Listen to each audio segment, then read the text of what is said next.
The final gate burst open, unveiling the ultimate enemy. Baek Jin-woo, humanity's hero, prepared to confront it.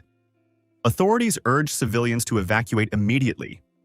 An explosion erupted in a towering building, shattering its windows as the gate emerged. A deep crack split through the structure. "Coo!" a voice echoed, distorted like static noise. The colossal monster emerged from the gate. A gigantic skeleton, larger than the destroyed skyscraper. It wore a tattered gray robe through which its skeletal frame and protruding bones were visible.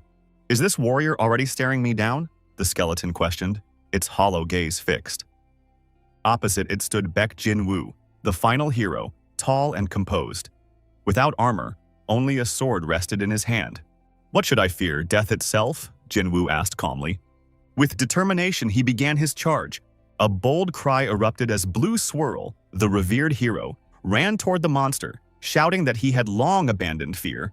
At lightning speed, Baek Jin-woo surged toward his foe, resolute in his mission to defeat the enemy and seal the gate once and for all. As he closed in on the skeleton, he struck midair, but death calmly extended a bony hand to block its savior. "Your end is here!" Baek roared. Unmoved, the skeleton smirked, its voice mocking. "Amusing," it said. The strike landed perfectly. A swirling blue vortex whisked back to an unfamiliar space. "Has the final hero fallen to death here?" the skeleton remarked. Yet at the brink of defeat, Baek reappeared. Sword in hand, he darted toward the skeleton, determined to end the battle.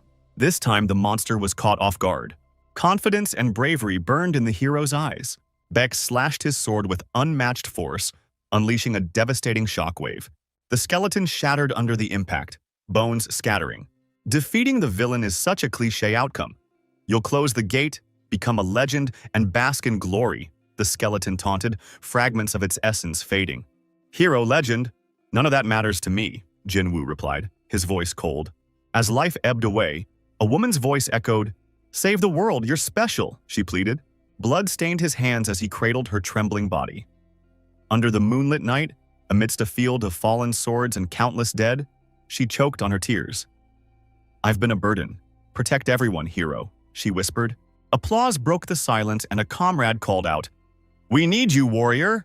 "I am a hero, a warrior, and I'm exhausted," Jin-woo admitted. His sword hovered near the skeleton's face. There was no triumph in his expression, only weariness and despair. "Let's end this together," he murmured to death, longing for release from his unending burden. "I failed to protect the one who mattered most," Jin-woo confessed. "Now my mission is complete. I can finally rest," he thought. "The long-awaited end," he whispered, closing his eyes, relieved that his hands would no longer wield a sword. "Oh, is our glorious little master awake?"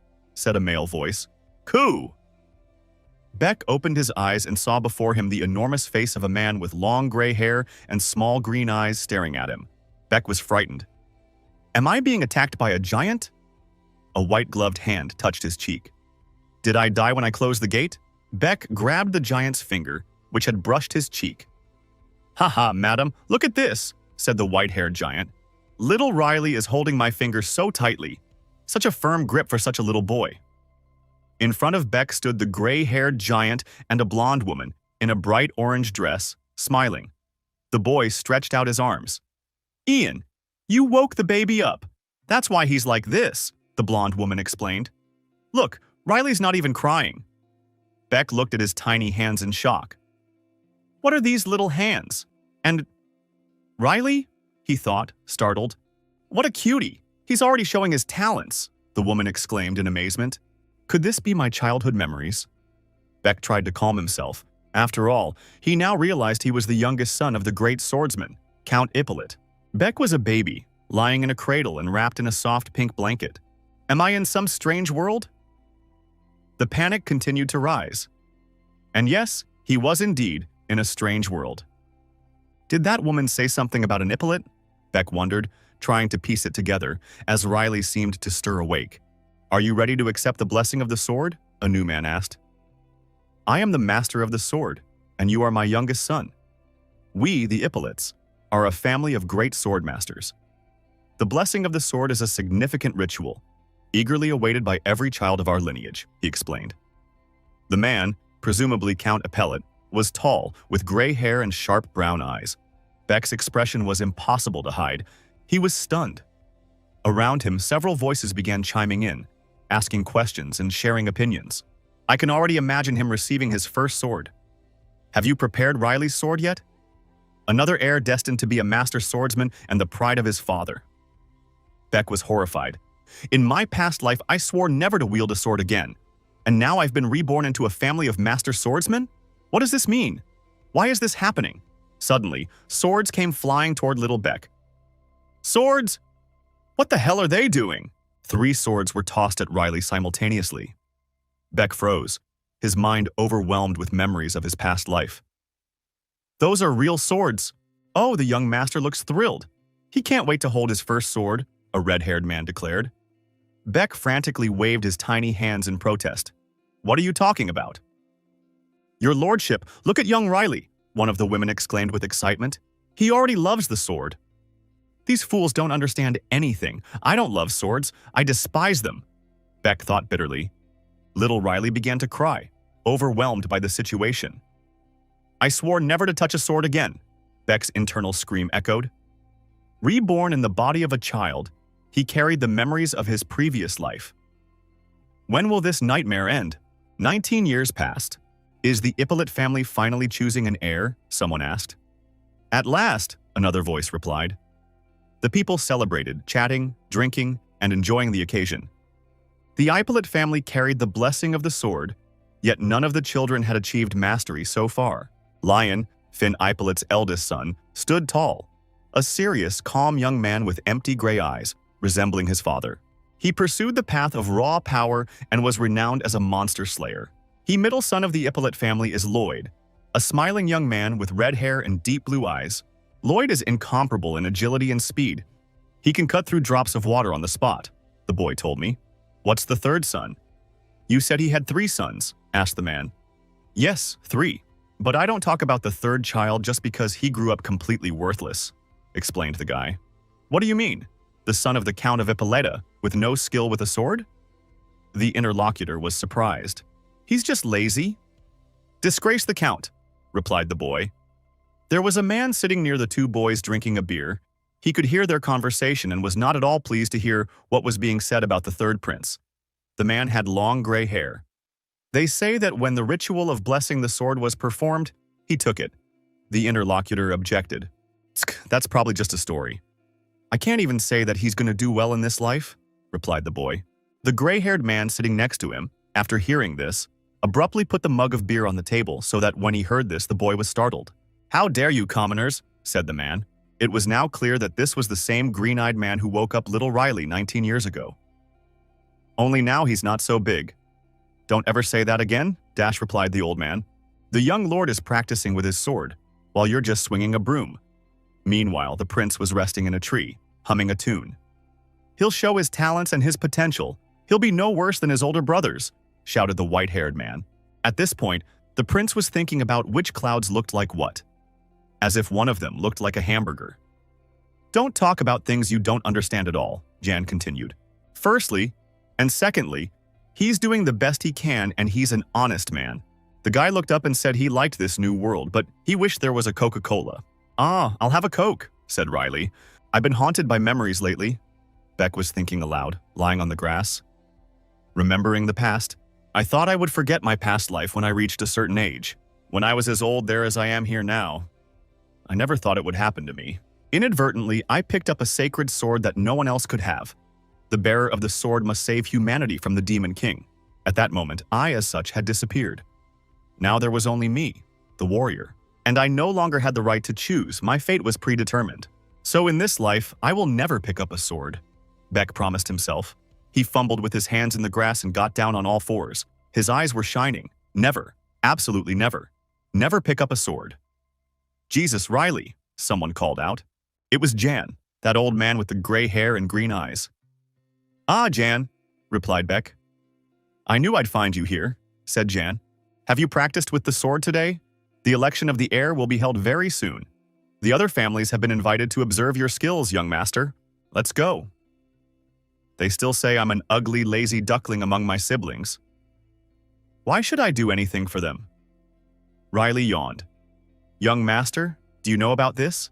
The old man asked himself. So why aren't you trying to prove to everyone that you're not lazy? Why?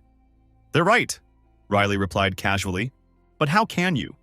How can you just listen to that? Ian couldn't stop being surprised. Don't you want to prove to all of them that you're stronger than your brothers? Riley was about to leave and Ian tried to stop him. Stronger than what? With laziness? Riley asked. You're smart, and your reputation. Ian's jaw dropped when he heard that. Jan, the hero turned to the old man. I'm sick. I'll never be able to hold a sword. Riley made an unhappy face and let out a tear. Ian couldn't stand it any longer and became furious with the boy. Jan, don't listen to what people say. I'm no good. I've learned that from experience. Riley walked happily towards the mansion, but Ian was already holding his head. With all due respect, sir, you're only 19, shouted the dejected old man. Madam, the process of choosing an heir should begin soon. The table was set with many dishes and snacks, and a beautiful candlestick with 5 candles was in the center. Master Riley has to compete with his brothers. He knows, doesn't he, that water doesn't flow from stone? That's right, Ian. Riley also deserves the honor of being the heir. We should give him a chance. Riley, our family is famous for the greatest swordsman. You are the son of the great Finn Ippolit. The blonde-haired girl in the bright orange dress addressed Riley. Oh, right. Now my mom's going to scold me for that. Beck was upset. But I want my son to be happy. Mom began gently. I want the fate of Ippolit's family not to burden him, and for him to seek his own happiness. Riley was very happy. Mom, he rejoiced. Ma'am, doesn't that make you a little angry? Ian asked. Why should it make me angry? Asked the lady. The oldest and middle children and Mr. Riley, there's a difference between them. Wouldn't you like to talk to young Mr. Riley about this? Jan asks. Jan, well, don't pay attention to what people say. Riley replies calmly. Madam, you know how clever he is, continued the old man. I mean, he's been talking since he was a baby. I can finally talk, said little Riley in his diapers. Ma'am, come here quickly. Riley has spoken, shouted the maid. Riley is 1 year old. He's the most talented in the family. I've seen many things in my 60 years, but Mr. Riley is the most talented child I've ever seen. Riley is 2 years old. He learned to read early and immediately read the most difficult literature. Jan, are there any more difficult books? Riley asked. But you've just read a series of treatises on medicine. Little Riley. Children with an inclination for science usually use a pen, not a sword, replied the mother. But still, you are the great family of Ippolit. Madam, please stay by my side. Ian couldn't calm down. Riley sat down at the table, satisfied. It's all right with me. Ian and Mom love me very much and will always protect me. He rejoiced. I'll never have to hold a sword again. Suddenly, blood gushed from the woman's mouth, spreading all over her hand and lips. She didn't realize what was happening. Riley? She turned to her son. The mother was frightened. A pool of blood was already accumulating on her chest. The woman fainted and flew out of her seat. Madam, what's wrong with you? Madam? Ian was worried. Mom, said Riley monotonously. He was shocked. Ma'am, can you hear me? Shouted Ian. Mom! A cry erupted from Beck's chest. Madam! Shouted Jan. The white tablecloth on the table where the cheerful and loving mother had just sat was stained with the woman's blood. Why, I've had such a good life, haven't I? Thought Beck. Madam, you're bleeding, Ian continued. Everyone around me was happy and I didn't need a sword for that. What's wrong with my mother? Riley asked. Beck got up from the table and went over to his mother. She was lying on the floor with Ian supporting her with his hands. Beck was in total shock. Young master, you're coughing up blood, shouts an agitated elderly man. We should call... No, we should give her first aid first, said Riley. A red-haired girl in a purple dress stood outside the doors. The palace was dark, and it was impossible to see her eyes. Finally, said a woman's voice softly. I'm sure I heard it, although the voice sounded quite low, Beck thought. The woman behind the door smiled caustically. The one who poisoned my mother and deprived me of a peaceful life forever. My father's first wife, Orly Ippolita. Now he recognized her with certainty. She was a woman with red hair and narrow blue eyes. The second prince was very similar in appearance. That miserable... Riley hissed. His whole body was shaking with rage and hatred. He clenched his fists. Young master, I stopped the bleeding. Ian calmed him down. Ian, leave Mom to me and go to the doctor, said the third prince. But how can you help her? Asked the old man, uncertain. Have you forgotten? When I was 5 years old, I read all the medical treatises. I'll give you first aid and take you to your quarters, Riley explained. The woman was sweating, with nightmarish bruises under her eyes, and there were still spots of blood around her mouth and chest. All right, I'll bring the healer as soon as possible. Ian agreed. One more thing. Bring him to me. My wooden sword? Riley said confidently. Beck wrung out the soaked cloth and put it on his mother's forehead to lower the temperature. I think I did everything I could. Now, Riley began. Young master, I've brought a healer, Yang shouted from the other room. Come here, asked the prince. That happened after you tasted the soup, Ian told the healer. All right, sir, I'll take a look now, replied the doctor. Fortunately, the poisoning wasn't fatal, and there's a chance that you'll recover. The poison seems to be spreading through your body. The doctor put 2 fingers on the inside of your wrist. What? Ian rejoiced. Thank God his health is not in danger. Nothing threatening, you say. He says she's not in danger with her mouth bleeding, Beck reasoned. Ian, are you thinking what I'm thinking? Riley asked Ian a question. Yes, young master. I also think there's a high probability of a deliberate attempt on the lady's life. The maid responsible for serving you and the lady has already been arrested. I hope her interrogation will begin soon. It will be necessary to investigate and see who is responsible. So far, we know nothing. Forgive me, young master. I should have been more careful. If I had noticed something suspicious, this wouldn't have happened. Ian regretted it. Ian, remember I told you about the other world I sometimes dream about? Riley began. Well, there's a saying in this world. What's that? The old man asked in surprise. Don't wake up while it's still quiet, the hero replied smugly. Thanks for the sword. I'm leaving. I need to talk to someone now. Young master, before Ian could finish. Take care of your mother, please. Beck left his mother's room. In this life, I've only dreamed of one thing.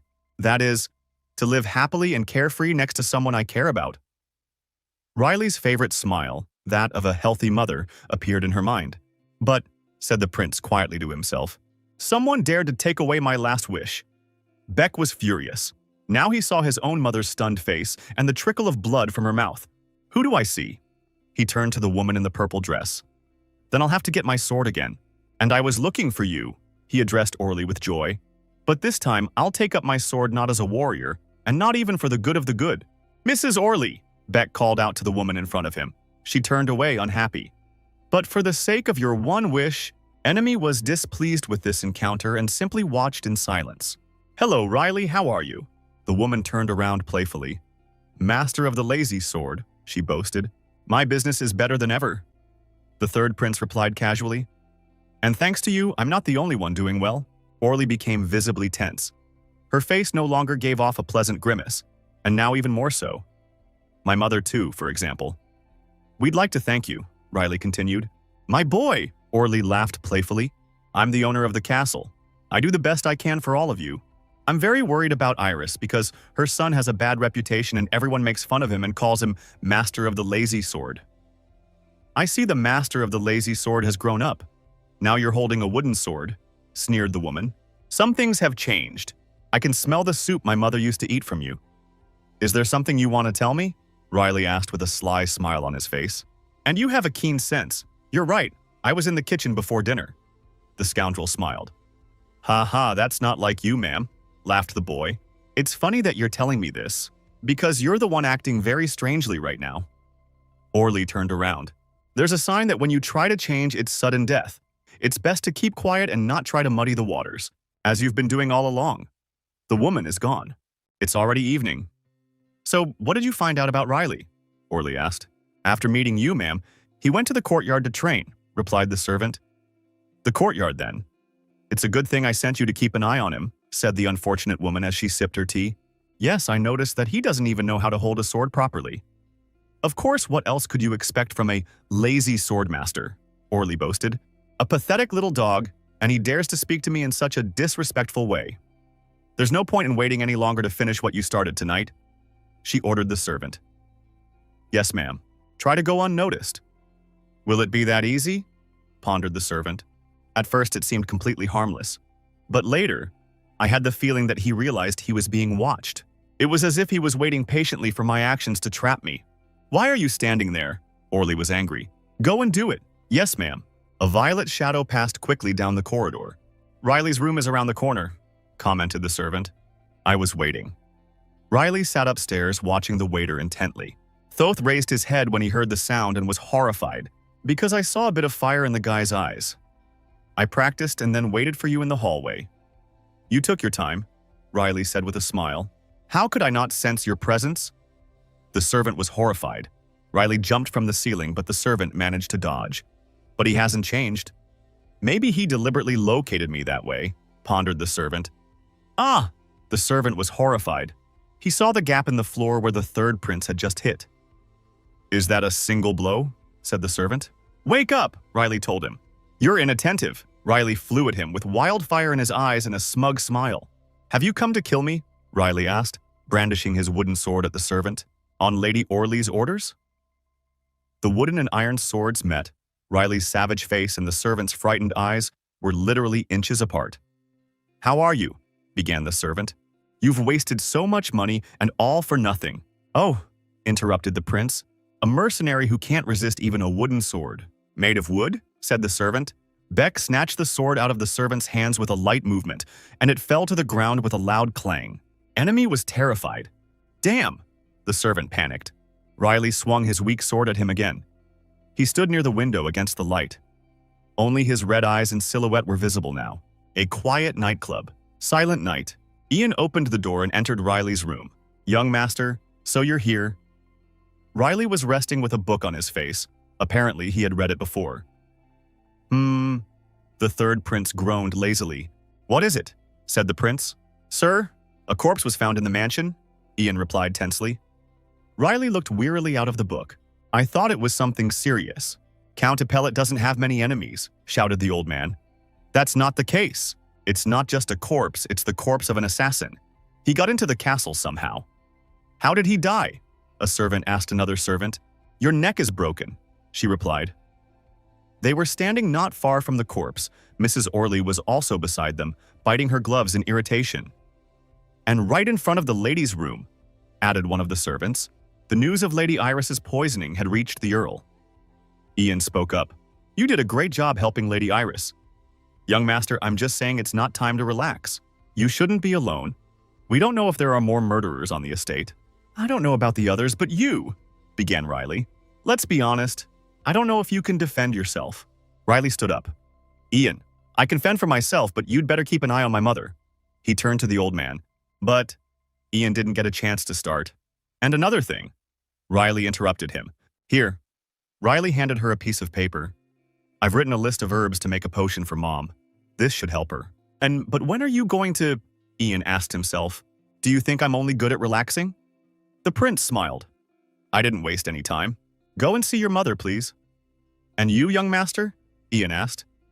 I'll be going soon too, but in the meantime, I have things to do, replied the prince. A wooden and aluminum sword appeared under the prince's sofa. Did you search the whole estate? Asked the count.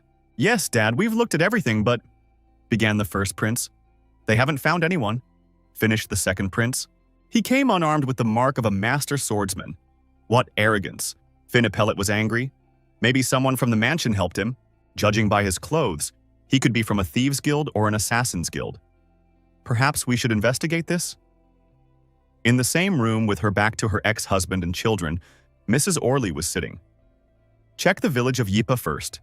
The count asked his sons. I'll find those who dare to challenge our great family, I'll kill them. He couldn't contain his anger. Damn, how did things get like this? Orly said nervously. And where did the assassin's dagger go? Someone on the estate now has that dagger who has... How's Mom feeling? Asked Riley. It was morning, and Riley was standing next to the tree where he always rested, stretching sleepily. Good, replied January. Thanks to the potion you prescribed for her. You're feeling much better today. I'm glad to hear that she's getting better, but in that case, I'm going to keep sleeping. Riley was already lying down on the grass, but the old man interrupted him. Young master, listen to me, please. Now is the time to pick up your sword. You can't just swing it a few times and give up. Ian sank into the grass next to the prince. You need to know how to lose, don't you? Riley continued to tap his toe. I can fight with a cane, for example. The third prince was lying on the grass, staring at the branch. I noticed that the fruit is ripe. Take one for me, please. And you too, Ian. What are you talking about, young master? We have lots of fruit in the mansion. You can eat it whenever you want. Looking up, Ian realized that Riley wasn't talking about fruit. As it turned out, the dagger in question was a dagger shining on one of the branches. Quick to notice. Riley rejoiced. What are you doing? Didn't you want some fruit too? Asked the prince cheerfully. No, not at the moment, young master. Ian picked up a stone from the ground. Then, with a soft snap of his fingers, he knocked the cold weapon out of the tree. With his other hand, he deftly caught the falling sword. I don't think it's a fruit, said Riley naively. How did he get here? Ian asked himself. What's that? Asked the third prince. A dagger, replied the old man. It has the same symbolism as that seen on the dead assassin's knives. Under the moonlight of the deep night, the carriages were traveling. Only the sound of horses' hooves could be heard. A white-gloved hand peered out of a wagon. Number 3 is dead. Did he commit suicide? Asked the white-gloved man. We don't know yet, replied the blonde-haired man in the black tunic. What about the body? Asked the man sitting in the carriage.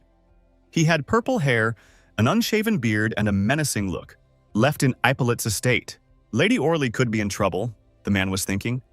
We're going to the village of Yipa. Are you really going to deal with all this yourself? The man in the black robe asked himself. Of course I shouldn't be seen, smiled the man. We'll do it quickly and discreetly.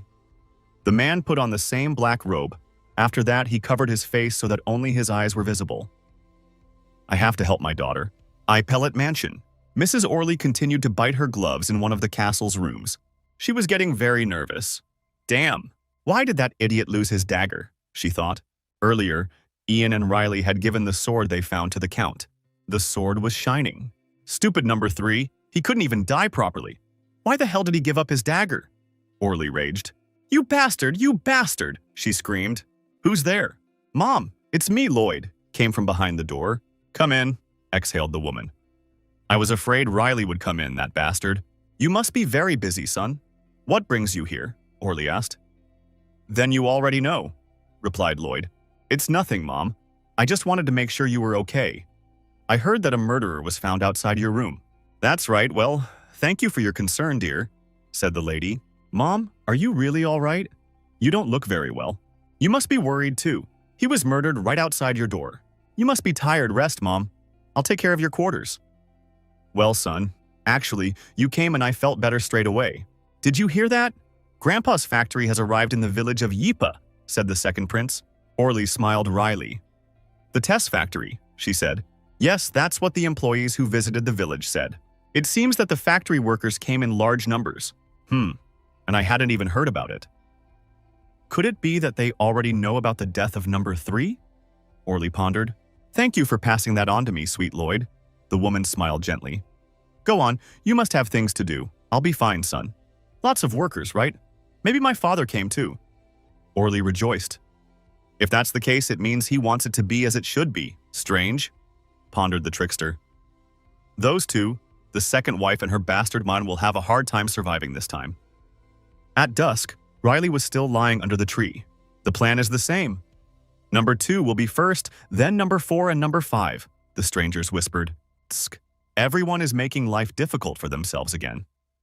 He wasn't satisfied. I thought that showing my father the dagger would be enough to solve the problem. But everything suggests that the assassins will strike first. Are you ready? Tsk. Here we go again.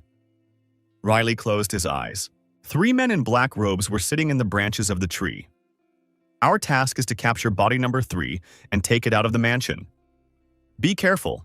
Almost everyone in the mansion is a current or former warrior, said the leader of the 3 in the tree. Yes, sir. Agreed. So, began the man in charge. Wait, said someone. I'm sorry to interrupt, but I have to tell you. They spotted Riley walking happily towards the mansion. I don't care what you're doing in the mansion. I only have one condition. Don't make me interfere, said the voice. Riley looked at them with burning eyes. Don't cross my path, concluded the voice. And, as far as possible, avoid infiltrating the property. That's all, mind you. Did you hear that too? Asked one of the people sitting in the tree. Not just us, but all the guild members heard it, replied another.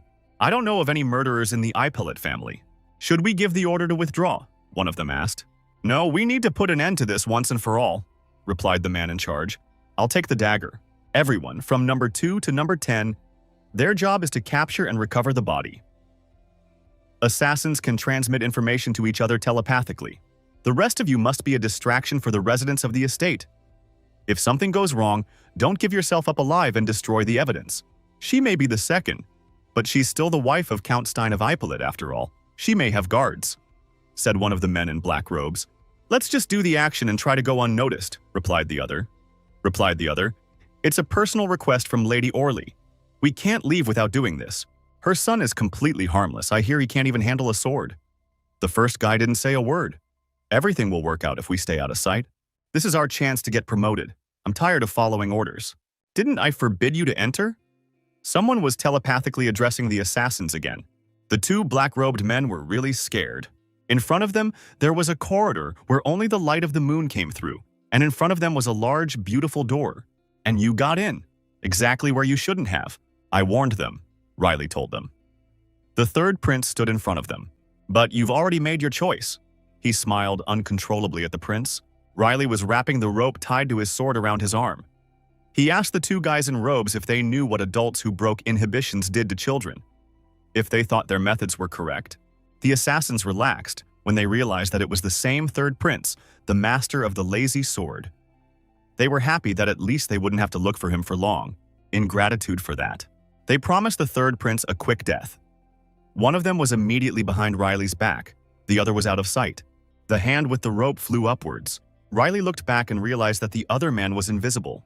With the same invisible movement, he stabbed the first man in the heart with his sword. Blood gushed from the man's chest, and he couldn't understand how he hadn't noticed the prince's movement. Riley reminded them that he had warned them not to cross his path. He said the words calmly and without emotion. The prince pulled on the rope, attached to his sword, and deftly pulled it away from the assassin. "You will die at the hands of what is erroneously called the master of the lazy sword," said Riley, trying to hurt his feelings as much as possible. The second assassin was horrified at the possibility of such a thing, how a lazy swordmaster could kill a warrior with a single move. They were told he was the weakest target in the palace. Meanwhile, Riley was calmly twirling his sword on the rope. The second assassin asked if they had really been deceived. The third prince smiled with satisfaction. "Hey, I hear you loud and clear. Come out. Unfortunately for you, you won't leave this house alive." Riley spoke to the assassins. He could hear their telepathic conversations. Riley's statement was considered rude by the other man in the black robe. He couldn't understand how someone like him could say such things about the Great Assassins Guild. Kara threw herself on top of Riley. He cut off his opponent's arm in a single movement and gently asked him to be quiet. It was night, and the villagers were asleep. On the ground was the limb of Riley's opponent. When the killer realized that his hand, which had just been cut off, was lying on the ground, he was horrified. And after that, she started screaming and crying loudly for her lost member. Riley stood up and smiled. He was about to run away. He didn't want to die at all. But as soon as he took a step, a sword flew at his back. The assassin bowed 3 times. Riley just smiled his fierce smile and repeated that he had warned them in advance. The third prince asked the still-living assassin if it was so difficult to simply not interfere with him or force him into combat with them. The last thing the other guy in the black cloak heard was Riley saying that they had ordered. Princip spun around and finished off the assassin in one leap. There was murderer's blood everywhere, on the walls, the carpets, the floor, and the ceiling. Guy falls to the ground. As he left, Riley said he thought it would at least be interesting. But unfortunately, now he wondered where he could find the others. Meanwhile, in another part of the mansion, Ian and one of the maids were fighting other assassins. The maid turned to Jan and said that there were too many enemies. They wouldn't be able to cope. The girl also wondered how the assassins had managed to sneak into the guarded mansion. Ian shouted at the guys in the robes, calling them bastards. He wondered how they had dared to enter Ippolit's house. Ian slaughtered the warriors one by one. After cutting them both in half, he finally exhaled and called these humble riders bipeds.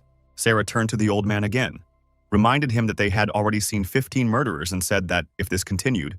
But Jan wouldn't let her finish and just ordered her to fight to the end. She understood and said she would guard Lady Iris's room and asked Jan to find the third prince. Velio agreed and promised to come back soon. Ian ran with all his legs towards the young master. He tried to comfort himself with the thought that Riley had always been good at hiding. Ian hoped that the prince had managed to find a safe place. Ian shouted loudly for the guy to hold on and not give up. But the old man didn't make it to the third prince's room before he was blocked by another assassin.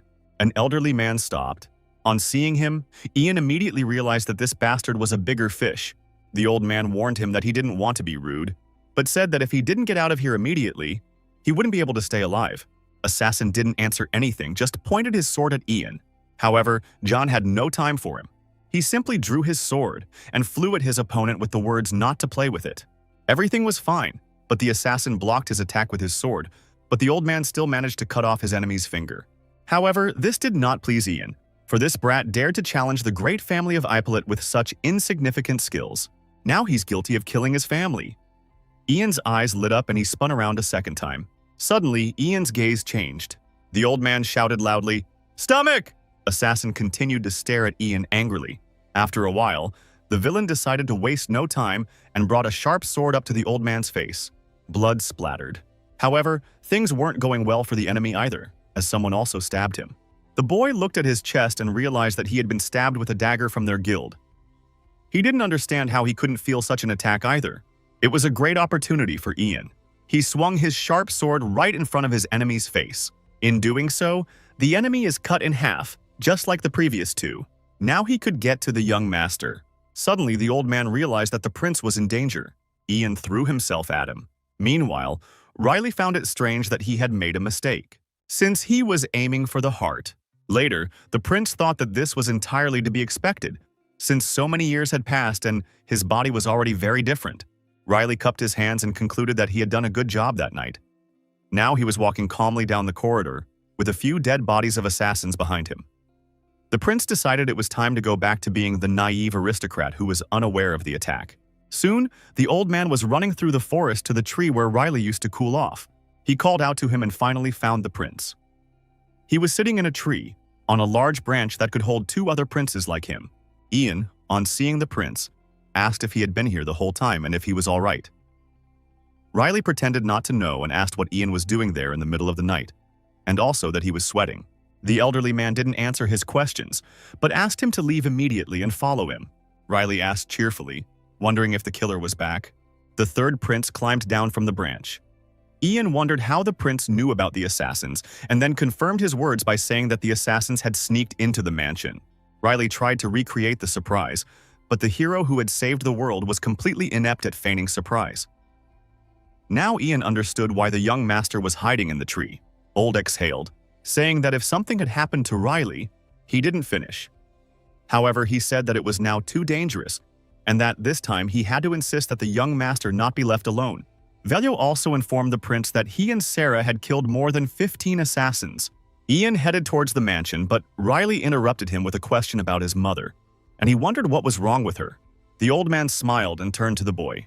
He was surprised that, even at such a difficult time, Riley cared not only for himself, but also for his mother. Ian never understood how people could say that the prince was worthless, but he was actually very caring. Ian was radiant and delighted, his eyes shining because when he pointed his finger upwards, the roses seemed to wrap around him. However, Riley didn't understand why the old man was looking at him with the eyes of a young fan. Ian informed the prince that his mother was being looked after by Sarah, a brave and strong girl. Riley exhaled. If his mother was in good hands, he was calm. He said that, in that case, they should hurry to get to them. Riley and Ian were already at the mansion. Ian said that his sword had warned him of the approaching danger and asked if the prince knew it was his father's sword. Riley didn't pay much attention because he had already cleaned the place before and the old man didn't need to be so dramatic.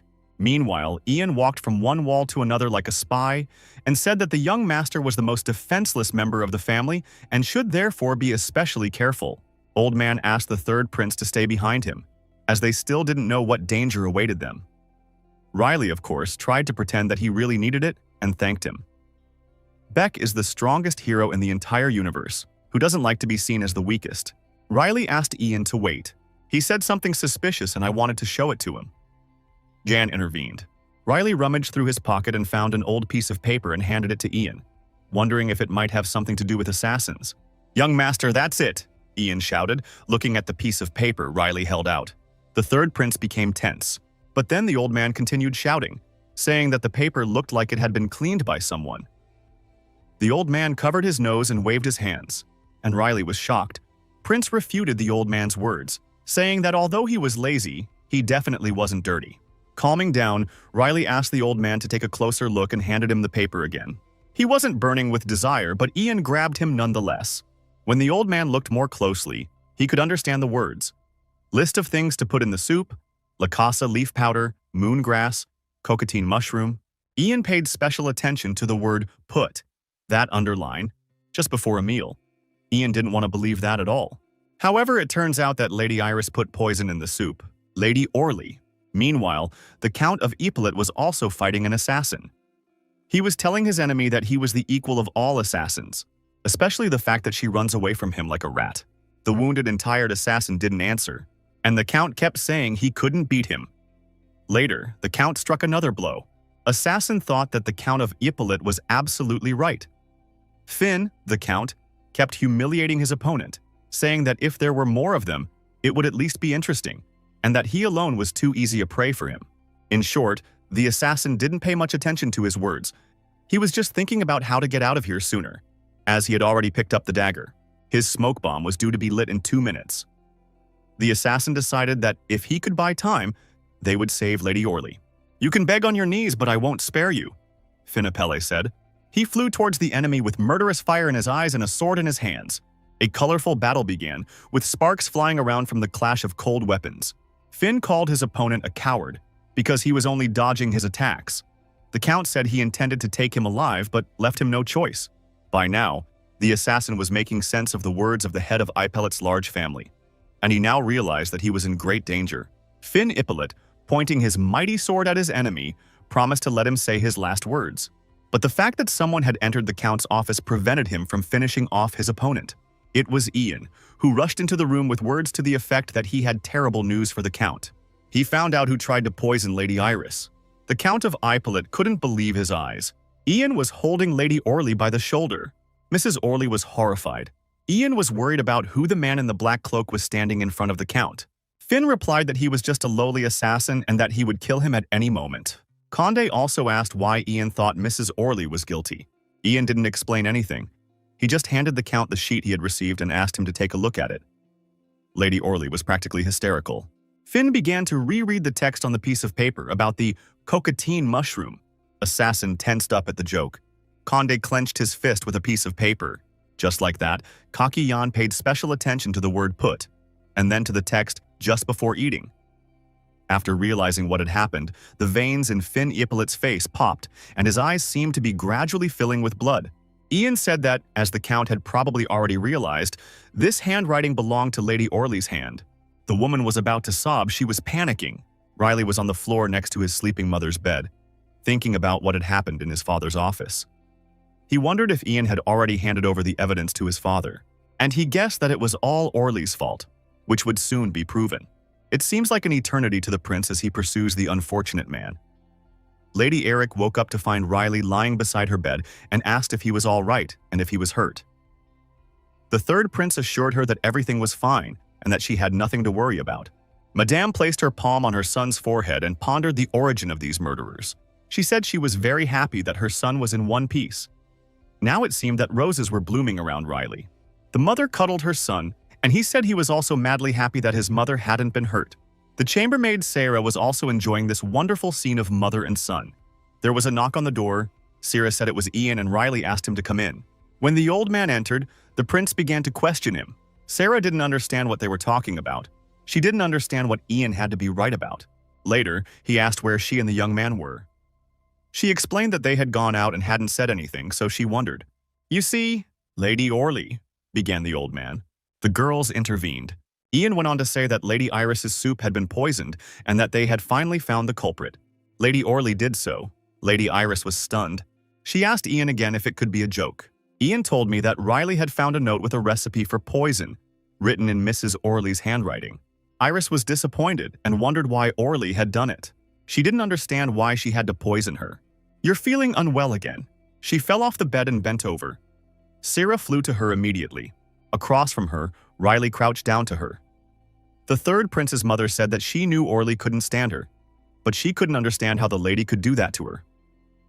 Riley asked her mother to calm down. After a while, the guy asked Ian where his father was. Ian replied that the Count was talking to his first wife. But there's one big catch. An uninvited guest has joined them. The father turned to his daughter. He was talking about how it had all ended. They managed to get the dagger, but failed in their mission. What he saw horrified Finn. In front of him stood his father-in-law. Now he understood why the enemy was dodging, but how could he dishonor his daughter like that? Orly got angry and asked again. She said that the only person who embarrassed her was him, Finn Ipolit. She cried, saying that she felt terrible when he decided to take another woman as his wife. She said that he had become cold towards her, and that all his eyes were fixed on Iris. Finn didn't like this kind of statement either, saying that Orly wasn't after him, but his surname. He said that when they got married, he actually married a test maker. He went on to say that all he cared about was having the surname Ippolit, and that at first she was happy with that, but now Orly led a gang of assassins to his house. Now Finn was totally pissed off. And after that, you dare to say that it's all my fault? The Count of Ippolit was furious. Everyone remained silent. Finn ordered the two of them out of there. She and her father were walking through the forest. Orly had no face. She was addressing her father with words about how all her dreams had come to an end. Orly wished it was all just a dream. Wished he could just get up and wake up in his bed in the mansion. It's true, my father thought. It was bound to happen sooner or later. He was happy that there was at least one silver lining in the whole nightmare. Orly had survived the blow. Dad calmed his daughter down, telling her not to get so upset. He told her to think that at least Lion and Lloyd would be better off than they were, that the Tess factory would survive, and that we would live. Someone's knife glinted in the air. Orly's father was still saying that they could live again. But his daughter was no longer listening to him. She looked angrily to her left and called someone a bastard. Dad asked who was there. After a while, I saw Riley sitting on a branch. Is the fun over? Asked the third prince sarcastically. Orly's father hadn't expected to see Riley there and asked what the prince was doing in that direction. Riley replied that it was curiosity and revenge for his mother that had brought him here. The boy turned to Mrs. Orly. She was so furious that steam seemed to be coming out of her ears. She called the prince the humblest and laziest of the Ippolit family. She attacked him, shouting at him about how he dared to treat her like that. Riley wondered if she was going to hit him. Prince stopped the exasperated woman with his hand and asked how she thought his father would react if his son returned to the estate beaten. Orly started to shout at the second wife's son again, but her father stopped her. You arrogant little dog! I don't know where you got your confidence from, but I'm going to put you in your place, addressed the boy by the woman's father. He drew his dagger, and a group of assassins appeared behind him. He asked Riley why he thought he would return to the castle alive. Orly decided that this was even better, because if she brought the third prince as a hostage, all the problems would be solved. Riley replied to his great-grandfather that, as he hadn't attacked him today, he would leave things as they were. And then he added that Lady Orly could not expect the same mercy. He explained that Mrs. Orly had tried to poison his mother's life and then had also sent assassins. Riley added that a double attempt is not something that can be forgiven. That's why the prince thinks she should pay for her crimes. Orly's father didn't hold back and tried to attack the third prince, but Riley deftly dodged and added that they shouldn't try, as they wouldn't be able to avenge today's defeat anyway. His father was horrified, unable to understand how someone like Riley could dodge an attack from the chief assassin. In shock, Orly ordered the assassins to kill Riley. The girl shouted for them to wipe the prince off the face of the earth. Riley, seeing what was happening behind him, smiled. It reminds him of the good old days. At that moment, he easily blocked the attack of one of the enemies with his wooden sword. Riley now believes that he was a naive and altruistic fool in his past life. In the end, the third prince decided that it was legitimate self-defense, and then he gently asked the murderers not to complain.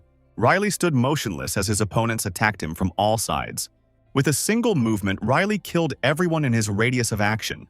The prince addressed the murderers, who had been forgiven by him, saying that, to his regret, he was no longer the man he had been in his previous life. Above him, below him, and on top of him, the blood was accumulating, and a wine-red rain was falling from the corpses that had not yet fallen to the ground. Orly's father was also hit but didn't die. He was just thrown to the ground. He was shocked after all. How could he say that he had only trained with a sword once in his life? Riley was already walking towards him. A deadly red aura seemed to have formed around the young lord. Orly's father was equally surprised that the boy was only holding a wooden sword. Riley went to the head of the assassins and reminded him that this was the second time. But he also said that Orly's father had been a warrior, so he was giving him a quick death. Riley drew his sword from behind his back, and his stepfather begged for mercy. Then he started shouting about how Riley could kill him instead of Orly. He said that he didn't dispute the fact that his daughter had done bad things, but that she wasn't a bad person, she was just under a bad influence. He begged Riley to believe him, crying out for mercy for his precious daughter. However, all I got in response was a cold-blooded no. Blood gushed out. There was a mass of red everywhere, in the trees, in the bushes, in all the plants in the neighborhood. Riley reflected on the fact that his body was very different in this life. As he had been resting for 19 years, there was blood on his hands. When he saw her, he decided that from now on he would never give in to his emotions again. Maybe now would be a good time to go back? To himself, Riley turned to Ian with words about things getting out of hand. It was becoming clear. Jana called out to the gentleman. She asked if the old man had managed to find the young master. Ian answered in the negative. The maid immediately began to feel sorry for the prince, as he was helpless. Ian asked the girl not to be dramatic and said that Riley was probably hiding somewhere. The worried girl shouted that he wasn't here, that he was in Lady Iris's room and had suddenly disappeared. She said she knew he liked to play hide and seek, but it was no time for games. The girl is sure that the killers did it. At this point, Ian became much more worried. He wondered if they would just stand there and talk.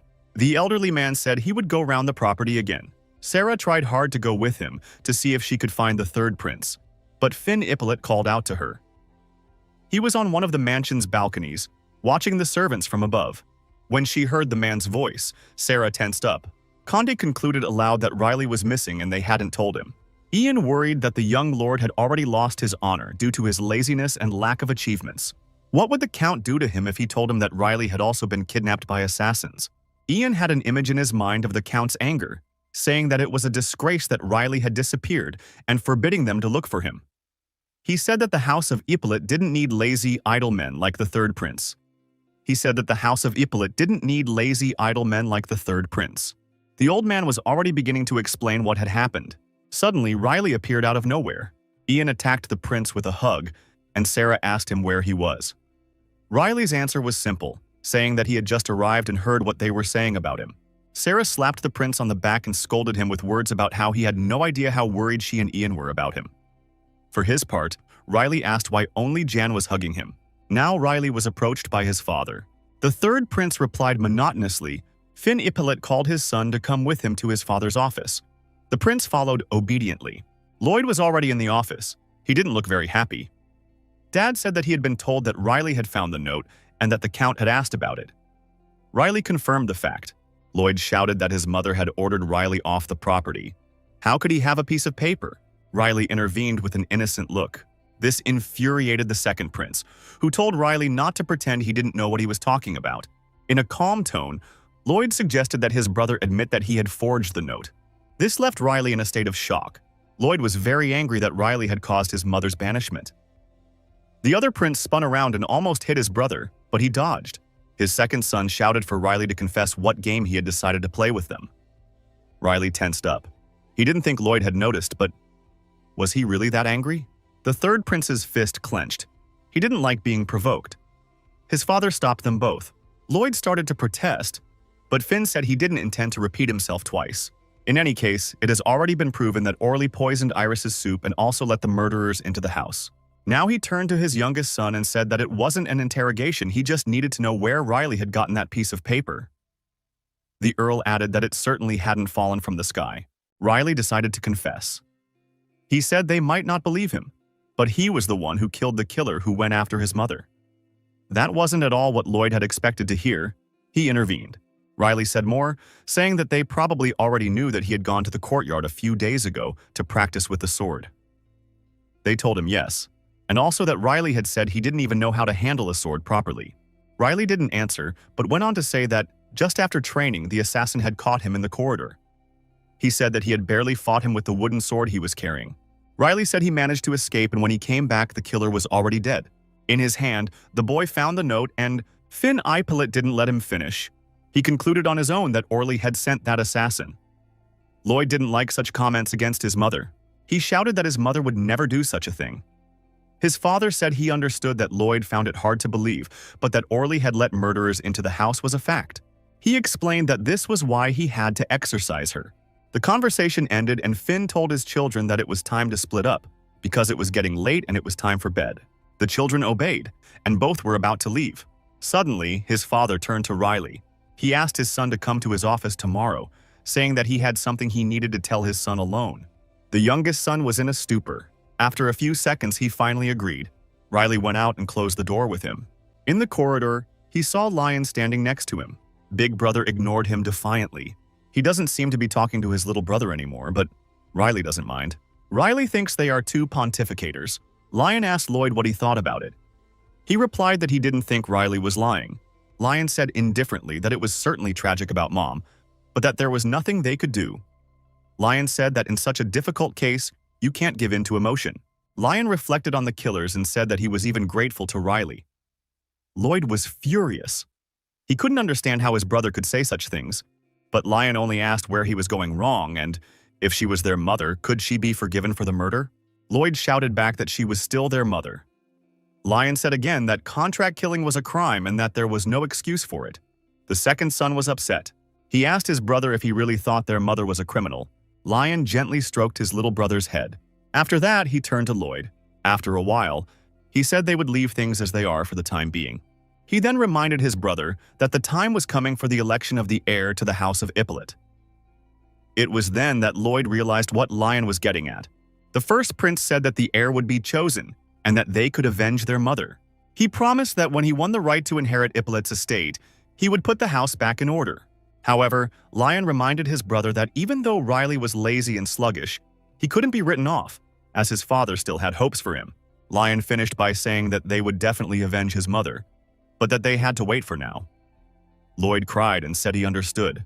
Lion suggested that his brother trust each other, and a sly smile appeared on his face. It was finally dawn. The sky was clear and apparently all the nightmares of the night had gone with her. Ian was already at the young master's side, equipped with cosmetics. He imagined the third prince in every possible way before his audience with the Count. When he had finished, the old man said that Riley looked a decade younger now, even though he was only 19. Riley's hair was combed to one side and his suit was ironed. On hearing Ian's compliment, Riley asked if he really looked 10. Ian ignored it, as he was saying that this could be a chance for the young master. After all, now that Lady Eagle has been banished, the prince can finally talk to his father about the inheritance. He was incredibly happy. The old man considered it a fateful moment. Riley didn't react much to the old man's song. He just said lazily that he was leaving. Ian went with him and continued talking about how Riley couldn't understand. Did his lordship call him because he wanted to see the prince's skills and talents? The old man boasted that he had always said that Riley was the most talented and outstanding of the brothers. The third prince knocked on the red door and said it was Riley. His father invited him in. Before entering, the prince was called by Ian. He clenched his fists and wished her luck. Finn turned to his son, who replied. The earl told Riley to pack for the road without further explanation. Riley was shocked by what he heard, but his father handed him the invitation card. The prince still didn't understand what the Count meant, so he asked where his father was suggesting he go. Picking up the paper his father had handed him, Riley read that it was a memorandum for the royal tournament. It said that this was the 17th royal tournament, that it would be held in a month, and that it would bring together the best swordsmen in the world. However, it was written that it was an invitation for Finn Ippolit and that he was very welcome. Riley realized that no one else could take part but him, but his father could simply say that the third prince would be in the tournament. Riley thought that starting a dialogue with the words, "pack for the road," was a bit much. Riley asked why he wanted to go, but his father said that Riley knew the answer. For the experience, as his brothers had already taken part in similar tournaments. The third prince said it was wonderful and that they had a great chance of going again. However, the Count of Ippolit said that the letter was addressed to Riley. He then asked if the third prince had realized that it was a declaration of love.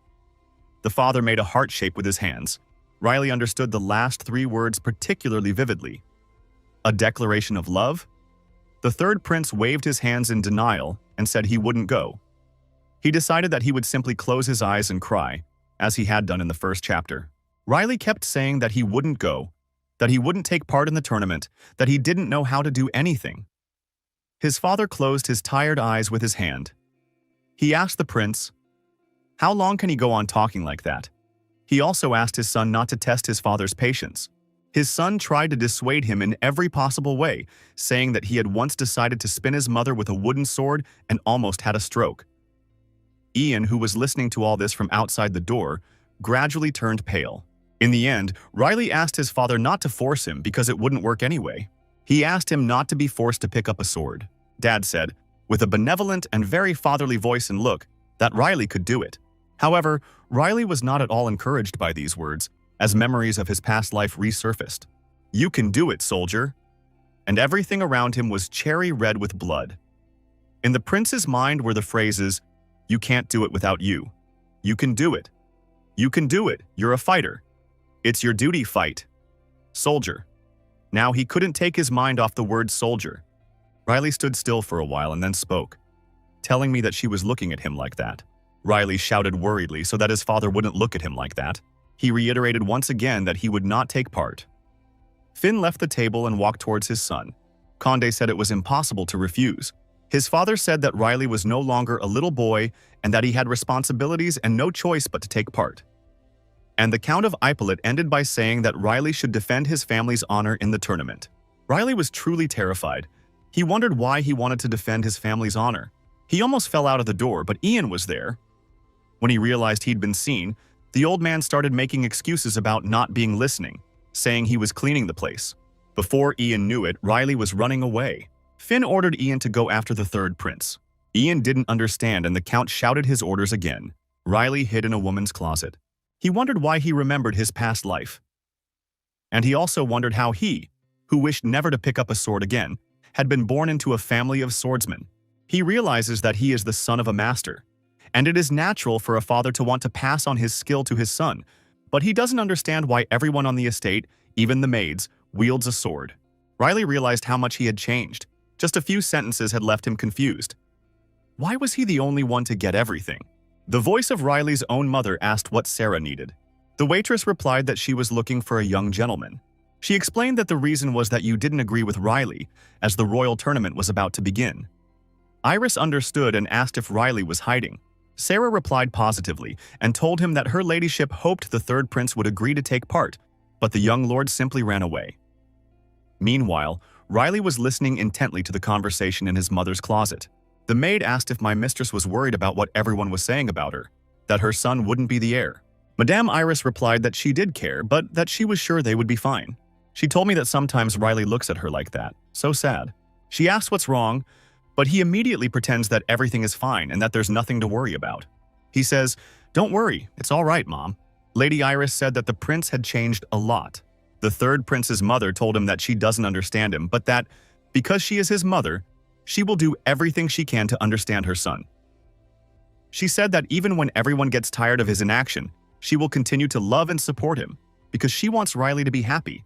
Sarah was impressed by the lady's warm words about her son, but Iris wondered if Riley was annoying Sarah with his laziness. The girls laughed. Sarah replied that she couldn't afford it. Soon, Madame Iris asked if Sarah could help her, as she wanted to move to another room. Sarah, of course, agreed. The blonde-haired woman turned to the cupboard next to where she and the maid were standing. She knocked on the door and asked if Riley was hiding there again. The third prince didn't expect to be found so quickly and easily. The closet doors opened and the prince saw his mother standing in front of him, a beautiful woman in a lovely orange dress. Riley began to make excuses, saying that he just wanted to be alone. The third prince apologized to his mother. She smiled and said that he knew he couldn't do that. She said that when he was hiding and the killers arrived, everyone was very worried because they didn't know where he was. She then asked him if he wanted to be alone because of the tournament. Riley shook his head in the affirmative. Mom wondered why. Riley explained that even the thought of picking up a sword terrified him. Lady Iris asked happily, if he had been accompanied by a beautiful lady, would he have gone? His mother simply said smugly that she was going to the tournament with him.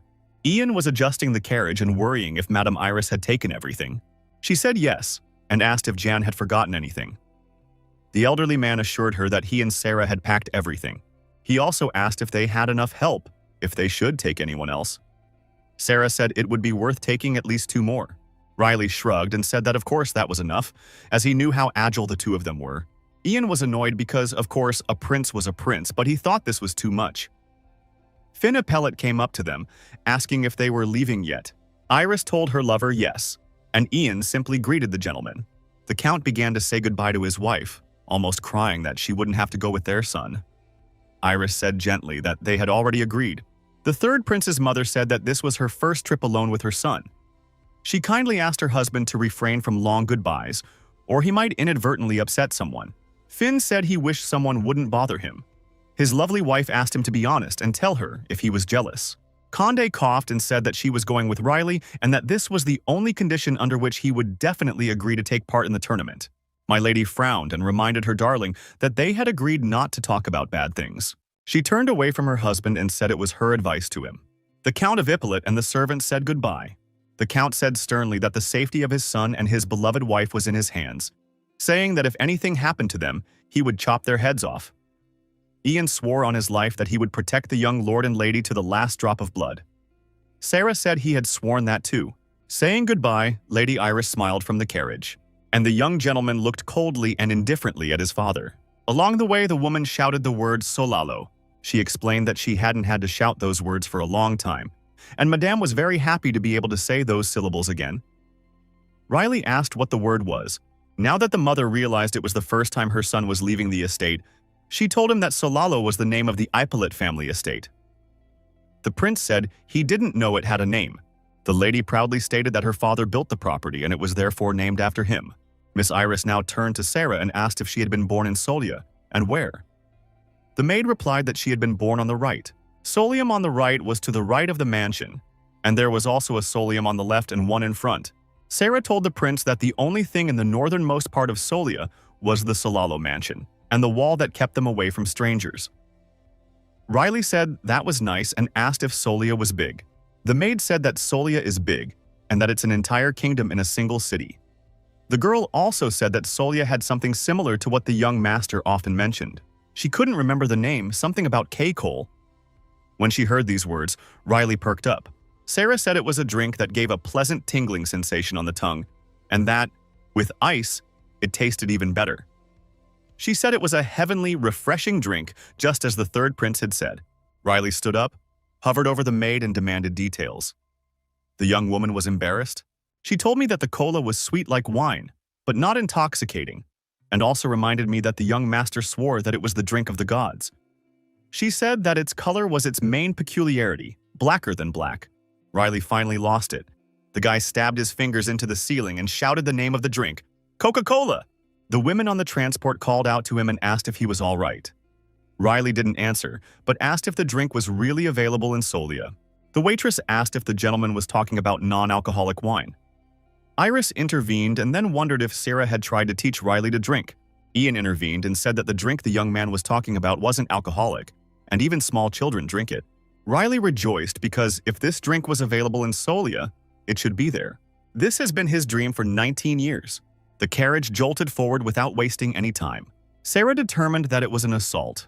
She jumped out of the carriage and asked Ian who had attacked them. Ian pointed at the goblins. The goblins were stunted, green, massive creatures with elf-like ears and a human face. These goblins were equipped with wooden clubs and shields. Riley said that if they were goblins, Sarah would deal with them in 3 seconds. Sarah shouted outside that they should split up. She said that the goblins might try to surround the carriage and asked Ian to protect her. Riley was nervous. Ian told the young gentleman to trust the maid. The prince didn't understand why Sarah was working so slowly after all. She has strong balance and powerful punches. The third prince can't wait to have a Coke. Now he thinks maybe he should have brought more people with him. There was already a lot of blood around the girl, but there were many more goblins. Jan shouted for her to be careful, because the young master was rooting for her. Finally, Riley couldn't take it anymore, and shouted that he'd had enough and would do it himself. While fighting the monsters, Sarah turned around and saw the gentleman, was surprised and asked what he was doing here. She also told him that it was dangerous, and that he should go back to the carriage. Riley snatched the gun from her. He asked why she hadn't worked her legs during the fight. The girl shouted for the prince to stop. At halftime, Riley said that he was the only one who had the chance to drink a Coke when these things came out and he held them back. Now Riley will no longer be able to buy it. Then the third prince turned to Sarah and said that if you drew a circle and stayed inside it, your movements would be rushed and the battle would drag on. Meanwhile, he had cut another goblin in half. Riley had told him to keep his distance and hit the enemy with sudden, short attacks. The prince shouted that if they didn't get rid of their opponents quickly, he wouldn't have time to have a Coke today. The enraged prince killed his enemies one by one. He seemed to have made no effort at all. The remaining goblins were no longer so keen to take part. With words about things getting fast and very even, Riley cut the remaining monsters in half with a single blow. Everyone was silent. Sarah and Ian couldn't say a word. The elderly man didn't realize what he had just seen. At that moment, the third prince, with a casual smile, offered to continue on his way, as there was blood on his cheeks and hands. The carriage had already left, and Jan asked Madame Iris if she knew her son's abilities. Lady Iris gently stroked Riley and replied that it was difficult for her to say, as she was not at all versed in swords. The third prince, meanwhile, was sleeping sweetly, apparently very tired. The prince's mother said she was happy that her son was well and unhurt, saying that her heart was broken when he ran into the goblins. Ian was still shocked by what had happened, but Iris told him to keep the incident a secret. She asked him not to tell anyone on the estate, not even the count. Old agreed. It's morning. They had already reached their destination, and Sarah was happy. She welcomed them with joy in Solia. Riley noticed that she looked very happy. He wasn't. The maid replied that this was natural, as it had been a long time since she had been home. Lady Iris said she didn't feel comfortable in front of Jan. She was worried about having to send Ian to the castle alone. However, Sarah assured him that it was for the best. Otherwise, he would have told them everything that happened on the road yesterday. The waitress said that it was important to respect the local rules and customs. In other words, to eat, drink, and be merry. Riley agreed, although it was hard to tell from his appearance that this looked tempting to him. Sarah asked where they would start. The prince said confidently that it would be with cola, but abruptly corrected himself by saying that they would start with sweet, black, non-alcoholic wine. Sarah told her that there was a cafe she frequented and that they probably sold what the young master wanted. She was glad they could get out of the sunlight at the same time. An apparently poor man said he had seen 2 targets. He stood on the corner and watched Riley and his mother carefully. Then he turned to the girl next to him and said it was time to earn his bread. He also rudely called her the scum of the magic tower. She was a very slim girl with fair skin and black hair, but there was one thing that wasn't so perfect. Half of her face was covered in a horrible scar. She didn't object to the statement or the orders, she just agreed. Riley stared fascinated at a barrel. He said it really does exist. She thought he was already swimming in Coca-Cola. The prince shouted about how it was fantastically cold, the tingling foam burning his throat. The third prince was literally going mad with happiness. The people around him looked at him like he was an idiot. Although the prince didn't care, Lady Iris and Sarah, on the other hand, were burning with shame. Happy. Riley asked his mother for another drink, who didn't understand what he was saying at first, but then agreed. As the prince drank another glass of Coca-Cola, Sarah told him that he was acting like an old drunk. The same black-haired girl was grabbed by 2 people. She resisted and shouted that she hadn't done anything, but people didn't believe her. She shouted for help, but those who grabbed her said that passers-by shouldn't worry because they had caught her stealing. Of course, the girl refuted their words. Sarah already wanted to help the girl and was rolling up her sleeves. Suddenly, Riley interrupted her and told her that it was an act. And then the prince advised the maid to relax and not pay attention. Riley sat down calmly and was about to continue savoring the enviable drink. Sarah asked what he was talking about. She didn't understand what staging meant, did she? Riley replied as they looked at his sword. Meanwhile, the actors were actively pulling the dark-haired girl back and forth, one of them even smiling. The third prince explained that if this girl needed help, she would search for it with her eyes, looking in all directions. However, with his gaze fixed only on the maid's sword, he asked Sarah what she thought it meant. Without waiting for an answer, the prince suggested that he shouldn't get involved in other people's problems. They were already inside the house. Riley entered the living room and saw Jan there.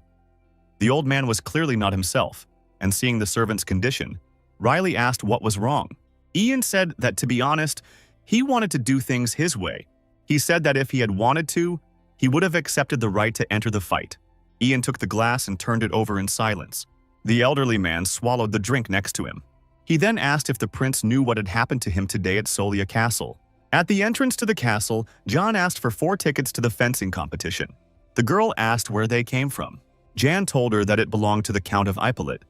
The girl got very excited and asked if it was true. Ian didn't understand why she was questioning him, but he answered positively and handed her the letter from the clan with the Count's seal. The girl checked it and said that there were 4 tickets to take part in the competition and asked if everything was correct.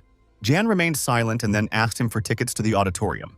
Ian sobbed into his pillow and said that the girl was very surprised to learn that the tickets were for the auditorium and not for the participants. However, Ian shouted that the problem was that it wasn't over yet. The prince asked if he couldn't finish but was ignored. There was an awkward silence between Jan and the ticket girl, but then someone called Jan and said, "It's really him." Jan turned around and was greeted by a middle-aged man, blonde, tall, and pumped. He called the old man a mercenary hero and said they hadn't seen each other for a long time. When Jan realized it was Schneider, he asked a few more times and, finally convinced, shouted out how many years had passed. The man wondered how Ian was doing, if he had also been to the fencing competition. Later, calmer, he said that it seemed Jan had never married, and Jan revealed that he was just an ordinary butler on the Ippolit estate. An old acquaintance asked him if he was a steward there, which one he was serving, and the old man's heart fell into his heels. The man began to wonder if it was the sharp sword Lion, or was it the fast sword Lloyd? With every word, Ian's face became darker and darker. Then the blonde-haired fellow laughed and asked if it was the Count of Stein himself, who confirmed his words, saying that, at Jan's age, it was more likely to be the second. Ian didn't answer his acquaintance's question and asked the girl when there would be tickets for spectators and how long he would have to wait. But, without waiting for an answer, he continued his questioning. He remembered that the Count had a third son, tried to remember his name, but finally remembered Riley. All the sons have a middle name, such as Sharp Sword, Quick Sword, and so Schneider decided to remember the middle name of the third prince as well. Jan choked back tears and hugged the blanket. He shouted that he was so ashamed to have humiliated himself in front of his former partner. Ian was pouring all the water out of his system, and Riley couldn't hear him anymore, so he covered his ears with his hands. The old man was crying because of Schneider's pity for him, the mercenary hero. He shouted that if only Lady Iris hadn't asked him if he should keep what had happened yesterday a secret. If only she hadn't said that, Jan cried loudly. He thought it was all very unfair. Riley and Ian went down to the table and Madame Iris and Sarah were waiting for them there. Sarah asked how they had slept, and Madame covered her mouth with her hand when she saw the old man's appearance. Ian was swollen to death. Riley responded badly to the girl, feeling that he shouldn't have come here. The waitress was overjoyed, looking forward to tomorrow's competition, which she was looking forward to. She also said that it was the first time she had taken part in a tournament like this, so she was excited. Riley, lying on the table, said he just wanted to go home. Looking at her son, Lady Iris giggled and said that apparently Ian was really very sensitive. The third prince waved a white flag and agreed with his mother, saying that Ian was drunk and repeated the same thing every half hour. Ian coughed and awkwardly greeted everyone with a good morning. Sarah greeted him and immediately switched to the young master. The prince asked her where they were going today. Sarah happily replied that today they were going to Right Solia. Riley asked why right then and there, and the girl explained that they wouldn't have this opportunity any other day. She said that the 3-day competition was starting tomorrow. The prince asked if they shouldn't go to the lower part of Solia. The maid said uncertainly that it was better not to go there. Ian, who was already awake, added that it was unsafe and dirty. Sarah confirmed his words, saying that although she lived here, the lower part of Solia wasn't the best place. Riley said he had no particular desire to go there now. The waitress clapped her hands and said that was it. Sarah heroically offered to start searching the city. Lady Iris told her to lead them. They left the house where they had spent the night. Sarah and Riley looked dejected. The Temple of Solia is the place where the goddess Ironessa is worshipped and blessed. Here, the sick and injured are healed, and the goddess blesses oracles to make predictions of important, positive, and destructive events. Lady Iris once suffered from a serious illness. She had come to thank the priest to whom she owed her healing and, at the same time, to visit the town. Riley looked around and decided that the sacred temple wasn't very different from other places. He remembered that people used to say that the goddess gave people the gift of prophecy. Riley wondered if anyone would be willing to spend their life as a monk for that gift. Father looked at Lady Iris and then said that Lady Iris's recovery had been difficult, but she had made it. Father Liebers congratulated the lady on the fact that she seemed to be protected by the goddess Ironessa herself. The third prince's mother thanked Father Liebers. Riley was slowly walking away, and Sarah asked where he was going. To which the prince replied that he thought his mother would be talking for a while yet, so he decided to take a look around. Ian followed him. An elderly man commented that this temple has beautiful architecture. He said that many people come here to see the Solia temple. Riley remembered that, in a past life, he had come across a statue of such a temple by chance, and as soon as she saw him, she immediately declared that he was the chosen one of the sacred sword. From then on, his life began to change. He stood still. The third prince said that this place reminded him of his past life, how he met a saint and drew the holy sword. In front, next to the huge statue, there was a figure in a white robe. Ian wondered who it was, but Riley didn't care, as usual. She was a short girl with long lilac hair. She greeted the elder and the prince and added that she felt honored to meet someone who had been gifted by the gods. The girl also welcomed them as guests of the temple. Ian stammered a hello in response, and Riley simply remained silent. Old Man didn't take too kindly to the prince's rudeness and said that Riley should also respond to the greeting. The third prince asked why. Riley told Ian that if she wanted him to greet her, she should open her face first. Everyone around was shocked by what the prince said. Ian said that he seemed to be an important person. However, the prince didn't mind too much and said that he was an important person too. The girl in the bathrobe called him funny. After that, she slowly took off her hood, and when she finally took it off, a beautiful girl with yellow eyes was standing in front of everyone. Jan bowed and told her that she was Saint Frisia. The old man was embarrassed, apologizing for not recognizing her. Riley seemed to despise everyone. However, Jan didn't ignore him either and said that the prince should greet him because he was in front of a saint. He added that he was also the saint of Solia, the youngest of the holy virgins. Riley said that there seems to be a strange custom of worshipping living saints here too. Ian didn't understand what he was getting at. The prince said nothing and was just talking to himself. Riley didn't like saints very much. On the contrary, he didn't like them and even hated them. He saw the image of the saint saying that he had been chosen by the holy sword. She told him to take her and destroy the demon king. Beck drew his sword, and the saint added that only a warrior chosen by a god could do that. She said he was their only salvation. So Beck agreed calmly. But at the moment, Riley doesn't understand why or why not he did it. The third prince waved his hand, turned around and began to walk away. Ian tried to stop him and whispered in the prince's ear that he should at least show her his face so that she would remember him. The prince wondered why he would do that, and besides, the more he looked at her, the faster his appetite diminished. Saint didn't feel comfortable with such comments made by the third prince in his direction. Riley said it was time to leave, as Mom had probably finished talking. A woman's voice came from behind them, asking to hear. They turned around and saw a saint running towards them. The girl asked them to stop. The prince ended up turning around too. The girl looked into the boy's eyes. She seemed to remember him and wanted to start talking, but she wasn't sure. Riley wondered what she was going to tell him. If she was going to tell him that he was unusual and had made a good impression, he hoped she wouldn't say that he should take the sacred sword and destroy the demon king. He sincerely hoped that she wouldn't say that he should take the sacred sword and destroy the demon king. However, the little girl asked him to bend down a little. She asked if he was. And then only the third prince could be heard. The prince, stunned, asked in horror why a saint was asking about such things. She didn't answer but said, with a smug look, that she thought so. She also said that she understood and that she thought so. Riley still didn't understand why she was talking about it. She explained that it was because he had a very slow reaction when he saw her. Riley asked insultingly if she still considered herself a saint after that. As far as he knew, saints shouldn't say such stupid things. Everyone in the temple was horrified, including Jan. The girl wasn't hurt by his words, but said that despite this, she was still the youngest saint in Solia. She explained that it was natural to be proud. It was clear from Riley's face that he was extremely disgusted. But he sarcastically replied that she was good for it. He also added that, in that case, she could think whatever she wanted. The girl was surprised that the prince addressed her as you and said that, after all, she was a saint. The third prince asked if she was a saint. The girl hesitated. The prince continued, asking if he should kneel in front of her and cry. He asked John if that was the right thing to do. The old man, in a state of shock, replied that it wasn't. Riley was squirming with frustration. Santo looked at him with innocent eyes. He said he was terribly angry.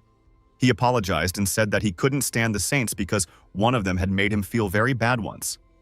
The priests and John had cold sweat running down their faces. Riley suggested that the girl go their separate ways and not bother each other. The girl gripped the hem of her white robe tighter. She was starting to cry and couldn't say anything anymore. Two priests ran up to her, all men by the way. One of them handed her a handkerchief.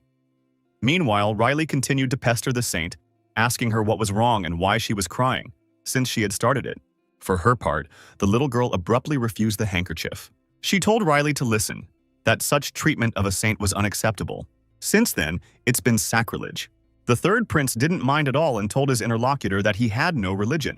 He called her ridiculous, saying that she was the first to start talking nonsense and now she's making him look bad. The prince explained that this was the reason why he didn't want to come to the temple. He asked John to leave. Ian asked again, and Riley said he didn't think they should stay here. They were leaving, and the saint was watching them. She soon began to cry because of how unpleasant the situation had become. She was angry and irritated with the prince, saying, "What now?" saying, "You can't take it anymore." Tears flowed from Frisia's eyes. The priests did their best to encourage her, saying that there might be people who didn't like saints.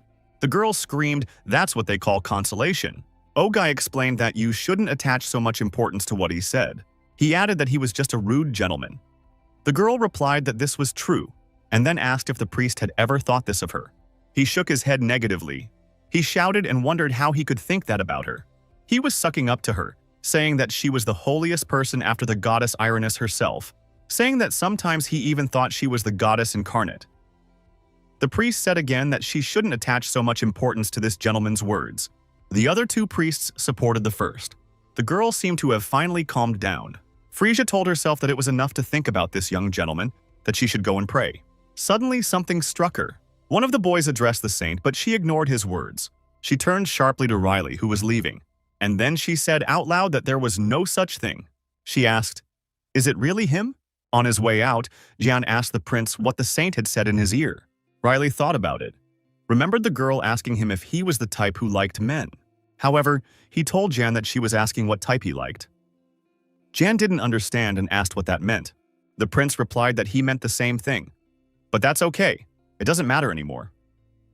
Riley said that she had annoyed him, but that he was kind and would put up with it. The third prince also said that there was nothing good about being called a saint. Lady Iris asked her son what had happened in the temple when she was already outside. Sarah stood next to her and looked questioningly at the prince. Riley shrugged and said it was nothing special.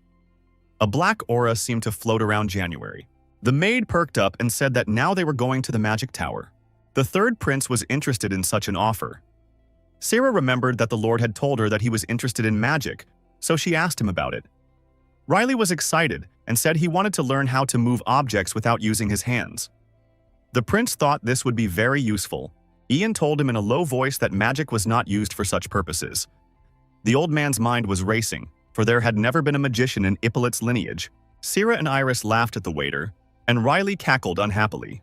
They were already approaching the tower. It was a skyscraper that looked like Big Ben, and around it was a blue light like the one Riley, or rather Beck, had used to destroy the monsters' heads in the first chapter. Riley was impressed by the tower and said that it had a slightly different atmosphere to the one to the left of Solia. The waitress said it was true and that if you got closer, you would notice that even the air there was different. She said that some people say this is due to the high content of pure mana in the air around the tower. She then asked the prince if he could see that circle. He pointed his finger at the same blue light. Sarah explained that this was the device. Riley listened attentively and then hesitated. For him, as someone who hadn't heard much about magic, these stories were always very interesting. And when it came to his extraordinary ability in his past life, all he had was a curse and a blessing. Specifically, the sacred sword he had received. Riley felt it was much better here than in the other world, where he was forced to take on a burden of responsibility he didn't even want. He needed to live the life of a chosen one, and that was weighing heavily on Beck. The third prince had no desire to go through such an experience again. But it's different with magic. In this life, Riley's choices determine her future. The prince looked at his hand. He wondered if he would be able to deal with the trauma of his past life if he learned magic. Sarah asked if Riley wanted to try the same device as the magic tower. She also said that he could measure mana, and that anyone who wanted to become a magician had to go through this procedure. The third prince thought again, and Sarah insisted that if he had the chance, Riley should take it too. Ipelit's first two sons, Lion and Lloyd. They also measured their mana level to master the Magic Blade sword technique. They were only children at the time, and Lion's mana manifested itself at the age of 12. Lloyd's, on the other hand, in 14th place. Sarah continued, saying that he hadn't had the chance for various reasons. Lady Iris joined her and said that Riley should try. Ian, hearing all this, was burning with rage. It seemed that a deadly flame was growing around him. He thought about the fact that it was finally time for Riley to show everyone his skills. As the male mercenary hero, Ian was the best at battle magic during the Great War. He was also the first to realize Mr. Riley's potential. Now the old man seemed enthusiastic. He was excited by the idea that everyone would finally get to know the young lord's unusual abilities. Ian thought the day had come to get rid of the title of Lazy Sword. Riley, Mom, and the employees were already inside the tower. Everyone looked around in awe. Riley asked if this was the magic tower, and Lady Iris said that it was very spacious. There were lots of flasks or flying books around, lots of information about magic, everything glowed, and most interestingly, flying stairs to the top. She said she didn't know the details, but that's what they said. Riley said it was incredible. He continued to pay attention to the liminal jewels or magic stones in the air and those same stone steps. The maid said that the tower was a tower, and that the other people in it were different. They seemed special. There were wizards inside, and they wore blue robes but no hoods. One of the magicians approached them. He was a handsome guy with white hair and round glasses. He asked politely what they were looking for. Ian told the boy that they had come to see the tower. The man said politely that not everyone could enter the magic tower. He asked them to present documents proving their identity. The old man handed him the papers. The blonde-haired wizard smiled when he saw that they were from Ippolit. He then said that he was giving them permission to inspect the first floor, but to go up to the second floor or touch the items. Before he could finish, Riley was already standing, mesmerized, next to a large magic stone and touching it with his hand. Mago ran up to the prince in an instant and withdrew his hand. He shouted that the stone should not be touched. Riley apologized and said he was just curious because the rock was very blue. The boy examined the rock, making sure everything was all right. He was still nervous, saying that not even a gentleman from the Earl family should touch this stone. He also asked if Riley knew what it was. The prince asked what the stone was. However, the magician didn't tell him, but only replied that he couldn't tell him. Kara finally exhaled and said that there was a sign with the items that could be touched, and politely asked them to be more careful in future. He also added that everything else could not be touched, only looked at. Riley was embarrassed. Lady Iris approached them and politely asked the magician to show them where the place was, as they had no idea what it was. The magician smiled and said he would be happy to do that. Now he's introduced himself. His name is Ferda. Ferda said that there were many kinds of magicians, wizards, sorcerers, alchemists. He said that if you made a list of their properties, a whole day wouldn't be enough. He heroically stood next to a huge cabinet containing several books. He said that most magicians write magic books like that. He showed one of them, which looked quite ordinary, but had a magical blue light coming out of it. Now Ferda was in front of an interesting device with flasks. He said that water could be poured in there, and after a certain time it would turn to ice. The principle was that the magic circle came into contact with the water. Riley interrupted him by saying that it was like an icebox. The magician was surprised and asked what a refrigerator was. The third prince turned away and said it was nothing, that he had invented the word himself. Ferda told them to take a look around, and that if they wanted to go up to the second floor, they would have to go through a certain procedure. Prince asked what could be seen on the second floor. Ferda said that there it was possible to see the trainees practicing magic. For example, throwing the fireball that Riley was so interested in. Prince said, "That's interesting." Sarah called him and told him she was here. The prince and the wizard entered the room where the others were already waiting for them. The girls were smiling as usual, and Ian still had a dark aura. Sarah told the prince that it was a manometer. Riley, on the other hand, wanted to try it out. Riley confirmed her words with hesitation. The look in Ian's eyes clearly made him uncomfortable. He already wanted to give up. At the same moment, he felt the old man's gaze on him again. Kara said yes. Prince, looking at the yellow ball in front of him, he asked Ferda how to use it. He replied that all he had to do was raise his hands above the ball. Mago added that it would start to glow and then fill with water, depending on how much mana the prince had. The third prince decided that there was nothing difficult about it. All he had to do was raise his hands, and he would start measuring. Ian asked the magician Ferda to listen to him, and Ferda replied. The old man asked what would happen if the amount of mana was too great, if the balloon would burst because of it. Ferda hesitated, but replied that such a person would definitely be invited to study in a tower or other educational institution, especially if it was a child. He said that so far the balloon has never burst. Ferda also said that if the balloon cracks, then they are dealing with a genius. But popping is hardly possible. Mago laughed and said that he wasn't a dragon, and therefore didn't need to worry about the balloon's safety. The only one who caused the crack was the great wizard Astroy. Ferda said that during the Great War that wizard had even defeated a great mercenary hero. However, the boy couldn't remember his name. Ian looked at him in silence. Ferda couldn't remember, but repeated that Astra had defeated the hero. The girls laughed and asked if John expected much from the young master. The old man coughed. Riley turned to the balloon with the words, "Shall we begin?" Riley's hand touched the balloon. The prince put a hand on the balloon and it began to glow. Something was happening. Riley turned to the balloon with the words, "Shall we begin?" The prince put a hand on the balloon and it began to glow. Something was happening. His palm was on the ball. He even had to squint because of the bright light. Ferda squeezed her eyes shut in the same way. The girls were equally interested in the photo that was taking place. Everyone was tense and watching the process carefully. Jan was particularly excited. Soon the light faded and Riley relaxed. He asked if that was the end. Everyone except the wizard ran to see what had happened. There wasn't much mana on the ball. However, the magician commented that this was the norm, the average. Ian's heart seemed to stop. He asked again. The elderly man was shaken and wondered why the standard, why not the excess, why not a measurement error. The prince wasn't upset at all. He was happy to be normal and thought that maybe he should become a magician after all. His mother supported him, saying that perhaps he should really dedicate himself to magic. Ferda laughed and said it wasn't a bad option, but she still thought the prince should learn everyday magic. A gloomy aura formed around Ian again, only this time not of anger, but of discouragement. Ferda went on to say that this was enough for magic. Ian muttered that it couldn't be. He still couldn't believe it. Ferda asked if Mr. Ian was all right. He was furious and shouted that this couldn't happen. The old man grabbed the balloon and was about to smash it to pieces. Mago tried to stop him, shouting that the magic ball shouldn't be handled like that. But Jan stood his ground and told Ferda that he was sure there was something wrong with him. Jan continued to cry, saying that there was some mistake. The third prince, meanwhile, whistled some tune, pretending not to hear anyone. He told the girls that he was hungry and asked what they were going to eat today. He also asked if they were going to have lunch at Solia.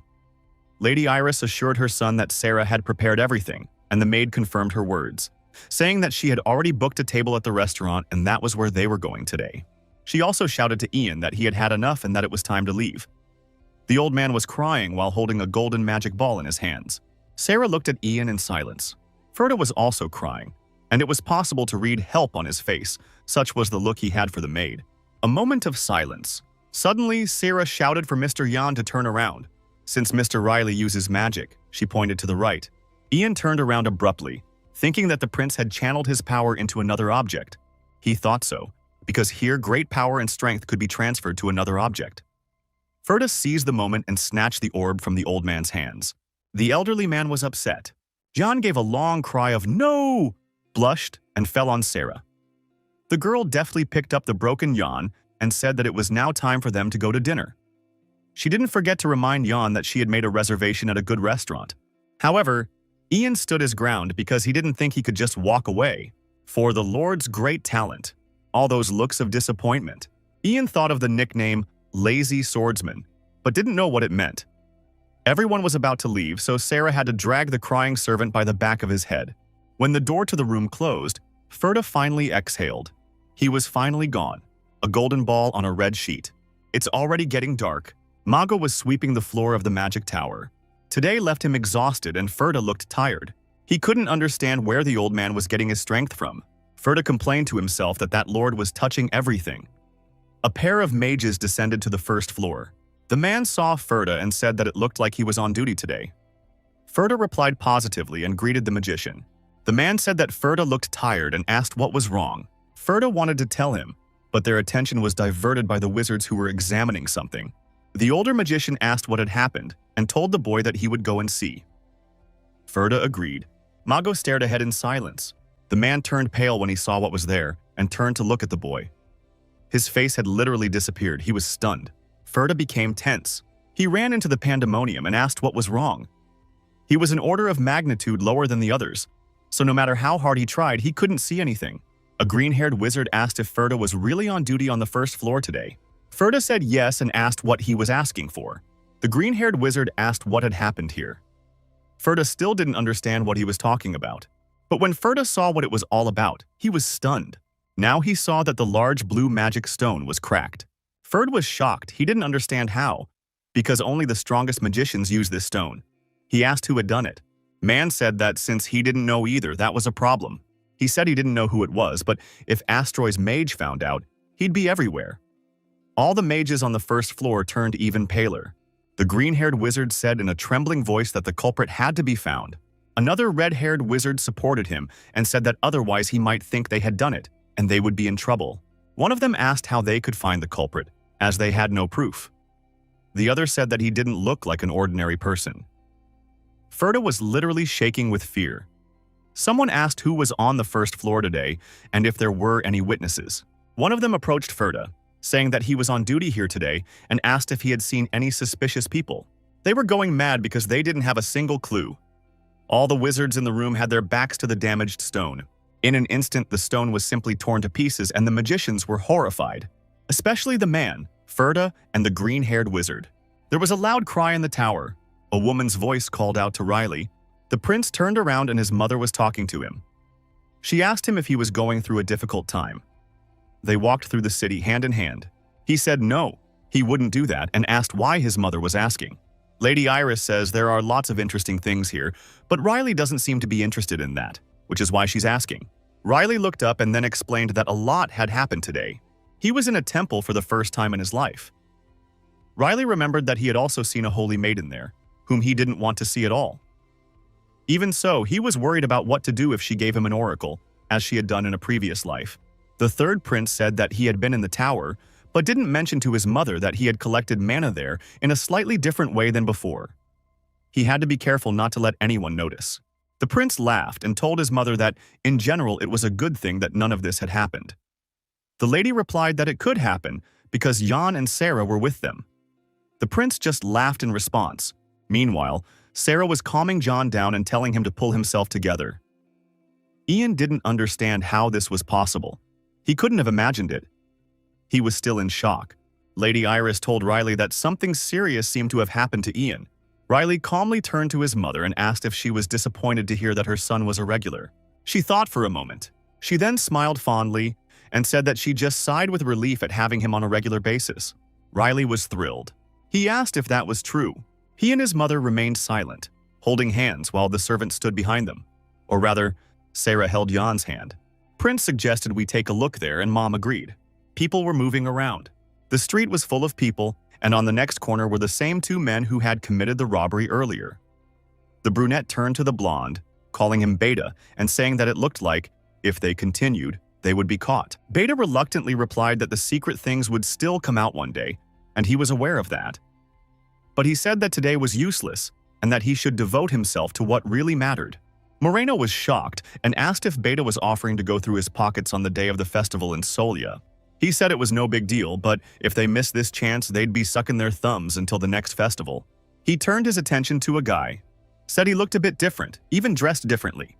It was a white-haired guy, in uniform with a red scarf around his neck. The brunette wondered if Beta couldn't see the guards behind him, and added that the guy was at least a member of the Earl family. Beta was not happy about this news. He watched his prey intently.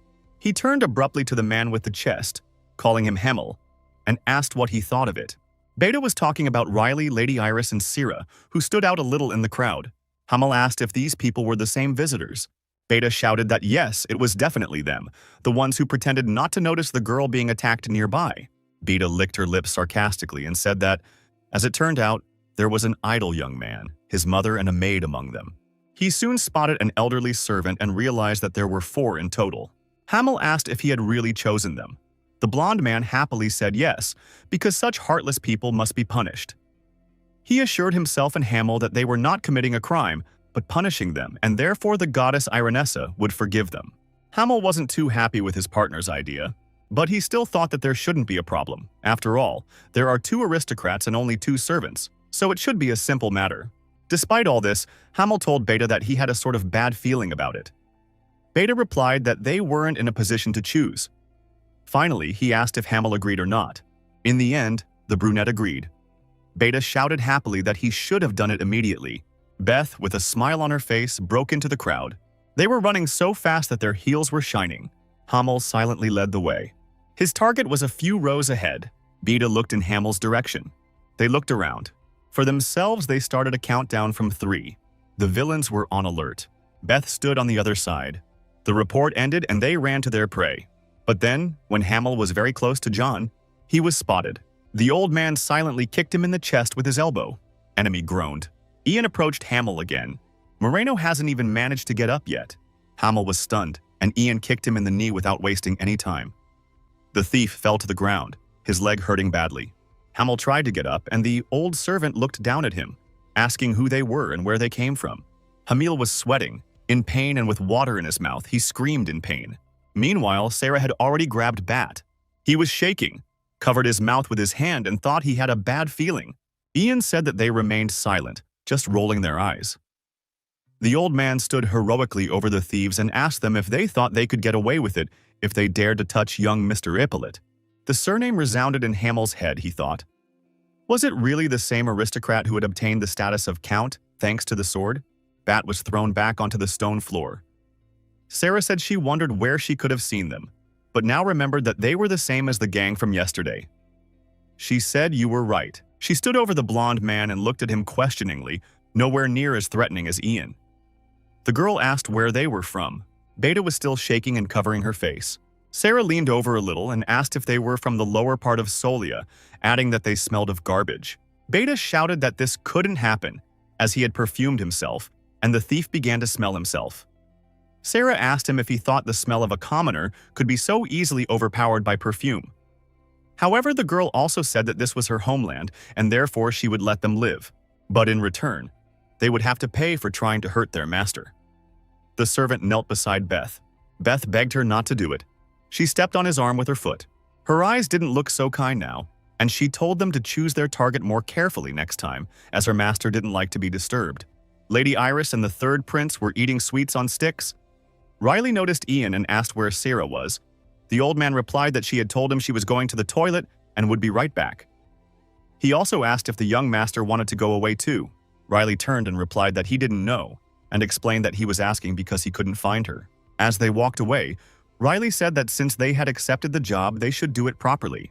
Ian was a little surprised and asked again. The third prince said happily that it was nothing, and told his mother that it looked appetizing. The lady replied positively and said that she had to clean his mouth first. The prince's entire face was in the food. Riley raised his head. Above it was a majestic red salute.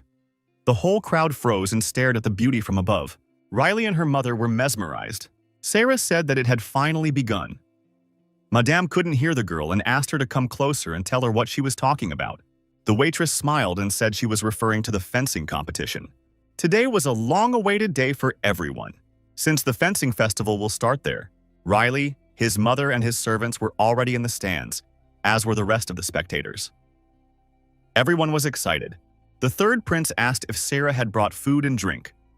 The maid, holding a tray with legs, potatoes, hamburgers, and Coke, happily told the gentleman that everything was ready. Riley began to eat the meat, and Ian noted that this time there would be some very good contestants performing. The prince asked if this was true, and the old man said yes, reminding him that they had seen the competition program at the entrance. Riley, however, said that he hadn't looked at her carefully. Ian sighed tiredly. Sarah told us that, according to the program, there will be 3 competitions today. Velio said nonchalantly that he thought the competition would be over before dinner. He felt that the competitors, although excellent, were not that good by Ippolit's standards. Riley noticed a couple sitting nearby and the empty space around them. He thought that, for some reason, there were fewer people here than outside. Lady Iris had noticed it too. The waitress said that there weren't many people. The lady agreed and said she thought the place would be full. However, Sarah explained that it is difficult for commoners to enter here. Ordinary people need to obtain a letter of invitation, as this competition is between chains of aristocratic families. Lady Iris asked what it meant that, in this case, ordinary people couldn't watch the competition. The waitress said it was nothing of the sort. The girl pointed her finger at a flying blue stone with a small ball on top. The lady asked what it was.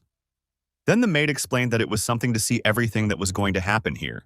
Riley said rather rudely that surely some nobleman would do something stupid and embarrass himself. Sarah disappointed him by saying that it couldn't happen because there was a time difference. She said they could see what was going on here the day before. Riley imagined it was some kind of delayed transmission. Sarah continued talking, saying that the magic tower was responsible for the video and that, if you asked, they could cut out the unwanted images. The prince again came to the conclusion that this magical tower was a very interesting place.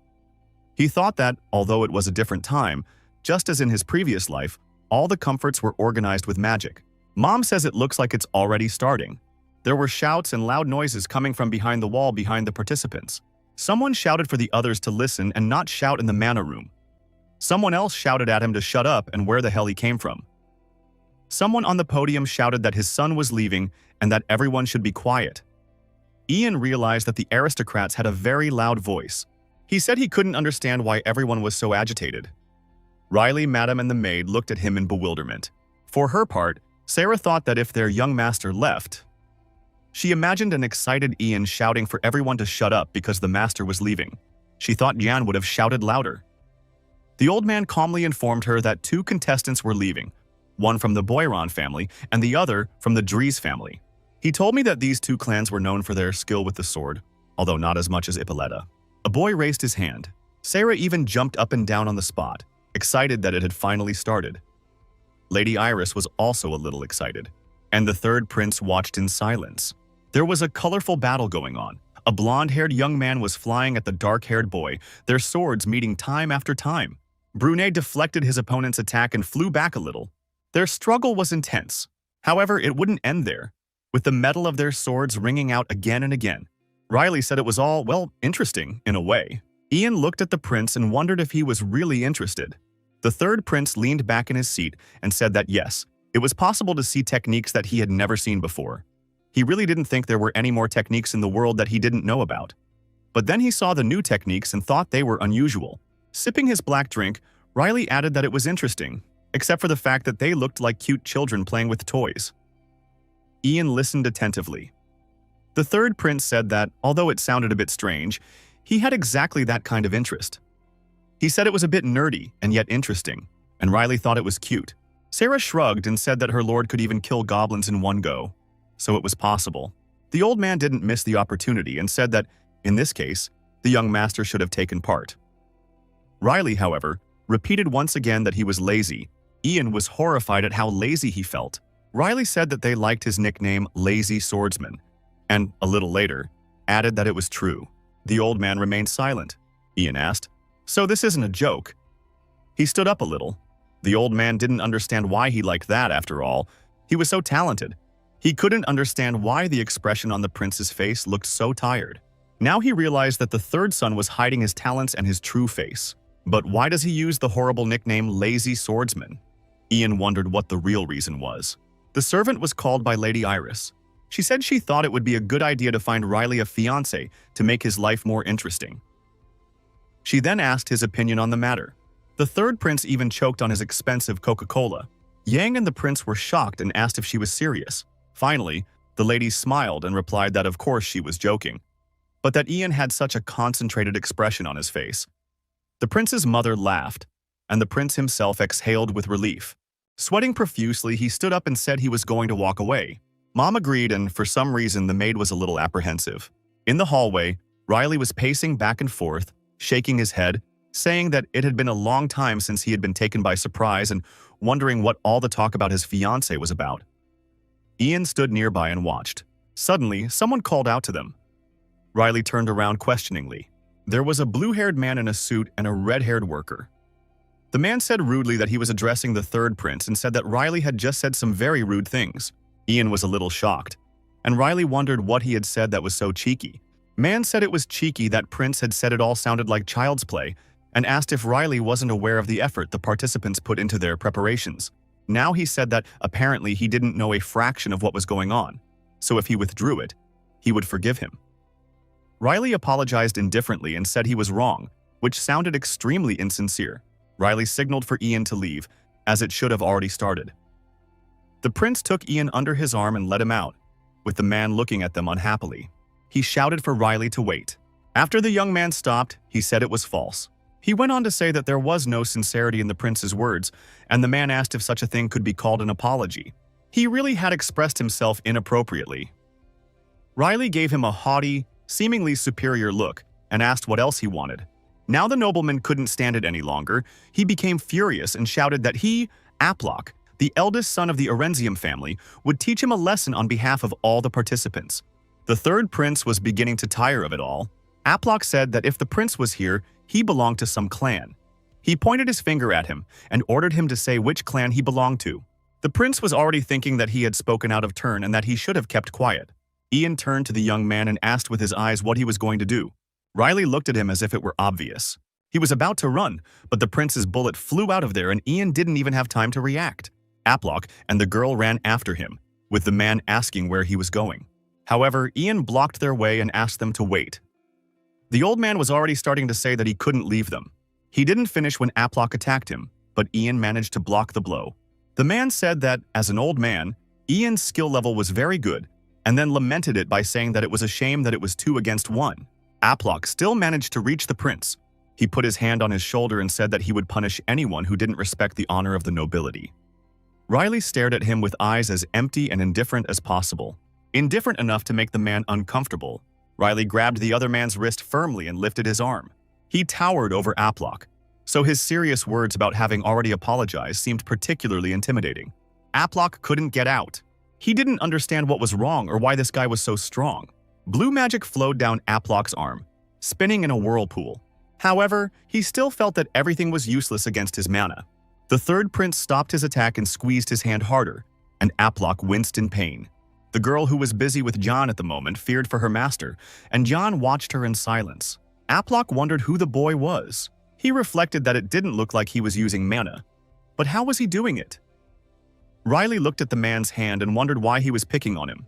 Aplok groaned because his arm was in so much pain. The girl tried to run to his aid. Riley didn't wait for an answer but simply threw Aplok at the girl angrily and said he just wanted a quiet life. Ian was still watching all this in silence but with a little surprise. A large hole formed in the wall into which the opponents flew. The prince approached the man and asked if he had told him that his name was Aplok. Once again, he didn't wait for the man's answer but began to speak, telling him to listen carefully. Riley asked if he was taking his pills because he smells bad. Ian watched from outside. The third prince told Aplok that if he didn't want to be discovered, he should keep quiet, and Aplok obediently agreed, with terror in his eyes.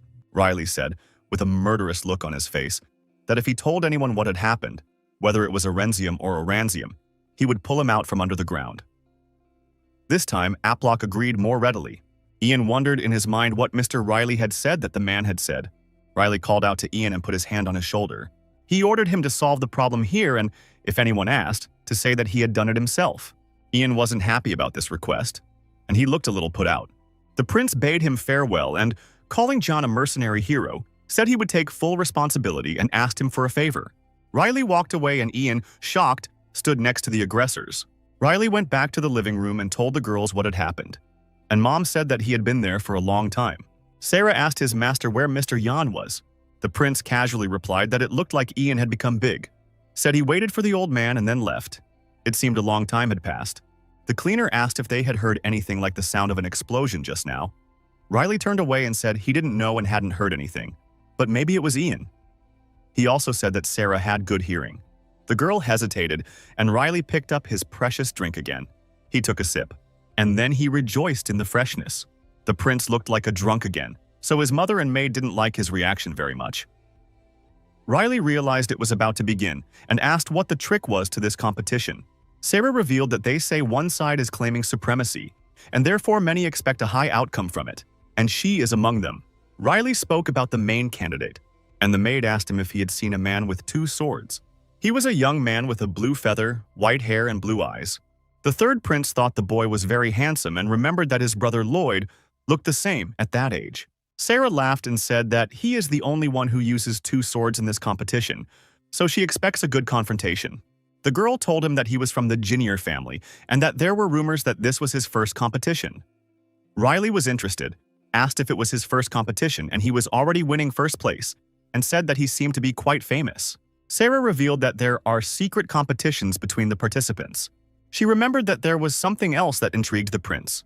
The maid said that there were rumors that he was superior even to the Ippolit clan. At least that's what the note said. Lady Iris and Riley were surprised by this. Lady Iris said that even so, when it came to swords, the Ippolit clan was in first place. Riley pointed a finger at him and said that, in this case, it wasn't to their advantage to expect good results from him. Sarah had a very different attitude towards him. She hugged him and said that it was good to see his masculinity and audacity. Riley watched silently with a smile on his face. The referee would tell them that the fight would continue until one of the competitors was ejected from the field or the action stopped. He said that they were allowed to use mana and that threatening an opponent's life would result in disqualification. The judge also added that it was up to him to decide and asked if everything was clear. And his opponent was already a little confused. Sarah made an ooh. She said it seems that this time the victory is predetermined. This poor boy was trembling with fear, while his strong opponent stood confidently in one stance. Riley, watching all this, said he didn't even know. The prince turned to Sarah. He asked her if she knew anything about this guy. She clarified whether he was talking to the opponent of the opposing candidate. At first, the maid couldn't remember the boy's name. Meanwhile, the referee waved his hand to give the starting signal. Sarah recalled that this nobleman was from the Erenzium family. The swords were knocked out of the hands of the famous swordsman, who was a little dazed. Everyone in the audience was stunned. A prince from the Jinye family flew away. The man held his sword firmly. His opponent attacked him with a red feather. Now he seemed a little more confident. Riley watched the competition with passion and discussed Erenzium. The image of the first prince of the family, the man with whom the prince had left Yan, came to mind.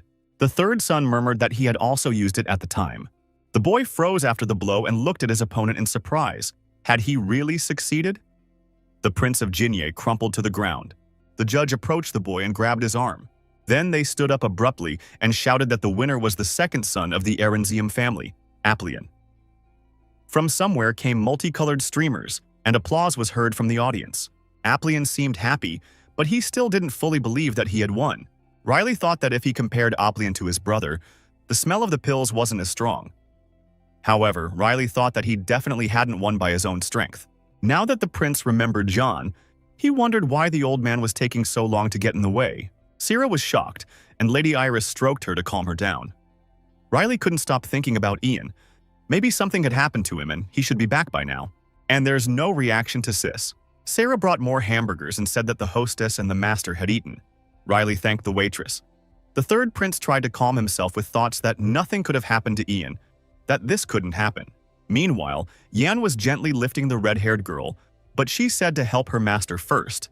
Yan replied that due to the mana defense, he had less internal damage, and therefore she should help her first. The girl hung onto Ian's shoulder. The old man himself had images popping into his head, just like the young gentleman's cries that all he wants is a quiet life. Ian thought that this Aplock was also quite strong and had some very good skills. However, he said that no matter how talented everyone was, his master already was. He didn't say anything else out loud, but he felt that the gentleman had already demonstrated his level of skill. Now the old man wondered if it was possible that, when measuring mana, he had only released a little on purpose. Ian continued to reflect. Is it possible that the young lord is a dragon who has come down to Earth? Dragons are supreme beings. They have a lifespan of 10,000 years. Sometimes dragons turn into humans for fun. Ian could give no other explanation for his strength, even though the prince was still very young. Even so, Ian exhaled.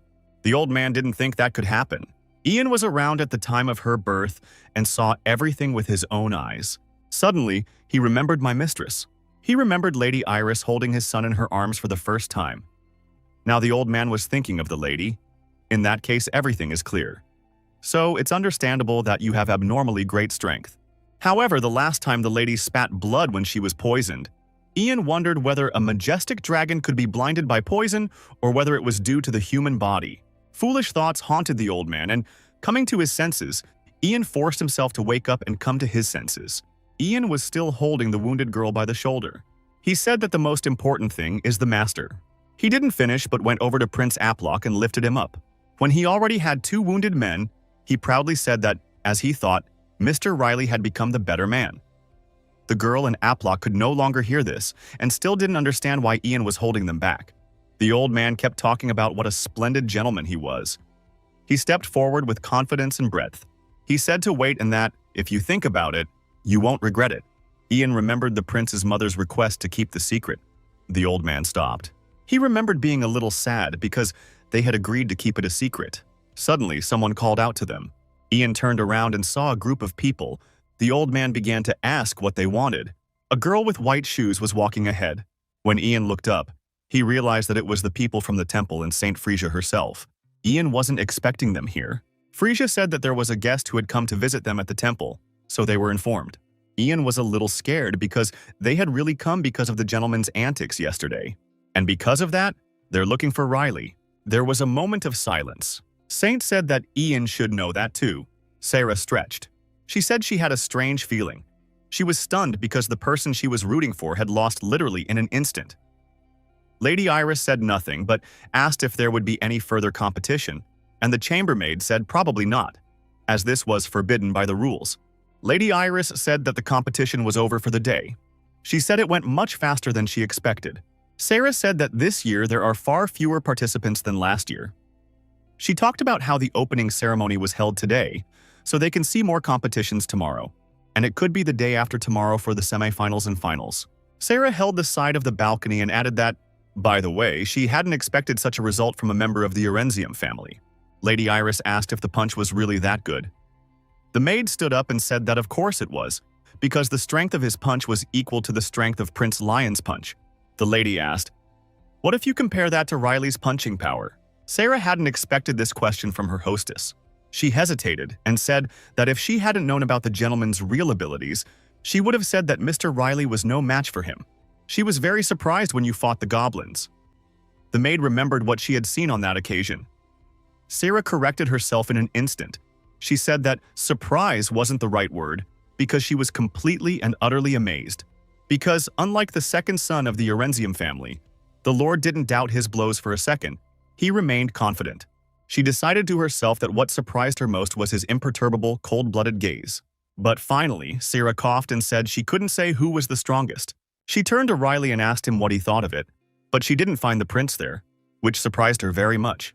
Lady Iris had told her that, as Ian had left a long time ago, the prince had decided to go and fetch him. Now the girl realized that, in fact, Mr. Ian hadn't left yet. She put her hands beside her body and said that this was news. The young gentleman was walking alone. Sarah decided that she would have to warn Ian about this when he returned.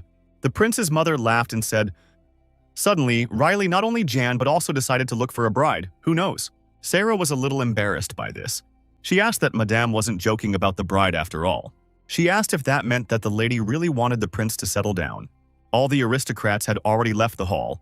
No one in the corridor was talking or discussing the competition. Lady Iris calmly told Sarah that something must have happened here. She also said that someone was blocking the way and that this person seemed to be Yang. This time, Sarah wasn't shocked and even pushed the aristocrats in front of her a little. She saw two people hanging onto Jana, who couldn't stand on her own. The girl shouted that it was him and asked why he was there.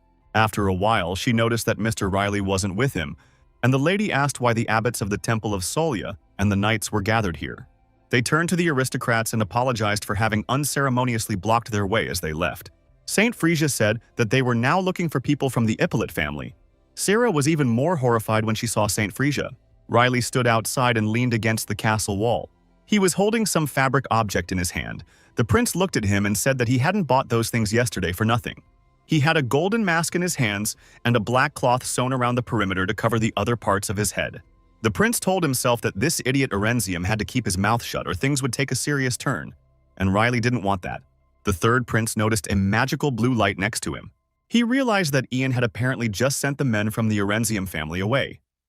He looked in the direction where the blue light could be seen and wondered if that was where Lower Solia was. Riley chuckled and remembered that it was a long way from here to the lower part of Solia. The third prince easily jumped over the opposite walls and climbed to the top of the castle. He called Orenzium's men scoundrels and said he had warned them. During the flight, he said that once again they had gone to take pills. The cave was illuminated by the dim light of lamps and someone was moaning in pain. It was that dark-haired thief, Hamel, who moaned that he was still alive. Hamil looked at his hands and said that he didn't think those 4 people were the people of Ippolit. But he quickly corrected himself and said he was lucky to be alive. Hamil looked up and wondered if it was morning or night. At first he thought it was morning, but then, when he saw the light from the lamps, he decided that it was night after all. Hamil cried because they had gotten there last night, and now he woke up and it was night again. He didn't like the fact that he had slept all day, although that wasn't surprising, as it had happened yesterday. He called Bat and asked if he was all right. Blondie was lying on his side against the wall, and Hamil shouted that he had brought him here in his arms, almost tearing him apart. Beta shouted and cursed at the wretched girl who had tied him up. Hamel got up from his seat and asked if Beta was all right. The one who turned to him and shouted didn't seem to be doing well. Beta didn't forget to call Hamel an idiot. The blonde man had a nightmarish expression on his face. Hamel looked astonished at his ally. Beta cried for her arm because it was broken and now everything was over. Baeta asked him if he thought these novice nobles would treat a man from Lower Salaya. Baeta said that Hamel made him laugh. Hamel put his arm around the boy and told him to calm down. Beta cried because of what they had done to him. He didn't finish but stood up and said that they should be avenged for this. The brunette got up and ran after him, wondering if he was going to go to this woman. Beta shouted back that he was using the slag from the magic tower. Hamel was telling Beta to stop immediately, but Beta ignored him, but Hamel kept begging him to leave this enterprise. Beta approached someone who was lying under a blanket on the floor and told him to get up. There was silence in response. He tore the quilt off the bed and, calling the girl Nini, shouted for her to stand up taller. She woke up and asked him what had happened. It was the black-haired girl with the scar. Beta said that he had a request for her, and that without her, he wouldn't be able to carry out a plan. Nini wondered if there was definitely no way to do without her.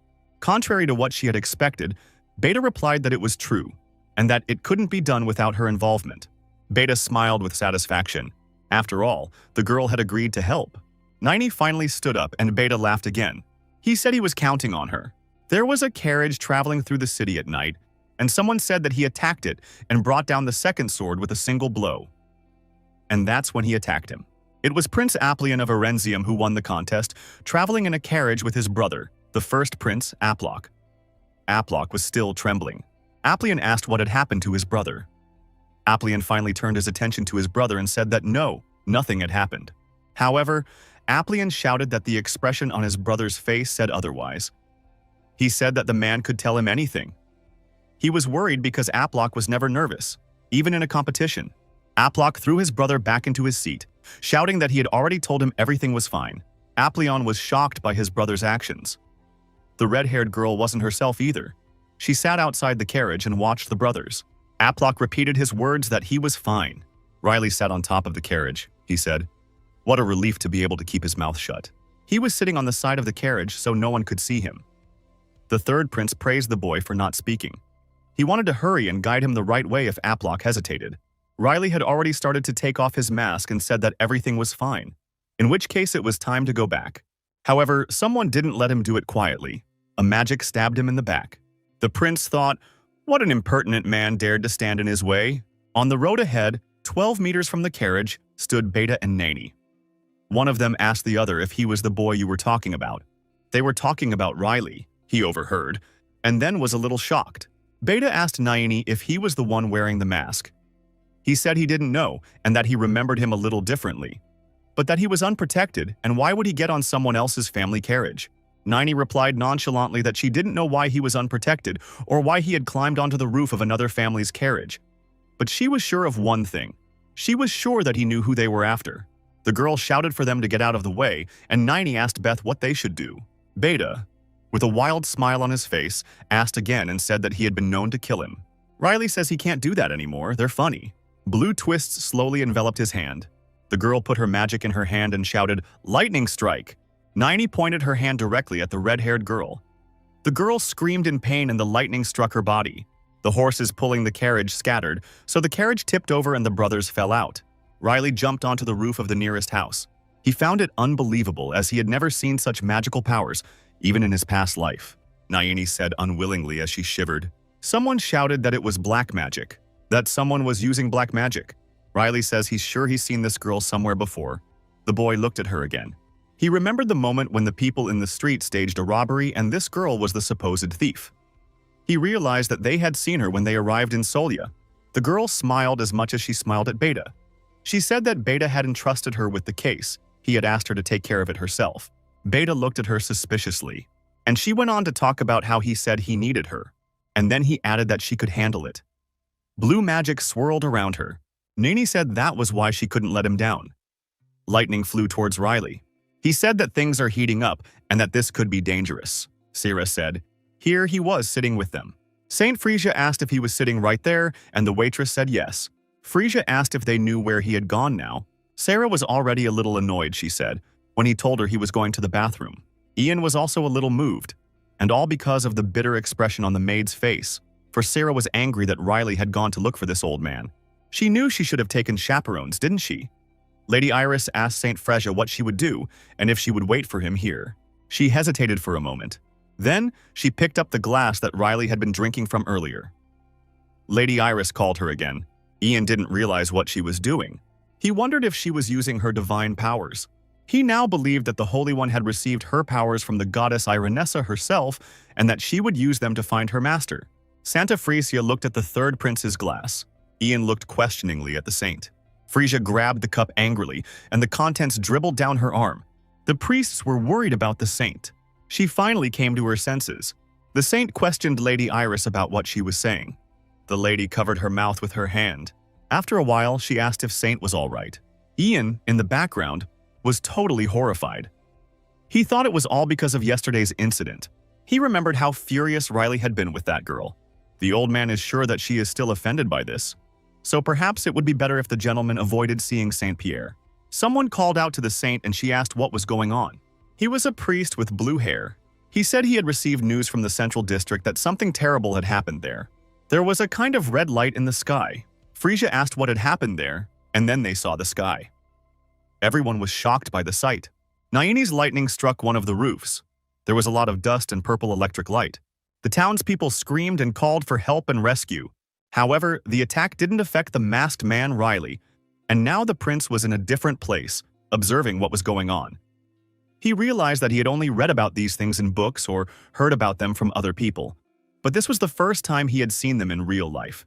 The girl was already very angry. She was going to attack the masked man again and shouted that it was all for bat. She didn't knock again because Riley once again skillfully backed off. They both wanted each other dead. The third prince thought that she was just a child. And how could she be so proficient in magic at such an advanced age? There were already some warriors in front of Nayini. They were asking who she was and saying that if she surrendered now. But she didn't let them finish because one of the knights had already been hit by Nayini's lightning bolt.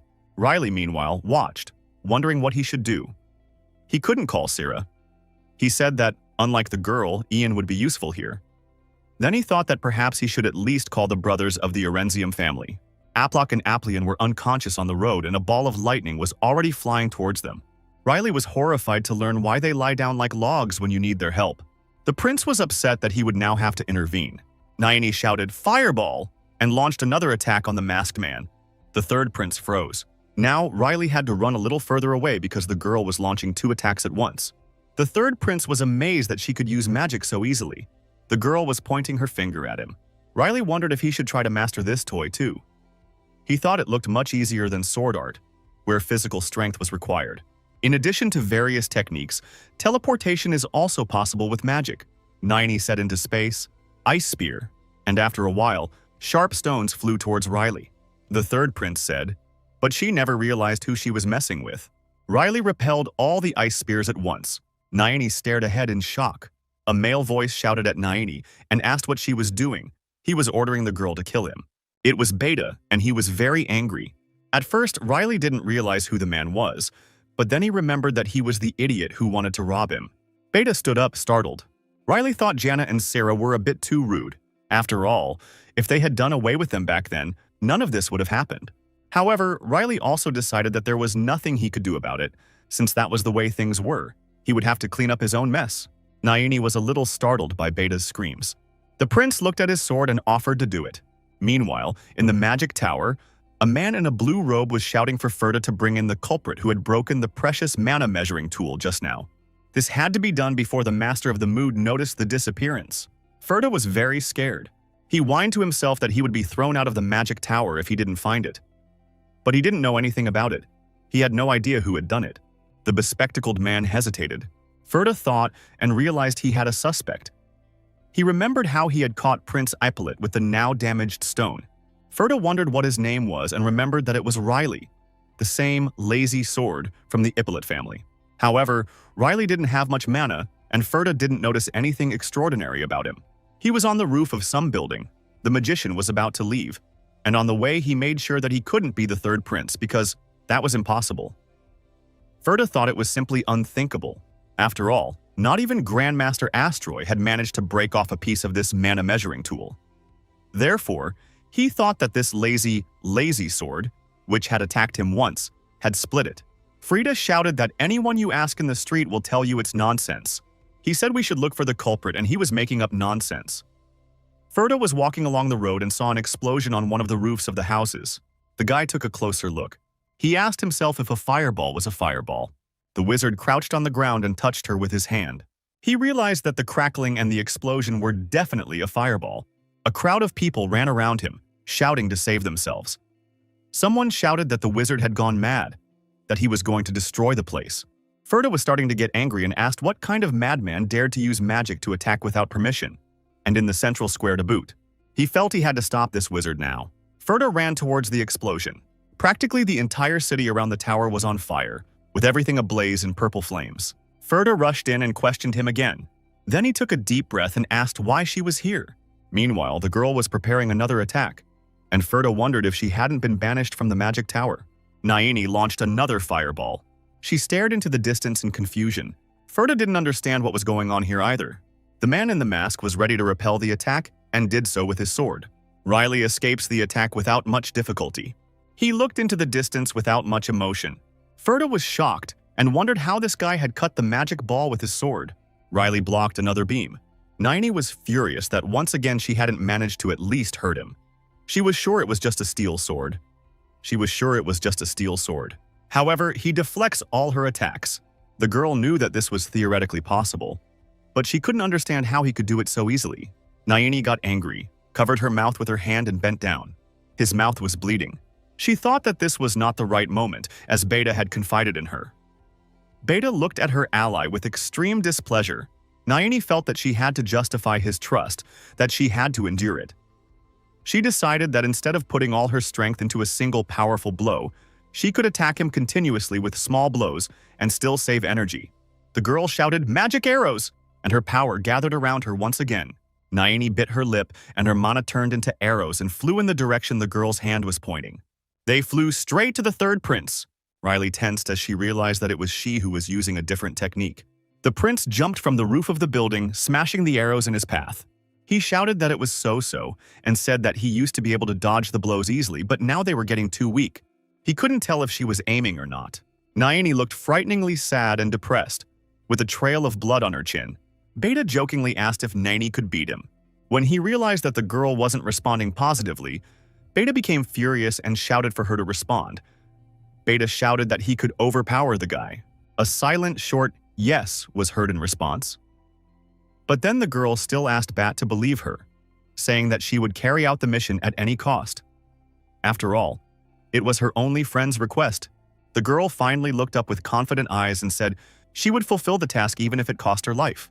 Riley suspected there was something wrong here. He saw that the color of her mana was very rare. The houses in the neighborhood still burned with purple flames. The smoke was purple and, in general, the whole street reflected the color purple. Even the girl's ice spears, which were embedded in the stone pebbles, were dark purple. The prince thought that perhaps it was a special kind. He remembered that he had encountered this mana in a previous life, and back then, it meant unique abilities. However, Riley said that despite this, something still bothers him. He pondered that, normally, the color purple-black meant that someone was using powerful black magic, but this mana was as if it were unstable and dangerous. The girl was cringing in pain and Beta couldn't find her place, so Riley realized that he couldn't even control her. The girl wiped the blood from her cheek and didn't realize why there was so much blood. Naini realized that blood was now coming not only from her mouth but also from her right eye, which had a mosquito scar around it, and looked at Beth in horror. The third prince realized that she was definitely not herself and that this matter could not be left aside. Someone in the back shouted to take a look. Another shouted that someone had joined the fight. A third asked if we should run now. Someone in the crowd shouted that he would probably deal with that wizard. Another shouted that they were finally safe. He exhaled loudly. Riley turned to them, horrified. Shouts from his past life came to his mind. People shouting that he was a warrior, that he was here and now they would live, that the warrior would save them all. Beck was shouting that he had to win. It's as if the finger of the universe itself is pointing at Beck because he's a warrior. Riley was consumed by the memories and traumas of his past life, remaining a dazed man. Naini asked Beta to run away. The person asked what she was talking about, and she responded by telling him to believe that this man would kill everyone here. Naini said she would stop him and let him escape, because at least then he could survive. Beta denied everything. Naini said that everything was fine, even if she died. The blonde man grabbed the girl by the back of the neck and continued shouting, but now about the fact that she wouldn't dare die until he killed her. Beta said that if she died now, she would be a pile of garbage with bones. Then he asked more loudly if she understood him. The girl was shocked, and Naini murmured that he had said he trusted her. Before she could finish, Beta interrupted her to tell her that they had let her in and fed her, and that now she had to work to earn a living. He asked why he had welcomed her in such an ugly way. He said that she made him sick. Beta still couldn't calm down, shouting that it was disgusting to even look at her, which is probably why she was banished from the magic tower. The boy then turned his attention to Riley, who was standing next to him.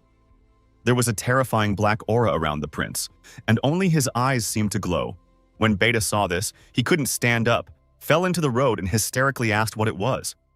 Riley said that was it, that the show was over. He pointed his sword at Bat and asked how he could call her trash. The prince also said that he himself could no longer listen to him, as he was tired of his words. Beta was terrified, his whole body shaking.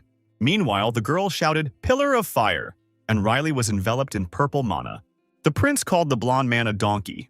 After that, he easily cut off the mana that was about to attack him. Naini stood in the masked man's way and forbade him to go near Beta. Riley couldn't understand how she was still on his side even after that. He thought she was too, and now he was calling them fools. He thought she was even more stupid than he was when he was a warrior and protected people, and the girl wasted no time shouting for Beta to run. Riley knocked the girl out in one move and told her that she was making too much noise and should rest for a while, and that he had nothing against her either, but against the bastard. Naini fell into the road, and Riley turned his attention to Beth. He was already crying with fear. The third prince told him that he wasn't so kind and that, if he were attacked, he wouldn't escape with one hand. But now he's asked for it. Riley shouted that enough was enough and prepared to cut off the thief's head. But the man's protective field stopped him. Riley looked up. He saw an elderly wizard standing there, proudly holding his majestic staff. The old man asked Riley who he was. The prince wasn't at all happy with his appearance, as he didn't need any extra trouble. He realized that he had been waiting a long time, and that now a man with strong mana had arrived. Streams of the old man's energy are accumulating to the left of Solia, and even in the fortress. The old man didn't wait long and said that if the boy didn't deign to tell him who he was, there was only one way out, to use force. A flame came out of his magic staff. She grew up. The wizard lifted her up and told her that he was the Grand Master of Asteroy, and that he would deal with her personally. Ferda said they should go to the central square. There was blood everywhere around the wizard, on the walls and the stone floor. The boy was addressing Grandmaster Asteroy. The old man told Ferda to listen, that he should only be summoned in really important cases. He injected something purple into the bald young man's arm. But he went on to say that his greatest master, representing Solia, could not be summoned so easily. The magister took the gold out of his bag. Astraeus reminded him once again that he shouldn't be disturbed. He sat down at a table full of herbs and potions. Ferda shouted that what mattered now wasn't the drugs on sale. He told me that one of the exiles from the tower was stirring up the square.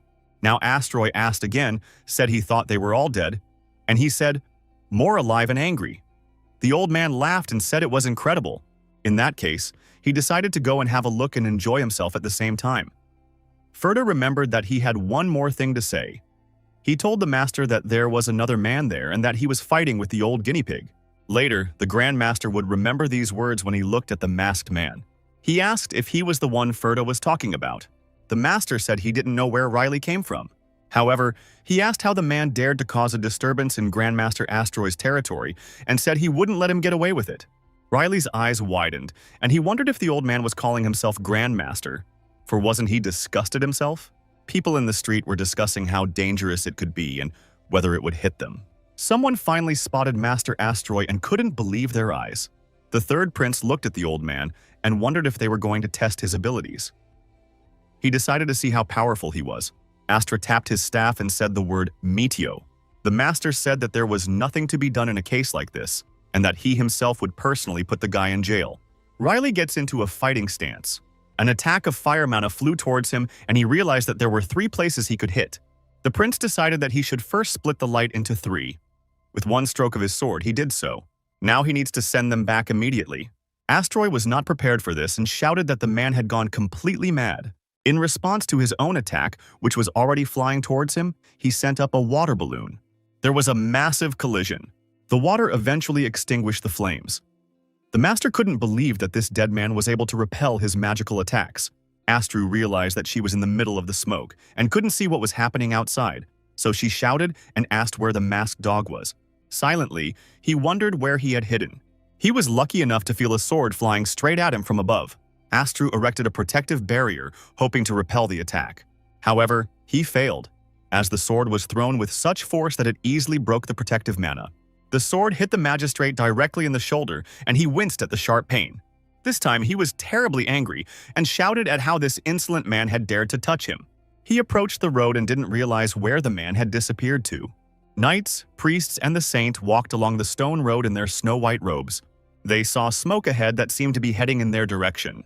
Everyone stopped, and Saint Frisia ordered everyone to move away. She created a divine barrier in front of them. Then, realizing it was Mr. Asteroid's magic, she put it away. One of the knights asked one of the priests how Master Astru of the Magic Tower could attack a saint, as he thought it was an outrage. Frisia looked at the Grand Master and realized that he wasn't looking at them, but at the central square. The girl told the attendants that, to begin with, they should get out of here as soon as possible. She remembered the goddess Irenes's prophecy that she should find him first, but it seemed that there were more important matters at hand. Meanwhile, Sarah, Lady Iris, and Ian were still in the building where the competition was being held. Even though it was already evening, the waitress wondered why Saint was looking for Riley. Ian coughed. She turned to Ian and asked if he knew anything. She didn't finish but went on to ask another question. Sarah didn't understand at first, then asked if Ian was really here. The prince asked with a tired look on his face, wondering if they had arrived yet. The old man worriedly asked where the third prince was. The prince happily replied that his mother had told him that Yan was in the bathroom, so he had gone to look for him. Lady Iris replied understandingly that they must have missed each other. Ian was horrified that the prince had seen that the saint was looking for him and had run away. Sarah clapped her hands and said that since the young master had returned, she thought it was safe to leave. They were heading down the stone path again. Riley turned to Ian, who replied, he asked if the old man had solved the case. Ian replied that if he meant the people from the Erenzium family, yes, but halfway through they had met the saint, and so he didn't know their fate. The prince smiled and said that he had done well. As the conversation ended, the smile fell from Riley's face. He thought of the girl in rags. We'll have to take a look at her. Since he was a warrior, he still had this bad habit. Naini sat against the wall with her eyes closed. The knight asked why they were going to the lower part of Solia. Aplion replied that there was someone they needed to find. Aplion, beside him, was silent and trembling. The knight exhaled fatigue and wondered what the hell they were doing. A woman's voice interrupted him, shouting for him to stop. It was the red-haired maid, who covered the brothers with her hand. She told the knight that he himself knew that they had nothing to do with it. While Aplock looked horrified, Aplion was full of confidence. The knight was not satisfied with the girl's appearance. She wondered how long she could question them. As these gentlemen were busy people, Aplion asked how his brother was feeling. Then he noticed that his brother was shaking and didn't answer. The girl shouted at the knight and said that it was because of the magicians that magic happened, and asked him if he thought the same. The knight replied begrudgingly that yes, it was true. The girl became extremely angry and asked if he meant that the honorable people of the Erenzium family, who are masters of the sword, were involved in an affair with magic. She shouted that it was just the ravings of a blue mare. The knight hesitated for a moment. The girl kept shouting how angry he was with her. She was ready to attack the knight, shouting that they too were victims, that they too had been hurt because one of their companions had died in the accident. The knight raised his hand and agreed with her, but asked her to calm down first. He said that if they sent the statement later, they would have to go to the police station again. Knight handed him a piece of paper. The girl snatched the paper from him roughly and laughed at how meticulous he was. Now she turned to her aristocratic brothers and, smiling, apologized for the long wait. She said she thought they'd better come back today. The girl suggested they have a healthy meal before then. Aplion agreed and said, hurry up and go. They moved and Aplion patted his brother on the back. The knight looked at them and decided that she herself was a two-faced creature, and her gentlemen were no better. It was a deep night, with a full moon in the sky. Naini groaned on the ground. She didn't know what that place was because she was in the square with Beta. She remembered telling Beta that everything was fine, even if she died. how he had interrupted her, telling her not to die, calling her a worthless bitch. How he'd shouted that she wouldn't dare die until she'd killed the guy in the mask. Beta screaming that if she died now, she'd just be a bunch of useless bones. The girl was upset and asked if she had been abandoned again. Suddenly, Naini clutched her chest and cried out in pain. She screamed that she was in a lot of pain.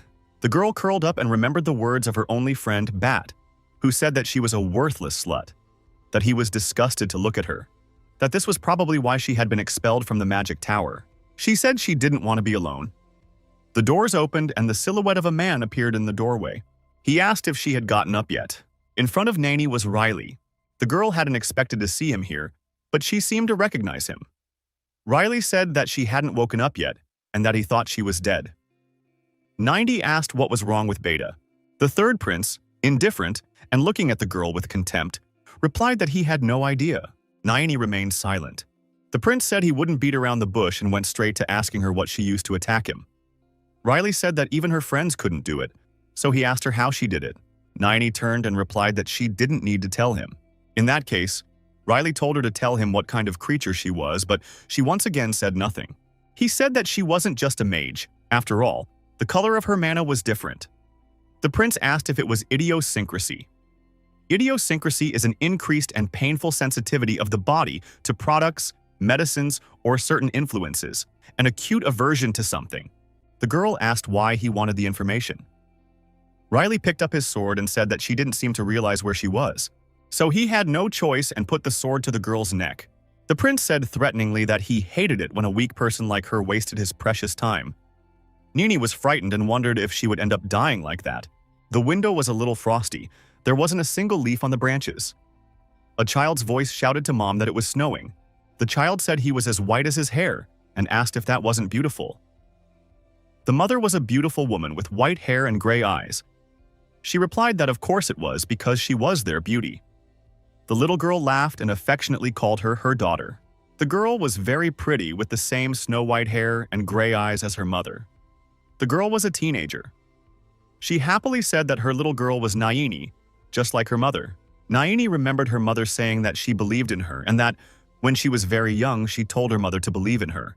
The white-haired Naini said that if she took part in the research experiment in the Mage's Tower, they would live without any worries. She was excited that she would suddenly become a Grandmaster. Now another memory. Naini, still blonde, was in a fortress in complete silence, unable to say anything. All she could hear was someone terrified, begging her to stop, telling her not to do it, shouting loudly that she couldn't. When the screams stopped, a hand held out a pill to the young woman and told her it was her turn. The girl looked at the pill in confusion and wondered if she could resist. The magician replied that if she didn't succeed, her family wouldn't receive any money. It was Grandmaster Astroy. Behind him, there were people behind bars, there was blood on the walls, and these people were sobbing hysterically. Astroy told the girl that she had been waiting for this after all, and that she should try harder.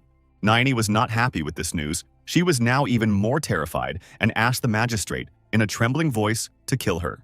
It was taking place in a magical tower, with that very protective mana around it. Naini asked again to kill her. The other magicians rejoiced that they had finally succeeded, that they had succeeded. They shouted that the mana doesn't evaporate, it stays in the girl's body. All the mages in the room applauded loudly. Someone shouted that, with these results, they would be able to create high-level mages.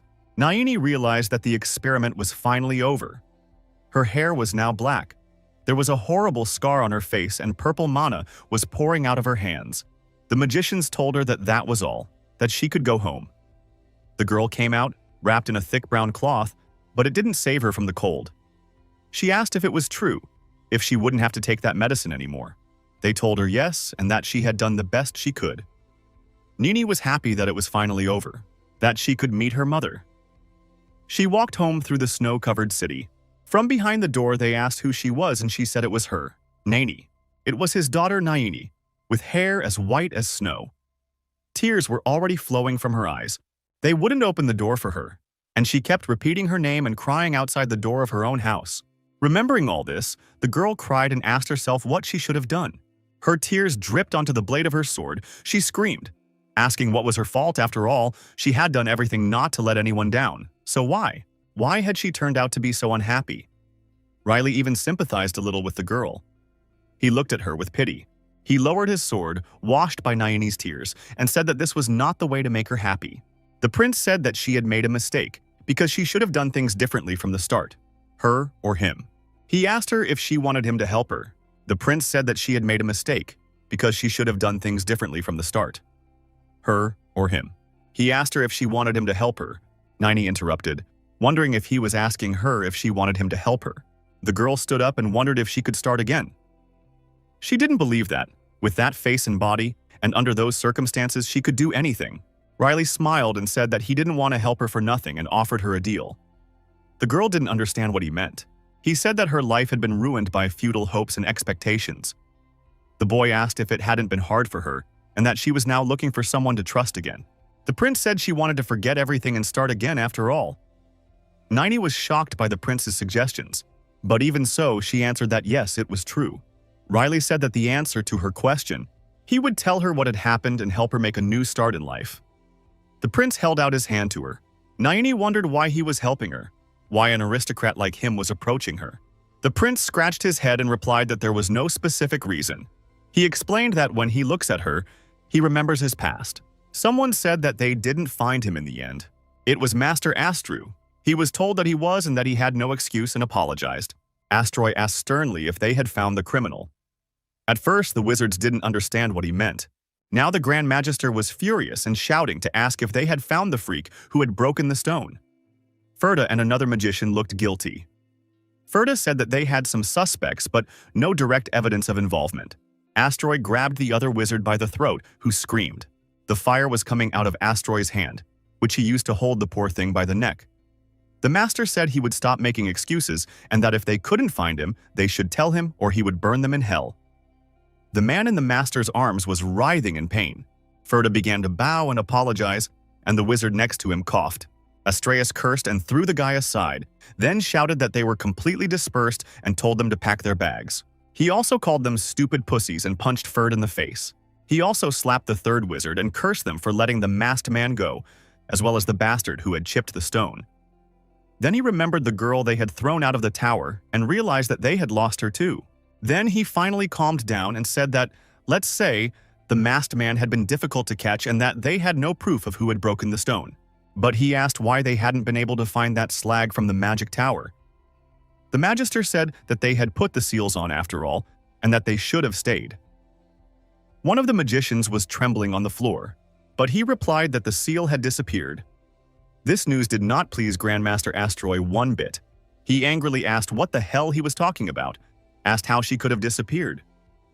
Unfortunately for the magician, however, the magician shouted that it was true. The magician said that the seal they had put on the object had been erased. He said that if the magician didn't believe him, he could check it himself. Astru asked what the Urenziums were saying. The wizard thought about it and said that today, but not yesterday, because of what happened yesterday, they were very exhausted. There were large wooden crates locked near them.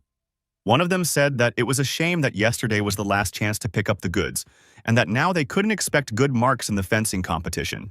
Astru turned to Ferda and asked what had happened to those guys from Lower Solia, asking if he had them under control. Ferda replied briefly that he did. The Grandmaster turned and, as he left, told those miserable idiots that everything was fine and that he didn't want to see them. Ferda asked the Grandmaster where he was going. The Magister turned threateningly. Ferda asked if he was going back to the basement. The magician asked, wondering if it was time to stop.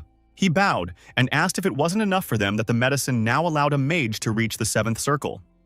When they expelled Nayani, they were able to reach the mages of the 6th circle with this medicine. Grandmaster Astru looked at the boy angrily, and he went on to say that it's no longer a passion for science. It's just, Astroy didn't let him finish. Or rather, he simply teleported elsewhere. Ferda was left alone in the spacious room. Nayani asked the prince in what way she was reminding him of him in the past. She said that it didn't seem like he had been subjected to experiments either. Riley thought for a moment. He sniffed a large wooden box, like the ones they talked about in the magic tower. Without waiting for an answer to her previous question, the girl asked what he was doing. Riley replied that there was a strong smell in here and asked if it was coming from here. He opened the lid of the box and there was grass growing in it. The prince pulled out a couple and stared at her intently. Riley wondered if that was it. He asked the girl why there were drugs in the magic tower. Someone behind them called out. They turned around astonished and realized it was Master Astroy. Astro recognized the girl and asked if she was the scum. Naini was very frightened by his appearance and was shaking all over. The old man laughed and said that she had given him an unexpected gift. He held out his hand to her and said that she had become harder to find. Astroy asked Naini how she had arrowed the seal. Meanwhile, Riley had already put the same mask on himself. He stood up and asked the honorable man if he was the one who boasted about being the Grand Master of Astroy. The old man asked if there was anyone else here. Now he noticed the guy with the mask. Riley told him that he was an old acquaintance and asked if he recognized the mask. In his hands, he held some leaflets pulled out of a drawer. He said he could see that they weren't bored here in the magic tower. The third prince asked the great and good master if it was his. He wondered if he had remembered correctly that this was illegal in Solia. Astra was burning with anger. Riley went to the girl and told the magister that he just wanted to find something related to her and took a big fish. The guy in the mask laughed, saying that if people found out it would be like that. He said that they would turn the place upside down and asked if he was right. The master had already gathered his fire mana in his hand. He shouted that the guy was scum and threw his fireball at him. Naini was horrified. She was getting really scared. Riley stood in front of the girl, thrust his sword forward and said, Yes, it's not good to do that. You've abandoned a man and you're acting like a brute." Riley wondered if he really was the Grandmaster. This made the master so furious that he gathered another fireball and, calling the guy contagious, asked him who he was. Riley wondered if the Grandmaster was asking him, and then replied that as if to say he was a retired warrior. The Grandmaster gritted his teeth in anger and fury. He launched his fiery attack on them and said they were just a bunch of pathetic scum. Astru couldn't understand how they dared to behave like that. In response to the attack, Riley skillfully slashed the old man's arm from the shoulder with a blow from his sword. Astra was shocked by the turn of events. He was terrified, his eyes and mouth still wide open, and Riley looked calmly and insensitively into the old man's eyes. In response to the attack, Riley skillfully slashed the old man's arm from the shoulder with a blow from his sword. He curled up on the floor and grabbed his shoulder. His severed arm lay beside him, with a puddle of red liquid around it. The old man screamed for her hand. Naini was horrified and even covered her mouth with her hands in shock. The Grandmaster shouted how the boy could do such a thing to him. He wept bitterly for his now lost hand. Riley stared at the fallen master and rolled his eyes. The prince told the magistrate to turn back or he would live with only one arm. The old man held the bleeding wound with his other hand and shouted what he was carrying. The man in the mask just cheerfully told the old man that he had ruptured his largest blood vessel and that if he left it like that, he would rot like a dog. Astroy was more than annoyed. He had already realized that he had been very careless. Riley said he would stay out of his way so he could teleport. The guy kicked Astroy's hand, which had just been cut off, and told him to hold on and get out of here.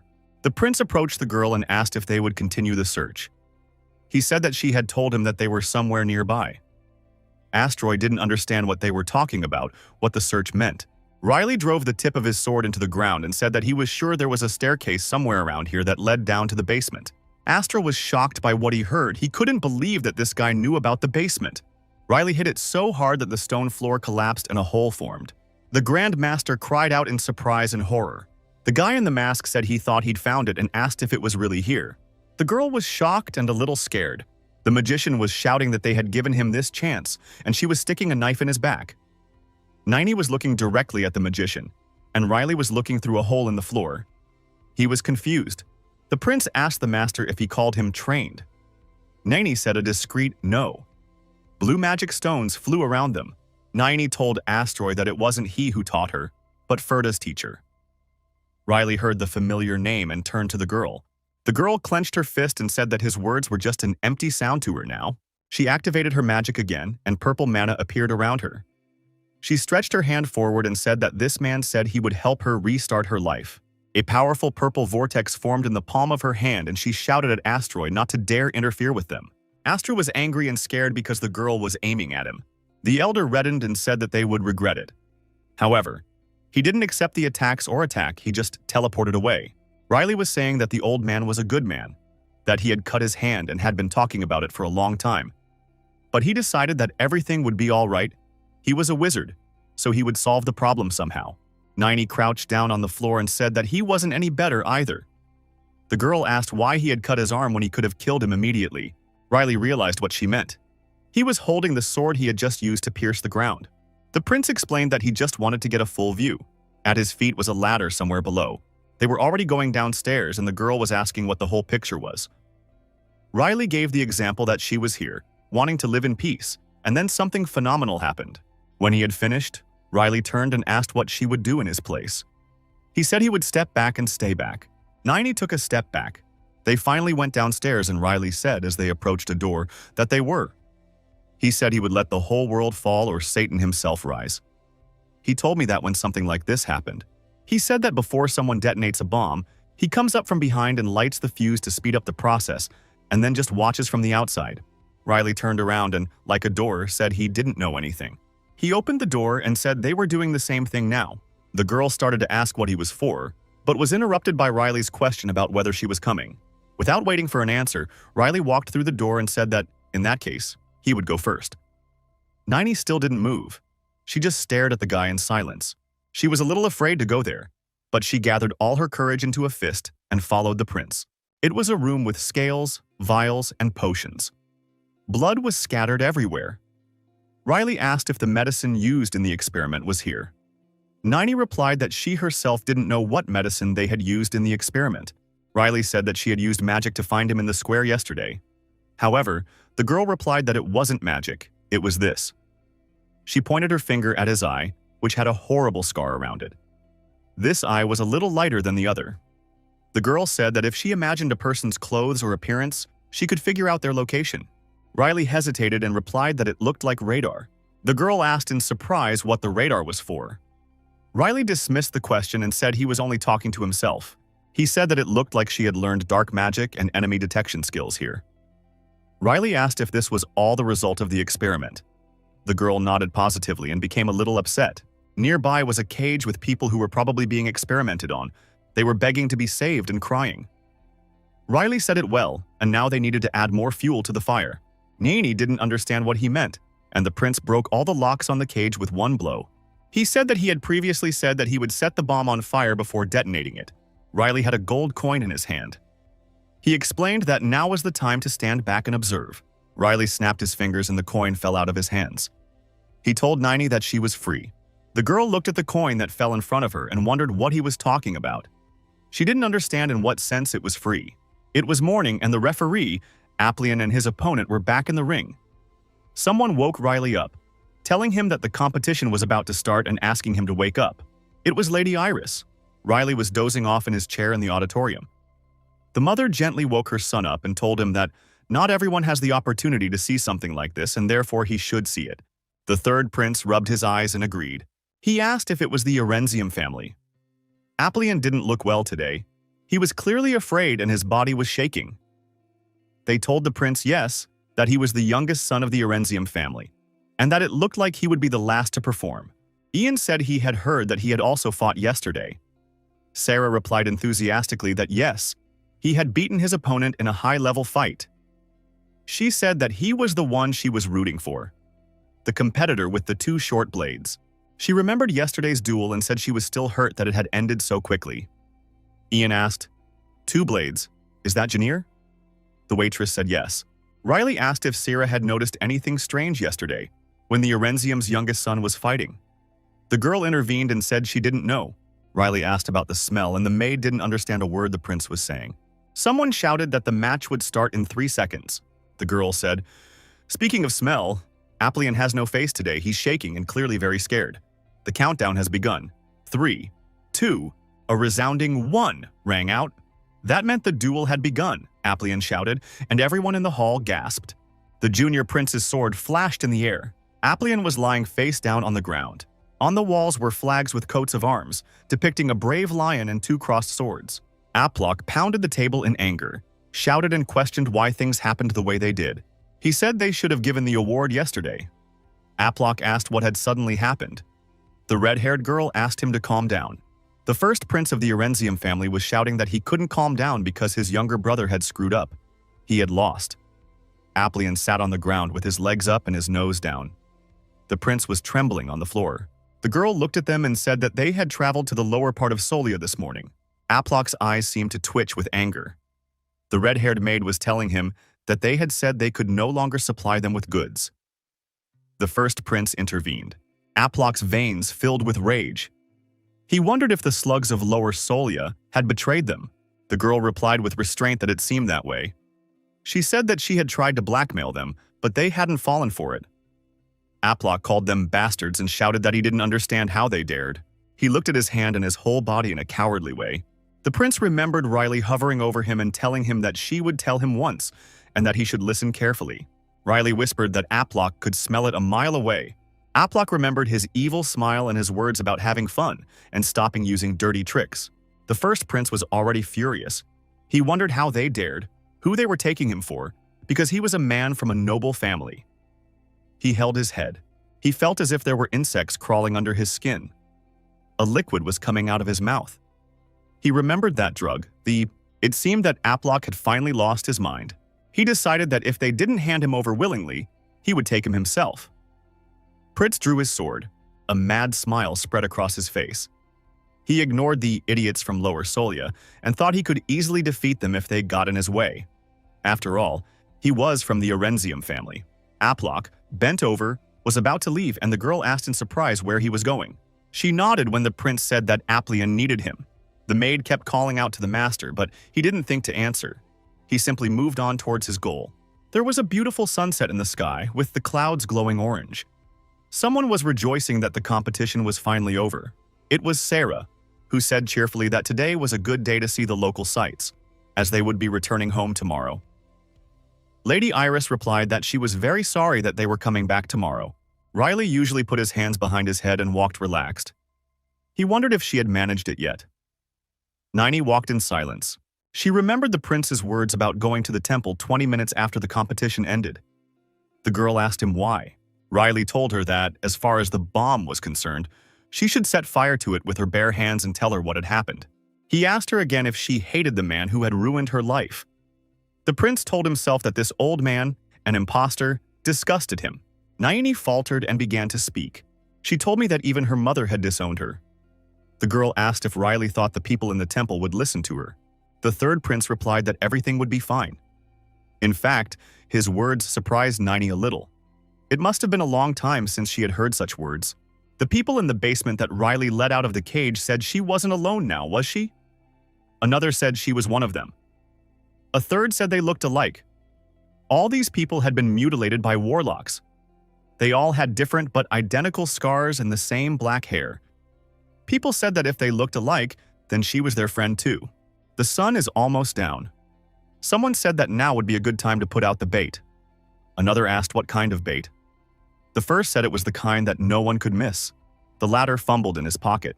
It was Nini, and she was holding a narcotic substance. Metacartsua, which was grown in the magic tower. She said she was sure she could handle it. She took someone's hand and said that they've all been through this. They can't allow it to happen again. Another girl said, horrified, that she didn't want to go through that at all. Another girl hugged herself and cried, saying she hated it all. Nini smiled at them and told them they were right. There were tears in the girl's eyes. She said they should take this chance in any way they could, and she hesitated for a moment, but finished the sentence by saying that they should start their lives all over again. Nini asked the boy and the two girls if they were ready. Without waiting for an answer, she told everyone to follow her. They were already outside the temple, and now all they had to do was go in. Nini opened the door and was about to enter, but one of the priests stopped them and asked politely who they were. They stood in a circle as if prepared to defend themselves at any moment. The priest asked them what they were doing to be in such a terrible state. She remembered the masked man's words that they should go to the temple, not to a castle. She remembered the masked man's words that they should go to the temple, not to some castle. But the priest didn't live up to their expectations. He grimaced and called for them to leave, because from their clothes, they were from Lower Solia, so he asked them to leave. Nini bravely stepped forward and asked to wait. But as soon as she approached the priest, a pair of sharp swords were pointed at her. She asked him to wait. Nini told me that she was the only one from the lower part of Solia. The dark-haired girl in the back was sick, and the boy wasn't having any fun. Nini said that, unlike her, other people from the left and some from the right were also in Solia. She added that these people barely survived. The priest looked at them questioningly.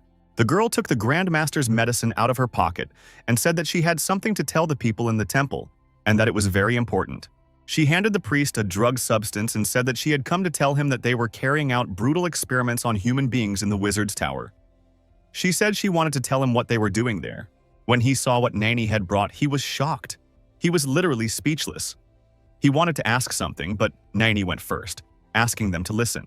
Someone in white robes asked Naini what her name was. Everyone turned when they heard the pleasant female voice and were surprised to see the saint here. Saint Frisia was right in front of Naini and approaching her. When Frisia practically disappeared, Naini wondered, "Is it really Saint?" She said her name was Nini. Freya smiled and said that it was her, Naini. Nini didn't understand what she meant. The saint turned and called Estel, who answered immediately. She asked him how many people were available in the temple at the moment. A man was walking along the cobbled road of the town and cursing. On the way, people kept turning to him, unhappy, and he kept cursing and cursing. It was Aplock, and he looked terrible. He had terrible bruises under his eyes, and he was hugging himself with his arms and trembling. He asked how they dared to abandon them, as they were from a noble family in Arenzium. The prince was walking and saying that he would kill them all. Someone behind him laughed and said that he was surprised to see people like that here. Upon hearing this, Aplock turned around. Grandmaster Astru himself addressed him, pointed his finger at the prince, said that it was he who had scratched him, that damned foreigner. Aplock was extremely surprised to see Astroy here. He shouted abruptly that yes, they had met just in time. He shouted that it was he who had ordered the men from the lower part of Solia not to deliver the goods to them. Aplock shouted frantically that herb, he had told them not to sell it to him. Astroya punched him in the face and said it was because of that stupid weed. The old man didn't finish his sentence but told Aplock to shut up. He looked at the prince angrily, and the wizard said he wanted to ask him something, asking if Aplock thought he wouldn't find out. The first prince was holding the wound on his cheek and didn't understand what his grandfather was saying. Astroy took a herb out of his pocket and showed it to Aplock. Now Aplock was standing still as if hypnotized. He was enveloped in the scent of grass. The old man said, more calmly, that he had given him everything he had asked for and that he had betrayed him like that. Aplock didn't answer for a while. He just muttered. Then he screamed, foam pouring out of his mouth. His pupils seemed to have gone behind his eyelids. The prince squirmed and trembled. Astraeus was still shouting that if that was what Aplock wanted, he wondered if that was why he was running around in a mask like a sneaky rat. It didn't look like the prince was going to react, or react at all. The old man said that, as he was shaking his head, he, Astroy, had nothing more to say. But what can you do? The old man had a gold coin in his hand. He told Aplock to see what he had lost. Finally, the prince regained his composure. His cheeks turned pink, and his pupils returned to their rightful place. He looked questioningly at the master. Aplock began to examine himself, as he couldn't understand why the master had his badge. Astor told the boy that it was enough to break the comedy. He said it was too late. His hand, which contained the narcotic herb, ignited with fiery mana. Aplock didn't even have time to react properly. Seeing the leaves catch fire and gradually disappear, Aplock was horrified and even screamed. The prince tried to pick up the leaves but couldn't. He fell to the ground and begged the Grandmaster not to do this. Aplock cried and begged. The prince looked at the burnt vegetation, stunned and even panicked. Astru, watching the whole scene and thinking that everything was very strange and that something was definitely wrong, couldn't believe that the prince was so weak. Suddenly he realized something. He thought, could he really? Before Astroy could finish his own thought, he was called from behind. It was Santa Frisia, some priest from the temple and some knights. Frisia said that they had recently received information that he was involved in a crime. She asked dryly if he could answer a few questions. The magister gave a carefree smile and cheerfully began to ask the saint what she was doing here. He couldn't finish because Frisia interrupted him and said about inhumane experiments on humans. She spoke about the manufacture of drugs and their illegal sale. Listening to her, the magistrate became visibly foggy. Now she wondered sternly if he had anything to do with it. Astroy made a happy face again, chuckled and said he would talk to them later. He was going to teleport. However, he was unable to do so, as a spell cancellation sounded, and the master was not prepared for this turn of events. His hand was wrapped in violet mana, which blocked his magic. He didn't understand what spell cancellation meant. He couldn't believe she was a 7th rank mage with a body like that. However, it wasn't Frisia, it was Naini. The hood had fallen from her head, and now the magister could see her face. She was asking where he was going, the bastard. The magister was surprised by her presence among the people in the temple. Frisia said that Nini had told them this information. The girls stood side by side and Frisia asked Astroy if it was true that he was making drugs and experimenting on people. Sarah said in amazement, as it looked like there was going to be a serious dispute here. Ian also told the young master that it seemed like a good deal here. Riley smiled with satisfaction. He imagined that Nini had managed to negotiate with the temple people and even bring in a saint. Nini seemed extremely focused, and the prince decided that all that was left to do now was to observe what was happening. The magister tried to justify himself with a sweet smile and words about how he didn't know what they were talking about, or what drugs might be in his mage tower. He said that they didn't even produce medicinal herbs. Frisia said that in that case he should answer to her. She wondered aloud if he could swear in the name of the goddess Irenessa that he hadn't done it. The girl's eyes shone with a yellow light. Now the magister squeezed his eyes shut and flinched. The girl looked at him intently, her eyes wide. He seemed super indifferent to her and thought that, no matter how he looked at her, he definitely wouldn't talk to, well, those holier-than-thou people. Asteroid tensed up but didn't answer. Frisia asked if he would answer. She asked if it was true that he, Mr. Astroya, had carried out the experiments and made the medicines that Nani had mentioned, but the master remained silent. Now he bowed and laughed, and he said yes, it was him. The master sounded crazy. He said he made drugs in the basement of the magic tower and sold them to aristocrats. He said that the money covered the costs of his experiments. Very modest experiments. Frisia turned to him. She was clearly disappointed. Astra asked what the problem was and if there was a problem. Nayini gritted her teeth. She was really angry, saying that that bastard was lying about everything. She clenched her fist and said that he was saying that the experiments were modest. The girl was furious, screamed and called him an idiot. She shouted for him to go to hell, the last bastard. Suddenly the girl turned back, stunned. Someone stepped forward. At the back was Ian, who was out of his mind with rage. His whole body seemed to be on fire. He questioned what he had done and called the master all sorts of names. Ian was shouting that the bastard was crazy. He was shouting that it was the damn drugs that started the Great War. He asks her if she knows how many tears and blood her people have shed because of this war. Shouting as Astru dares. The girls and the magister looked at the old servant with surprise. He was preparing a punch and said that he hadn't liked those wizards in the past. Riley was a little embarrassed by his words. When he said that he didn't particularly like idiots like him, he brightened up again. Frisia coughed and said that while he was in Solia, he was involved in making and selling drugs and abusing people, so she asked him to go straight to the ministry in Solia with them. Two knights stand in front of her in defense. The master had dark eyes in the shadows and a fighting attitude. He coldly asked if they wanted to arrest him immediately and put him behind bars straight away. The master also asked if they had forgotten that he was a seventh circle magician. He activated his mana again. He told Saint that maybe we shouldn't make an enemy of him after all. The saint remained silent, then replied that she really shouldn't. Astroy wondered if this was true. The master said that the scoundrel next to them was their mistake, and suggested that she let him deal with Nini on his own. Nayini became even more irritated and asked what he had just said. Frisia looked at the master and replied that, despite this, she had recently received a divine revelation. The Grand Master asked, afraid of what she was talking about. She started talking about how the one who would save them all had already arrived in this world. These words were extremely familiar to Riley, who tensed up. A protective field formed behind Frisia, the priests and the knights, and the girl ordered the knights to attack the magister. Astra attacked first and told them to consider the attack as self-defense. He said sands of Grisha, and yellow-orange mana gushed from his hand. The riders didn't expect to taste the sand and dodged as much as they could, some already groaning in pain. Now the magister said the word swamp. The riders' feet began to sink into the previously rocky road, which now resembled a viscous liquid. One of the riders told the others to leave as quickly as possible. Holding another attack ready, Astroy said that Saint Frisia could still take back his words. He said that if they contacted him, many people would die. Saint Frisia was angry with her master, but for the time being she remained silent and didn't answer anything. Later, he said the word cure, and golden mana enveloped the wounded knights. She told the dear knights that they should evacuate all the inhabitants of the area who tried to cross it. However, she explained to them that if she didn't stop Astroy here and now, many more innocent people would die. Finally, they accepted the order, and the knights asked the others to take care of themselves here. Astroy gathered a whirlwind of fire mana. He urged Fritius to take a risk and come here. Riley realized that this was the beginning of the battle.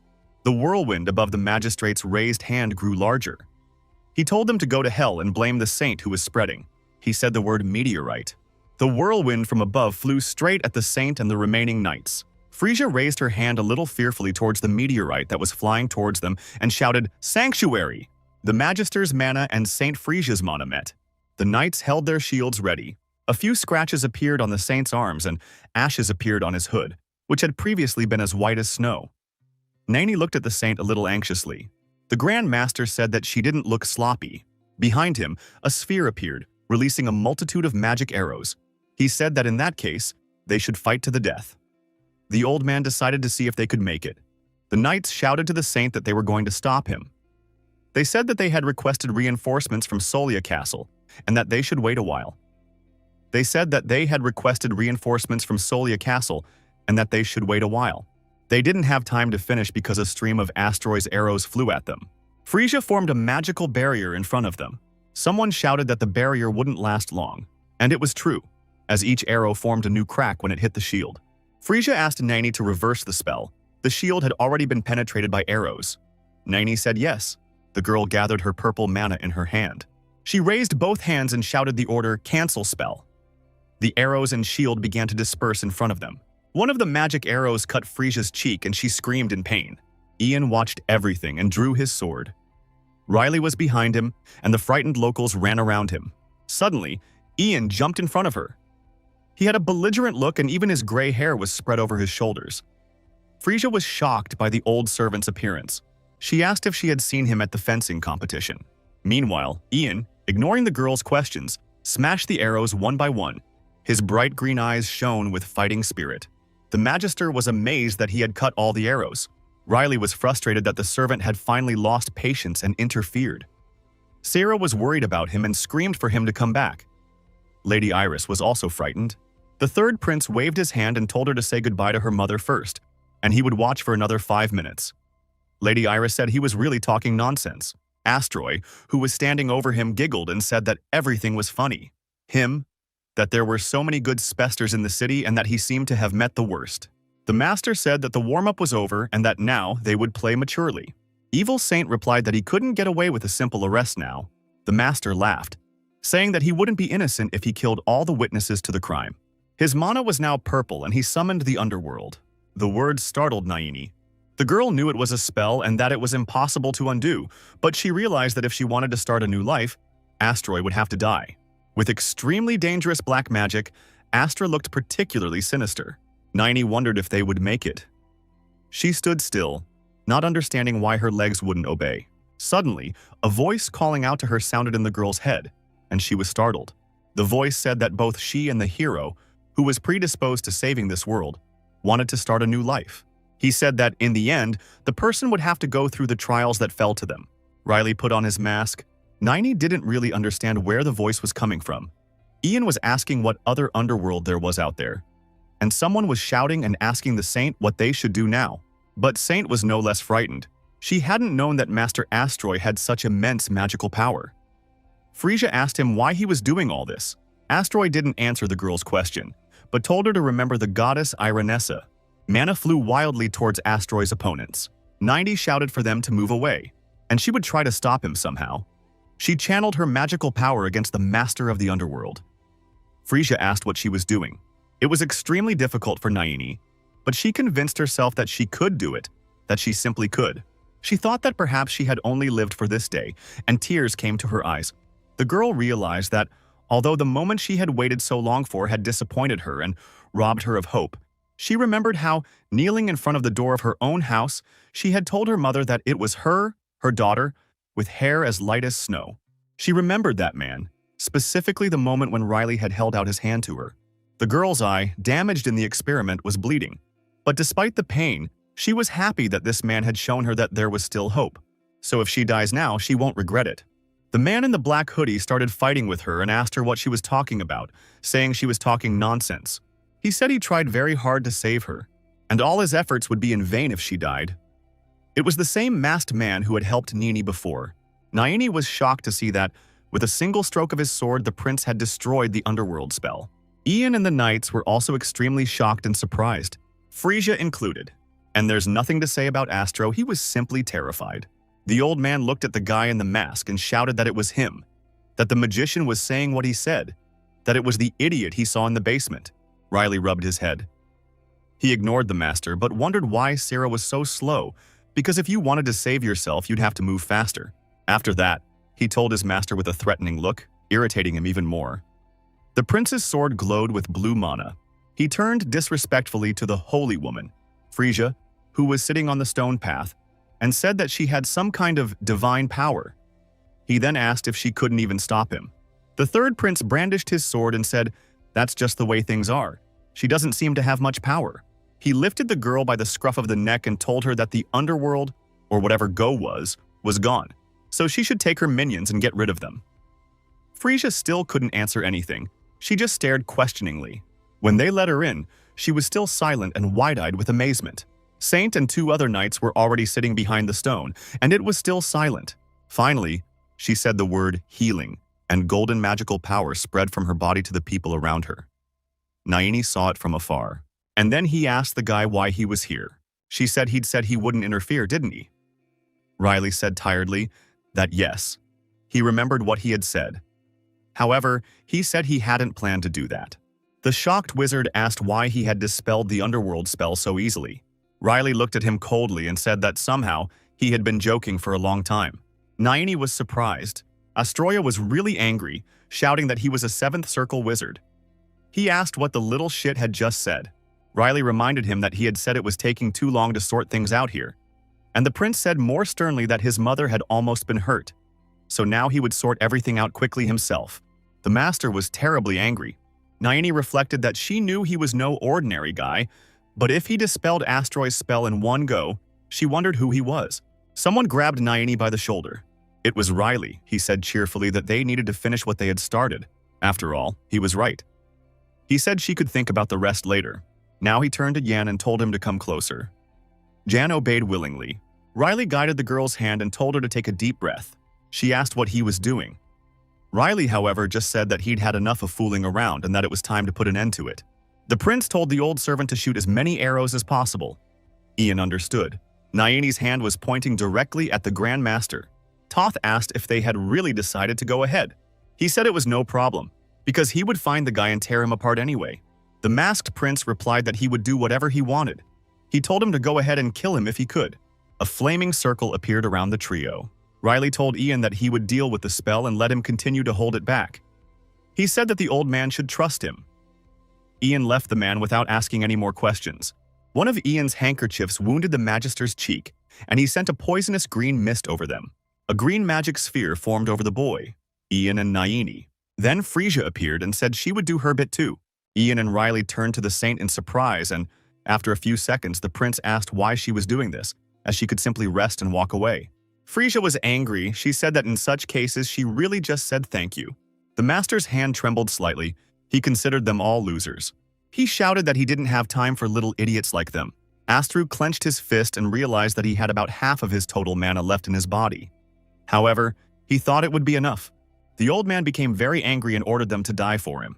The Grand Master had summoned a blizzard. His mana was now a light blue and snowy color. Riley talked about how evil the old man was. Just look at his eyes. He asked Naini if she had breathed. Naini answered in the affirmative. The prince asked her if she could hit the old man once, but hard. The girl said yes, she was ready. Riley said that this was great, as he hadn't had a serious fight for a long time. He told the girl to aim for the heart, and that they would hit at the same time. The masked man turned to Ian and informed him that his task would be to destroy the icicles from afar. The Grand Master ordered his magical icicles to pierce his opponents. Riley told Naini to concentrate only on the punch. The girl's hands were about to strike, and she wanted to say something, but the prince interrupted her and told her not to worry, as Ian would take care of everything else. Riley joked that if they didn't succeed, they would always have the almighty saint. Frisia was furious and shouted, asking how much longer. The Grand Master was terribly angry. Huge blocks of ice flew at them from above. Ian swung his powerful bow, which he used to defend himself against the icicles that hit them. The blocks went from being huge to small, harmless icicles. At the same time, Ian was destroying the ice with arrows. Small pieces of ice weighed down on his head. The saint had built a magical barrier in front of them. The diligent Naini encouraged herself by saying that there was still a bit more to come. Suddenly, Naini realized something and became very tense. She told us to look at the ground, right in the middle. He was covering himself with mana or ice. Riley swore and said they were doing a show here again. His feet were resting on two separate blocks of ice. With one hand, he held Saint Frisia, who seemed very small, against him. The girl was frightened and asked if she was still alive. Riley answered yes, but suddenly the mask fell from the man's face and he asked if she was all right. Frisia was surprised to see Riley. She said this was how he looked last time. Riley ignored her, but asked Naini if she was ready. The girl replied that she was ready. Riley said yes, and as soon as he gave the signal, Nini was to open fire. Naini didn't know what fire was, but the prince explained that it meant hitting the wizard with magic. The girl realized that they had managed to live until that moment thanks to their combined efforts. Master Asteroid had a terrifying appearance. His eyes seemed to glow red. But if she dies after the coup, she won't have an ounce of regret. Riley finally gave the fire command. Naini shouted, "Super punch!" Purple mana poured out of the girl's back. Blood dripped from her mouth and she felt like her body was about to be torn apart. The Magister laughed evilly and said it was all a joke. His golden mana met in battle with Naini's dark magic. 90 thought it wouldn't be enough. She didn't think she had any regrets, even minimal ones. Meanwhile, Riley threw his sword in the Master's direction, wondering if it would work if he released it now. The Grand Master was horrified and extremely frightened. He was pierced by the prince's sword. Astru asked what it was. Now Naini's dark magic was merging with the hole in the Master's still living body. There was a purple explosion. It snowed calmly and silently. He was falling through the roofs of the city, on black hair. Naini's black hair lying on the road. Her face was covered in small scratches and her eyes were closed. She unconsciously lay down on the pebbles. His body was already partially covered in snow. Not far away, the panting body of former Grandmaster Asteroid was leaning against the wall. Frisia and Jana ran towards Naini, with the saint calling out to her. Frisia crouched down and held Naini. Ian asked the saint if she was all right. The girl cried and shouted to Naini that she couldn't die like this. Her tears fell on the cold face of the crippled Naini, even a little. Frisia begged her not to die. The whole snow-covered scene looked extremely sad. A whitewashed temple at night. Frisia sat down next to Naini's bed, who was asleep. The saint looked sad. She remembered asking Ian if he knew where the masked man had disappeared to, but he said he had seen the wizard fall from the tower and hadn't seen the man since. Meanwhile, the old man was lifting Naini into his arms. Frisia said that she was far away and therefore didn't notice that he had disappeared. And then Syed suddenly appeared and disappeared again. Ian, holding the still girl in his arms, said that if it hadn't been for that guy, they wouldn't have been able to stop Asteroid. Frisia agreed that this was true. She then asked if Ian was serving the Ippolit family, if that was true. She said she thought she had seen him last time in the temple, and the old servant replied that yes, it was true. Naini finally woke up and noticed Frisia beside her. Frisia came to her senses, realizing that Naini was awake. Naini rubbed her eyes and asked where she was. The saint happily replied that she was at the temple and that she was very happy that Naini was now well. The last two words surprised the girl and she asked again. Frisia apologized to Naini. He said he did the best he could. Frisia told him that the magic she had accumulated after the experiments in the tower had produced some changes in her body. It was a mutation. This reduced Naini's life expectancy and turned into a disease. Saint said that it had been a long time since those experiments, so, Naini said, sympathetically, that was why they couldn't fix it. Frisia remained silent, and then she answered positively. Saint Frisia bowed her head and said that Naini gathered all her courage in her fist and told her about Astro. And she couldn't even help her. Frisia asked her forgiveness. Naini smiled dryly and said that everything was fine, and that she was ready for it. Frisia was getting frustrated because she didn't even know how to say thank you or apologize. She said that thanks to Naini, they had managed to stop Asteroid. Naini said it was nothing, that everything was fine, and that in fact she hadn't helped much. The girl put her hand to her chest and asked the saint to speak. First, she uttered a thoughtful "I," and then she asked how much longer she could live. Tears came to the saint's eyes. She said that it was impossible to cure the disease completely, but that they could increase life expectancy a little. Tears ran down her hands, holding the white cloth. She said that at worst, she has until the end of the summer, and if she succeeds, she might survive the winter. However, the most realistic forecast is for this to happen in late fall. Naini repeated the word autumn. She took her feet off the bed and thought she seemed to be concentrating too much on revenge. She and the saint sat facing each other in the dark room, and Naini thanked Frisia very much. Ta cried and said that Naini didn't need to thank her. She said I hadn't done anything for her. He asked how she could look him in the eye after that. In this case, Naini offered to negotiate that his stunt would never officially take place. Frisia asked what she meant. Naini explained that she was talking about how she had discovered the master's mistakes and killed him. She was saying that it wasn't her who had done all this, but someone else. The girl remembered the determined face of the guy with the mask. Naini smiled and said that if anyone should receive glory and honor for an achievement, it was him. She said that if they wanted to do something good for her, it would be better to fulfill that man's wish. Frisia said that the man Naini had in mind. She interrupted herself and asked if Naini knew who he was. Naini replied that yes, she knows. There were lots of beautiful fireworks outside the elegant building. 2 people were fighting with swords. Riley judged them and told Sarah to just look at them. He asked her if she had seen them. Sarah thought about what to see, and this is what she saw. Riley asked if there was anything she didn't like, but she was looking at the stands and talking about legs. Riley was glad that she finally understood too. The third prince was furious because he wasn't using his legs, just waving his arms. Lady Iris observed this and said that it was encouraging to see him so interested. She asked Ian if that was the case. Jan looked terrible and didn't answer her. The lady noticed this and asked if everything was all right. He replied sadly that it seemed his body wasn't as strong as it used to be. Lady Iris asked what he was saying. She supported him by saying that at that time there was nothing she could do. Ian told the lady that it was good that she was unharmed. Sarah was happy that the competition was finally over. Jan asked the young lord when he would have time to return and said it was good that he hadn't been hurt. Meanwhile, downstairs, the warriors were bowing to each other, with the judge between them. Riley said yes, that he was just watching the show and quickly went back. Sarah said, unhappily, that she didn't understand why he had gone there. It was dangerous. She said it was a nightmare. A young man entered the room and introduced himself as Daniel. He said he had something to say before he was handed over.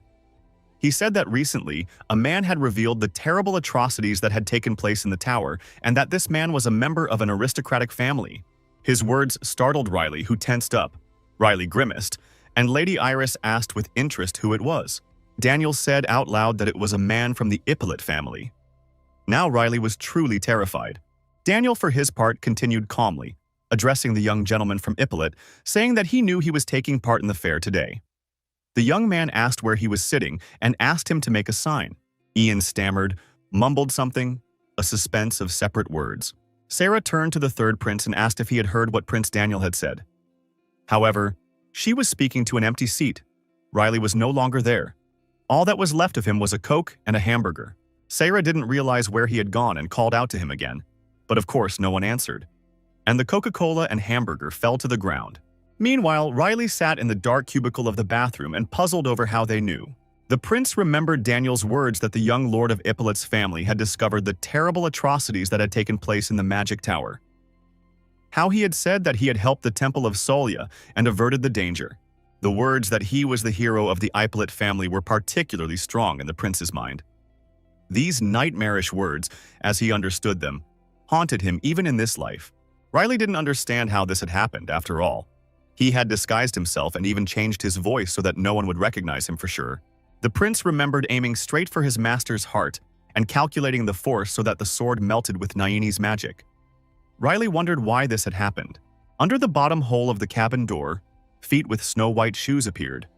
There were a few people there, one of them saying that they had finally found him. The other asked if he was really here, and the second confirmed it. A woman's voice suggested simply opening the door with magic, but someone stopped Naini, asking her to wait. Naini didn't listen. She ordered the door to open and her magic helped her to do so. Riley was sitting right in front of them, looking devastated. The prince looked questioningly at the girl and wondered if she had gone completely mad.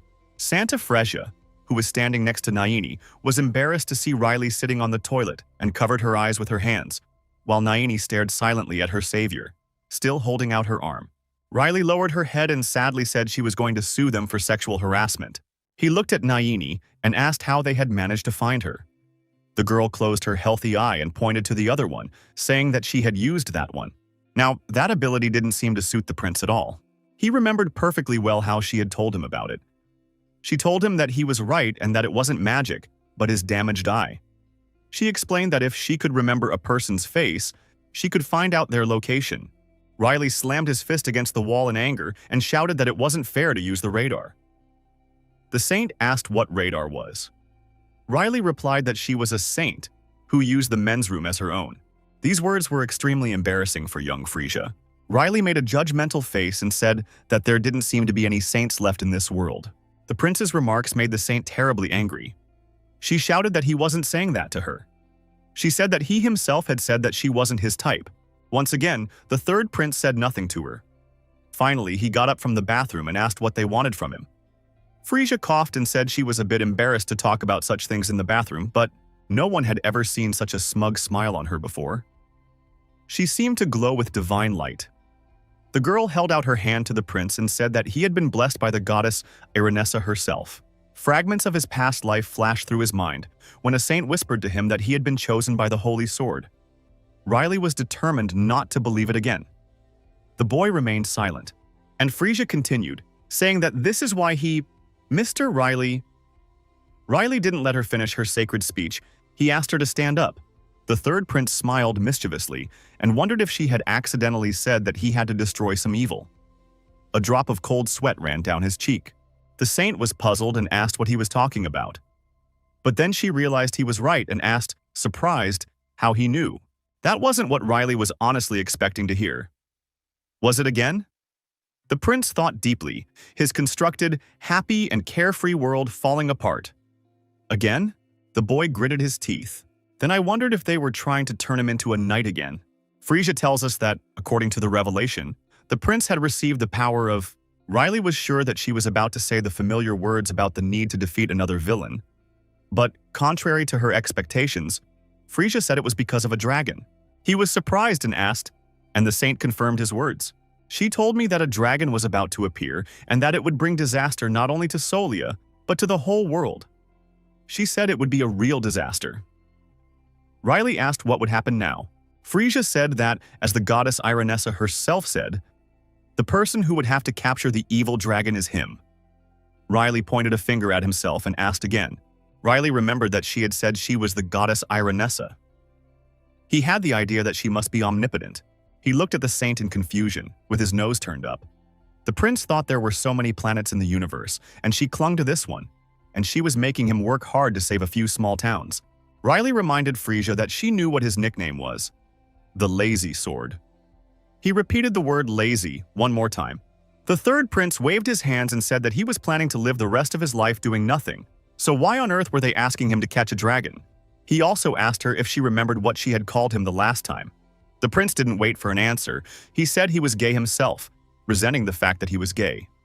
Riley was already irritating Frisia to an unbelievable degree. Nini questioned the fact that he was gay. Frisia shouted that she didn't need to know. Riley, on his way out, asked if they wanted him to cooperate with them after saying that. Frisia was shocked by his behavior, shouting at him to wait, as she hadn't finished yet. The girl was terribly angry with the boy. "Astroya!" she shouted loudly. Riley stopped now. She said more calmly that it was he, in fact, who had stopped Astroya. She asked if that was true. Riley was silent for a while, his back to the girls. And then, with a horrified look on his face, he turned around and said a brief, "What?" He scared the saint a little, and she shrank away and said that about the drugs and the experiments in the wizard's tower, that he was the one who had discovered everything. The prince's eyes widened dramatically when he asked who had told her that. He asked again who had told him such nonsense. Nini stared at him in silence. Finally, Riley's murderous gaze fell on her, and he wondered if it was her. Naini remained silent, but sweat trickled down her face. Riley went towards her, saying that he had asked her not to tell. Frisia jumped in front of Naini, defending him, and told him to wait. But Riley ordered her out of the way. He looked at the saint in a way that probably no one else had ever looked at her. She ended up giving him instructions. Riley gripped Naini's shoulder tightly. He approached the girl and asked if she was aware that she had betrayed him. Frisia bowed her head and asked Riley not to worry, as Naini had only just told her. Riley asked angrily what Prince Daniel was talking about. The saint was surprised and reiterated that she hadn't told anyone about his power. She only mentioned that he had contributed greatly to the victory over Astroy.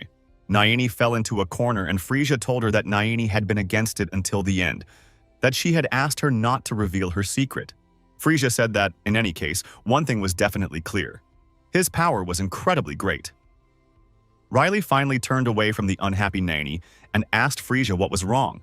They moved away from each other. Saint closed his eyes and calmly asked him to take the dragon, just as the revelation said. Walking in the opposite direction, Riley repeated again that he didn't want to. Frisia shouted that he had power, that he had defeated Astroy.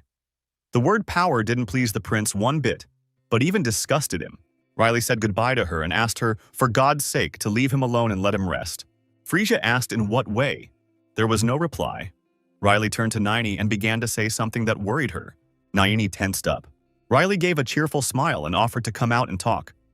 Despite his friendly smile, his aura didn't inspire any confidence. Finally, morning arrived. The rays of the morning sun were falling on the Ippolit estate. Finn was reading a newspaper in his office and something caught his eye. He wondered what it was. He looked at the headline, which read, "What happened in Solia last night?" She recounted how a cache of boxes had been discovered last night in the Mage's Tower in Solia. It was discovered that inside the boxes was a large shipment of illegal hallucinogenic marijuana. The news that the Wizard of the Seventh Circle, Astroy, was the owner of this party shocked the people of Solia. A young gentleman from an aristocratic family helped uncover the terrible truth. Prince Daniel presented the medal to the third son of the Count of Ippolita. Finn Ippolita was extremely surprised by what he read. His hands involuntarily gripped the edges of the newspaper. The Count was happy and proud of his own son. He shouted that he needed to send a letter to Iris immediately. His shout was heard even outside the mansion. Everyone was already outside the beautiful competition building. Sierra and Lady Iris looked pleased. Riley and Nini looked dejected, and Ian was crying, soothed by the maid. The lady asked her son where he had been recently. Riley replied that he had gone to the toilet for a while. Ian sobbed and wondered if yesterday it was only because of the young master that Saint Frisia had learned the whole truth about Grandmaster Astroy. The girls around whom the Ippolit family was passing were whispering. One of them asked if the other thought he was a gentleman. The other asked if she hadn't heard. She said it sounded like him, the gentleman from the famous Ippolit family. The first said that he was the youngest of the family and that it wasn't as they said. Riley rolled his eyes unhappily and realized that this was exactly why he wanted to stay in the shadows. He was irritated by the fact that a simple sword stroke was all it took for everyone to be amazed and in awe. Nini looked questioningly at the prince. Lady Iris rejoiced and told her son that his father must be very happy. Riley replied that she was probably right. She added that she seemed to have no choice but to accept. Mom smiled gently. Finally, she turned her attention to Nini and asked gently who the girl was. Nini hesitated for a moment. Riley replied that it was a bit difficult to explain and that, in general, everything was very complicated. His mind was getting confused. The prince apologized for not having told them immediately. He said he had something to tell them. Sarah and Ian looked at him, and Ian even stopped sobbing, despite the fresh tears in his eyes. Riley rubbed the back of her neck and said that the reason was that he had come to get her from the bathroom. Sarah whispered to Madame to take a look. She said that the girl seemed to be blind in one eye. Lady Iris took a closer look and said that it looked like Sarah was right. The third prince smiled and said that he had seen her use magic yesterday and that it had been excellent. Nini was embarrassed, looking to her left. Riley explained that, after having his mana measured in the tower, he also wanted to do magic. Lady Iris asked what he was going to do with it. The prince said that he thought another maid wouldn't hurt for free time and that this one also had magic. Ian shouted. He asked what the Lord was saying. "It's a girl, isn't it?" Riley became more serious and replied that he knew she had been affected by the experiments in the tower. He said that he knew the situation she was in and that he couldn't just let it go. He said he could remind her why she had received the medal. Ian wasn't happy at all, and Lady Iris grabbed the old servant by the arm and said she didn't mind at all. Sarah wasn't very happy with her decision either. It was a beautiful sunset, and Madame, in front of her son and his new companion, was happy that Riley had finally decided to do something on his own. She said that was why she wanted to respect his choice. All these words cut off Jan's hearing, and he clenched his fist, unhappy. However, he had no choice, so he said that if the lady was okay with it, so was he. The cheerful Riley pushed Nini forward. She asked if she had heard and told her to say hello. She told her that these were the people who served her family. The girl bowed modestly and introduced herself as Nini. Sarah looked at her with a bit of disdain. She said that from Naini you could tell she was from Lower Solia, as she had no manners or nobility. She approached and said her name was Naini. The maid put her index finger forward instructively and said that she had been to Lower Solia before, so she knew what she was talking about. She said she would look after her and advised her to get ready. Nini didn't quite understand what Sarah meant. Riley, observing this, smiled. He remembered how he had told Naini to go and talk to him, that it wasn't clear what else she could do, how Nini had meddled, as he told her to go with him to Ippolit County, how he said it was better to keep Nini close to him to keep an eye on her, how he looked at Frisia, who was still protecting Nini, and said he'd get rid of her too and he'd finally feel better. While Saint, for his part, wondered, what the hell was he talking about? How Riley had explained to her that if she had kept quiet, he wouldn't have had to take her away. He had asked Frisia not to make a spectacle of herself. The third prince asked what the Saint would say about this. The two girls remained silent. Once again, without waiting for an answer, he himself said that if she didn't feel like saying anything, they should end it there. Finally, Naini said she was leaving, as she still had some business to do with the prince. She remembered that Riley had contacted her and said that she hadn't heard back from him yet. Naini explained her decision by saying that if she were around, she would certainly learn to start her life with a clean slate. She thinks only a little, but her path will become a little clearer. Sarah clapped her hands happily and said that now, finally, they could go to the county. She turned to the prince and said that a letter had recently arrived saying that the count wanted to see his son as soon as possible. Jan assumed that it was likely that Finn Ippolit had read the newspaper, and that it was therefore time to return. The rays of the afternoon sun fell lovingly on the roofs of the provincial houses of the Kingdom of Solia. Naini and Riley were walking side by side. The girl asked the prince, should she call him sir now? She didn't wait for him to reply, but said she was grateful to him anyway. Riley looked at her. He was surprised to hear her say that, but Naini herself seemed very happy at that moment, with a charming smile. The girl was happy, saying that she had never imagined she would be able to leave this hellish place. Looking at her, Riley smiled too as he called Naini funny. They were walking along the cobblestone road towards Solia. The first stars of the coming night shone beautifully in the sky, and Riley said that anyone who saw them would surely think he was saving her. On the way, when they saw something, everyone stopped. Sarah was looking straight ahead, and Ian and Riley looked serious. Lady Iris rejoiced and shouted that it was Bishop Revosa. The young man bowed politely and told Mrs. Iris that he was happy to see her again. The lady asked interestedly, what was the reason he was here? Revosa replied that he was looking for someone. He turned to see Riley and Naini beside him, and they tensed. Bishop Revosa happily announced that this was a recent incident. Behind him were two other priests with two white boxes.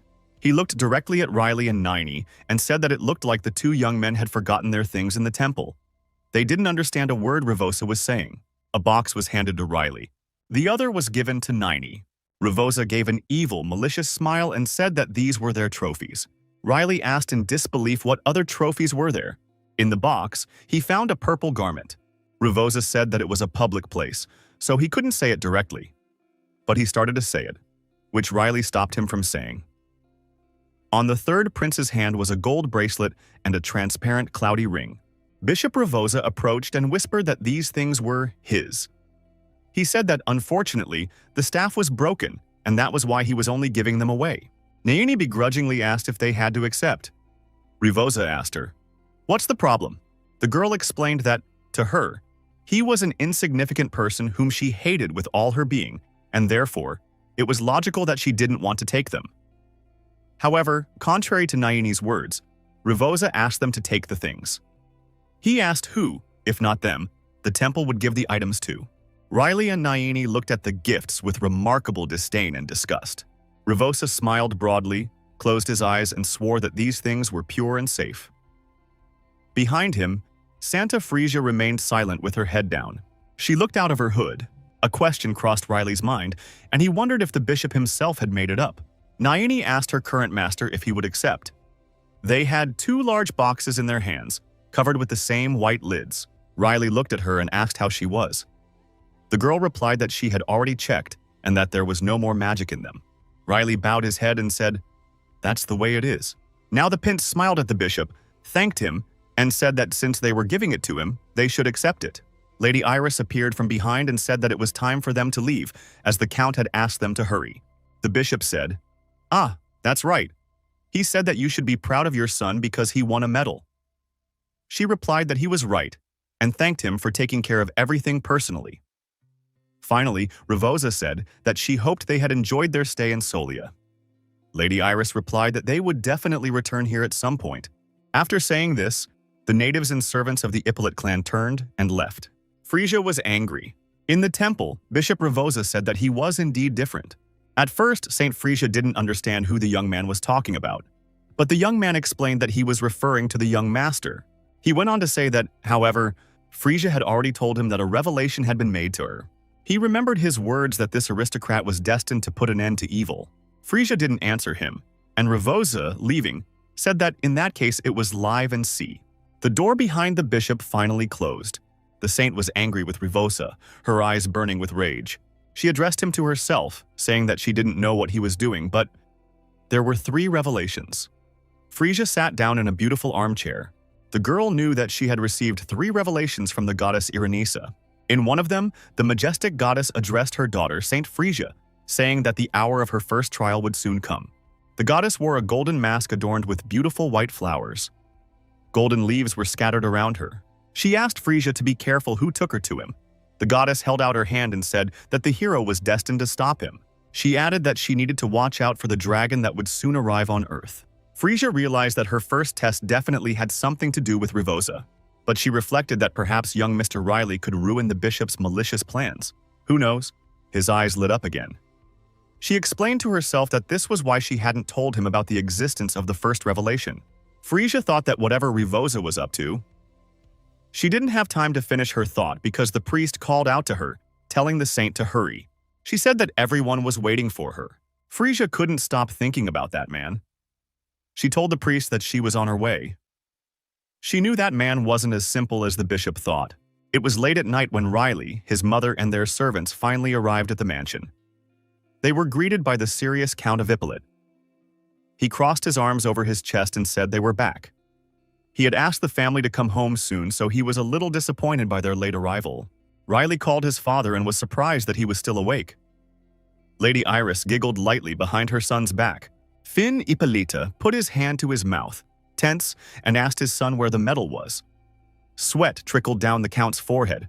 The third prince, embarrassed, held out a shiny gold medal to his father. The medal looked extremely majestic in Fin's eyes, and it seemed to him that his son's hand was also shining with the award. The Count of Ippolit was dazzled by the brilliance of the medal, amazed that it had been given to Riley by Prince Daniel himself. Lady Iris, for her part, giggled as usual and reminded the Earl that he was worried about his son getting hurt. The lady called it a fault that Finn wasn't always honest with people. The Count coughed and asked if the fact that only Ian and Sarah were with them made them uncomfortable. Iris replied cheerfully that there was no problem with them. They were doing an excellent job.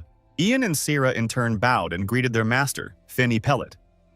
Niney looked at them in surprise but didn't react immediately, but then she repeated the movements of their bodies. The Count turned his attention to the girl in the snow-white robes with a scar on her face. He wondered what kind of child was with them. Riley's mind seemed to have been struck by lightning with his father's remarks. Lady Iris crossed her arms in a gentle, affectionate way and said that it looked like they had a lot to talk about. The woman beckoned them in. Riley exhaled a sigh of relief and agreed. Niney looked at him questioningly. They were walking through the grass of the estate grounds. Riley was thanking God that they had finally made it, saying that he almost sat on his heels in the wagon. Niney smiled sweetly, understandingly, in response. Someone stopped in front of them and asked, "So, are you finally back?" It was Lloyd. He looked surprisingly cheerful.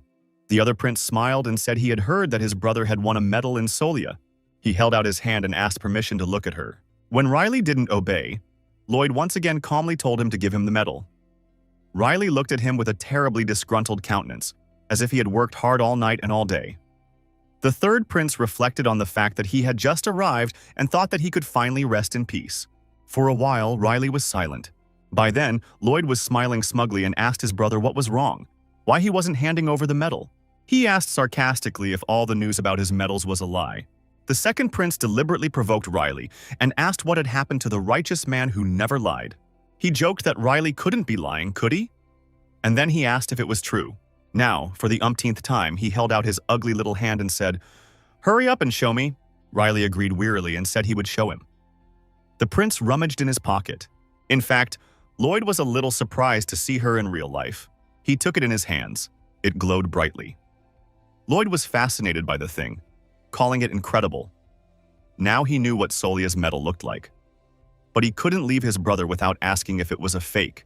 Ian was shocked by the second prince's words, and Sarah was already starting to get angry with him. Lloyd asked them not to misunderstand him.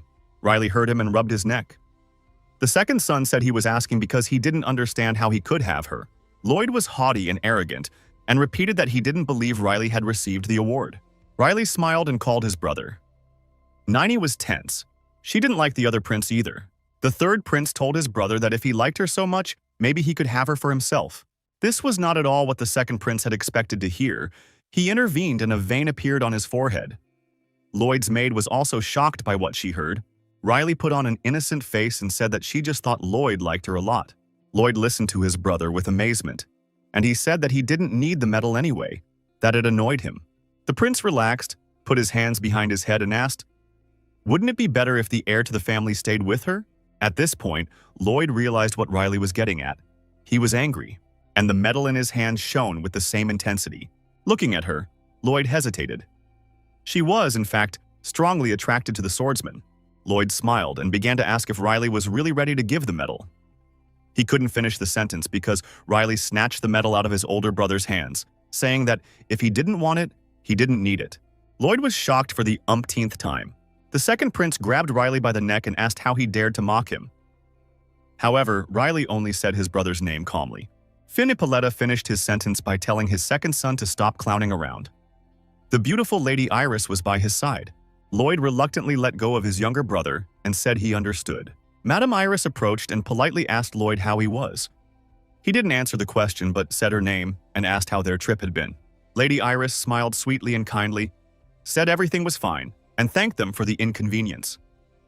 She said that with her prayers they had arrived home without incident. Suddenly, the prince's mother turned to Naini and next to her, Riley. She whispered understandingly that they would rather get out of here. Riley was surprised but at the same time very pleased. He bowed hastily and thanked his mother to himself. Naini didn't understand why he did it, but hastened to repeat it. Naini turned once more and looked at the other prince. She could hear Madame asking him about the idea of going there too. Lady Iris shared her joys about how it had been a long time since she had been to the kingdom's capital, so she was very excited about this trip. Lloyd was also smiling and saying how good it was that they had managed to enjoy the ride. He held the cloak on his shoulder and said that having fun was good, but that there was no way to be lazy and stop training. The prince asked the lady if he was right. He told her that this was especially true for him and his older brother. He said that they should think about their future now. He couldn't help saying that some people weren't interested in the heir's place. Sarah and Ian heard all this, with irritation and disgust making the veins in their foreheads bulge. Naini also listened to that nasty second prince, saying that he was even a little sorry. He said it would be nice if his little brother didn't ask him for help when he got into trouble. Lloyd's words sent a shiver down Naini's spine. With a deadly stare, she looked obliquely at the second son of the Epaulet family. Lloyd, on his way out, said that he couldn't imagine how the third prince got that medal, but what can you do? Naini looked into the distance angrily. She touched her finger lightly and purple manna flew towards the prince. However, behind his arrogant declarations, he didn't notice the bump in front of him and flew down. He fell painfully to the ground and cried out in pain. The two maids next to him were frightened. They ran to their boss and asked if he was all right. Meanwhile, Naini hid behind the door and watched, at least listened. Someone called the second prince terribly clumsy. The prince was sitting with a bandage on his head and an extremely indignant look on his face. And then he started shouting to his brother, whom Lion was addressing, that it wasn't him. The prince was sure there was something on the ground, something very strange and unusual. He shouted that he was telling the truth. Lion reassured him with a gesture and said that he had already understood. Lloyd was angry and upset. He didn't understand how it had happened, and now he had a cut on his forehead. He shouted that not even a 10-year-old could have hit his forehead like that. The first prince's eyes widened, and he said that Lloyd had fallen like that when he was 10, but that was because he had fallen. Finally, Lion coughed and decided to end the conversation by asking how Riley was. The second prince replied more calmly that he was still the same and that nothing had changed. Lion wondered if he really was the same. Finally, Lloyd remembered that his younger brother had brought a strange woman with him. This interested Lion, and he asked again. Lloyd said yes, a woman, and that she looked very ugly.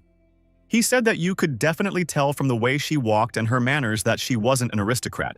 Now that Lion was thinking more seriously, he found it all very strange and doubtful, which he told his brother. Lloyd grimaced, telling him what else. She smelled different. He knew he'd never encountered a scent like that before. Lion wasn't really reacting to it. He was thinking about Riley, thinking that that fucking idiot was up to something again. He finally replied to his brother that there were lots of different people coming to Solia, so he had no reason to be surprised, and anyway, it looked like that idiot Riley was up to something bad. The first prince explained that he had never seen his younger brother interested in women before. Lloyd was also a little surprised. He replied that it was true. He used to lie in a tree all day. Lion said they needed to pay special attention to this. He told his younger brother to keep an eye on her, just in case. Not that he was too anxious, but Lloyd agreed. Finally, the first son said that he was also trying to find out something about her. The prince told his brother to leave. Lloyd got up without further discussion and once again agreed with the older man. Now Lion was alone. He stood in the dark room, which was faintly illuminated by the full midnight moon. The prince pondered Solia's medal, but something really struck him. He turned to the large window and asked, how did their lazy sword get this honor, this medal? He didn't even take part in the competition, he just watched from the spectator seats. He inhaled. Then he got angry and gritted his teeth. He has no idea how or why Riley received this medal. However, he knew he had to ruin his devious plans. Someone looking at Naini in a nice maid's uniform said, that's better. Yes, it looks much neater than what she was wearing before, not to mention the saint's clothes. It was Sarah, now raising her index finger instructively and telling them that even if she had been chosen to teach her young master magic, she wouldn't have been chosen anyway.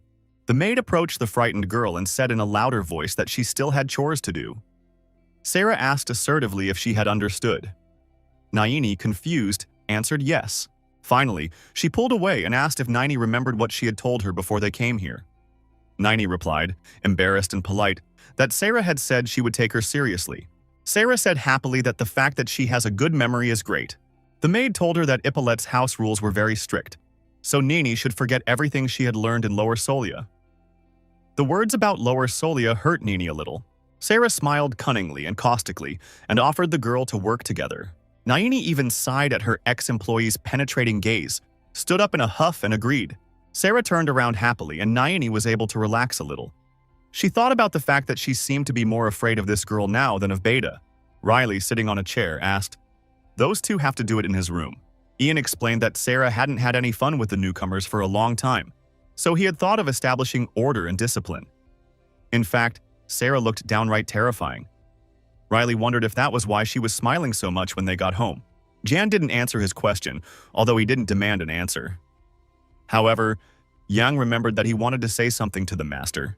He asked what they should do with these things and talked about the things given by Bishop Ravosa, the things of the destroyed Grandmaster Astroy. Riley said that Ravosa called these things trophies. The prince looked at the purple cape in his hands with disgust. He said he didn't even know how to use it. The third son suggested just selling this junk, which was used by the Grandmaster of Astroy himself. Ian asked if the prince thought it was all right. Finally, Riley said, still wondering what to do with them. Behind them, Sarah was teaching Naini how to handle the heavy and expensive curtains. The girl was a bit clumsy. Ian replied that he would also ask an experienced person what could be done with them. Naini held the curtains in her hands and wondered if they needed to be tied up in a corner. She was surprised. Sarah replied that yes, that was it. She said it was good that at least Naini was good at something. Sarah pointed with her hand and told us to look at the carpet. She told me that if Naini sees marks on it, she needs to brush it immediately. Naini started to do this. She said, that's what this thing is called. Carpet.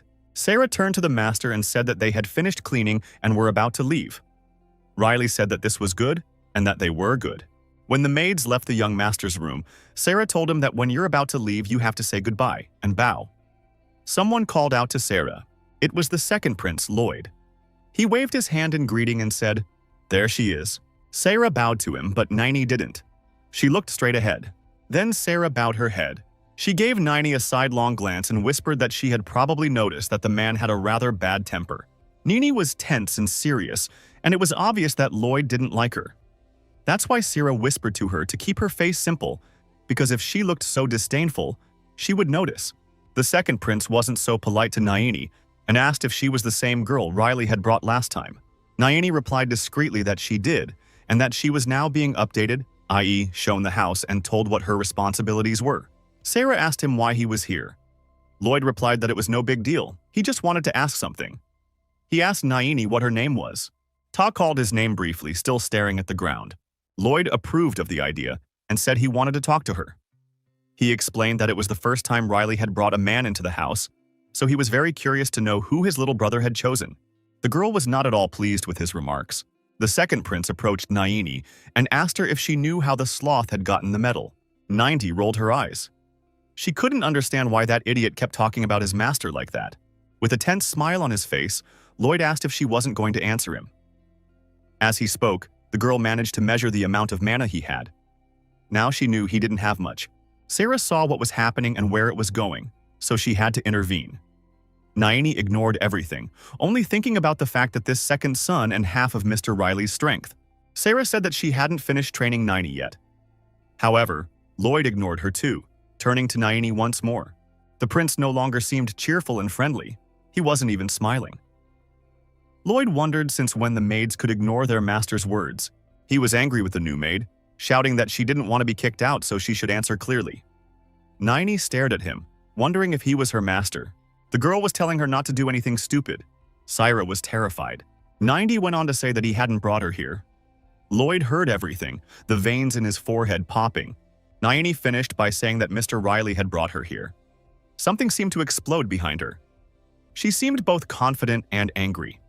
The vibe of Lower Solia. When the girl finally finished, the prince smiled nervously and said that it was getting out of hand. He asked what she had just said. He asked what the fuck else. Naini is short and therefore looks at him from below. But that doesn't make her look any less serious. She's looking directly into the prince's eyes, looking through them. Lloyd attacked her with force, shouted and asked her how she dared to look him in the eye. He shouted that she had lost her mind and called her a bitch. The girl said only a brief sleep. Without another word or movement, Lloyd fell to the ground. Sarah was frightened. She was terribly frightened and shocked by what had happened.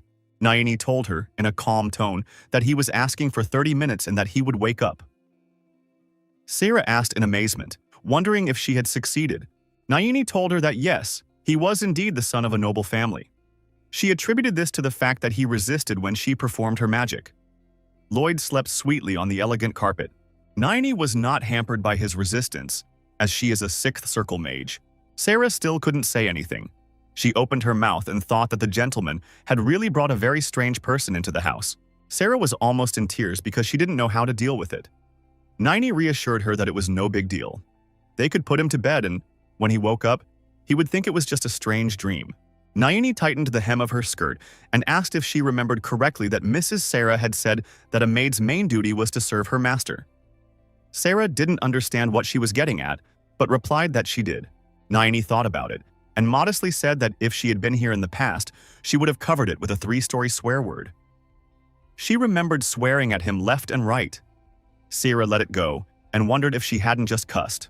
The girl was embarrassed and said that she felt she would be scolded more than once. Sarah feared that, knowing full well that she would be scolded for it, Naini would still do the wrong thing. Naini asked if that was why it was okay to use magic. She added, just a little. Riley came out from behind the door. Sarah grimaced at Naini, and the prince grimaced and asked Naini why Lloyd was sleeping here. Sarah hadn't expected to see him here and was worried.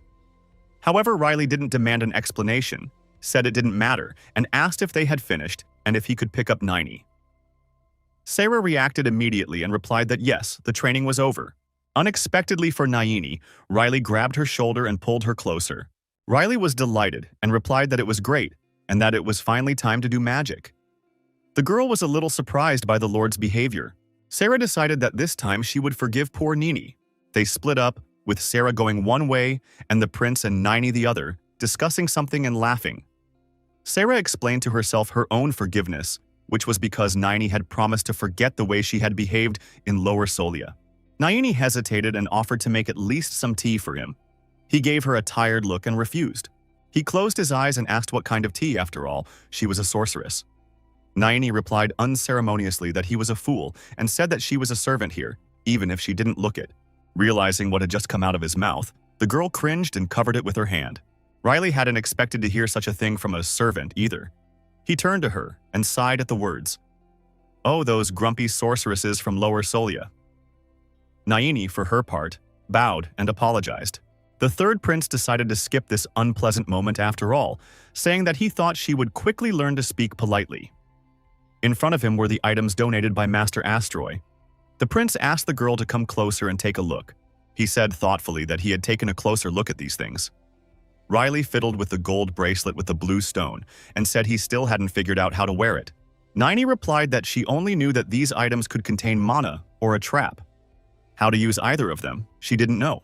Riley said that if that were the case, she hadn't seen the Magister wearing them. Naini said that, in the days when she was still in the lab, she had seen Astroy wear his cape. However, she hadn't seen him wear a ring or bracelet. The girl attributed this to the fact that he didn't have them at the time. Riley slapped the table with the hand that had a gold bracelet on it and said, "That's right. He told her to keep them with her, in that case. He told her that he had an acquaintance who knew about all these things." Riley said she would ask him about these things. Naini was surprised by his words about an acquaintance who knew magic. She asked why he hadn't studied with his acquaintance at the time. The girl asked why he needed her. Riley stared at her in silence. She told me that she had reached the 6th circle of magic with the help of medicines. She said that, compared to other magicians, she had such great magical abilities. She kept asking why she was the only one. Riley smiled happily and said it didn't have to be her. This surprised the girl even more, who mumbled and kept asking why. Riley replied that he wanted to be free. He said that she trusted almost anyone and was abandoned every time. The prince asked if she had had enough of this. The girl crossed her arms. Riley said that someone thought she was a magical masterpiece, and some of them are completely useless, but no one thought about her feelings. Like when, in the battle with Riley, she bled from her wounded eye. Riley had said that the further away she got, the more attached she became to the man. The third prince asked if she had realized that it wasn't necessary to be useful to be around. Naini lowered her eyes. Riley explained that to be a free man was to do what his heart told him to do. He remembered his past, the hero of humanity. He said she should know that too. The prince kindly said that he wanted her to remember that. He also explained that she was only remembering him from the past. He finished by saying that this is why you shouldn't think about why and why not, you should just live. These words really struck a very young Naini. She repeated the prince's words to herself about doing what her heart told her to do. A tear rolled down her cheek. The girl smiled and said it was the first time she had heard those words. Riley didn't reply, but told her why he had chosen her. Suddenly, he shouted that it was an acquaintance, a contagion, and said that, even on pain of death, he wouldn't teach him. Previously hypnotized by his words, Naini snapped out of her trance and out of her thoughts. Riley shouted that he was already asking to be his apprentice. He told him that if he used magic other than the sword, he would become the real Satan. Riley shouted that it was all heresy. The girl laughed and said that was it. Riley complained that he wasn't in the dark business. He said he was getting tired of it, so he asked his acquaintance to stop talking. At that moment, Nini thought how stupid he had been to interrupt such a touching moment. The carriage drove through the forest. Naini was telling the prince that he needed a circle first if he wanted to use magic. Riley and Naini sat down inside, and the prince asked what the circle was. Naini said it was a kind of ring. She explained that if your heart is surrounded by a ring, you have a circle. If you have 6 rings, you are a 6th circle wizard. Riley asked if she meant that she had 6. Naini said that he was right and that the source of all things was light. Riley replied that in this world, of course it was. Naini was surprised and asked if the gentleman meant that he had been to another world. Riley looked away, but he denied it, saying that he was just making an observation. The girl said that this is the foundation that novice magicians learn. She created a light ball of magic on her palm. Naini told her that creating everything out of nothing was a miracle and the fundamental basis of magic. Riley stared mesmerized at the light in his companion's hand. Naini told him that, in order to use light magic, they had to find out what his characteristic was. In other words, what he was good at. Riley asked her what he was good at. He didn't wait for an answer and asked what she was good at. Naini replied that, in fact, there was nothing specific that she was good at. She smugly and extremely humbly declared that she was good at everything, that she seemed to be good at anything. Naini grimaced, saying that perhaps that was why she was the only person to survive those terrible experiments. Riley wondered if she was bragging to him now. He said that in that case he would ask her. The girl asked him what else he wanted to ask. Riley said that they still needed to ask about the ring and bracelet. He said that he had told her earlier about his friend. He explained that he was referring to the friend he had told her about. Nayini asked if it was the one with magic. Riley replied that yes, he was. The prince looked out of the window and said that they were almost there, that in another 5 minutes they would be there. Nayini wondered if he had an exceptional companion. She decided that, although she didn't have much left, she had a 6th round and was as good as him too. The carriage stopped and someone finally said that they had arrived and that it was time to leave. Riley was walking away from the transport, and Nayini thought that now they could take a look. What a distinguished wizard he is. The girl was very serious. When she saw who the prince was talking about, all her enthusiasm vanished. Riley shouted that he, Yendal, was wandering again. They were inside the house. Riley called Yendal and asked where he was. Someone in flip-flops came out lazily and said that they had already told me that the store was closed today. He asked sleepily who the idiot was who was shouting here, wondering if he couldn't even read the sign on the door. It was a guy with long red hair. Yendal, looking directly at Riley, asked menacingly if he hadn't learned his manners. He said that you enter a store when it's open. Riley jokingly called the boy a princess and said that the sun was almost down and that he was just getting up. Yendal asked if he had misheard. And then he also asked the question cheerfully. Who cares? He said that Riley was no longer a lazy sword, but a hero. He asked how the hero was doing and if he was still wearing his medal. He finally noticed Nayini nearby and asked who she was, as he thought she was the prince's new maid. Riley didn't answer the question. He said that they wanted to ask him something and that was why they had come to see him together. Meanwhile, Nayini was terrified and wondered why this creature was here. Riley was telling me that he had recently been running to Solia here and received some very interesting information that was whispered to him in the temple. Yendal asked what was going on. Nayini wondered why. Riley asked if the man knew what they were saying just by looking at him. Yendal asked what they had said. The prince said that he had been told at the temple that he had to catch him. Yendal. The smile on his face fell. It seemed that behind him was the shadow of a mighty dragon. Nayini wondered, why would a dragon be here? Riley cheerfully asked if Yendal knew what they had said, glancing at the prince. Yendal asked with interest. The prince replied that the temple had told him that he had to get it. Yendal. The boy was a little surprised by this news. He smiled and asked what Riley had just said. Riley reiterated that, in the temple of Solia, he had been asked to capture a dragon. For some reason, this request amused the boys. Riley pointed his finger directly at Yendal and asked if there were any other dragons besides him. Yendal showed his sharp, fearsome teeth. He laughed, banging his fist on the table with laughter. Nayini was surprised and frightened by Yendal's actions and behavior. Yendal laughed at how hilarious it was. Tears came to his eyes. Riley said yes, and that he was surprised too. Yendal asked if they had all gone mad in there. Yendal asked, puzzled, why they had decided to ask for the third prince. Riley replied that he had no idea. Then he asked how he could know. The boy asked what he would be now, and if Riley would be a dragon slayer. Riley wrinkled his face in disgust and said, no way. He wondered how Yendal could even think of such a thing. He also wondered what stupid nickname he'd come up with for him again. Yendal replied that he knew that. He laughed, saying that they were going to catch a dragon. He said he must have been very quiet, so they thought he was a simpleton. Riley asked the boy to listen and asked if there were any other dragons in the area besides him. Preparing a drink, Yendal replied that no, he was the only dragon here. He said he hadn't seen the guys, the rest of the dragons, for a while and wondered how many years had passed. He said it seemed to be about 3,000. Yendal placed 2 drinks in front of the guests, 1 green and 1 yellow. Seeing that the girl wasn't enjoying the drink, Yendal convinced her that it wasn't alcoholic and wouldn't interfere with her work. Nayini agreed to take the drink. Riley, sipping his cocktail, asked if Yendal was going to make a mess of Solia by accident. Yendal asked if he was looking like an idiot. Nayini finally got her drink. She seemed to be enjoying it. Yendal wrinkled his brow and wondered what good it would do, since it would only add to his problems. Suddenly, he approached Nayini and told her, Riley's maid, to keep her mouth shut. He seemed to burn her with his gaze. Nayini realized that it was the eye of a dragon. Riley realized that she was scared and said that he had had enough of scaring her, letting her look at him. He put Master Astroy's belongings on the table. He said that he had received these things recently, but that he didn't know how to use them. He said that they had come so that he, Yendal, could help them. Yendal smiled and said that Riley knows what an inn is, after all. He sells alcohol here. Riley asked what the idiot was talking about, because everyone knows that this place is an alcoholic's paradise. Yendal asked shrilly, "Really?" He said that there was something about the prince that didn't show that he was aware. Yendal also called Riley an idiot. Riley asked if Yendal meant that he wouldn't help. Yendal replied that he could, but he didn't like the third prince's tone. Riley asked if he would help if he asked nicely. The dragon remained silent and then said that he would.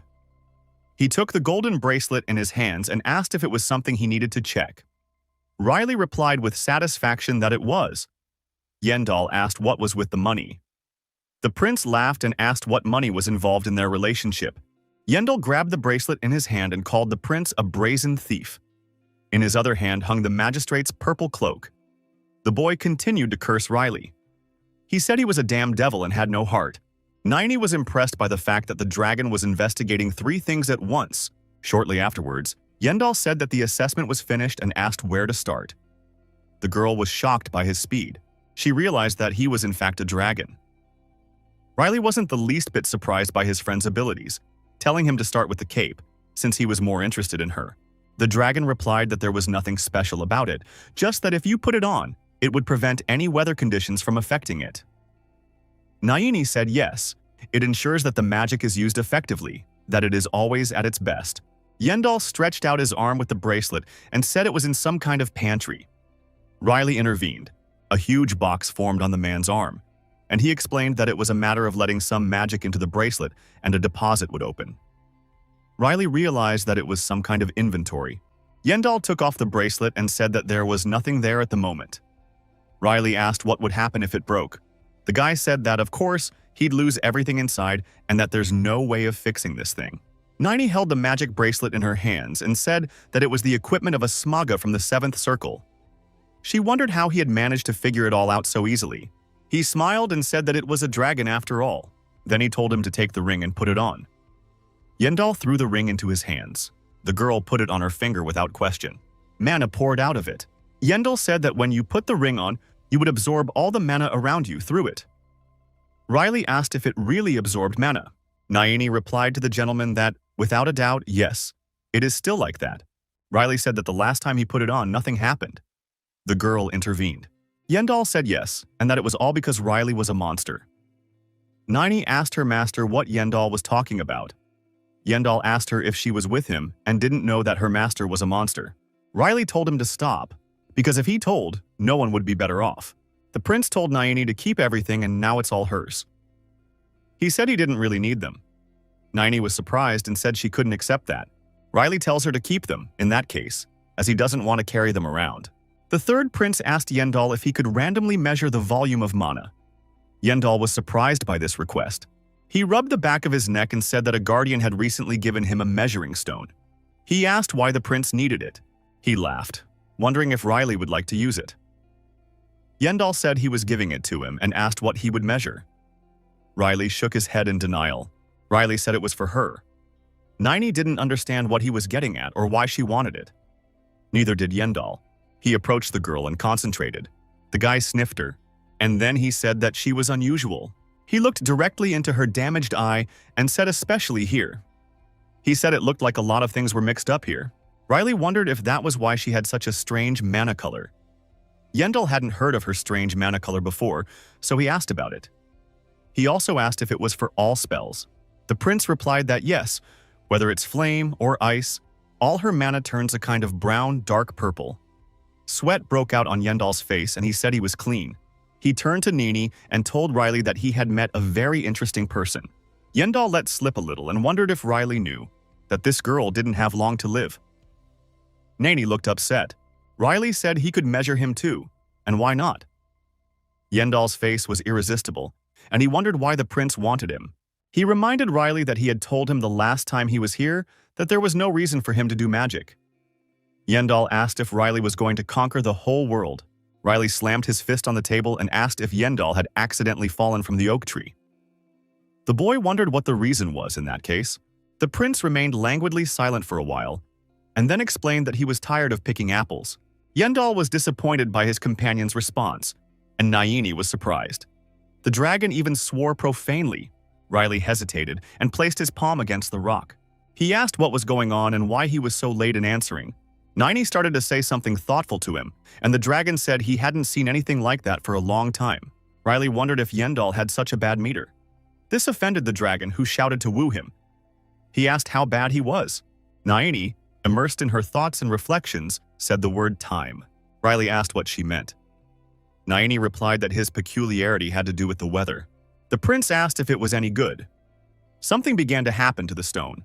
Naini replied that with the passage of time, the stone cracks and deteriorates, and therefore it has deteriorated under her influence. Riley asked, "So what?"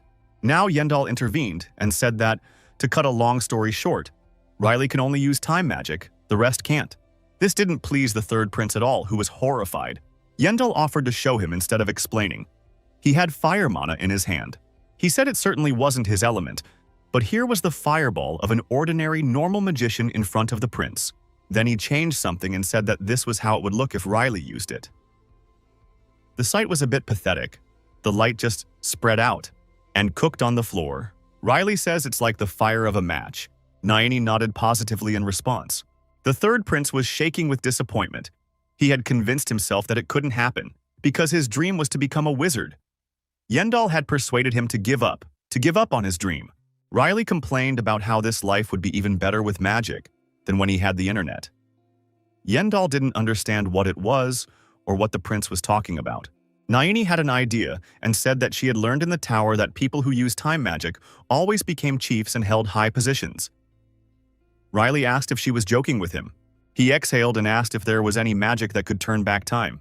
The girl was very happy for some reason and happily replied that she wasn't. But she also said that if the apple tree was subjected to the acceleration of time, the apples would ripen earlier and then fall and be eaten.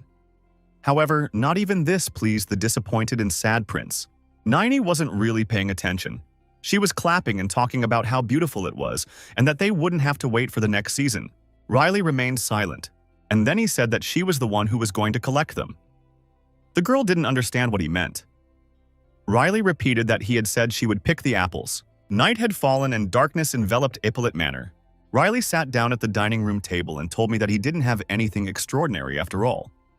He had a magic sphere of light in his hand. Naini was surprised that he was already good at creating light. Riley answered her question positively. However, he said that this light only lasts half a second. The girl smiled and said she was there, not caring that they couldn't identify her special features.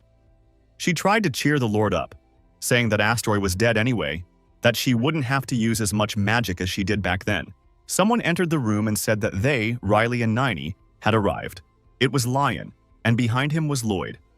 The first prince called Riley. Riley said, "Ah, the brothers are here." Naini was quick to greet them with a bow. Lion said that, yes, at least they had finally seen his face since he had been wandering around all day. Lloyd asked if the third prince had traveled somewhere interesting. Riley replied that he had. He said he'd been to a leaf village for a while. Lloyd said that Ian and Sierra were at home all the time. He asked if Riley had traveled without a guard. Riley replied that everything was fine, that he was traveling with her. The prince pointed his finger at the girl next to him. Lloyd asked, "With that maid?" Suddenly, Lady Iris entered, saying how nice it was that everyone was gathered. Riley greeted his mother. He told his son that he'd had a visitor while he was away. The prince asked who the guest was. Bishop Ravosa appeared next to Lady Iris. He greeted the prince. Riley was surprised to see him here. The prince wondered if he had come to see his mother or if he had come to see his mother. Bishop Ravosa told his third son that it had been a long time since they had seen each other. He also greeted Naini, bowing to her and calling her lady. When they heard this, Lion and Lloyd were shocked. They hadn't expected the bishop to treat a brother's simple maid like this. Lion asked Lloyd what it was about. Ravosa, for her part, had already sat down at the table. Naini bowed to him and told him that her cutlery was there and that dinner would be served soon. The bishop thanked Mrs. Naini. Lloyd politely asked Ravosa why he was addressing the maid with such respect. Ravosa realized that the other prince probably didn't know. Bishop asked. Riley hadn't told them anything. Lloyd was surprised and asked what it was about. Bishop Ravosa turned to Naini. The girl sighed and nodded. Ravosa decided it was a sign of agreement, so he said, "Okay, and thanked her for her permission because now he could count. Ravosa glowed and proudly told him that, last time, she and Mr. Riley had captured Grandmaster Astroy and burned him to the ground. He proudly announced that Nayini was a witch of the 6th circle. The first and second princes dropped their jaws with shock, and their instruments fell from their hands. Lloyd couldn't control himself and said how and for what. Lion said more calmly why she had gone to the maids. Nayini wasn't too happy about this, and Riley reflected that the fact that her identity had been revealed wasn't that important. But he certainly saw that Bishop Ravosa was up to something. He may seem kind on the surface, but in the end he ends up being the final boss or villain. Riley knows this is a classic of all plots. They were eating, and Riley kept thinking about the fact that there was no particular reason for Ravosa to show up at their house. Lion hesitated and turned back to Lady Nayini. Riley was sure the bishop was up to no good. Lady Iris, the servants, Riley and Nayini were saying goodbye to Ravosa. The bishop met them to stop by sometime. He said they were always welcome. Riley wanted to get rid of him as quickly as possible, as he promised he would come for sure. Upon seeing the prince's mood, the bishop laughed and said that his temperament was still the same. He thanked the nobles for welcoming him last night. Lady Iris told the reverend that they were always happy to see him too. Ravosa thanked the lady for this kindness. The bishop said goodbye to Mr. Riley and said he would pray for him. Finally, he said it was time to leave. The carriage is gone. Riley and Nayini looked closely. The prince said he could see through him. The girl didn't understand what he meant. Riley explained that, technically, the bishop had come to check on how the mother was dealing with her chronic illness. But based on the fact that he spent most of his time talking to them, it was clear that he had a very different goal. The girl was holding the box that the bishop had given her before leaving. She said if he had come because of what Saint Frisia had said last time. Riley said yes, that was it. They remembered Frisia talking about the revelation, how she told them about the dragon that would come to Solia soon, and how the saint had asked Riley to catch the dragon. Riley said she wasn't here to check on her mother, but to give her these gifts. The third prince explained that in simple terms it was just an ordinary bribe. Nayini was a little surprised by this. Riley explained it to her like this. Here is some gingerbread, eat it, and once you eat it, you will have to try hard to eat it. He said it was the same as, if you like riding, you like driving a sled. Nayini thought for a moment and said this means Master wants to introduce himself. Riley didn't let her finish and screamed that she was crazy. He said of course he wouldn't do something like that. The prince asked why he should be trying so hard. Nini replied that that was what she thought. Riley complained that he was really tired of all this and that he had had enough of these saints. Suddenly, the prince hesitated and said to wait. He said that after all, she was different from the saint she was in her previous life. Nayini didn't understand anything he was saying. Riley was indignant, asking why all this mess had happened when they had arrived in Solia. Meanwhile, Nayini, without paying much attention to him, hid the bribe box in a magical inventory bracelet. The third prince began to rejoice in the fact that now there would be no more problems for a while. Nayini, in turn, scolded him saying that if he spoke like that, exactly the opposite would happen. The prince didn't like it. Now Riley, along with Nayini, was in the Earl of Epaulette's father's office. Finn started the conversation by saying, "It's okay, Riley." He said that it looked like this girl was a 6th circle mage. Riley asked if Jan had told them yet. Her father cried out that the servant had only told him that she was a sorceress, but that he had heard nothing about the 6th circle. Finn said in a calmer tone that Astroy was in the 7th circle, but she was in the 6th and was perfectly normal, unlike the master. Dad asked why. He asked why a 6th circle sorceress would be a maid. His words were leading the girl more and more to incomprehension. Now, Count Ippolita was speaking directly to Nayini, saying that she was an excellent magician who had managed to stop Astroy. He said that with her level, she could have gotten a better job, so he asked what it was about. Nayini replied that she enjoyed living in the mansion and serving them faithfully. She said this was the answer to her taking the job as a maid. The girl looked proud and confident in her words. She said that here she had found what she had lost in the magic tower. There was silence, Nayini and Finn looking into each other's eyes in silence. The Count clenched his fist and said, "So be it." He said she had been following Riley since Solia. Nini confirmed what he said, stating that she was. More seriously, Finn Ippolita asked what she thought of Riley.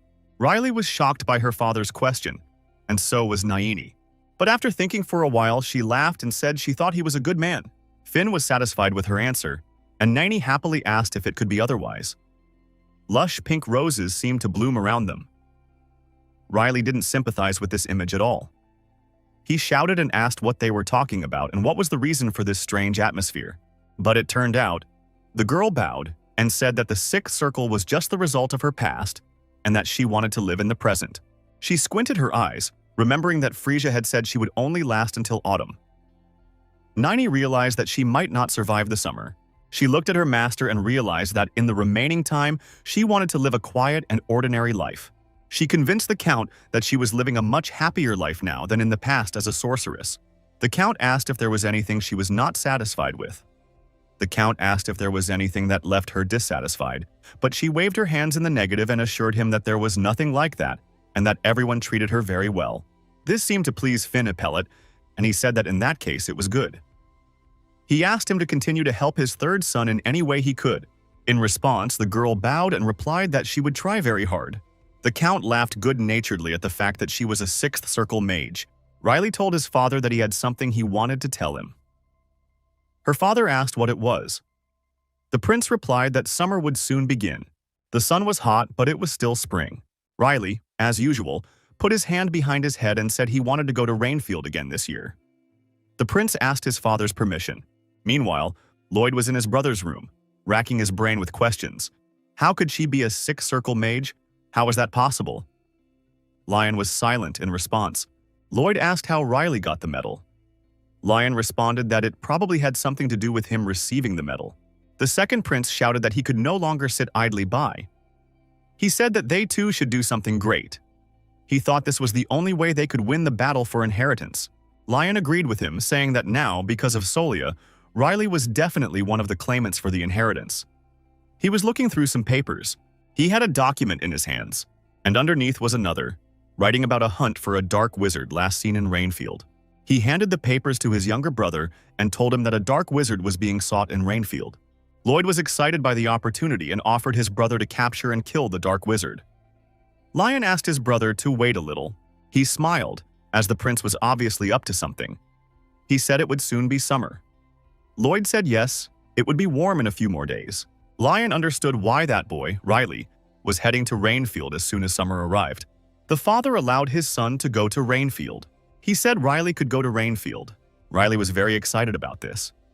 Nini didn't understand his reaction at all. Lion decided that it would be extremely natural if Riley simply never returned from Rainfield. Ian ran after the young gentleman and worriedly asked how long he was leaving. Riley hesitated and replied that he didn't know yet. He said maybe 3 weeks. Even this relatively short period of time left Jan horrified. He asked why it would take so long. Riley laughed and asked if the old man really believed that. He put his hand on her shoulder and told her not to worry, that they would come back in one piece. Now Ian exhaled a little. Nayini, dressed in a yellow cape, said that she had created a communication channel in Lady Iris's hand mirror. She explained that with magic, they could contact them frequently, and that therefore Ian shouldn't worry so much. Mrs. Iris laughed and thanked the girl. She said she was not worried at all as she, Nayini, would be with her son. Nayini was very moved by the lady's words. She was very happy to hear this. She was overcome by a wave of emotion. She asked if we were moving. Ian sincerely wished them a safe trip. Sarah turned to Nayini and told her to act as she had taught her. Nayini listened to Sarah's instructions. Suddenly, Lady Iris remembered something and ran to Nayini and asked her to wait. Ian didn't expect such a thing from the lady. The lady handed Nayini an object wrapped in a black cloth. Nayini asked what it was. Iris smiled and said she didn't know if Nayini would like it, but she did it herself. She also asked the girl to take care of Riley while she was on vacation. She told me that Riley used to use it, but that she has now tweaked it a little and adapted it to Nayini. The lady didn't know if it would work for her. The girl asked if Riley had used it. Lady Iris didn't answer her question but told her not to forget to unpack it later, saying she hoped she liked it. Nayini held the gift firmly with both hands, thanked Madame Iris profusely, and said that in return, she would promise to take good care of the young master. The lady replied that in that case she would entrust it to her. Riley cheered up as he sat in the carriage. I'm glad they were able to escape this unbearable summer. Yendal wasn't happy. He slapped himself in the face and called Riley an idiot. He watched Riley get out of his transport and called him a crazy idiot. Riley asked if it was so difficult for Yendal to use the teleporter once. He teased him by saying that he could do it in the blink of an eye. Yendal was terribly angry and shouted not to awaken the beast within him, in case Riley suddenly forgot that he was a dragon. With his eyes burning with anger, he threw a fireball at the prince. Riley managed to dodge the attack with ease, the fireball hitting him from behind. Yendal was yelling about how much Riley irritated him, and he ducked away. The third prince said it was okay. He had already figured it out. He said that there would be a debt owed to him, and that he would definitely return it, so he asked to teleport them after all. And the place where the power of the red dragon falls is considered blessed and turns into a tree. Yendal offered to take Riley where he needed to go and give him something. He asked her to give it to him. He was talking about Nini, who was finishing taking care of the horses. Riley responded that she had told him before and would say it again that a man was not a thing, so he should go easy on her desires. And he wouldn't hand over Nini. He looked at the cheerful girl and said that she was like him in some ways. He said it would be very strange to give it to someone else. Riley realized that she looked like him in the past, not now, but still. Yendal's laugh was heard. The prince generalized, saying that, in general, he had a reason, but Yendal still wouldn't understand it. He asked if it was clear to that fool Yendal. Yendal, in turn, wiped away tears of laughter and agreed with Riley, saying he certainly did. Calling the prince a lazy sword, Dragon said that, in any case, if they appeared out of nowhere in the middle of Rainfield, they would be arrested immediately, and so he would send them somewhere in the forest. Riley said it's no problem. Yendal said to prepare ourselves in that case. The prince was about to be teleported away, but Yendal stopped him abruptly. Riley asked begrudgingly, what else? The dragon started talking about Nini, the prince's maid. He tried to start talking. He frowned. Riley asked if he meant how long she had left to live. Nini sat at the back of the carriage and could not hear the conversation. Yendal said that meant Riley knew everything.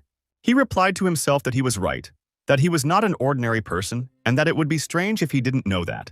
Yendal asked what Riley was going to do about it. Riley was silent. Nini sat alone and thought, they were late for something. She remembered the gift from Miss Iris who was next to her. The girl took it in her hands and thought about what could be opening her now. She began to unfurl the black cloth, wondering what it was about. Inside was a beautifully decorated white half-mask. Nini was shocked to see the mask. Her hand, in which she held the lady's gift, trembled. Water dripped onto the white beauty. Nini cried at the gift and thanked Lady Iris. Suddenly, she felt a lot of pain and covered her mouth with her hand. She coughed and blood appeared on her hand. A large, bright red puddle lay in the palm of the unfortunate Nini's hand. She was silent, looking at her hand, and tears came to her eyes. The girl remembered Frisia's words that she should survive this summer, and if she was lucky, she might catch the autumn. But she also said that this would probably happen in early autumn. There was a stain of blood near her mouth. She said she didn't care. She is very happy. Nini held the mask made by Lady Iris's hands. Suddenly, Riley called out to her and shouted that if she was ready, that she should come down and come here. Nini was a little scared as she was not expecting this. She was already standing next to her master in front of Yendal. Riley had told the dragon that she was counting on him. He called him sweetheart. The dragon responded by telling him to stop babbling. He said if they were ready, he would start. He pointed his hand at them, behind them, above them, and above them, like an arrow. Yendal accompanied this gesture with the word teleportation. The space was being drenched by heavy rain. Riley shouted, calling Yendal an idiot and asking why he was here. There was also a giant monster in front of him, about 7 times taller than the prince, and equipped with a sword that matched his size. Riley asked Nini if it was an ogre. Nini looked at him and replied to the prince that, yes, he was the right person. Riley was telling Nini to just look at that idiot Yendal because he sent them to a place like this. Meanwhile, the ogre opened its huge mouth and roared. The third prince was terribly angry with the dragon, calling him a crazy idiot. The ogre wasted no time and ripped a large tree out of the ground with a roar and was about to attack the prince with it. Riley, in turn, mocked him, saying that he had only pulled one tree from its roots and decided that he was now the strongest. Nini, seeing the whole scene, was scared of her master. She ran to him, but he told her no, explaining that he was alone anyway. Riley advised her to put on rain gear as it was pouring down like a bucket. The prince drew his mighty sword and smiled at the girl. She said she understood. Nini started creating a dome and asked him to be careful. Riley joked that she was worried about him. Org knocked the tree to the ground. Riley easily jumped into the tree, telling the monster to calm down. She asked him what had moved him so much. She pointed her sword at the orc and told him that he was no longer alive. The orc's eyes became increasingly filled with anger, and Riley teased him knowingly. He attacked the guy, but Riley managed to dodge. The orc didn't give up and knocked once again, and more. But Riley still managed to dodge. Org, for the umpteenth time, slammed the tree into the ground. Steam was coming out of his mouth angrily. The tree, after another blow, broke in half and left a hole underneath. Riley was breaking down and saying that he had just come to have some quiet fun, to relax after all. And that was too much. He flew straight towards the orc and wondered, what was the point of teleporting then? The prince cut the monster in half, landing on the ground itself. Org hissed one last time. Riley raised his hand, and the monster within was torn apart, now screaming in searing pain. Naini was shocked at this sight. Riley screamed and swore. There were bloodstains on him now, on his head, on his face, on his clothes. He asked what that was. He said he had wasted his time washing himself before leaving, angry at that idiot Yendal, who had brought them here on purpose. He asked how else he could explain it. Naini ran to the man and suggested that he use magic to cleanse himself of the stains. He used a purging spell and was attacked by Naini's mana. However, her magic didn't help at all. Quite the contrary. Now there were also black oil-like stains on his face. Riley was silently horrified, and Naini didn't expect this outcome. She thought it would work. Naini assured the gentleman that everything was fine. She was just dirt. At least she wasn't disgusting. Riley asked the girl how the dirt wasn't disgusting. Suddenly, Org woke up. Nini shouted that the monster was rising. Riley was shocked to see the monster rising. The prince asked who she thought had caused this. The girl offered, in this case, to break up with him herself. Riley asked since she could still ask. Nini said now she would clean everything quickly and neatly. The orc was enveloped around the entire perimeter by the girl's purple mana and didn't realize what was happening. The girl said the word eraser. Her mana had eliminated him, leaving only black light butterflies. Naini said that everything was ready, and again suggested that the prince start by wiping his face with a damp towel. Riley agreed. Someone with red hair was watching them from a distance. It was a small man with a long red headband. He was standing on a branch of one of the trees. Riley asked where they were now. Naini looked at the map and asked him to wait for a while. Naini told me that somewhere in the neighborhood there are no signposts in these parts, so it's a little difficult to tell exactly where they are. The girl turned to the gentleman who left. She told him that, as a precaution, she used search magic and that there was a place nearby where she felt someone's presence. Riley was a little surprised by this. He suggested they go there, as they had no other option. The girl agreed. However, the org formed again, seemingly out of nowhere. Her eyes glowed with anger. He hissed. He was smaller now, but no less angry. Riley exhaled and said that, as it turned out, she ended up feeling them. But something scared the girl. Riley asked if she could feel them. They were surrounded by local warriors. One of them, that red-haired man. Each of them had a bow. Riley asked who they were. He said he has been coming to Rainfield for several years in a row, but this is the first time he has seen them. The red-haired man shouted at him not to pretend he didn't know anything, screaming that they had seen everything. He turned to Naini, saying that the magic was coming out of his hands. He said it was black magic and asked if he was right. Naini was surprised to be called a black magician and intervened. She asked what they were talking about. The rain was falling on them. One of these warriors said the black mage who had been wandering around Rainfield lately. They shouted that it was her and that she didn't even dare to make excuses. The warriors said they saw dark magic flowing from their hands. They considered this irrefutable proof. One girl said she had heard that she had used purification. They asked her if she thought she hadn't realized that she had darkened it before, that she had ruined it. Riley was surprised by her conclusions. A laugh escaped his mouth. He wondered how things could have gotten so confusing. He looked at the warriors seriously and asked what he was talking about. That another dark wizard. The other warrior, with green hair, shouted at him to stop making excuses, as he knew he was in harmony with her. This was already starting to make the prince terribly angry and upset, with the veins in his face swelling. In anger, he told the warrior not to point his weapon at him. Riley emitted a sort of deadly aura. The red-haired man didn't expect something like this. He was terrified. Riley, holding back his attackers in terror, asked. He and Naini weren't supposed to know what was going on. Now in a calmer voice, the prince said that it was they who should be outraged, as they, the local warriors, were arriving here, accusing them of black magic. One of the warriors asked the other what that had been. The other replied that he had no idea, but he felt as if an oppressive aura had penetrated his entire body. Riley intervened and told them to better answer his question. Someone among the warriors shouted that this girl's mana was black in color. Riley asked, "So what if she had a dark mana color?" The redhead pointed his finger at the girl and replied that, in case Riley didn't know, this was an omen for all black magicians. The third prince asked his companion if it was true that all black magicians had black mana. The girl shook her head no. Riley turned to the red-haired man and said what he was saying he wasn't. This scared the man, and he asked what he meant by that. Riley explained to the man that this was just her quirk. He asked what she should do about it, in that case. Nini told the Lord that it was not an innate trait, but a consequence of experiments. He ignored the girl, turning back to the red-haired man. She asked him to tell her what else, besides mana, told her that she was a dark mage. The man didn't respond, and Riley asked if he had anything to say about it. He said he could see for himself that they could say no more than that. The prince stated that he was about to tell them something, and that they would think it over and respond. Riley said languidly that he could swear by her family name, the Ippolit family, that she was not a dark mage. Then he asked what they could swear on. The local warriors didn't expect any of this. One muttered that he was screwed. The other realized that this guy, an ally of a dark wizard, was of noble blood. The red-haired man was also shocked and asked what a blue-blooded man was doing in their area. Riley continued, saying that he didn't know how it worked in Rainfield, but in Solia, insulting the nobility would at least get you arrested. Then he explained that he was here because he was on vacation and wanted to rest peacefully. He asked why the hell they were here if they didn't even know who they were or why they were here. The red-haired man became more and more surprised by his words.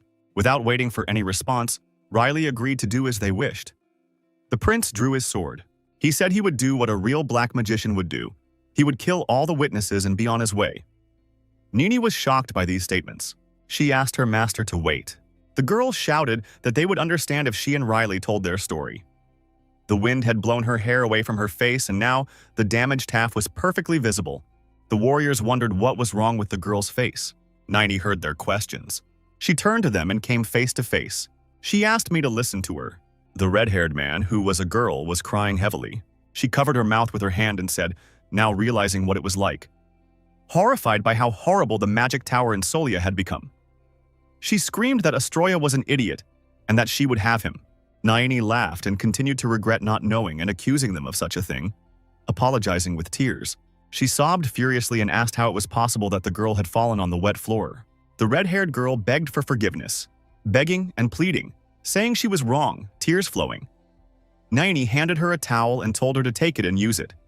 The girl thanked him. Riley looked at her disapprovingly and said that was it, and that, just a little while ago, she was going to kill them. However, he said that what bothers him most is that her crying reminds him of a person. Nini started saying what he wanted to say. The prince remembered the old man's face as he cried over the pain and sadness he had felt while in Solia. Riley didn't let Nini finish her sentence and said yes, it was Ian. The girl finally stood up, and the other two warriors began to bow. Riley asked if they now realized they were wrong. The local warriors said yes, and apologized to Lord Riley for his rudeness. The third prince laughed and said that he had told them that 5 minutes ago, and that they hadn't believed it. He asked what had changed now. One of the warriors explained that the commander had never been mistaken before. At first, he was a little confused, but then he said that this was the commander's specialty, good intuition. The red-haired girl's commander looked away tearfully. The warrior said that they could remain calm, as they no longer suspected them. Now Riley asked who the black mage they were talking about was. The warrior said that this black magician had long ago gained notoriety, and that recently, traces of him had been discovered in the vicinity of Rainfield. With those words, the red-haired girl seemed to become sad. The warrior remembered that he had a leaflet with his description, and a reward for his capture. He asked if the aristocrats would like to see him.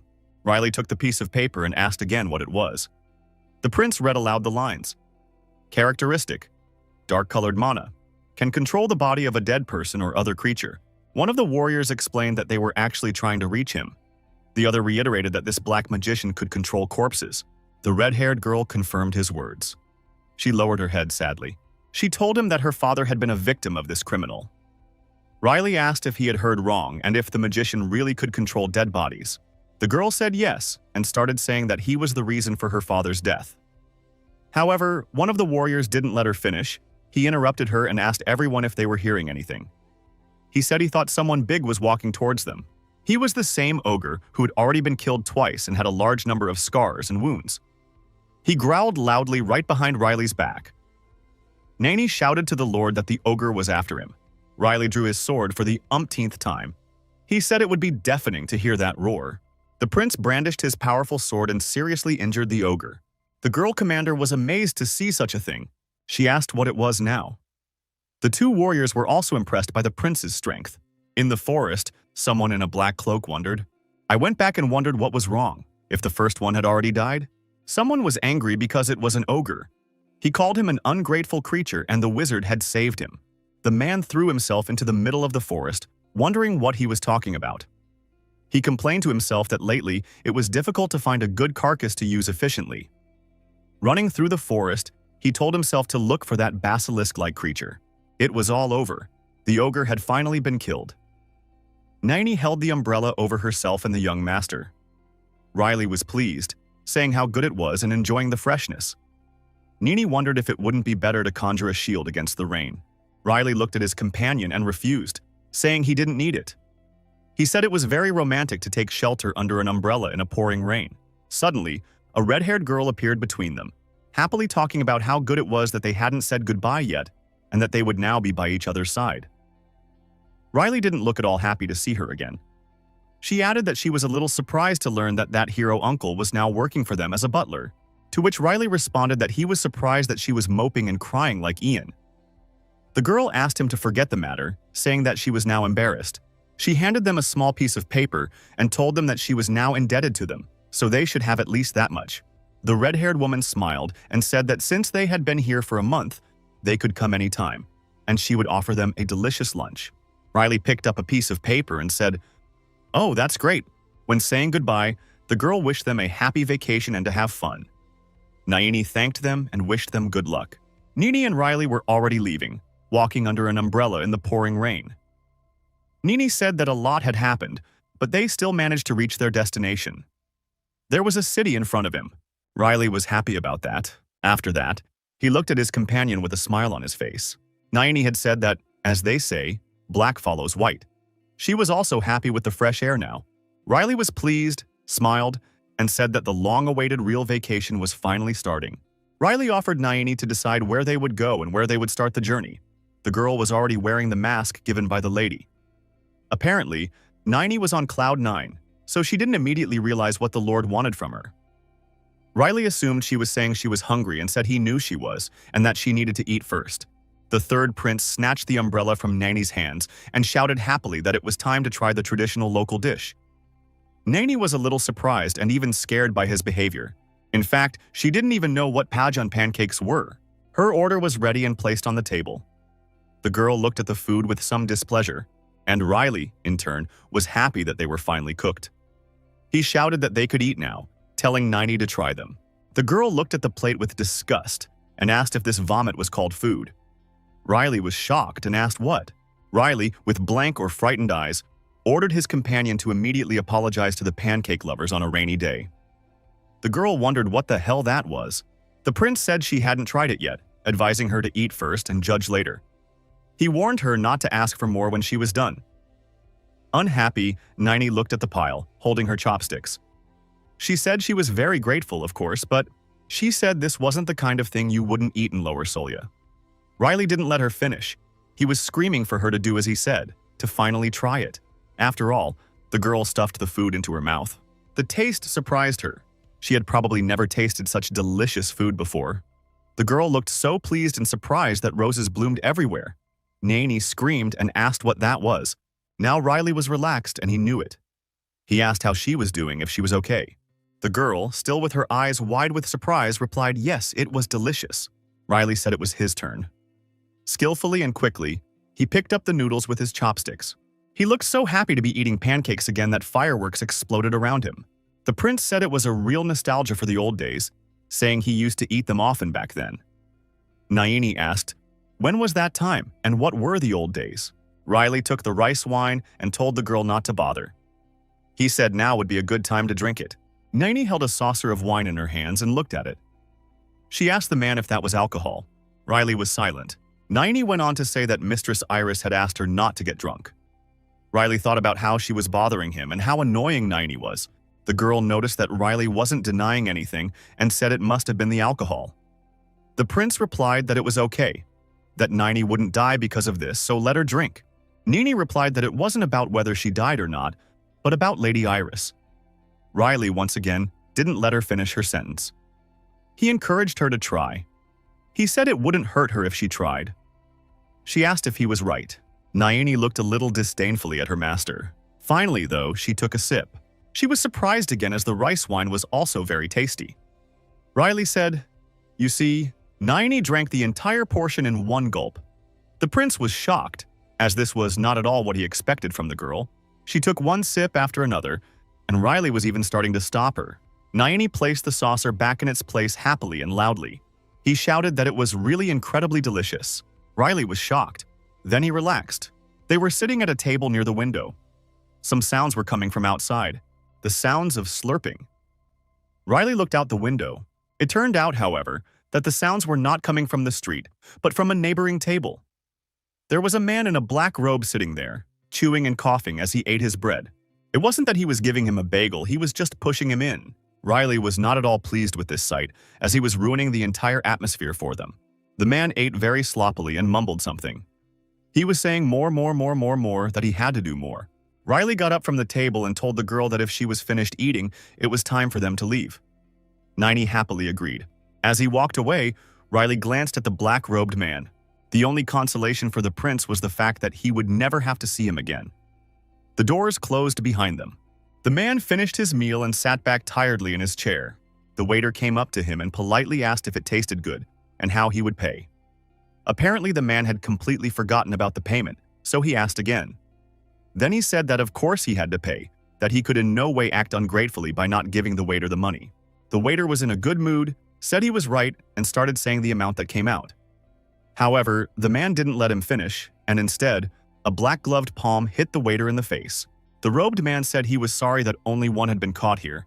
In other words, to just make a puppet. A dark manna enveloped everything. The empty plates, the tables, the room. The waiter hung on the magician's arm. The man said, "Here is your payment. Let him accept it." In response, the poor waiter could only scream. Blood spattered on the stone floor. Riley and Naini were already outside. It was still raining outside. Good thing they had an umbrella with them. The prince asked if the girl liked it. Naini replied that she knew it was alcohol. She told him it was nothing like what they were drinking in Lower Solia. She said that was why she was so surprised. Riley responded by asking if the alcohol tasted better than theirs. The girl, a little sad, replied yes. They walked down the wet street. Riley said she was his assistant now anyway, so she shouldn't tell Mom they were drinking. He said it would be their secret. He asked if she understood. The girl sighed and said yes. Riley added that if you go to Rainfield, it's better to wear a raincoat rather than walking under an umbrella, but he forgot to pack his raincoat. The prince thought about buying one. Then he remembered that there were still 90, so it would be better to buy two. Nini was surprised by the consideration. She was silent for a while, and then she said that, for example, she liked to walk with him under the same umbrella. Suddenly, the girl came to her senses. She wondered if she was drunk, if she was already talking drunken nonsense. Riley didn't understand what it was about either. Nini was worried about talking nonsense. She mentally forced herself to come to her senses. The girl explained that she would die soon anyway. Bishop Rivosa asked another priest if he had found out where Mr. Riley had gone. The priest bowed before the bishop and replied that yes, he had gone on vacation yesterday. Rivosa asked where exactly. The priest replied that they said it was for Rainfield. This made Rivosa surprised, and he even asked again. He was not happy with this information and was furious at the fact that he had to go there. The priest laughed, saying that the prince had traveled a lot. Bishop ignored him, hoping Riley hadn't run into that guy, because it takes a little longer to create enough puppets. Bishop was afraid that if Riley killed that guy, it would be a bad thing. He was afraid he was in danger. Rivosa turned and left, saying there was nothing to be done. The priest asked if the bishop was going there. Rivosa looked at him and asked if there was another option. He replied that of course he should go, because Riley was the hero the goddess had chosen. The bishop collected his thoughts and said that they had no time to talk and that they should prepare to leave. The young priest obediently obeyed the bishop. Someone called Mr. Rivosa. Rivosa even seemed happy to see the person who came, Santa Frisia. She stood right in front of him and was visibly tense. She asked if Bishop Ravosa was going to meet Mr. Riley. She said she had already told him not to touch him, that it wouldn't do him any good. Ravosa laughed in response and asked, "Is this also a prophecy?" He added that if he still doesn't do so, he will consider Frisia to be intentional. He also said that he would definitely have to meet his chosen one. He explained that Solia's fate depended on him, Riley. But he soon corrected himself, saying that not just Solia's future, but the future of the entire world. Ravosa continued saying that this man had to save the world. He asked why the saint kept telling him he should leave Riley alone. Saint Frisia was silent. She wondered what the damn Ravosa was doing. The saint, upon leaving, said that in any case she had warned them, and more than once. She reiterated that Mr. Riley should not be disturbed. Ravosa smiled surreptitiously, thanked him for the trouble, and made a low bow. The girl looked at the bishop with a sideways glance. She turned to the goddess Ironessa.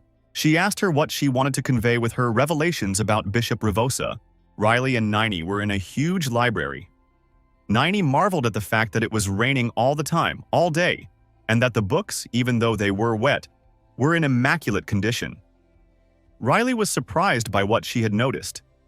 He explained that the people here had developed the magic of keeping things in perfect condition. Niney also asked how it was possible that it rained every day. Riley responded that he no longer knew that. The prince said he didn't know what the rules were but suggested we have fun. He said reading a book to the sound of rain was a heavenly experience. The girl looked at the books with interest. Riley said they would do this. They would split up, each choose a book, and meet in the center of the library. Niney was not happy about this and was surprised because she was supposed to be protecting her master. Riley asked if she thought he needed protection. The girl replied no, but still. Riley interrupted her again and said that if she understood him, then she should go and choose a book. He added that whoever chose first would get the reading seats for both of them. The girl walked through the rows, thinking about what book she wanted to read, but Niney didn't know. She wondered what books were here. She said that everything she had read in the Wizard Tower were magic spell books. Niney was surprised that there was even a book to read on how to make Page-and pancakes. Someone called for Niney. The girl turned around and saw a red-haired girl next to her. She says it was her, Niney, after all. The girl asked why Niney had left her master alone and was here. Niney called her Mistress Nara Vasiliska. She hid the book behind her back and asked him why he was here. She replied that she wanted to look for information about black magicians. She said she thought it might help her in some way. Nara asked what Niney's books were. There were 2 books. One was called The Alcohol Fairy, Magical Hangover Tricks 101, and the other was called The Alcohol Fairy, Page-and Pancakes That Will Sober You Up in No Time 101. Nara says Niney is a drinking person. Niney denied it. She justified it by saying that she thought it would be useful to learn magic to help her stay sober. Nara says okay, and also reminds Niney not to forget her promise. She invited her and Riley to go again. Niney coughed and started to say something but was interrupted by some shouting. Niney and Nara turned around in surprise. Nara asked if Niney had heard about it. Niney replied yes, she had heard it too. The scream was repeated, but this time it seemed louder. They left the line of books and Nara asked the maid where the gentleman was. Niney told him that they had agreed to meet at the library center. She also said she thought they should look there first. Nara said he knew the way and they ran. Niney asked the girl what she thought about the screams. What could have happened? Nara replied that she couldn't be sure of anything, but that she had a bad feeling. They turned somewhere, and the red-haired girl said they were almost there. She told Niney to come back as soon as she had checked the entire central lobby. She said she had to find the master first. Now they were in a room where there were the corpses of several young people, boys and girls, with a lot of blood around them, spread across the floor and shelves. The girls were horrified, and Nara asked what it was about. Niney covered her mouth with her hands and asked who could have done such a thing. She looked at one of the corpses, which was still bleeding from the eyes and mouth. Niney felt the magic and was even more amazed. She said this to Nara, who turned around and, shocked, asked again. Niney reflected that she hadn't heard any explosions or anything like that, had she? She wondered if the wizard could have suppressed the sound. She wondered what kind of scream they had heard before. But one thing she was sure of. Niney knew that the skills of whoever had conjured all of this were of an extremely high level. The girl turned to Nara. She told him to think of Mr. Riley now, to picture him in his mind. Nara didn't understand what she was getting at or why she was doing that, so she asked a lot of questions. Nani didn't respond to any of them, just shouted that she would stop talking and for Nara to do so quickly. In the end, the girl agreed. She closed her eyes and tried to remember Riley. Meanwhile, Nani used her magic eye. She saw her master. Nani was surprised by something. It looked like Riley was on the first floor. She told Nara that it appeared the gentleman was now on the first floor of the library. The red-haired girl opened her eyes. Nani meticulously asked where the stairs were to climb. But Nara didn't respond at first. She asked her to wait and said that maybe she knew whose footprints were. The girl looked up and down at the breathless boy's feet and was talking about the dark spots on the corpse. Some of the dead rose and growled languidly. Nara said they were the reanimated dead. The girl looked terribly angry. Her already red eyes glowed with anger. She gritted her teeth, telling Nani that the black maid she was looking for was here. The girl looked terribly angry. Her already red eyes glowed with anger. She gritted her teeth, telling Nani that the black mage she was looking for was here. Nara told him that her father's killer was the one who turned her brothers into monsters. She was sure he was somewhere. Nani turned to Lady Nara, who said it was very dangerous here. The girl suggested that Nara find Mr. Riley first and then go to a safe place. Nara remained silent. Then she said that if there was a true hero here, he would have evacuated other people first. She added that her father would also have done the same. Finally, she shouted for Nani to go look for the gentleman while she looked for the people in case anyone was still here. Nani understood and asked her to be careful. Finally, the girl found her master and called him. Riley was a little surprised to see Nani here. The girl stood next to him, breathing heavily as she was in a great hurry. Riley asked if she had already chosen one, and also if they had agreed to meet in the main hall. Nani started telling him what the deal was. She said something terrible had happened in the library. Her words shocked the prince, and he asked what had happened. Nani shouted that a black magician was in the room and that he was up to something nasty. Riley asked what she was talking about and who the black mage was. She asked if you remembered the ogre that had chased them into Rhinefield Forest. The third prince replied yes and said that he thought he had killed him then and that he had been resurrected. Nayani said the same thing had happened in the library now. The dead bodies had come to life and were roaming all over the library. She shouted that they had to leave immediately. Riley talked about the dead bodies. Then he went to the fence and looked down. From there, 2 dead library employees looked at him. Upon realizing that they were looking at a warm body, they roared and crowded towards the prince. Riley leaned against the fence, her body shaking. Nani started to worry about him, asking what was wrong. The prince said he felt like they were in some kind of zombie movie. Naini again did not understand what the gentleman was saying. Riley got up and went somewhere and asked if the high-pitched scream he had heard was related to that. Naini replied that she thought so. The zombie growled and attacked from behind. Riley told Nani that he generally understood what had happened. Riley hit him with a book right in the middle of the forehead, and the other, now finally, fell to the ground. Prince said he didn't think the situation was so serious that he had to run to him with all his strength. He turned to Nini. Behind him, lying on the floor, the former library employee, were 2 others. Meanwhile, Nara was wiping the sweat from her forehead and saying that she had finally solved the problem. Someone with white shoes entered the office. Now she wanted to find the black magician.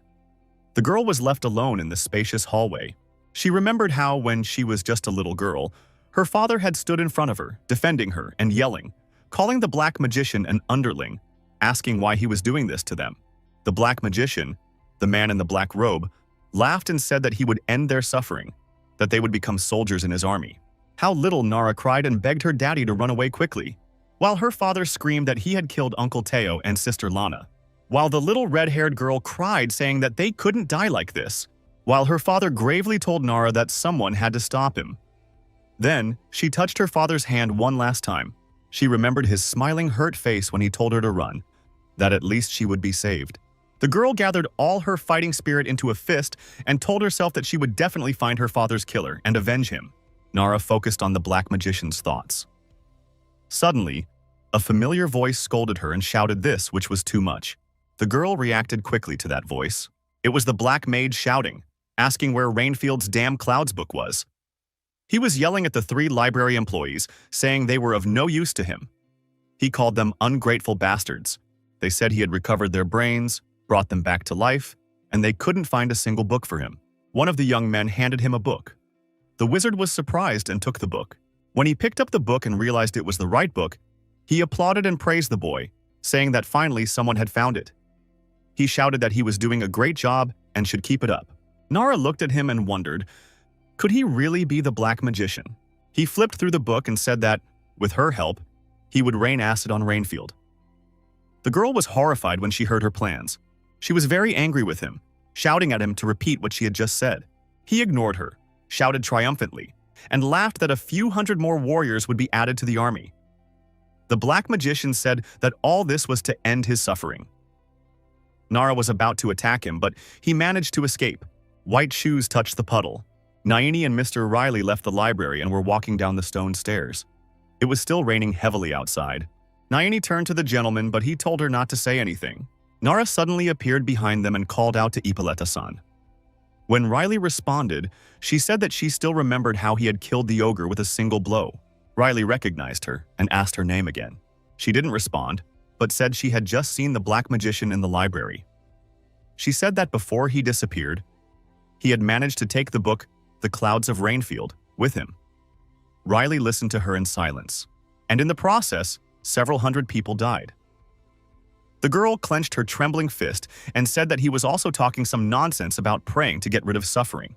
She finally looked up, her eyes filling with tears. She said that she could see that he was strong and therefore strong. Riley looked at her seriously. She asked if he could help them. She looked up. The girl was crying and said she could see they were strong and therefore they weren't caring.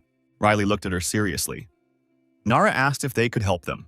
Tears fell from her eyes and she said that if the Black Mage succeeded in his plan and acid rain fell on Rainfield, like those people in the library, everyone would transform. She wasn't finished yet. Riley said that everyone would become puppets and asked if that was what the girl meant. Nara replied yes, that was it. The prince resented the fact that wherever he went, there were bastards like this everywhere. However, he ended up saying that it hadn't even been a week since his vacation and therefore he couldn't help them. But the red-haired girl's commander didn't give up and said that this Black Magician had killed her father. Riley didn't mind or care. He replied that he was sorry, but he was on vacation. He said he was sorry, but he was on vacation. Riley was walking away and Naini and Nara were still standing on the steps. Naini tried to call her master, but she wasn't very good at it. He and Naini were standing at the fruit counter, Riley pointing his finger at something. His thoughts, however, were that he wouldn't think about it, because it wasn't his business. Meanwhile, Nara has been actively distributing wanted flyers in an attempt to attract the attention of local residents. Naini was pointing the finger at her, but all Riley could think about was the fact that he had narrowly escaped a coveted vacation trip for the first time in a long time. He told himself he didn't want to get involved in dark and boring stories. The prince knew that all he really wanted to do was just enjoy his vacation and have fun. This venture made Riley extremely happy, while Nara was running around the city in the exact opposite mood of the prince. The word fun once again echoed in the third son's mind. He and Naini stopped, and she asked if the gentleman was having fun. Riley was silent, his lips pursed, and there were doubts within the prince. And Nara and his two warriors were still distributing advertisements in the rainy city. The day changed to night. The candles on the street lamps were lit, and the rain continued to fall. Nara stopped at one of them. She sighed as she said that she had finally found him. The girl swatted at the man in the black robe that covered her body so that only a smile was visible. The wizard asked who she was. Nara did not respond, but said that he apparently had not yet finished preparing for the acid rain over the city. She also said it was no big deal since she would cut off his bloody head before he could do anything. The man in black laughed and asked if she was really going to cut off his head. He asked a second time who she was. The girl's eyes burned with rage and she screamed that she had come to avenge the murder of her entire family. The wizard seemed to recognize Naru. He remembered those eyes. He shouted that he remembered them clearly. The girl was shocked and asked again. He replied that he remembered her family's eyes as their bodies were embraced by his fire. He shouted that even if he really wanted to, he would never forget that look. He saw the girl's eyes, and the eyes of her relatives appeared in his mind. He said he didn't think anyone would survive. The dark wizard said it was revenge. He asked if he was right. The boy said that he had given these people immortality, and they were so ungrateful. Nara was more than irritated and shouted at him to shut up. The wizard asked what was wrong. He was starting to ask something calmly. He asked if she would like to taste his fire too. The girl got into a fighting stance with disdain in her eyes. The wizard was happy with the great chance he had of killing the only one who had managed to escape. The girl and the warrior behind were surprised by something. A purple aura appeared in the sky. The wizard raised his hand. A few seconds later, his hand was lowered. A weak man appeared nearby, his nose and mouth running. Nara was stunned to see the man standing in front of her. Her knees rose. Her own father stood before her. The magician announced that he was there. A long-awaited meeting after so many years. The girl was horrified, and the magician kept saying how moving it was and that he was going to cry. He said his appearance had certainly deteriorated over time. He said that despite this, she recognized him because they were related. Nara grabbed his weapon tighter and threw himself at the wizard, saying he would kill him, flying and screaming that she was going to kill him. Kill him! The wizard mocked her and talked about how scared he was. The arrow hit someone nearby, but not the boy. The wizard laughed and said that he had helped her find her father. He said she was really very ungrateful. The streetlights went out. A brilliant fireworks display began. The girl flew to the wizard from above. Naini, Riley, and the locals were fascinated by the evening show. The prince and Naini were silent, while the people around them marveled at the fireworks, talking about how beautiful and cool it was. The third prince was silent. Then, monotonously, he told Naini how much fun it was and asked how she was getting on. The girl was surprised by Riley's response and didn't respond. And Riley, without waiting for an answer, said that he probably expected too much and was therefore disappointed. Finally, Naini replied that, in fact, she was not having fun at all. Riley smiled and asked why. Naini asked if her master didn't know. Riley said yes. The girl said they should probably leave after all. However, the prince concentrated and said that there was an insect before his eyes, and it was still not clear to him whether he would bite it or not. Nara fought the wizard. However, he didn't seem to care about anything. He said he thought she was excellent. He shouted that their whole family was excellent. The guy suggested we try adding people. Dead people began to appear in Nara. She screamed that he was a scoundrel and that he should die soon. Nara pointed his scythe at the wizard, and the wizard, smiling happily, asked if he would regret it. Mana put her arms around Nara's father's neck. The dark wizard placed him right in front of him, so much so that he was pierced by his own daughter's cold weapon. The immortal screamed in pain, although blood was already pouring from his eyes. Nara was horrified by this turn of events and called her father. The girl still held the gun that had pierced her closest person, her father. The wizard urged her that even if she were to take revenge, she couldn't really hurt her own father. The girl shouted for him to stop talking nonsense, and suddenly an arrow flew into her father's hand. It was the green-haired warrior who shouted for Nara to come to her senses soon, as her father had died a long time ago. Now the wizard finally saw the enemy's ally, he said when he realized where he was hiding. He formed a sphere, from which magical arrows flew towards the warrior. The warrior tried to contain them with his hand, as he was in pain. The dark wizard talked about how terrible this was, as her archer had attacked him. He said it was a terrible misfortune. He also suggested that the warrior look at her companions, as they seemed to be insanely busy at the moment. The warrior noticed that the people around her were zombified. He shouted to the female commander that they could surround them. She shouted that they had better leave. Nara responded by shouting that she couldn't because he was her father. The girl was more than irritated, and two zombies were running towards her from behind, growling fiercely. Her green-haired warrior shouted, warning her. The magician in turn was laughing. His body was shaking.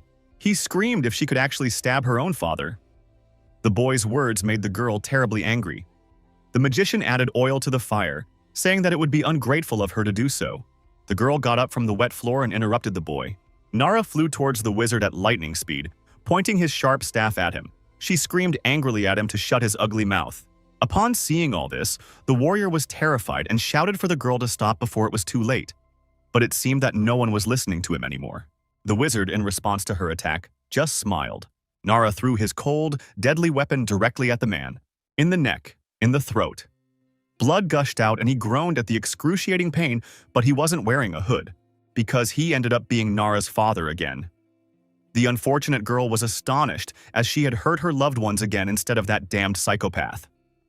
From above, right above Nara's head, a cloud of black mana was forming. The wizard cast the air hammer spell. The dark magic rushed directly towards the stunned commander girl.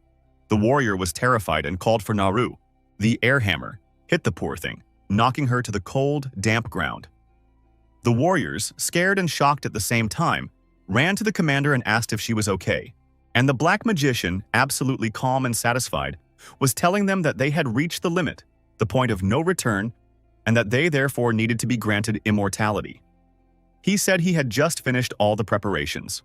The green-haired warrior seemed to understand what the man was talking about. The magician happily poured his face into Rainfield's nightly downpour and shouted that henceforth this town and its inhabitants would live forever. And then they would all be one step closer to freedom from their wearying misery. When his face was completely wet, without ever showing it, he covered it with the hood and began the countdown. Nara couldn't do anything anymore. The poor girl was sitting on the ground, and the warriors around her were terrified. They knew that the dark wizard's nightmarish plans were about to come to fruition. The city was being watered by perhaps the last clear, cool rain. People strolled casually under umbrellas as the magician continued counting. Nara begged him to stop, but there was a resounding, and let it rain. The magician raised his hands. It seemed that the lightning that hit the sky was coming directly from his body. But something went wrong. The rain turned into something else. Nara, the warriors, and the mage looked questioningly at the dark sky. The wizard didn't see what the problem was either. The raindrops seemed to freeze in space. Now everything seemed so peaceful. The red-haired girl had never seen anything like this before, she said, as the drops froze. Suddenly, someone stood up from the ground with force and said that they had finally found them. Of course it was the third prince, with his sword ready, and he flew straight at the wizard, saying that he had found him, the disgusting idiot. Children on the city streets told their mothers that they were amazed at how the raindrops miraculously froze in the air. Shocked residents came out of their homes as no one had ever seen anything like this before. They were scared because they didn't understand what was happening or if it was good. The little boy was mesmerized by the raindrops that reflected the salute lights and said he didn't know what that was, but that it was really very beautiful. Someone told someone to watch the rain as it was starting to return. The boy's mother and the man were fascinated by the beauty of the phenomenon. The night was truly magical, and the brightly colored fireworks and raindrops still enveloped the city at night. Riley realized that this meant Naini had made it after all. The wizard asked the prince who he was, saying that he was suddenly brandishing a sword in front of his nose, but he didn't even bother to introduce himself. Riley wondered if the dark wizard was asking him. The prince was also wearing a hood. He didn't wait for an answer because it was obvious, and said he didn't even know if he needed to know about it because it was no use. Nara was extremely surprised. She didn't expect to see Mr. Riley here. The girl wondered what he was doing here. Riley told the wizard that he had been preparing for so long and that all his efforts had been in vain in the end. He asked how he felt, if he liked the feeling. The dark wizard seemed to be very hurt by the words, kitten. He even got angry. His face wasn't so satisfied now, and he didn't have a sneaky smile on his face. The boy denied the prince's words. He didn't want to believe it. Suddenly he shouted that this rain, these clouds. She shouted that he dared to stop them all from praying their way out of suffering, didn't he? Riley asked in response why he was acting offended. He said he wouldn't have done it if he, the black magician, hadn't ruined his vacation. The third prince's eyes became emotionless and cold, and he remembered that he wanted to say something else. He telepathically ordered Nini to act. The wizard turned back, horrified. And Nara noticed those raindrops. Therefore, it is Nini's work. The dark wizard tried to catch the distant raindrops and shouted, "No, these raindrops! Where is the rain?" He cursed the ungrateful newfound adversary. Riley was surprised that the wizard still dared to call him ungrateful, saying this when he himself had ruined his vacation. The wizard was overcome by magical power, calling the guy an ungrateful puppy. Riley seemed to have dug her feet harder into the ground, to the point of sparks. Someone behind him shouted at him to be careful, as the wizard still had many puppets. Riley ignored him, but didn't stop listening.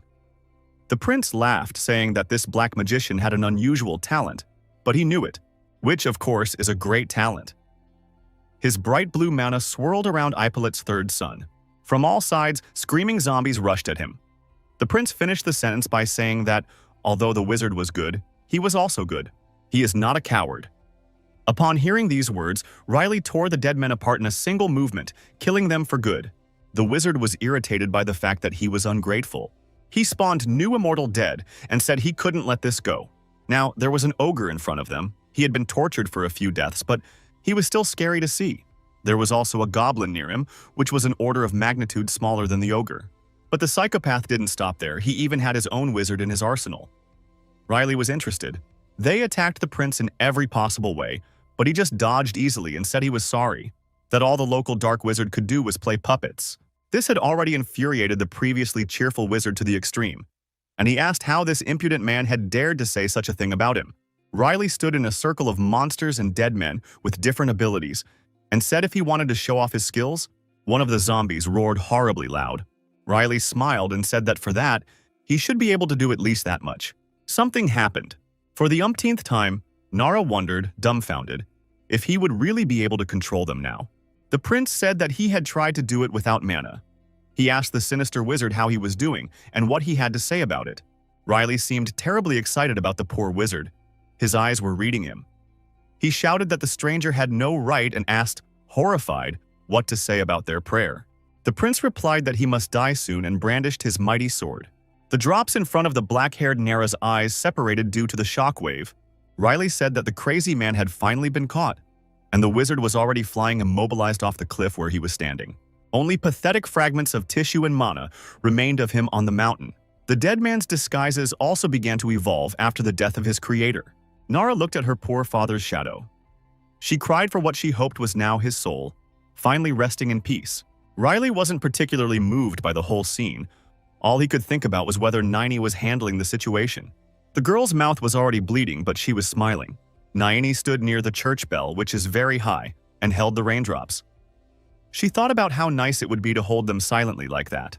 Her mana began to bend and break horribly, and the girl realized that no, she had used too much cleansing magic. The blood had already formed a puddle on the stone floor and continued to flow. Naini realized that if she continued like this, her mana would run out much faster than she could. She decided, in this case, to push back the clouds that still had something. It was extremely difficult and she had to force herself to concentrate. Naini finally exhaled, happy that she had managed to clear the clouds in time. And the people below were still marveling at the beauty of today's incredible night. The girl was satisfied that she had managed to save those people. She told herself that she had saved them, that she had succeeded after all. Morning arrived, with light rain, falling like a bucket, which is very unusual in Rainfield. The wind picked up in some newspapers.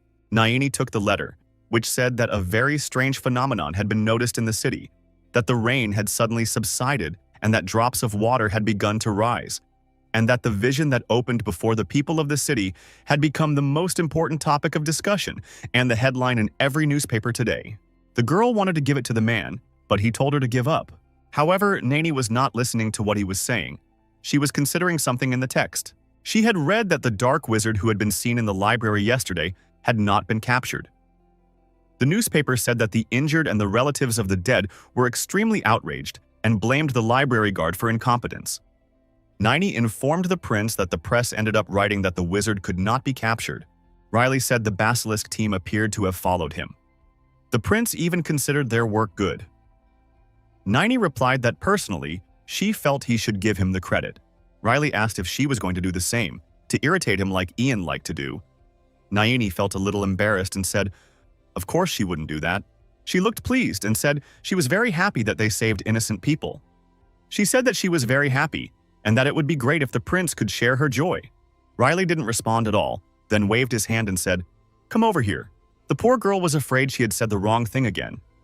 She started to apologize, as she would have to be scolded again. However, Riley, unexpectedly for the girl, grabbed her by the shoulder. She asked what was going on. Riley seemed friendly and even smiled. He said he didn't think he had told her about it yet. Riley said she did a good job. These words impressed the girl, and he asked her to continue to be as diligent. Naini calmly agreed. Riley turned his attention back to his drink and added that he was certainly full too. However, it seemed to him that Naini was enjoying the vacation much more than he was. Now, Naini lowered her head and apologized louder. The prince laughed at her, apologizing again. He also reminded her that she would have to return soon.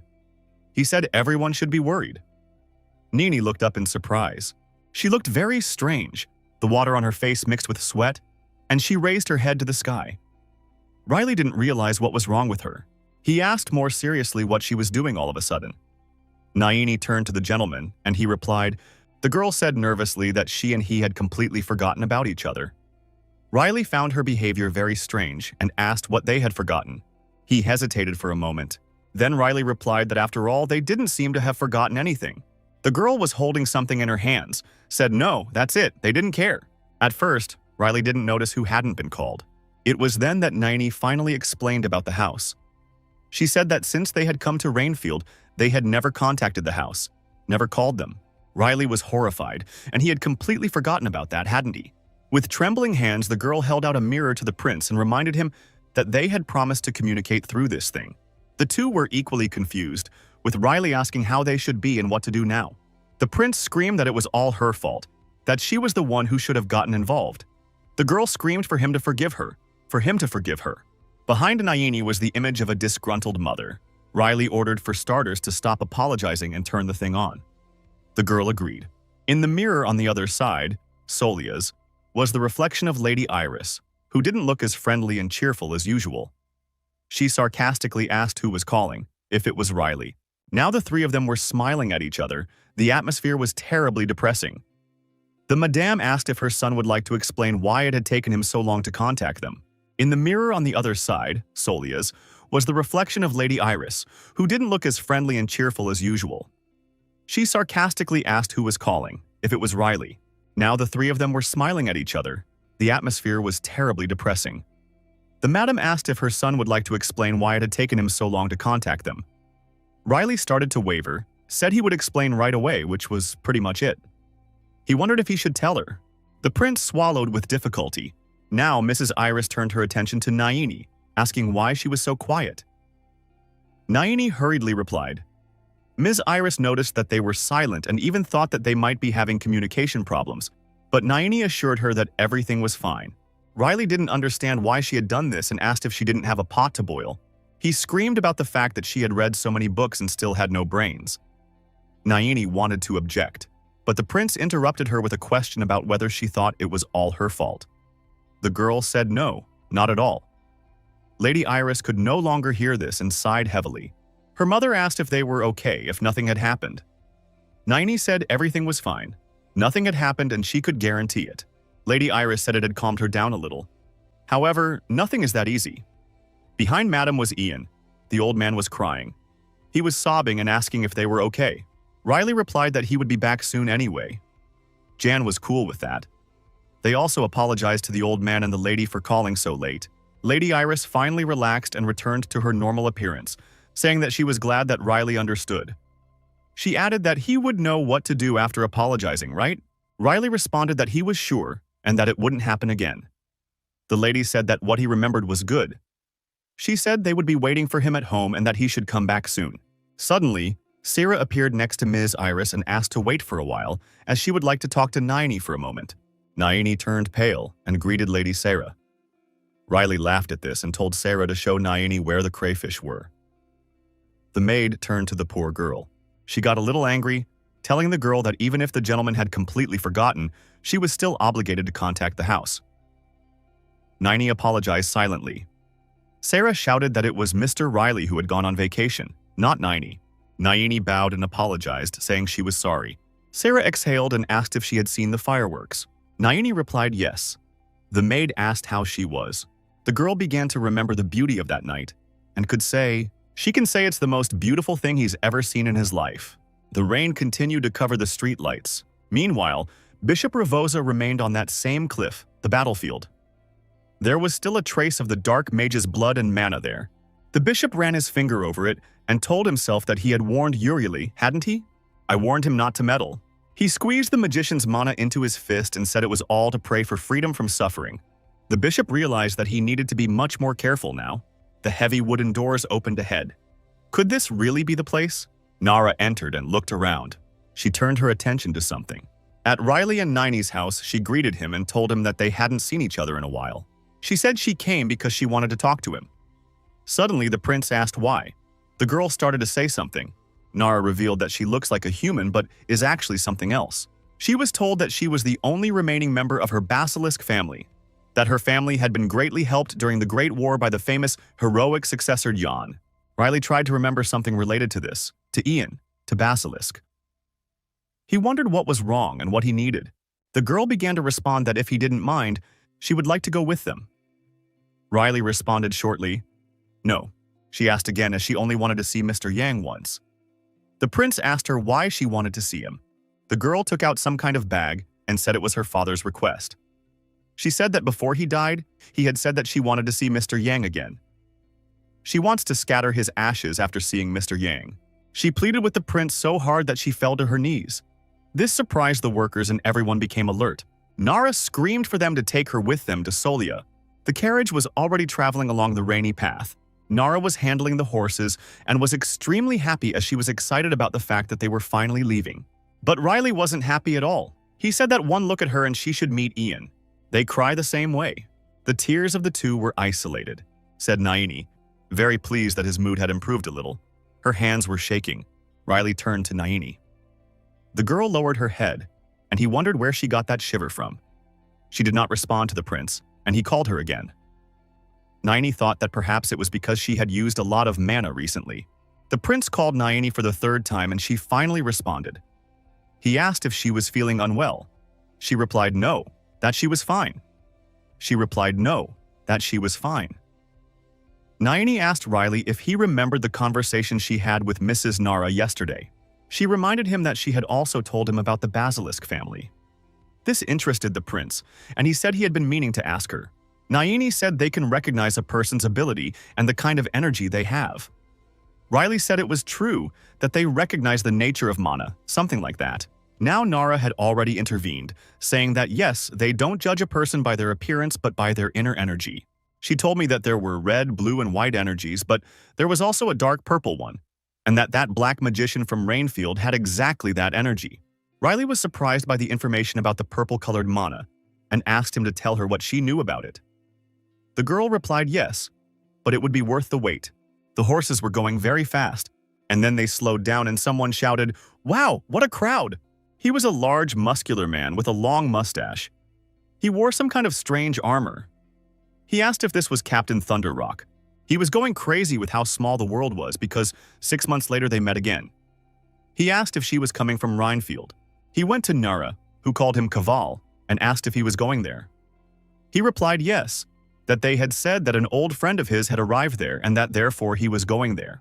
Nara asked if he knew there was a rumor that a suspicious person was roaming around, a priest of some kind. She suspected it could be him. Kaval tensed. He asked if she was out of her mind and what kind of priest she was. Then he noticed the people in the carriage and asked who was traveling with it. Perhaps someone from a noble family, judging by the transportation. Nara asked him kindly not to stick his nose where he didn't belong. Riley looked sternly at Kaval. The man laughed and said that, judging by the expression on his face, the boy had an explosive temper. He noticed the pattern on the carriage and said that it was probably an aristocrat from a noble family in Ippolit. Nara advised him to temper his curiosity and get out of her sight as quickly as possible. Kaval laughed and said he understood. Understood. Understood. After that, he shouted that they would see each other again. Nara told him that the purple mana types were disgusting. The carriage asked if he also had purple mana and if they were so common. The girl replied no, and that so far she had only met 4 people like that. She told me about one of them in an unnamed village, and another. This is a priest she met by chance in Rainfield, and also that bald mustache they had just met in the forest. Well, the 4th is a black magician. Riley said there were only 4 of them. Nara said he didn't know for sure, but that he had met 4 so far. He said there could be someone else. The Bishop of Rivosa was near Cavalis. The big man turned to him and said that they had now reached Ivriol. Kaval called the dark wizard a fool as he was always in the way. He asked the bishop how long it would take. He said his condition was serious, so it could take a while. He couldn't say for sure. Kaval was angry that without his left arm, they could no longer fight like they used to. Rivosa told him to calm down first. The big man shouted about how the bishop could ask him to calm down as they needed his left hand. He asked how they would be without her. He slammed his huge weapon on the ground. Kaval was terribly irritated that the other 2 idiots hadn't shown up. The bishop replied that they were resolving matters that required intellectual ability, which was why they could not come, and therefore asked for Kaval's understanding. The big man asked what was wrong with his right arm. Here, however, Rivosa was no longer on the circuit. Kaval swore and called them all ungrateful creatures. He asked Rivosa what they should do now. Rivosa responded that he didn't know, but that it would probably be a start. He said they should start solving their problems slowly and move on. Kaval growled that in that case, the prayer time would be moved. Rivosa said they will patch up his left arm and wait for the right moment. It was already a bright morning and the carriage was parked in front of Ippolit Manor. The passengers were happy to finally get home. There was no threatening rain here. The weather was clear and sunny. Nayani was also happy to be home again. Ian was already running towards them. Nayani greeted him. The latter, as usual, threw himself into the young gentleman's arms in tears. Riley told him to calm down, he's here. He asked the old man to finally let him go. Ian shouted and asked if the prince could imagine how worried he was about them. He wiped away his sobs with his shirt sleeve. A red-haired girl looked at him in surprise. Nara wondered if this was the mercenary hero Ian. The third prince was telling the old man that he had had enough of shedding tears, that it was time for him to come to his senses. Finally, he pointed to a girl who was standing next to him and said that they had a guest and that she had come to talk to him, to Jan. Jan asked who the guest was. He seemed to recognize the girl. The old man said he couldn't believe it. Riley didn't let him finish, but he said yes, it was her. Now Nara turned to the great mercenary hero. The girl said she was honored to meet him. Nara wanted to introduce herself, but Ian asked if she was from the Basilisk family. She replied yes. Inside the mansion, on a table, was Nara's father's gunpowder bag. Jan said that meant that was how it was after all. Gap had been killed by the Black Magician. Ian was sad and said that the Black Magician had taken many lives of those who were very dear to him. He told the girl he attested that Gap was an excellent mercenary. The old man said that was why she, Nara, could be proud of her father, and that she was good because she had been through a lot alone. The girl cried. Now Ian turned to Riley and said that as soon as the Earl arrived, he would inform the prince that Captain Thunderrock had come to visit them. Riley asked what he meant by as soon as he arrived, if his father had gone somewhere else. Jan said yes. Indeed, 2 days ago, he received a message from Solya Castle and left immediately. The old man said that it looks like someone is trying to attack Solya's borders. The prince asked what had happened to his brothers. The old man said that they had stayed behind because the house could not be left unattended. Riley asked if his mom was home. The elderly man said yes, and that he had something to say. Suddenly, the prince turned around abruptly, feeling something. He asked aloud what was wrong. The prince was very worried. There was a plate on the floor, broken. Riley called out to Nini, who had dropped him. The girl looked at her hands in surprise. They were shaking violently, so violently that they couldn't even hold a plate. Upon realizing her condition, Riley ran to the kitchen where Nini was. He grabbed the girl and said what a body she was. She was shaking all over. Nini, however, replied that it was fine, that she would clean everything immediately and that he should not pay any attention to it. Riley held the girl's hand and firmly asked her what she was going to clean with those shaking hands. Nini couldn't respond but muttered something to herself. Nini looked extremely upset and apologized. She said she would try even harder from now on, that she would do her best. She said, "That's why, please." She said, "Please don't leave her." They were already sitting on the floor. Riley was calling her, asking if she could hear him, asking her to wake up. The prince called louder, but she did not respond. Nayini woke up and opened her eyes a little. Riley and Endel were there. The dragon asked once again what the name of the prince's maid was. He replied that her name was Nayini. Riley asked what he thought. Endel replied that she looked like a mess, and that, in her condition, she would only last until the fall. Prince said she constantly repeated that everything's fine, even when she couldn't support herself. He said he didn't understand why you couldn't just call in sick and take a vacation. Endal replied that there are different people in this world, some who bear pain and carry all the burdens to the end. Yes, there are some stupid people, like Nini, for example. Riley knew that, under the guise of Beck, he was like that too, thinking that he had to save the world, that he had to live up to expectations, and so he worked tirelessly for the good of people. However, everything that his self-sacrifice brought about can be described in just a few words. He was simply torn apart. Endal observed Nayini sleeping with Riley and said that humans were certainly incredible creatures. He suggested that perhaps they did this because their lives were so terribly short. Riley agreed with that. He remembered the girl's words that she would be happy if he could also feel this joy. The prince knew that she had used a lot of mana in Rainfield, and therefore the already short time granted to her had become even shorter. He turned to Endal, asking if he remembered asking for Nini to be given to him. Endal remembered offering to teleport them once in exchange for that girl. He shouted that of course he remembered and asked if he wanted to give her up. Riley was very surprised by his assumptions, asked why, and explained that that wasn't what he meant. Endal asked what to do then. They turned to the girl again and the prince asked him to save her. The apples appeared on the big tree. Nayini watched them from her window, but she was also looking at Riley, sitting next to the tree as usual. She knew she was starting to get cold, and sleeping out in the open like this could catch a cold in no time. But Riley was awake, which surprised the girl a lot. Something had changed a lot. Some tall buildings appeared behind us. Naini wondered what this was and what this strange feeling was. In fact, she was in the middle of huge skyscrapers that were not seen in her world. There were cars driving there that she still knew nothing about, and these buildings in general were something wild for her. People were standing at the crosswalk, but one of them really stood out, and Naini wondered, was he really the gentleman? Beck looked terribly angry, he shouted. Riley was screaming loudly and defending herself against something, trying to cover herself with her arms. Naini, despite her deplorable condition, immediately left her quarters and ran to the young master, worried, and called him.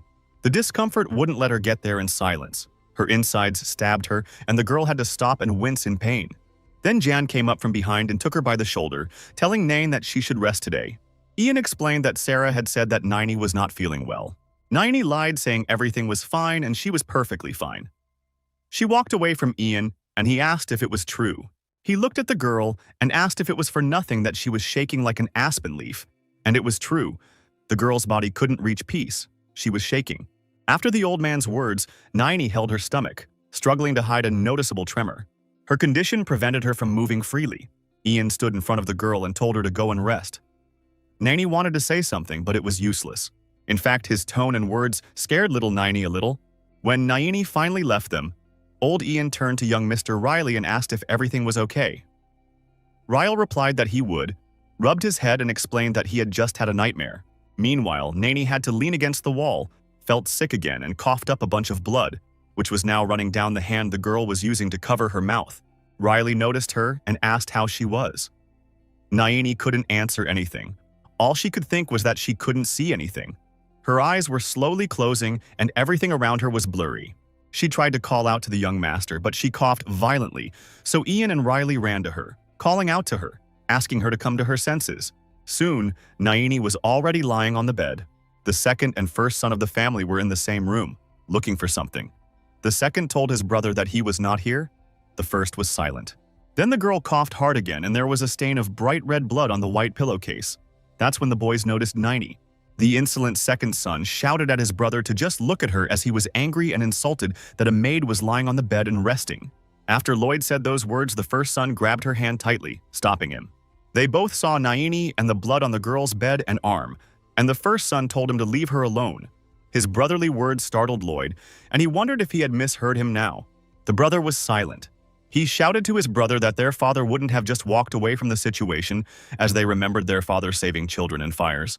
Then the first son slapped Lloyd hard on the cheek, and there was a loud slapping sound.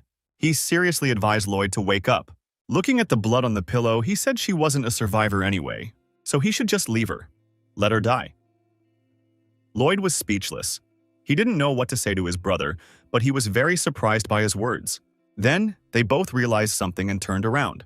All this because Endal entered the room, wearing glasses and a doctor's robe. Endal slipped between the brothers, completely ignoring them both, and said it was time to look, shouting that the condition was terrible. So, he finally asked the brothers what they had been doing all this time, and the question left both brothers confused.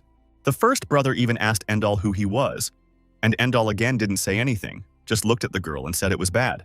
The fact that they didn't pay attention to him made the older brother very angry, and he repeated to the stranger that he had asked who he was.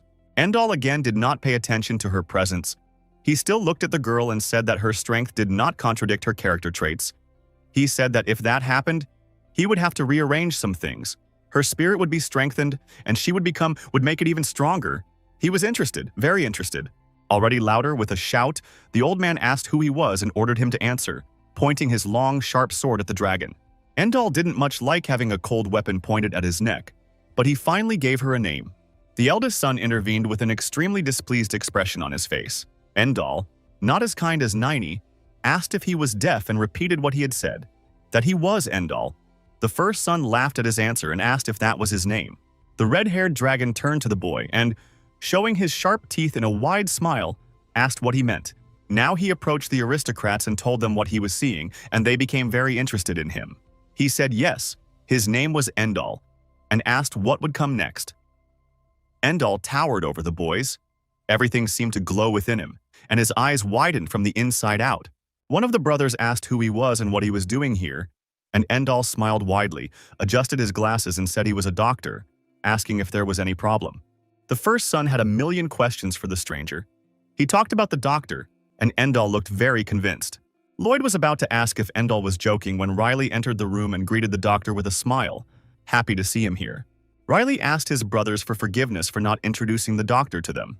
He hugged Endall and told his relatives that he was the doctor he had brought from Rhinefield. The brothers' brains were failing, asking about the doctor.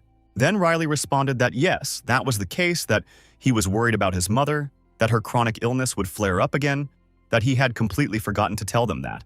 Riley, smiling widely, asked the doctor if that was the case. Endall turned away from the protagonist and replied yes, and that they had forgotten about it, saying that he had recently tried to tell them that he was a doctor. The first son of the swordsman clan raised his hand and said that, let's say he was a doctor, but he had to ask why he was being so rude to them. Now Endall was looking at him seriously. The dragon smiled and said the guy was funny, called him a brat, and told him to be thankful he was still alive after pointing his sword at him. The first son clenched his jaw tightly and firmly, as he could no longer contain his anger. The boy drew his sword again, but this time he hit him harder, shouting that Endall was a bastard. The dragon looked at the aristocrat with its red eyes. Those frightening eyes stopped and shocked the man, who was paralyzed. He was terribly scared and surprised that his body was not moving. He wondered what the other tension was, like he was being squeezed. It was then that Nayini intervened, held his head and shouted for them to stop. Riley immediately ran to her and asked what was wrong. The girl sat up on the bed, looking a little shocked. Then she asked the young gentleman where she was and how long she had slept, and Riley told her that she had slept half a day. Now the girl sat down and said that in that case it was time for her to get up, as work was not waiting, and Nayini did not want to pay much attention to her health. No one said anything to her, and Nayini walked away silently with everyone looking at her. As she walked further and further away, leaving an invisible cloud of dead man's blood behind her, someone told her that she could no longer stay here. On a golden night, the sunset was falling over the Sword Clan's estate. All the maids and servants were standing at the entrance, some crying, others just terribly sad. Her black hair blew in the wind. Bitter tears rolled down Nayini's face as she stood next to Endall. All the maids and servants were standing at the entrance, some crying, others just terribly sad. Black hair swayed in the wind. Bitter tears rolled down Nayini's face as she stood next to Endall. 2 hours before Nayini left, Sarah was also crying. She carefully wiped them with her hands and said that she did not know that Nayini was seriously ill, that she blamed herself terribly for also torturing her forever. Sarah was hugging Nayini tightly, and behind them was Ian, who was also sad but trying to remain calm. 30 minutes later, Sarah and Nayini were still hugging each other. After another hour, old Jan joined them and was unable to contain his emotions. Riley couldn't look at them anymore. He wished they would stop crying sooner. He called them whiners and asked Sarah if he hadn't said he wanted to give her something. Nayini blew her nose, and Ian looked at the two girls with pity. Sarah said it was her favorite scarf. The maid handed Nayini a wet but very nice and clean handkerchief. Nayini gently took him in her hands and promised Mistress Sarah that she would keep him safe. Then Ian took out his long sword, held it out to Nayini and said this was for her too. He was telling her to remember that she was now part of Ipolit's family. His declaration and gift surprised Nayini terribly, as she couldn't put a few words together at first. Nayini held the sword and scarf tightly in her hands, and the boys promised that they would wait for her. But Sarah said not for her, but for Mr. Riley. Ian put his hand on the girl's shoulder and told her not to stop coming back. The door to the mansion opened. The beautiful master flew in, holding a blue ribbon, asked if Nayini was still here, shouting that she also had something for her. The master knew perfectly well what was happening and was deeply saddened, but she did her best to hide her sadness behind a radiant smile. The blue ribbon dangled beautifully on her arm. Nayini hurriedly thrust the long and heavy sword under her arm and asked her lady to wait, as her hands were full. The boss turned her back to Nayini and started doing something with the ribbon and the girl's long black hair. Before long, she had an elegant and delicate blue bow on the back of her head. Nayini bowed and thanked first her lady and then everyone else. Riley sat silently with his hands behind his head. Then Sarah found him and asked if he wanted to give her anything. The protagonist approached his companion and hesitated. He handed Nayini a red apple and said that would be enough, asked if it was right, and Nayini was extremely surprised. Riley was sitting next to the tree with his hands behind his head as usual, while Nayini was next to him and shouting to the young master that she was past her prime and would die soon, asking him to let her stay with him until the end. Riley then replied to Nayini that his illness could be cured. Nayini was hit hard by his words. She asked what he had just said, and Riley told her to look over there, pointing somewhere up there with her hand. He was pointing at a red apple that had risen and was ready to fall. Nayini looked closely at the fetus, and Riley said he could save her. When he handed the girl an apple, he told her that he wished she were alive to help him pick the apples. The sun was shining brightly, and behind the trees full of green leaves, someone started talking. It was Endal. Now he and Nayini were walking along the path that took them further and further away from the Ipellet clan's brood. The dragon said that from today onwards, she was his apprentice. Nayini didn't know what he was talking about. She asked, "What does apprentice mean?" Endal, smiling widely and showing his sharp teeth, replied yes, and told her to try calling him teacher, or not so much to call him mentor. Nayini was shocked. Her voice shook when she said the word mentor, but Endal loved it. He exuberantly said yes, it was better, it sounded wonderful. The guy laughed out loud. In fact, he liked the word mentor. Nayini wasn't as happy as he was. She walked and looked around at the property she might never see again. However, she had promised to get better and come back here, and she repeated to herself that she would. Up ahead, there were some tents with light coming out of them. There was a group of important people sitting there. One of them said that they had fought to get a temporary truce. The bald man said that he didn't expect Anthurium to be the first to attack the borders. The white-haired guy said that attacking the borders was half the problem. The biggest problem was the mercenary that was involved in the attack.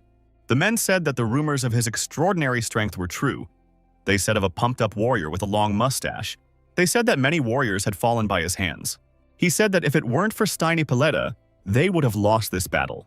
The blonde-haired, blue-eyed man in charge of this group stood up abruptly and slammed his hands on the table, stating that mercenaries were not to be underestimated.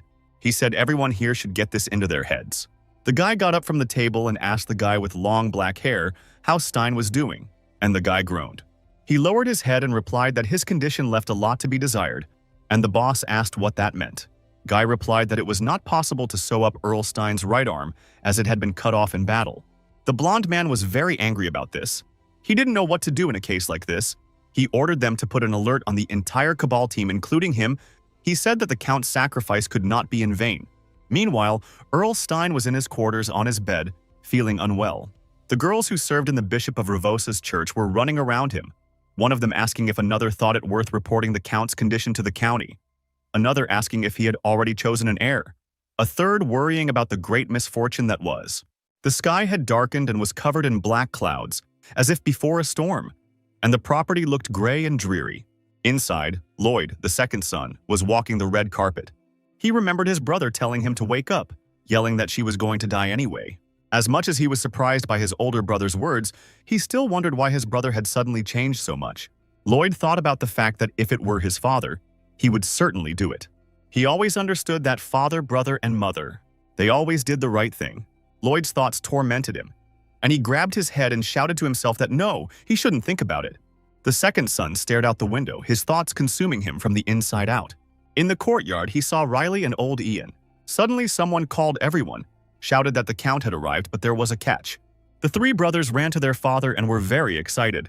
They weren't the only ones. Everyone, servants and maids, were nervous, with Nara behind them. She looked questioningly at the Count. In the group of people in front, but one person's aura in particular caught her attention. It was purple and stood out strongly. His red eyes looked straight at Bishop Ravosa, who was preparing Earl Stein in every way possible.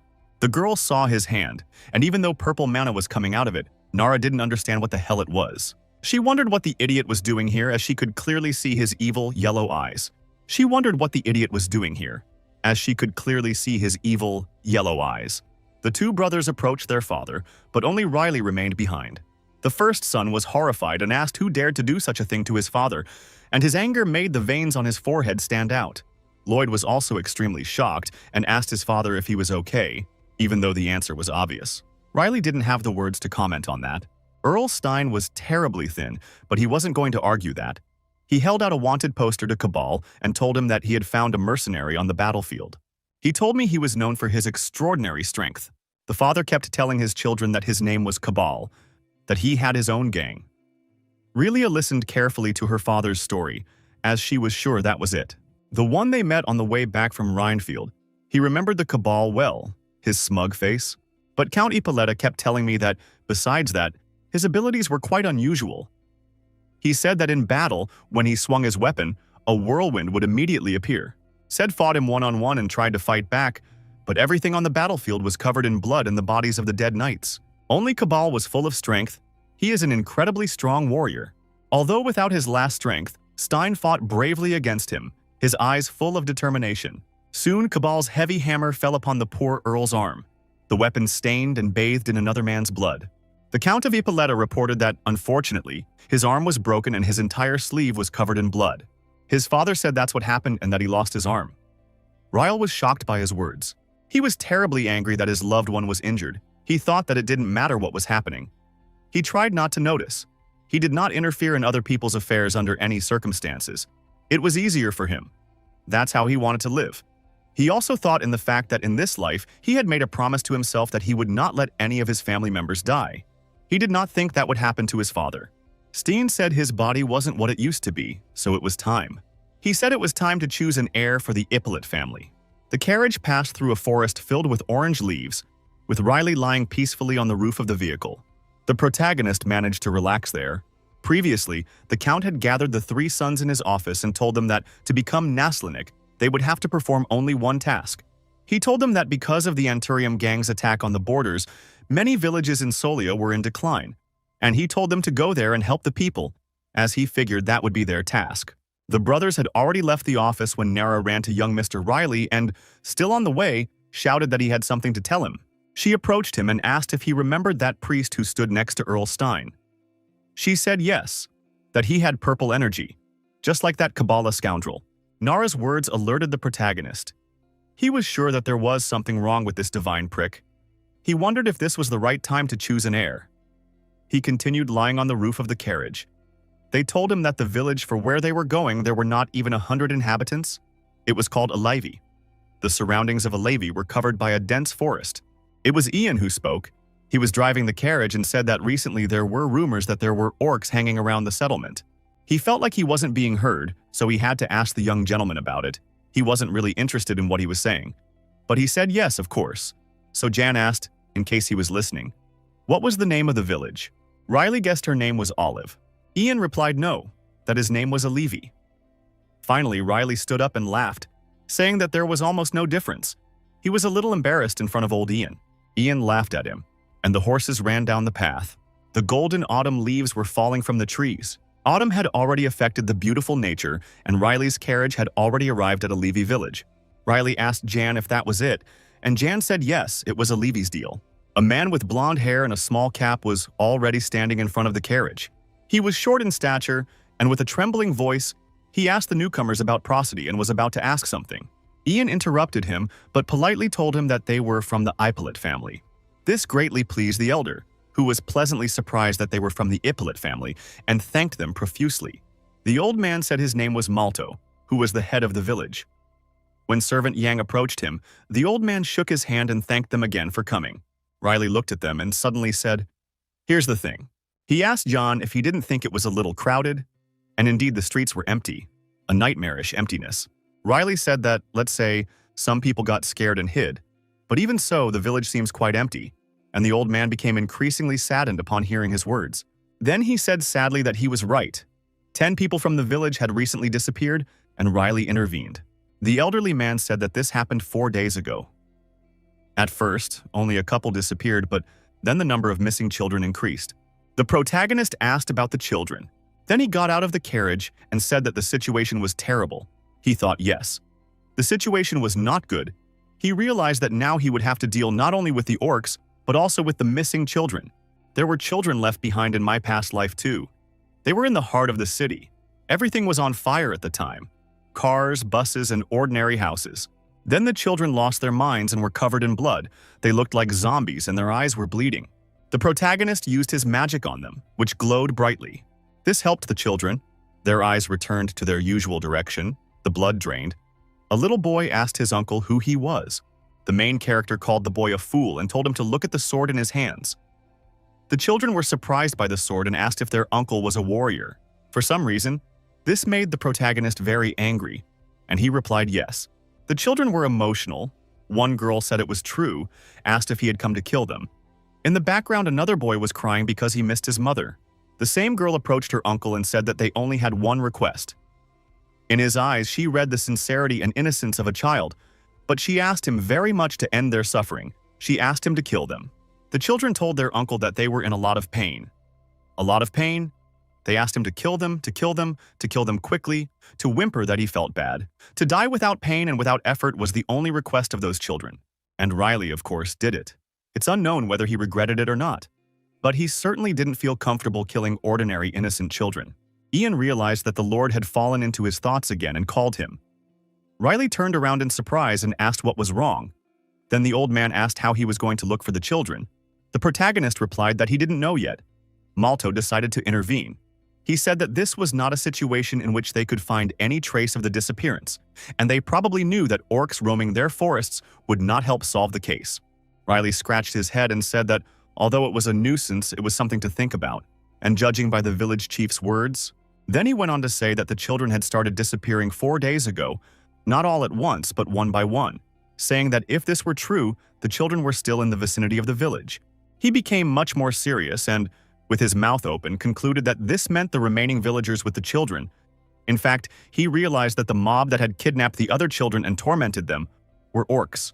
But upon being told that they must be killed immediately, Rilia drew her right sword from its sheath. This horrified and shocked old Malto, who wanted to ask him to wait. Riley, however, was determined to act seriously and already had his sword ready. But the old man was shouting for the young lord to have mercy on them. Riley, however, was determined to act seriously and already had his sword ready. But the old man was shouting for the young lord to have mercy on them. The old man even fell to the ground in horror, so Riley asked what he was shouting, why he should kill him. Malto asked what he meant. He said he had just said he would kill all the villagers. Riley asked what he was saying. Ian looked at his young master with a critical eye, thinking that he was a fool as he couldn't even form a normal sentence, which was why his grandfather didn't understand him. Riley decided to ignore the situation. He said that was it. He went to save the children from the orcs. Ian asked his master if he was okay. Riley asked what he was talking about, so Ian explained that he had picked up a sword, and Riley told him that he himself had said that one day he would start using it. And then he wondered what was wrong. Ian said it was true, but very dangerous. The protagonist told him that if he failed, John should just be there to help him in his time of need. The old man laughed and jokingly asked what to do with him. Malto shouted for them to be careful. Riley and Ian continued at full speed. The protagonist asking the old man if he was coming. Ian couldn't keep up with the guy, asking the old man to wait. Before long, young Mr. Riley deftly jumped to the high branches of a wide tree, but Ian was still at the bottom. Riley was nimbly jumping around the tree, thinking he would finish them off before they could blink an eye. Then, the protagonist jumped from a high branch and flew straight towards the orcs, with old Ian shouting to the young master that it was dangerous. But Riley didn't feel any danger as he was killing the monsters one by one at full speed, cutting off their heads or even cutting off their entire upper body. Ian was really surprised by his young master Riley's speed. He knew that no one in the Ippolit family moved like that, so someone telepathically told Ian to move. Another orc's head flew up and Ian was terribly surprised. He came to think that this order was a vision, but he soon wondered how their master managed to master the art of telepathy. Ian observed his young master and counted the dead orcs. The number had already reached 34. Now, Riley, after killing the first wave of monsters and lying in a pool of their blood, was waiting for the next one. He asked Jan if he had said that there were only 150 orcs. Jan hastily replied that yes, the village leader had said that there were around 150. Then, the main character explained to him that some creatures were missing, which surprised Ian, who asked again and then said that there was nothing like that. Suddenly, right behind the former mercenary hero's back was a large, fierce orc. It turns out that this orc could also talk. He hissed that they had killed his companions, these human men, and shouted that he would take revenge on them. Meanwhile, the orcs in their settlement screamed that someone had attacked them, asking to open the door to the settlement, asking for more companions. Ian was also watching Riley, who had already reached 90 orcs. It was obvious that the young lord was going through a difficult time. He himself realized that his sword would not last long, and therefore it was necessary to find the children as soon as possible. The orcs guarding the gate noticed someone ahead. One of them asked the other how he could get here so quickly. Riley realized that there were no children here. He decided to try looking for signs of power in the neighborhood. The protagonist gathered his energy into a pile, pondered the fact that maybe they were like that, around 14 years old. At least that's what he thought. Suddenly, Riley realized that the energy was slowly disappearing. Riley ran. With dark blue energy swirling over his head, Riley begged everything and everyone. He had to make it. The sun was embracing the autumn trees. Riley ran to the rocks. There was no longer dark energy swirling overhead. He wondered if it was a cave. He said that now the energy he felt was much less. He remembered old Malto and wondered if he had it, but then stopped himself and said no, it wasn't possible to say for sure yet. Riley noticed something that surprised him a little. When he entered the cave, he was greatly amazed at the clay inside. The smell made him have to cover his nose, and he realized that no, it didn't look like clay. The clots of clay on the walls looked horrible. There were also the corpses of dead orc foes, and Riley wondered who had killed them. Suddenly, someone's silhouette appeared in the depths of the cave. Riley wondered if it was human. A cute little boy asked his sister if they would die here. The girl shouted at him not to talk nonsense, asked him why he thought they would die. She said that the adults would come and save them, so he shouldn't worry. There were other children there, and they were all tied up with tight ropes. The children told her that there were orcs everywhere outside. They asked if they would eat them, if they would die then. The blonde boy was covered in mud, and he asked the young man who he was. Riley stood in front of him, asked if the child was asking about him. Without waiting for the boy to respond, he himself replied that the man who had come to save them. The children were terribly excited. They screamed that this was the man, that they were safe, that he had come to save them. Riley asked the kids if anyone was here with them. The children, all together, shouted that there was an epidemic. Riley asked what kind of epidemic, and the girl with bangs happily replied that it was a beggar uncle, telling them that he was the one who hid them in the cave and left something at the exit, there. Riley was interested in the word of a way out and started looking around all the walls, with the girl watching him closely. There on the wall, Riley found a text, addressed to a man who would come to help the children, someone apologizing, saying that, with his modest abilities, he could only help the children with this. He tried his best to control himself so as not to hurt the children in the cave, but there are children who have very weak immunity. The note said that children with weak immune systems could have contracted the plague, so we should get them to a healer as soon as possible. The blonde boy turned to his sister and said that his leg was still itchy. The girl said that it was itchy too. So the boy asked if she could scratch his leg. The girl told him to bear it. But the boy, he was terribly uncomfortable. He asked for it to be done sooner. He shouted that he was tied up and that he couldn't do anything alone. Riley looked at the children and thought about that man. All the kids were complaining about the itching, but the girl was telling them to be patient. Riley heard all this and realized he needed to get them out of here with a bark. He finally did. Now all the kids were untied and outside the tree. Riley counted them all and exhaled a sigh of relief when he realized they were all here. Suddenly, Ian appeared from behind. He looked scared and shouted loudly at the young master. Riley told him to come this way and hurry up, told him that he found the kids, that they were fine, but that they were talking about an uncle, and asked him to tell them about himself. The children said they agreed to be friends with him. He is kind, he has long hair, down to his belly button. Despite the children's wide smiles, it was obvious how much they were shaking. Riley asked if there was anything else unusual about him. The child replied yes, that he was not breathing. These words shocked Riley, and he asked again what he had just said. Then tears came to the boy's eyes and he said that the guy was very scary. He asked why he was talking to him like that. Riley apologized and asked if he could tell him more about it. The child replied that he said the same thing, that he wasn't breathing. He said he noticed and asked him out of curiosity. He remembered being next to the same white-haired uncle and asking him why he wasn't breathing. The man then wrote on the wall that if he breathed, they would be in danger. Riley guessed that those orcs had died because he had gotten some air. Riley remembered the rotting remains of the orcs, the fact that they were purple in color, and wondered what the hell that was. When this particular uncle passed away, everyone smelled a terrible stench. The uncle was worried about whether the children were okay. He was leaving a noticeable trail behind him, and he hoped so. All he could do was hope they were okay. Someone called him, calling his left foot. That someone took a strong step. It was Cabal. He looked at his uncle in disbelief. Cabal said he didn't know it was in Solia. If he had known, he would have entrusted it to Ravosa. The hooded girl who was next to him asked what he was carrying. Had he forgotten what Ravosa was doing now? The uncle with blonde hair and red eyes stood silently looking at them. His eyes were tired and did not express any positive emotions. Cabal shouted this only to look at him, telling him to make an easier face. The Cabal resented the fact that the entire Anthurium was looking for him. They searched every neck. Suddenly, a nearby girl hit Cabal on the shoulder with her shield and told Cabal to move away. The uncle began to spread purple air throughout the space. The girl explained to the Cabal that if this air caught him, no Ravosa could help him.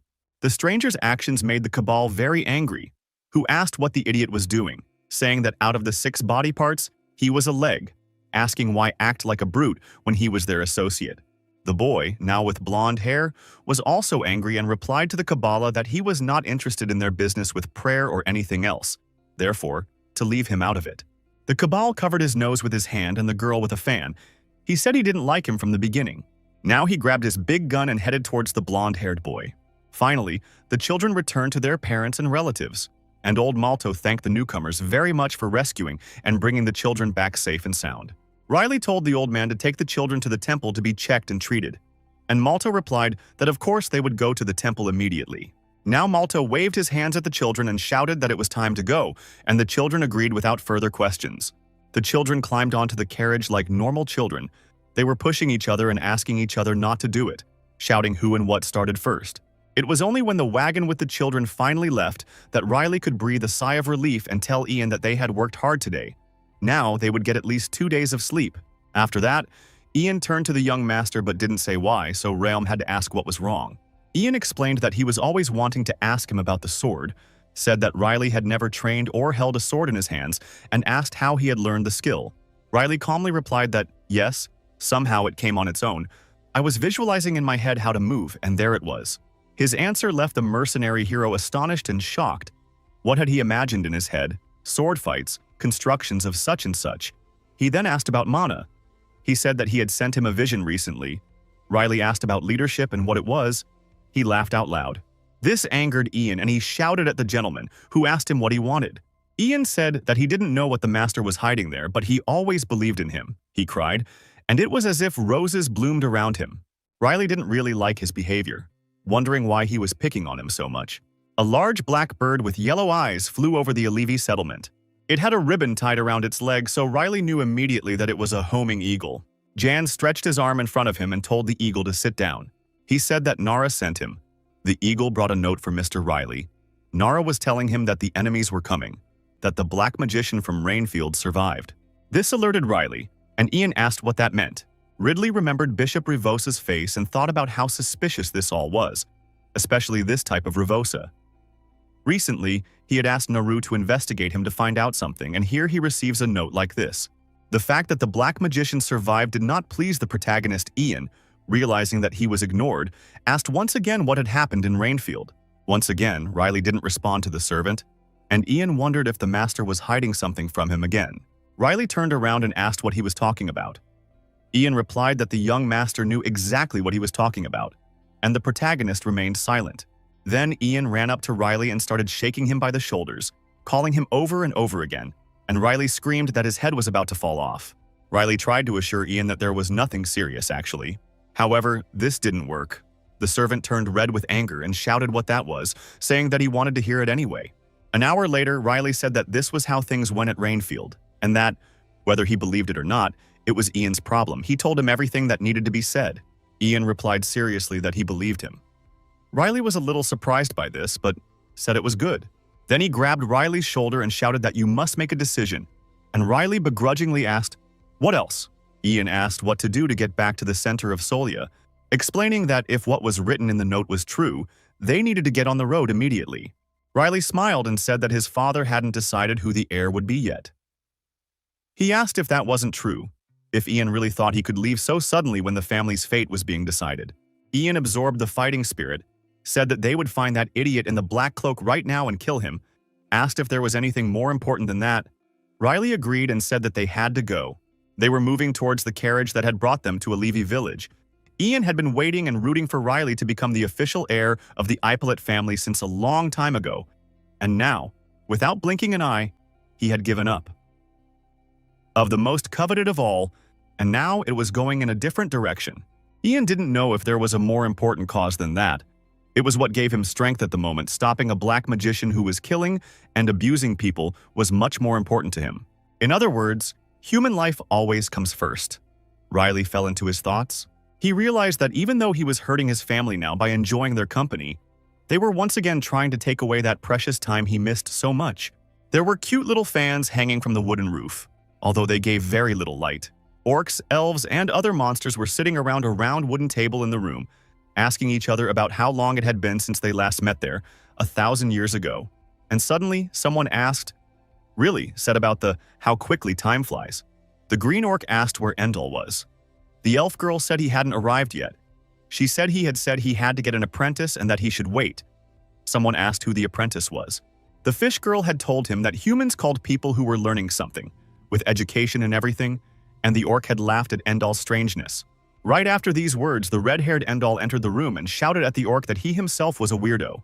Nini was behind him and was complaining that she still couldn't get used to Rainfield, complaining about the horrible damp air. Now he went to the table. There were 2 more empty seats.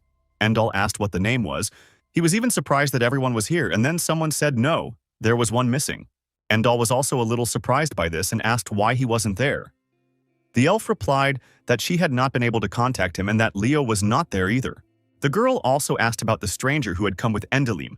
Nani asked if it was her, if he was talking about her, what her name was. Endal said apprentice, and the girl said yes, that was it. The orc laughed and said he would watch the fight between his guard and the girl. The tree guy asked him to stop, telling him to watch that she couldn't even walk normally. Totally weak. Endal told him not to make his knees laugh. His guards can't even touch her little finger.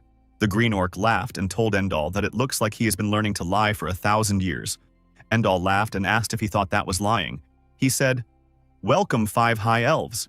This alerted the girls, and the elf told them to finish scratching their tongues, saying that she had called them for another reason today. She said the reason was that she had felt a strange energy in that place. Another girl asked about the strange energy. The tree guy asked why she was making noise. What was the problem? The elf said that this happened a few days ago. She felt an unpleasant energy. Those people in the library with blood coming out of their eyes.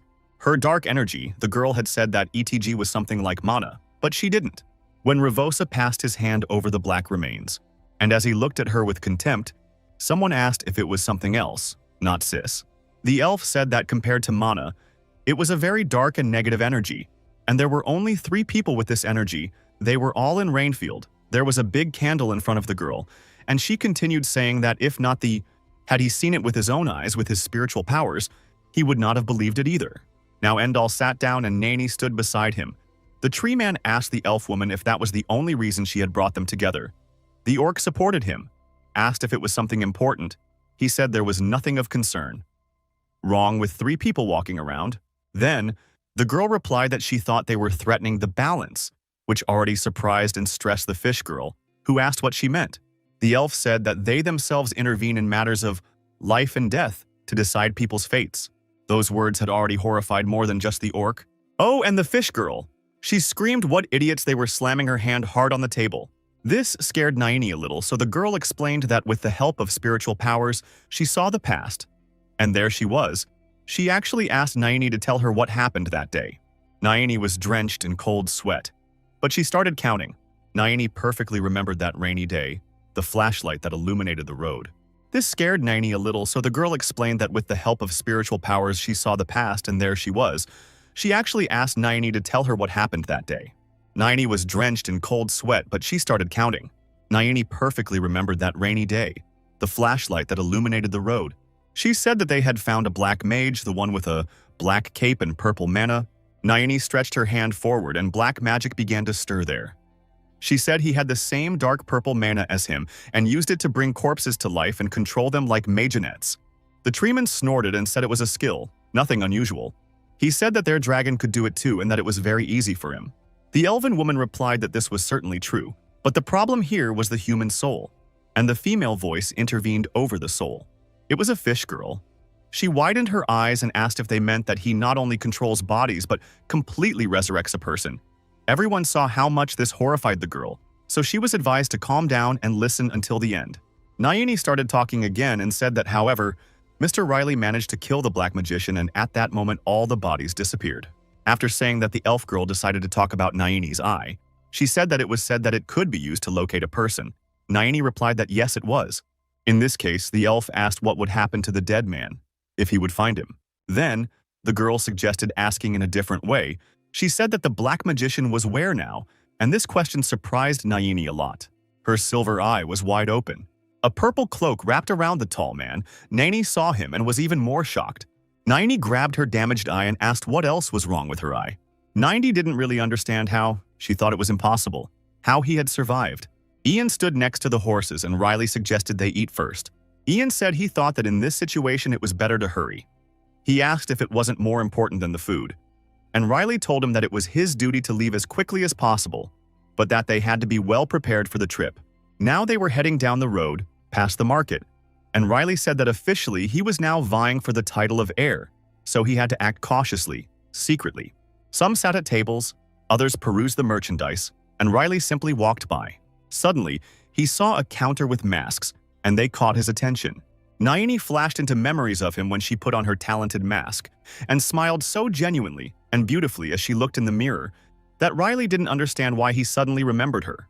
Jan looked directly at the protagonist's face, asked the young man if he was sick, because his face was all red. He got angry and shouted that it wasn't true, that he was fine.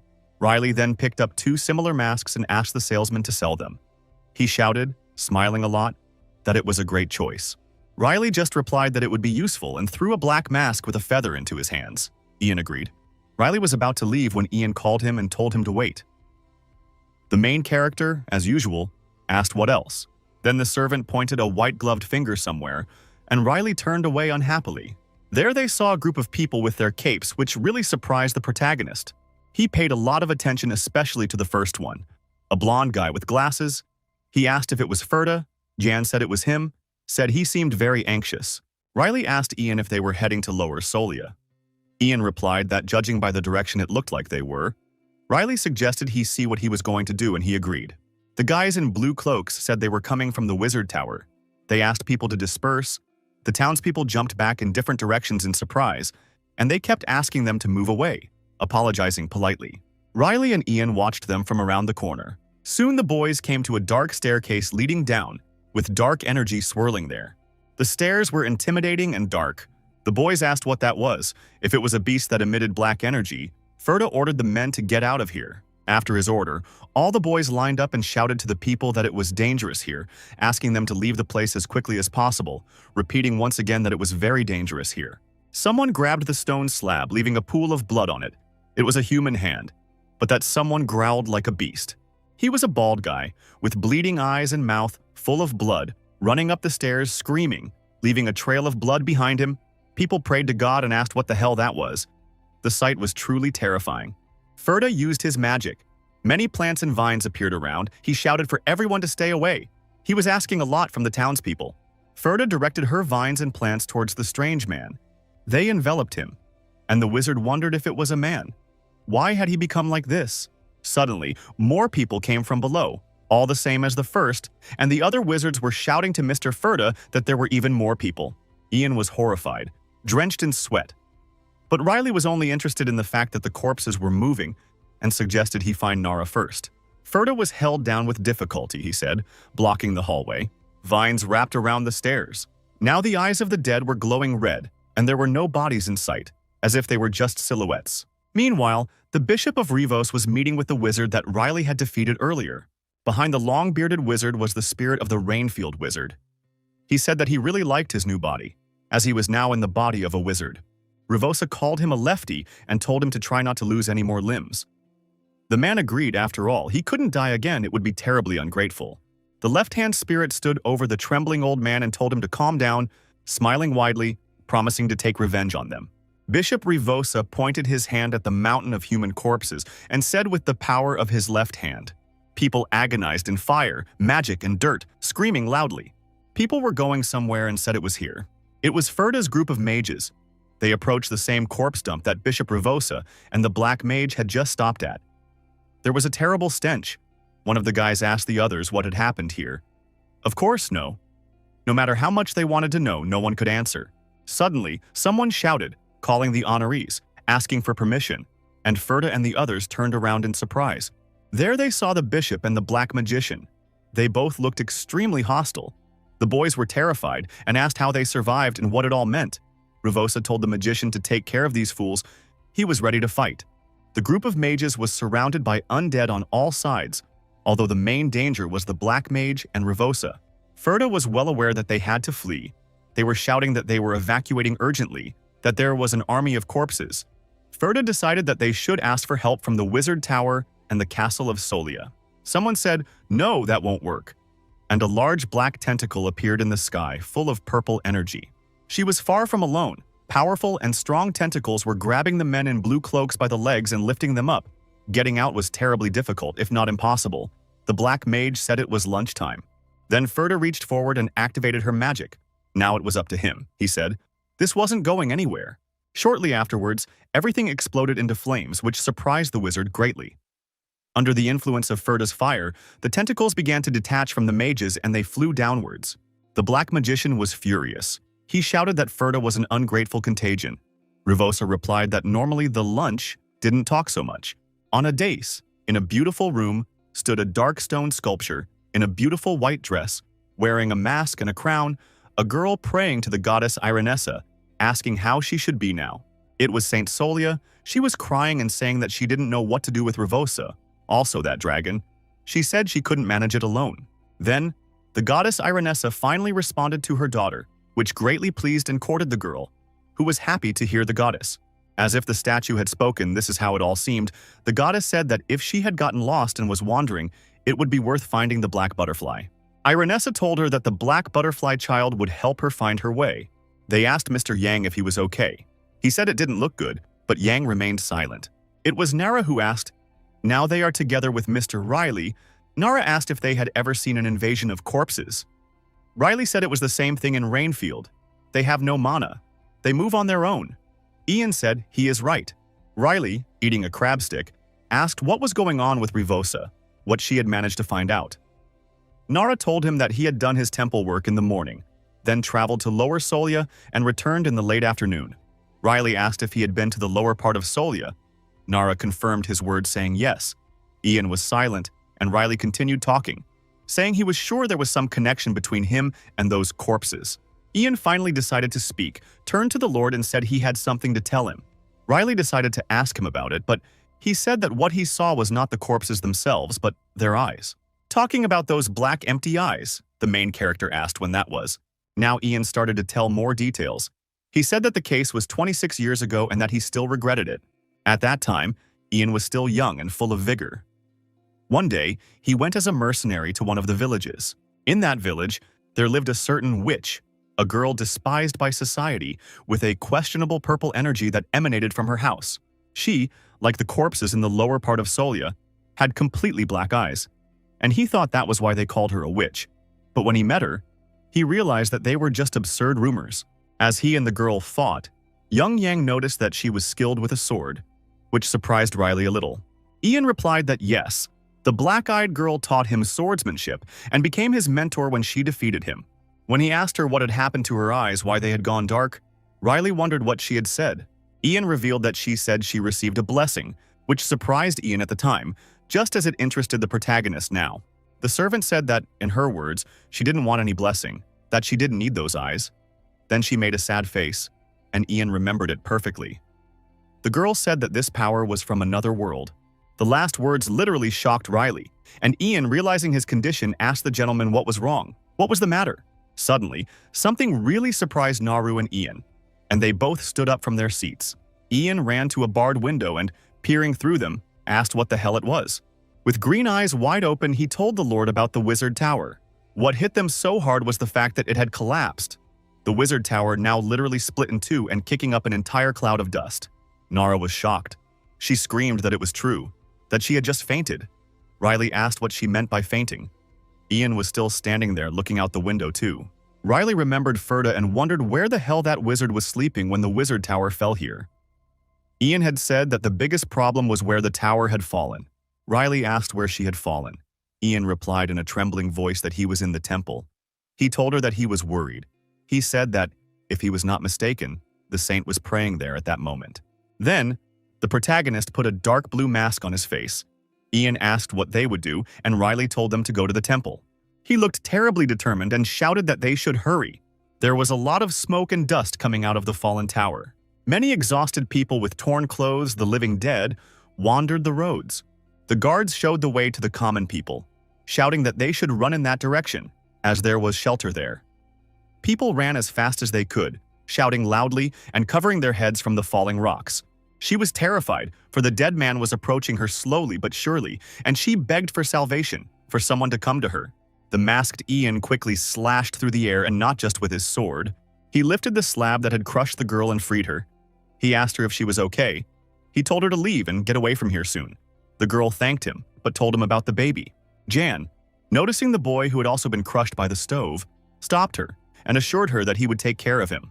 Suddenly, the girl pointed her hand at something on her savior's back and screamed after her. The sword cut through the air again. There seemed to be a girl under a dark hood. She had purple hair, and Ian placed his sword against her neck. Then the girl opened her face. It was a saint from the temple. He asked if he could take the object from her. Ian was surprised to see a saint here and asked if she was okay. The girl asked him to shut up, apologized, and said that she didn't know who he was, but that they should exchange pleasantries later. She used divine magic to lift the block from the boy's feet. The saint took the boy and asked if he could leave. When she realized he could, she told him to run to the shelter, and the boy thanked the stranger happily. She and her mother left. Now the saint turned to the masked trio, Nara, Riley, and Jan, and said that she would first like to know who they were. Jan spoke first, apologized, but said he couldn't tell them. The saint replied that this was clear to her, saying that they were helping people and that was enough. From above, dead men flew towards the trio. Riley easily fought off all of them, tearing them apart. He just snorted, and Nara, without wasting any time, pierced a dead man as well. The saint shouted that they just don't kill them. She activated her magic and her hand glowed gold. When the magic enveloped the corpses, they began to growl loudly, their mouths wide open. One of the corpses coughed and growled, its body shaking violently. Ian fought another dead man, but he tried to do so with the tip of his sword, not the sharp end. It was very difficult, as he did not see how they could stand without killing them. The mages were already defeated too. They were still summoning fireballs and ice arrows, but a black liquid was dripping from their eyes. Riley didn't like the fact that these dead people were also using magic. Ian shouted to the master that it would be better to get out of here. Then, the Dark Wizard and the Bishop of Rivos appeared there, asked where they were going, and said that no one had let them go yet. The saint was really shocked, but she couldn't find the words. She remembered how the wizard had been pierced, as he lay there, without strength or feeling. Riley was surprised to see Astroy here too. He called him a son of a bitch and asked how he had survived. He asked Rivosa if that was his doing. Rivosa smiled widely, told Uriale, the Dark Wizard, that it was time to do some magic, began to think. And Uriale was furious in Astroy's body, calling everyone ungrateful creatures. From behind, with the help of dark magic, Urialis squeezed Ferda, who was screaming in pain. Then Urialis threw poor Ferda to the ground. Saint ran up to the boy and asked a trembling Ferda how he was, the wizard barely supporting himself on his elbows. Ferda told her, with the last of her strength, that it wasn't Astroya. There was someone else in her body. Riley vividly remembered Uriel standing on the cliff with her hands raised. It was then that Riley recognized this terrifying energy, which surprised him. He wondered what the idiot was doing in Astroy's body, as he thought he was an idiot. Saint was horrified and asked Rivosa why he was in harmony with him. The sight was horrible. The Bishop of Rivosa was as if he had skinned himself. He told the saint that it was nothing she should know. He had makeup on his face the whole time, and without it, he looked disgusting, screaming that it was because they were going to die here and now. Saint was horrified and asked Rivosa why he was in harmony with him. The sight was horrible. The Bishop of Rivosa was as if he had skinned himself. He told the saint that it was nothing she should know. He had makeup on his face the whole time, and without it, he looked disgusting, screaming that it was because they were going to die here and now. Then Riley, smug and confident, took the mask off his face, saying that Rivosa had finally shown his true face and was approaching his opponents, holding his sword in his hand. In turn, one of Astroy's magical hands shook violently. The body was still not used to its new owner, and the muscle memory was still with him. Uriel had said so, judging by the body's reaction, that it was he who was involved in Astroy's murder. Riley, with a wide smile, scratched his neck and confirmed the wizard's words, saying yes, adding that he had also finished with him. And Urialis asked if he had already forgotten. These words startled Uriel, who asked in disbelief. He was the bastard who had interrupted their prayer. Uriel remembered the battle well and would hardly forget it. Now he called the main character ungrateful. He, in Astroy's body, screamed that Rilia was a bastard, his eyes red with anger and hatred. Bishop Rivosa was also surprised to see Mr. Riley here, who was not the man he expected to meet. Even Ferda was shocked. He wondered if this was the Appellate family. Now Rivosa hissed with laughter, saying it was he, sir, saying he had guessed it, but still surprised. Ian also took off his mask. He and Saint were listening intently to Bishop. He was saying that Riley had the nickname Lazy Swordsman because he couldn't do anything, but that he was an exceptional swordsman. Revosa smiled broadly and terrifyingly, and added that, unfortunately, the Lord had discovered who he really was, so he would have to kill him. In turn, Riley said that he didn't care about them, that he wouldn't kill them, but that he would thwart their plan to open the underworld, because it shouldn't be like that. This scared and tensed the Dark Wizard and Bishop Revosu, who looked questioningly at the swordsmen. Noticing the expressions on their faces, Riley was glad he had guessed. They were really going to do this, so Uriel pointed a finger at him, called him scum, and asked how he knew. Riley responded that it didn't matter, saying that if they left now, he would be kind. But he didn't have time to finish when he and his team were attacked by large, thick tentacles that were hovering over the men. Now Revosa was smiling widely and happily, asking if Riley thought he could protect everyone. Riley realized that he had been very careless and was now far from having so much fun. He was about to step back somewhere when a tentacle wrapped around his leg and Uriel asked where he was going. Ferda stood up and activated his flame again, shouting for them to run and save themselves. Saint was genuinely surprised.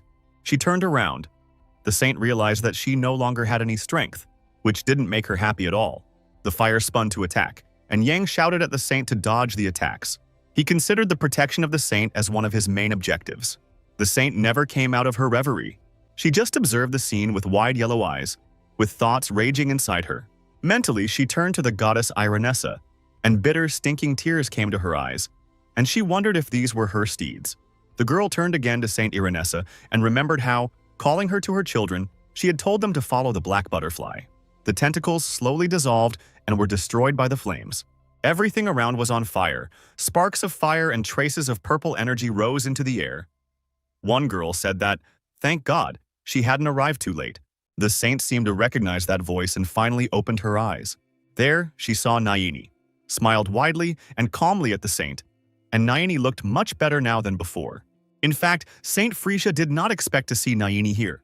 Nayini apologized to her master, saying that her training was a little behind.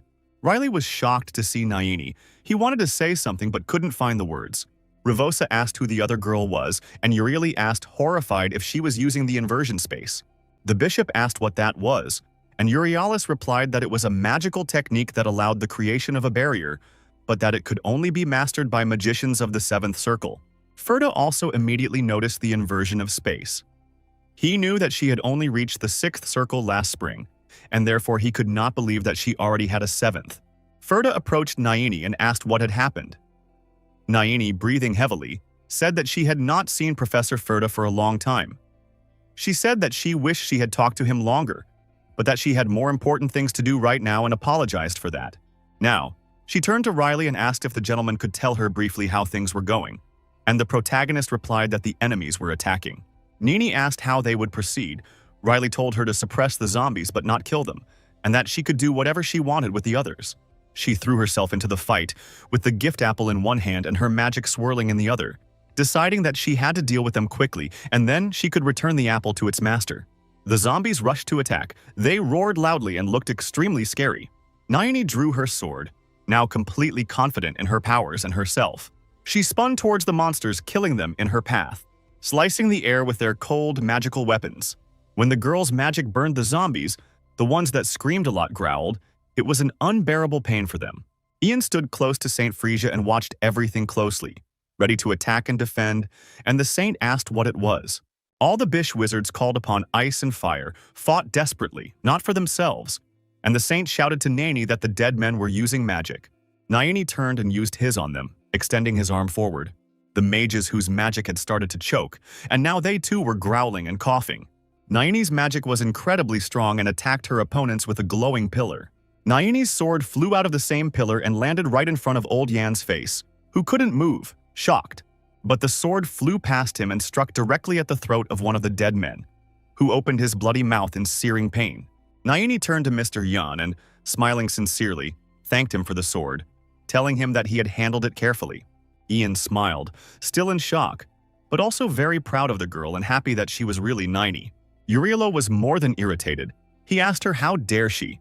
Bishop Revosa thought that something had changed.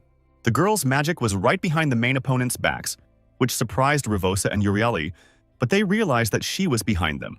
Magic surrounded them and they activated their own magic, water magic and divine magic. Revosa was irritated and annoyed. He wondered if this aristocrat would not interfere. Riley, meanwhile, yawned lazily with her mouth wide open. Then the bishop shouted for Euryalus to deal with her first. Euryalus used fire magic and replied that he himself knew this, summoning a pillar of fire. He thought that was it, that she would definitely be dragging her feet after this. The fire hit the girl and she fell, which greatly surprised the dark magician. It was because Naini was still feeling herself and was not crippled. She had covered her face and body with a cloak. Euryale was horrified that she was fireproof. He thought it couldn't be. Almost immediately, Naini got up and attacked the villains again. Her magic was spinning in a whirlwind, which didn't bode well for the bishop and the wizard, and Euryale was screaming about what a bitch she was. He realized that if things continued like this, they would be at a disadvantage, so Ravosa turned to Euryale. The bishop ordered the magician to wear something special. His order surprised Everall. He asked if he thought it was worth opening a trump card now. Ravosa didn't need to answer and told him to hold it for 30 seconds. After his words, Euryalus ordered something to come at his call, and something terrifying began to form in space. A beast with glowing red eyes and sharp teeth. Behind Bishop Ravosa, a purple-colored magical field appeared, and he was pulling something, or someone, out of it. Now that Riley had stopped yawning, he was tensely and intently watching the sinister bishop. Seconds later, he shouted to Naini that he was trying to do something, telling her to get it over with as soon as possible. Naini was willing to do anything for her master, for her savior, and obeyed Riley without any more words or questions. A huge wave of magic from Naini flew towards the black mage, and Bishop, Euryale, managed to fend it off. However, it was terribly difficult for him to fight with all this incredible amount of powerful energy. He called Ravosa and asked him what was going on, warning him that he wouldn't last long. Ravosa looked down. He didn't have a sneaky smile on his face, but he wasn't sad either. He told Avarian that he had done well and that he had done a good job and therefore everything was ready. Finally, the old bishop's usual psychoneural smile appeared on his face. He extended his dirty hand forward and ordered someone to appear before him. Everything around them was crumbling. Debris was flying onto the road, the ground was heaving, the buildings might no longer be able to take shelter. Frisia screamed that there was something wrong with the land. Jan, in turn, was more worried about his young master, shouting at him to be careful. Riley also wondered what the hell that was, and Naini shouted for him to come back quickly. Ravosa's face showed his red smile up to his ears when he said it was getting late. A large, incomprehensible beast with red eyes emerged from the ground. It emitted a frighteningly strong, bat-like black energy capable of destroying everything in its path. The monster roared and screamed loudly, and no citizen who saw such a thing could remain silent. The creature was also incredibly large, so large that there was nothing to compare it to, and it was looking straight at Naini Riley. Both the protagonist and the girl were terrified. Naini wanted to say something to her lord, but she couldn't say the words. Riley assumed it was a dragon, although that didn't make him happy or comfort him. Euryale wiped the sweat from his face and said to Ravosa, satisfied, who almost skated away, asking if he couldn't have handled all this more quickly. Riley could clearly see that the dragon wasn't perfect, however. He was still incredibly scared and amazed that these subhumans could summon a creature like a dragon. Euryale was standing on the back of her beast, laughing, with her arms open, shouting that this was the doom of the wicked. The dark wizard was clearly pleased with himself and the summoned dragon, who told him that it was indeed huge, which completely satisfied him.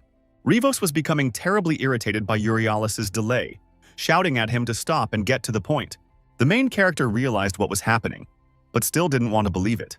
Euryalus began his speech, saying that the punishment would fall on them, on the ungrateful. Something started to happen to the dragon.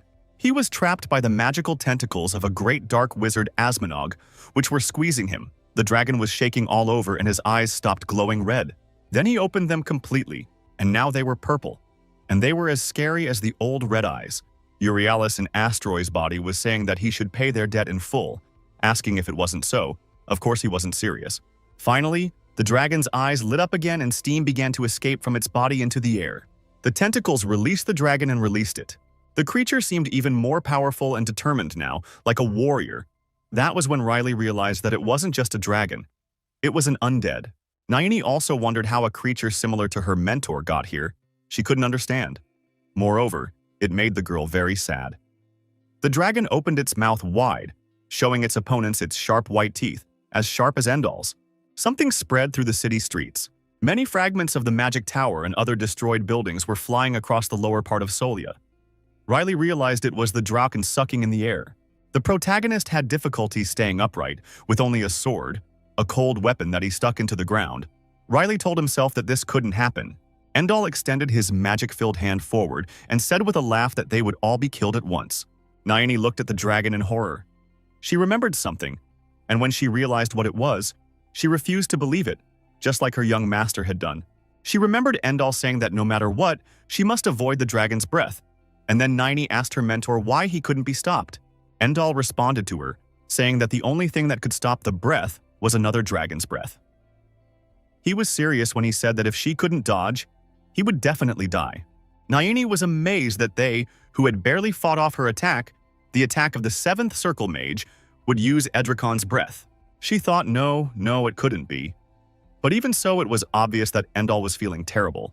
Astroy's white beard was covered in blood, although that didn't stop him from laughing evilly. Blood was flowing from his eyes too, just as it had happened to Nayini before. He shouted to the dragon to take the souls as a sacrifice by inhaling them. After his words, it wasn't difficult to hold back. A black energy began to appear in the air, taking people's lives. Endall cried out loud that this was all for their prayers, and the dragon sucked in more and more air and, of course, souls. Nini looked questioningly at the beast, something more surprising than before. In fact, the girl just realized that this was the end, which she could not stop. She looked into the black hole of lost souls of living beings and could not move. Suddenly, a familiar voice asked her why she was shaking. It was clearly young Mr. Riley who had his back to the girl, which surprised her a lot, as he looked very calm and confident, as if he wasn't scared at all. She asked him what was going on. He told her not to worry and asked her if she remembered what he had said, as she sat on the cold floor with some rags. When he reached out to her, for the first time in his life, as he smiled and rubbed his neck in embarrassment, saying that he would help her, Nayini remembered perfectly everything that had happened back then, as if it were still yesterday. Nayini herself wanted to defend her savior, shouting that she didn't need him to stay away, but Riley wasn't listening to her anymore rudely, just smugly responding that it was too late.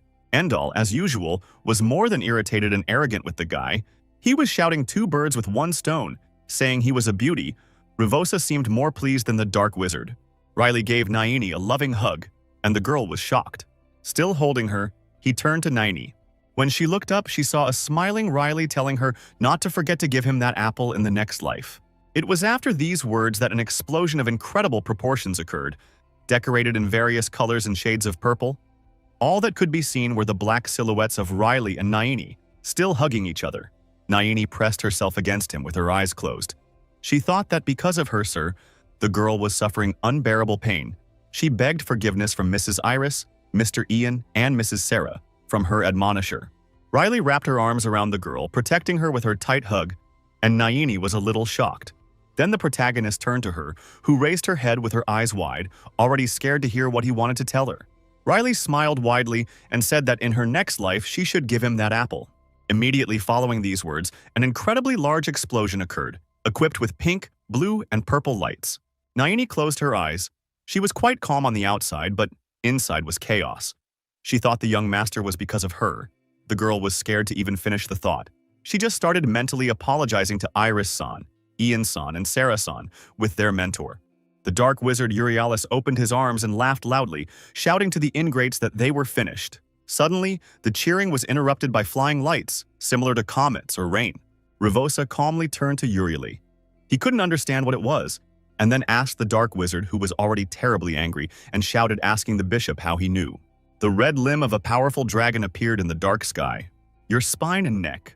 Large and powerful wings with the same red color. The huge dragon, and now not at all dead, was in the lower part of Solia. The dragon opened its mouth with sharp teeth and a ball of fire formed there. When the dragon started to blow it away, the murderous flames went straight towards the villains. He found the purple pillar of flames from the dark wizard or his dead dragon. Purple and yellow sparks sparkled in the air. They kept falling and falling, and there were more and more of them. Riley was still standing with Nayini, and everything around her was enveloped in red dragon fire. Nayini clung to her lord and closed her eyes. The poor girl was scared. Riley tried to call Nayini carefully, and when he finally succeeded, he told her to open her eyes soon. Riley was shocked and relieved that there was no scratch on them. He held Nayini and covered her face from the fire. Finally, he managed to free the girl. Nayini looked very happy and thanked God that they were in one piece.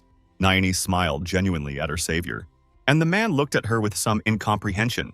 Suddenly, someone from behind asked them what they were doing. and they turned around with an extremely displeased expression. It was a red dragon, and he turned to 90, saying that he seemed to be being clear when he told her not to overdo it. 90 realized that he was the mentor and was very happy to see him here, that he came. Meanwhile, the elderly Bishop Rivosu was literally shaking with fear, unable to understand where the dragon had come from. Something had crossed his mind, but he refused to believe it. In fact, he just remembered Saint Frisia's words about the appearance of a dragon in Sali. Now Rivosa was terribly angry. Euryalus was shouting, asking the bishop why he was standing, shouting for him to do something. He was also terrified. Suddenly, Endal landed very close to Rivosa. The bishop was really scared, terrified. His body felt like stone. Cold sweat ran down his face. His hands were shaking, and he thought if he could move his arm just a little. When he tried and the arm actually moved, Rivos was very surprised. Rivosa didn't know what he should do, although he had a glimmer of hope after the construction. He focused his vision on his new opponent. Although none of his looks could compare to Endal's large, piercing red eyes, the dragon ordered the bishop to stand and be afraid. Rivosa didn't care because that's what he was doing. He was shaking in fear. Then Endal turned around and promised to attend to them later. The dark wizard Euryalus already wanted to run to Rivosa, but she stopped him, shouting for him not to move. Rivosa explained to the dark wizard that it was best to do nothing at the moment. Riley and Nayini walked through Rivosa and Urieli. Riley said that since he was a priest, he should have figured everything out. There was still a so-called portal in the sky with a dead dragon's head appearing, and the protagonist asked Endal what to do about it. Endal asked in response, "Like what?" He said he didn't know this dragon, he just cut it and that's it. He used his powerful flame again. He opened his mouth wide and blew out a huge pile of bright flames. The fire seemed to swirl around the dragon's silhouette. Again, the entire city was immersed in thick smoke from the fire. Endal raised his sharp claws, the same red color. He pawed directly at the intimidating black blur. A black mess spread across the city. The sound of their fight was terribly loud, deafening. Riley and Nini had to cover their ears with their hands. The main character shouted to Endal that it was enough, that he could stop now. Endal flicked his red tail and exhaled. Then he turned to Rivosa, asking if it was their turn, which scared the bishop even more. Riley clenched her fingers and stretched a little. He advanced, with the mighty Endal walking behind him, the boy's eyes burning as if he too were a dragon. Rivosa began to shake again, terrified by panic, and now he was also cursing loudly. Euryalus didn't think about staying behind. He had already started shouting about the ungrateful freaks that everyone was when something slid over him. A lot of blood gushed from the wizard's body. Euryalus crouched down. He was shocked, and the one who had injured him was Riley. He looked at him haughtily and told him to stop making a big deal out of things, as he had died a long time ago. He swung his nimble cold weapon again, saying that there was more than that. Then he cut the dark wizard Astroy's body in half. Euryalus and Astroy's body was horrified, and Riley finally agreed that this was something Euryalus had to pay for. His body was actually cut into 2 pieces. The wizard fell to the ground with a crash and was already beginning to beg for something, and Riley wasn't at all eager to hear it. He stretched his arm in front of him and assured him that he wouldn't let him die so easily. A golden magical field formed around Uriel. Riley said that was what he should wait for. Rivosa had already completely lost his mind. He was watching this and started laughing slowly. Riley turned his attention to him and asked why they were hesitating, warning him that he was heading down the same path. Now the bishop was laughing furiously. He even had to bend down and asked if Riley thought he could stop them with this. The protagonist knew very well that Rivosa was not a person to be trifled with, so her words made him very cautious. He mentally called the bishop an idiot and wondered if they still had a trump card up their sleeve. Riley turned to the bishop, told him that he was going to ask him something before killing him, asked what prayer they kept talking about, what it was and where they got the dragon's corpse from. Rivosa was silent. Riley continued speaking, his mouth still open. He said he still wanted to ask about the afterlife. He asked for a clear explanation of what that meant. But Rivosa remained stubbornly silent. However, after a short while, he broke into a smile and chuckled, clearly pleased that the aristocrat was finally interested in their prayer. At first, Rivosa was silent, but then he smiled smugly again and said something about the fact that the nobleman was finally interested in their prayer. Euryalus couldn't help himself and shouted that they would collect people's souls and open the door to the underworld. Rivosa was extremely shocked, as he did not expect such antics from the Dark Wizard. The Dark Wizard was cowed by grief and raging fear, but he continued speaking and told them that the dragon's body had been given to them by that man. Rivosa was literally horrified. He grimaced at all the wrinkles on his elderly face and screamed, asking Uriel why the hell he had told her everything. Now, all he wanted to do was gag her left hand. Riley completely ignored Revosa's screams. He asked the dark mage what they meant by underworld. Uriel was about to start talking, but he realized there was no turning back. However, he was interrupted by something terrible. Nightmarish bubbles began to grow on his face. His veins seemed to be about to burst, his skin was breaking. Uriel himself did not realize what was happening. He groaned in pain and begged him not to. Riley looked at the dark wizard with incomprehension. Ultimately, poor Urialis was torn apart from the inside out, with blood splattered everywhere, coloring everything a bright red. Even the main character got some blood on his cheek, like he had never seen in his entire life. The swordsman was shocked, and Revosa called Evriel a brainless idiot. The bishop was a clear fan of killing his allies. Now Revosa was not only irritated with Riley and the other aristocrats, now the dead Uriel irritated him even more. The bishop wondered how he dared speak of their prayer to a stranger, shouted that he should have blown his stupid head off earlier. Now the bishop was calling the dark wizard himself an ungrateful idiot. Then Riley asked what they were hiding there, so thoroughly that they even killed a companion, which really surprised the swordsman. However, he said he didn't care, and therefore if Revosa didn't want to talk, he could remain silent. Riley swung his cold weapon, saying that he would die by his hands anyway. Now he was swinging it, the sword cutting through the air quickly. Suddenly, someone shouted for Riley to stop, and a protective field appeared in front of Revosa, which was actually what Riley's gun had hit. The protagonist was an extremely strong swordsman, so the protective barrier was covered by small cracks. Now he could be seen easily, and his appearance scared Riley. She was a white-haired elf girl who held a magically outstretched hand in front of her. The girl was proud and held her head high, explaining to the protagonist that this man's body should be preserved. Riley wasn't exactly happy to see the elf here, although he could sense she had a familiar energy, he said, which meant she was a dragon. The girl replied yes. She went ahead and said it was a pleasure to meet Mr. Riley. The girl had incredibly beautiful blue eyes and introduced herself as Isiltur, the chief of the dragons. She notified Mr. Riley that they were on a mission to maintain balance and control the Wheel of Destiny. Revosa sat inside the protective barrier and listened carefully to her words, which continued saying that they had to keep this man's body alive. Riley thought about keeping his balance, then wondered if that was why she had stopped him. Isiltur replied that yes, that was right.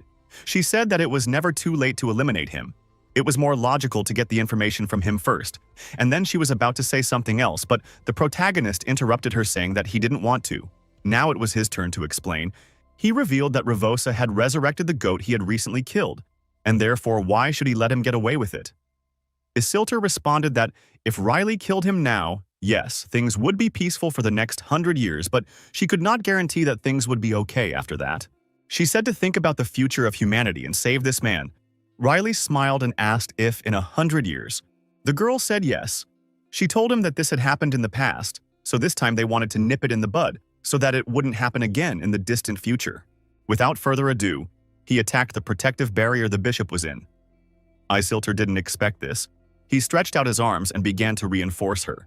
The protagonist reasoned out loud, saying that since it was 100 years from now, he would let the people 100 years from now deal with it, and he would live in peace, with his sword cutting through the barrier. Isiltur looked at Riley and thought about the fact that he looked like an ordinary person, but the amount of mana was too much for an ordinary man. She knew she had to stop him before he broke through the barrier completely. The girl raised a hand as if the magical chains were spinning. She didn't want to attack him, so she shouted that she was asking him to lower his sword for the sake of the future. Then chains tied Riley, binding her hands and feet. Isiltur assured him that this would only give him a brief rest, but she would not stop him. Riley was not at all pleased with the turn of events, he said through gritted teeth, as she apparently decided to butt heads with the last man. The protagonist activated his red mana, his energy resisting the energy of the girl's chains. All the air in the immediate area turned red. Isiltur stared in shock at the lord's body. Riley's sword began to cut Isiltur's magical chains. He was saying he didn't want to worry about anything else. When he was done, he finally turned to the girl and said he was just trivially exhausted. Isiltur did not wish what was happening in reality. She shouted for the swordsman to think and stop. The elf was very nervous, but realizing her strength, she could not approach him. Riley had already attacked the barrier for the second time, her eyes burning a murderous red like those of the Ippolit species, and the girl was screaming at him not to do that she didn't need to. Someone turned to Ravosa, saying they were disappointed in him for waking him up so early. This someone had a wide, scary smile. Something long and black knocked poor, frightened Isildur off her feet, hitting her back hard, and the girl screamed in pain. This thing was reaching out to Riley. Riley was also scared now, although he probably still didn't realize what exactly was going on. However, despite the misunderstanding and lack of information, he still managed to fight the monster's hand. This hand was the size of Riley himself, who was already tall, and the protagonist asked the hand what else it was. The hand was not only big, but also strong. The third son's strong and agile sword, now under the pressure of his hand, was about to break into small pieces. As it happened, the sword broke in two, and now Riley was left without his main weapon. That hand reached past Riley and grabbed Bishop Rivosu firmly, having previously pulled him out of the protective barrier. A member was exiting the portal, and she intended to take Bishop with her inside, to the other side. Riley immediately realized that the hand was running away with Rivosa and ran towards them, asking Bishop where he was going.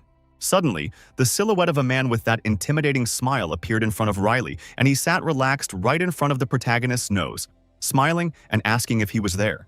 When someone asked Riley if he was still hanging around because of something he did in his past life, his words shocked the third son. Beck, in the past, intervened. Unknown said yes, that it was just amazing, that it kind of went back in time to that world where Riley was Beck, or just a savior.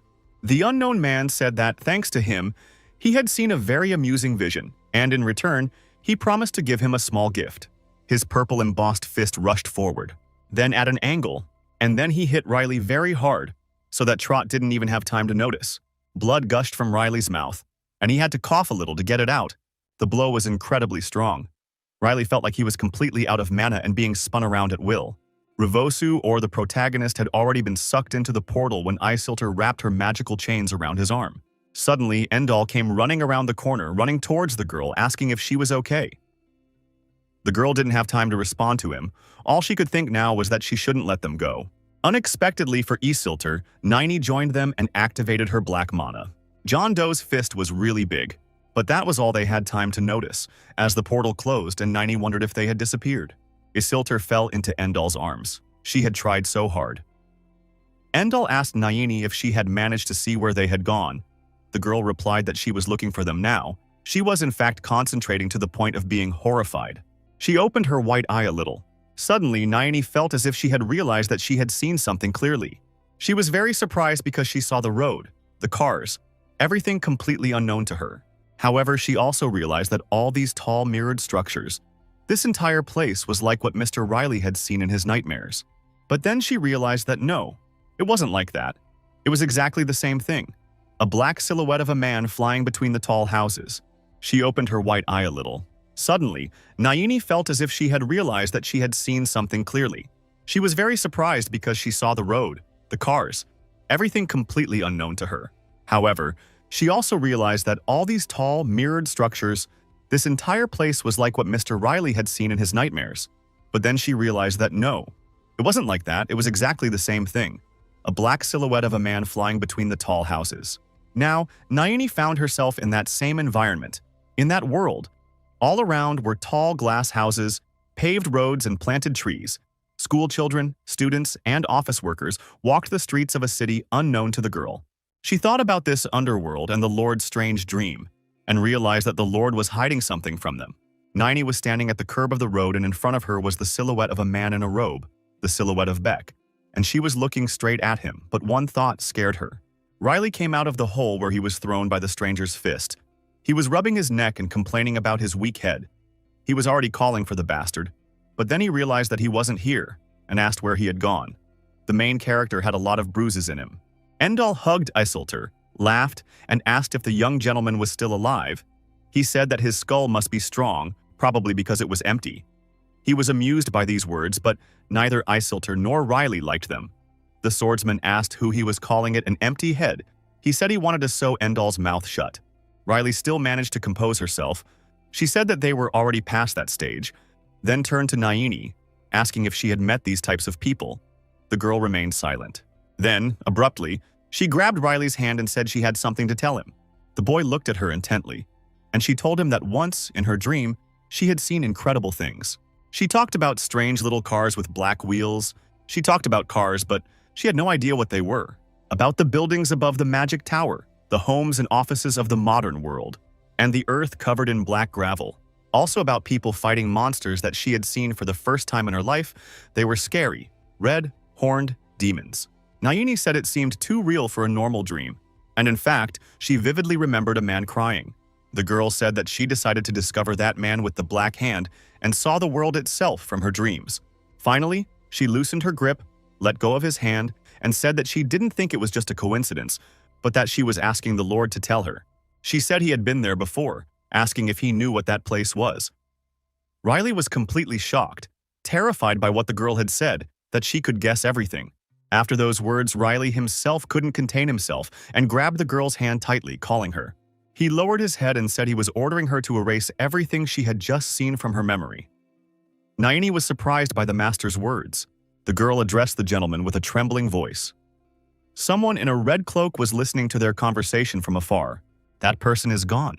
He got closer and closer to the end of the corner and was ready to go out into the square. The man had a letter in his hands, a document about the Munta, about the terrible atrocity that was committed by the fanatics of the Temple of Solya. It was said that a large number of corpses were found. Currently, the fanatics were taken into custody and the healers were conducting further investigation. Then, it turned out that the living corpses case was committed by religious fanatics. All those who helped the victims of this incident are rewarded. Riley read the paper and realized that, well, that's how they got out of the situation. Then, he looked up from behind the newspaper and looked at someone. He looked at Nayini, who was talking a little about herself to Frisia. She said that was why she was feeling so much better. Saint said he was very happy for Nayini, very worried about her. Ian was also sitting with them. He said that despite all this, the temple on her face apparently had not been removed. Nayini smiled widely at him and said she didn't expect that, so it was okay. Riley stared at the trio in a callous and cold way. Absolutely nothing pleased him at the moment. Suddenly, Endal came up behind the protagonist and called his name right in his ear, shouting and asking if he could hear what he was saying. Endal laughed and jokingly asked why he wasn't listening to him, calling him princess and telling him to have some sense because this had to do with Nayini's illness. Riley asked what he meant by illness. Hadn't they cured her? Endal turned away grudgingly, crossed his arms, and replied that they had just made her life easier with magic, but that wasn't enough. He said that they removed all the magic circles she had and that he taught her everything again the way dragons do. He said he felt like he needed to remove all the rot from inside her and that she actually felt better when they got rid of the debris. Unfortunately, he also said that wasn't the biggest problem, pointed his finger at his closed eye and said that was where the problem was. Riley immediately realized he was talking about Nayini's right eye. Endal explained that if they were all inside, it was as if they had been washed with new energy. It is not possible to do this with the eyes. If you draw parallels, it is like a large number of threads of different tangles that are tangled and rotting. And if suddenly they do something wrong with these threads, not only will Nayini not be cured, but she may even die, because as long as she is human, she will not be able to bear it. But let's say that if she were reborn into someone more resistant to stress, she might survive. Except, Riley realized, this wasn't a world where you could put a prosthetic in place of a severed arm. Riley was scared and stressed about it all and asked what she should be reborn into. And since this is possible, Endal replied, she needs to give up her human shell. Endal asked the protagonist if this was true, adding that whether she dies or is reborn depends on Riley. The third son expressed himself a little, lowered his head and asked what would happen if she gave up her human shell. He was really interested in that. Then Endal snapped his fingers and a small but strong fire appeared. He said it was better to see for himself.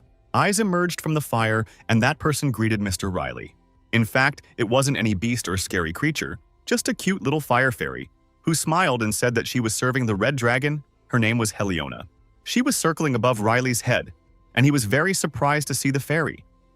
Endal finally replied that if Nayini were reborn, she would become such a creature, an artificially created spirit, and added that although his Heliona was originally a spirit. Heliona twirled around Riley, laying in his hair. The fairy seemed to be weightless. She said that this meant he was Mr. Riley, right? Which of course Nayini disagrees, saying he didn't look particularly handsome and therefore she didn't understand anything of what Nayini saw in him. Told him that she thought she would look sweeter and friendlier.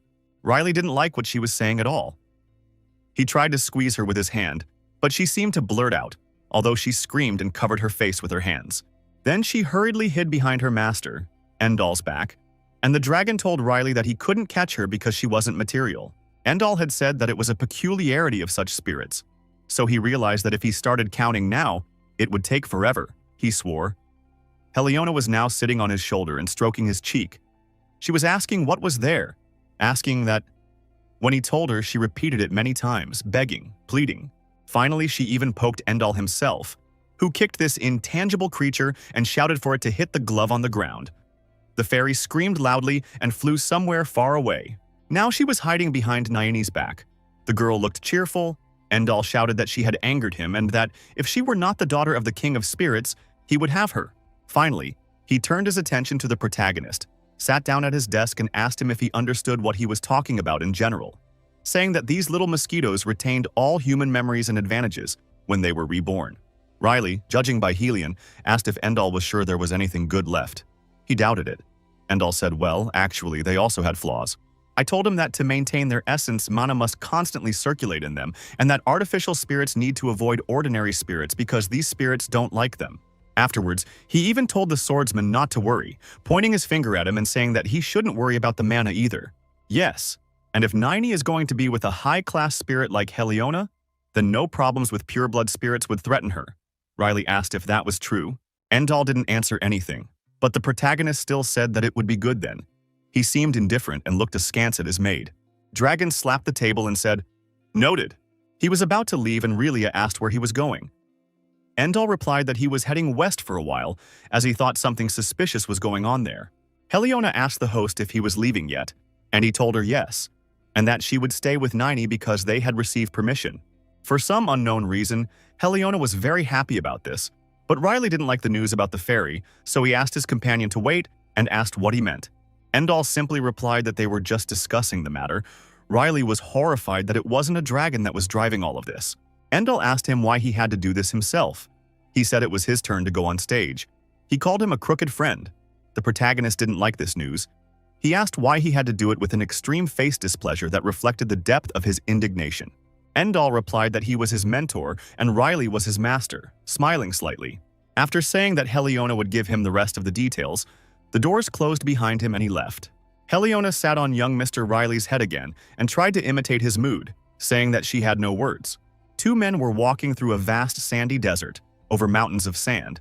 One of them asked if it was true, if he had seen him. The other replied yes, said yes, that he had taken possession of the tour and ruled over it. Two people were wearing black cloaks. The first one said that was why he couldn't go to the meeting last time, asked how he managed to capture the dragon. After all, he was just a human. The other one said that the first one was right, of course. For a human to control a dragon is too much. The sun was gradually setting behind the horizon. The golden sands were turning even more golden. In front of the two people was a vision of a very frightening terrain. There were dry bones, the remains of someone. There was also dark purple mana swirling around. Around, one said, but if it's related to what he's thinking, it makes all the difference. Saying that this time these things must be captured was the red dragon Endal, who looked terribly serious, was not wearing his usual wide smile. Saint Frisia screamed insistently and asked them to take her with them. Riley calmly and callously responded that she didn't want to. Frisia activated the not-so-cute function of charming the people around her, and in a squeaky voice asked again, said that she was really asking for him, but that now she had to hide her identity because Solia's temple had fallen. She was pushing so hard for pity that the protagonist, calling her darling, replied that the problem was hers, asked why he had to solve it. Ian fell for her taunts, asked the young lord to help her once and for all. Nera accompanied the mercenary hero, cheered him on, and told him that Frisia was the saint of Solia, after all. Riley told them that she had been torn apart all her life in that temple, saying that first she needed to understand that no one would do her whims without question. Her words really disturbed the saint in a frightening way. Riley continued to insult her. He asked her where they had seen a girl that age behaving like a spoiled little child. He didn't wait for an answer. He said that there she was. His words pointed like arrows at Frisia. The poor girl was already shaking with sadness. It seemed like he was about to go into hysteria. Suddenly, out of nowhere, Riley screamed for them to forgive her, and the main character was shocked by her scream. The girl, through tears, exclaimed that yes, she was a spoiled little child, and that was why her temple had fallen. Not even her own subjects could she protect. She said that in general, she also thought about it a lot. She said that it was okay. She would survive on her own, without food and water. She would go wherever she wanted, but she knew how to push pity very well, but Nara fell for it. She immediately ran to Saint Frisia and asked if she was okay. She said she knew what their master was like. He said what he wanted to say. She asked her not to worry so much. Now, Nayini joined them. She and Jan looked at the sane Riley with such a murderous look that even he felt uncomfortable. They asked the Lord how he could bring the saint to tears. Riley didn't know what to say. He tried to put together some words, but it was all in vain. The sweat of humiliation, fear, and frustration ran down her face, but in the end he simply had to agree, said they would take her with them. Finally, the carriage arrived at the Ippolit family estate. It was night, but the illuminated house stood out sharply against the darkness. The protagonist got out of the transport with Nara. They were surrounded by moonlight, and Riley asked the red-haired girl if she had carried out her orders. Nara scratched the back of her head and replied, a little uncertainly, that yes, she had done exactly what he said. Soon everyone else was out of the carriage. Riley closed his eyes. He was completely absorbed in his thoughts. Now he was thinking it was time to hear his father's final decision. Now the third son was walking down the long hallway on the luxurious red carpet. The brothers greeted Riley. The first son said that he hoped his father would judge them fairly and name the right heir. He asked Lloyd if he was of the same opinion. Lloyd at first he did not understand what was required of him, but then he hurried to answer yes. The first son said that Riley was not an heir with his temper, said that all he did was hide behind Ian's back and do stupid things, and his brother's words were starting to make even Lloyd uncomfortable. Then, the first one remembered what he had heard about his younger brother's maid. He told him that she was back. He said he was happy that she was back. Thank God she was okay. He even remembered to congratulate Riley. So Riley smiled back and thanked him, said if that was all he had to say, he would go to the office. When Riley passed by and was already starting to distance himself from his brothers, the former looked at him as if he were not a blood brother, but his first enemy. Soon after the main character left them, Lloyd turned to his brother, who asked what else, and Lloyd replied that there was such a thing. When Riley was fighting the Dark Wizard and Ravosa, Lloyd managed to follow him. He was hiding around a corner. At that time, he still didn't know why Riley had come to Solia, but he was intensely curious about it. It didn't seem to matter now. He had seen the undead perfectly well, those poor, inhuman, mutilated people. It was what he saw that scared him. It was then that he heard someone's cry for help. He heard someone call out to someone else, ordering him to point his sword at the enemy in defense of the great Sali.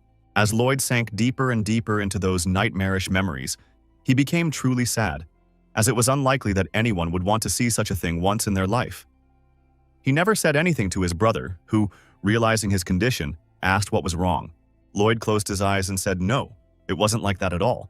Count Stein was sitting in his office when his children entered, and he finally said that everyone had done a good job, saying that thanks to them, the staggering Solia was able to stand firmly on her feet.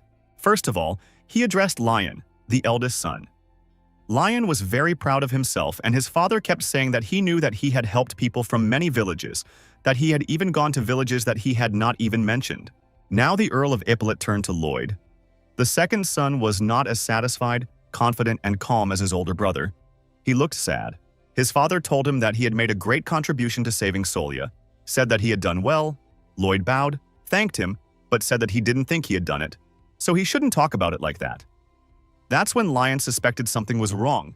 He was surprised by his brother's behavior. In fact, Lloyd was aware and realized that it wasn't him who saved Solia, but Riley and his team. Finally, the father turned to the third son, Riley, and paused particularly long, as Riley was already starting to get nervous. However, despite the prolonged his father suggested not to talk about it. Lion was very happy. He was about to celebrate the fact that in this battle for the heir's name he had won. Stein hit the table with his fist to get his children out of their thoughts and draw attention to himself, promised to announce the heir in 2 days according to the results of the competition, and said that during this time he would ask them to behave honorably without fighting among themselves. That was it. The guys left the office. Riley went first, followed by Lloyd, and somewhere behind him, Lion. Lloyd called out to Riley, who was a little surprised. Lloyd looked questioningly at his brother and remained silent. So Riley said that if his brother had nothing to say, then he was out. Lloyd was approached by Lion, who asked him what had happened, if he had swallowed his tongue, and said that Lloyd wasn't looking like himself today. Lloyd himself just said, "That's how it is," then put his hands in his pockets and replied that he was fine.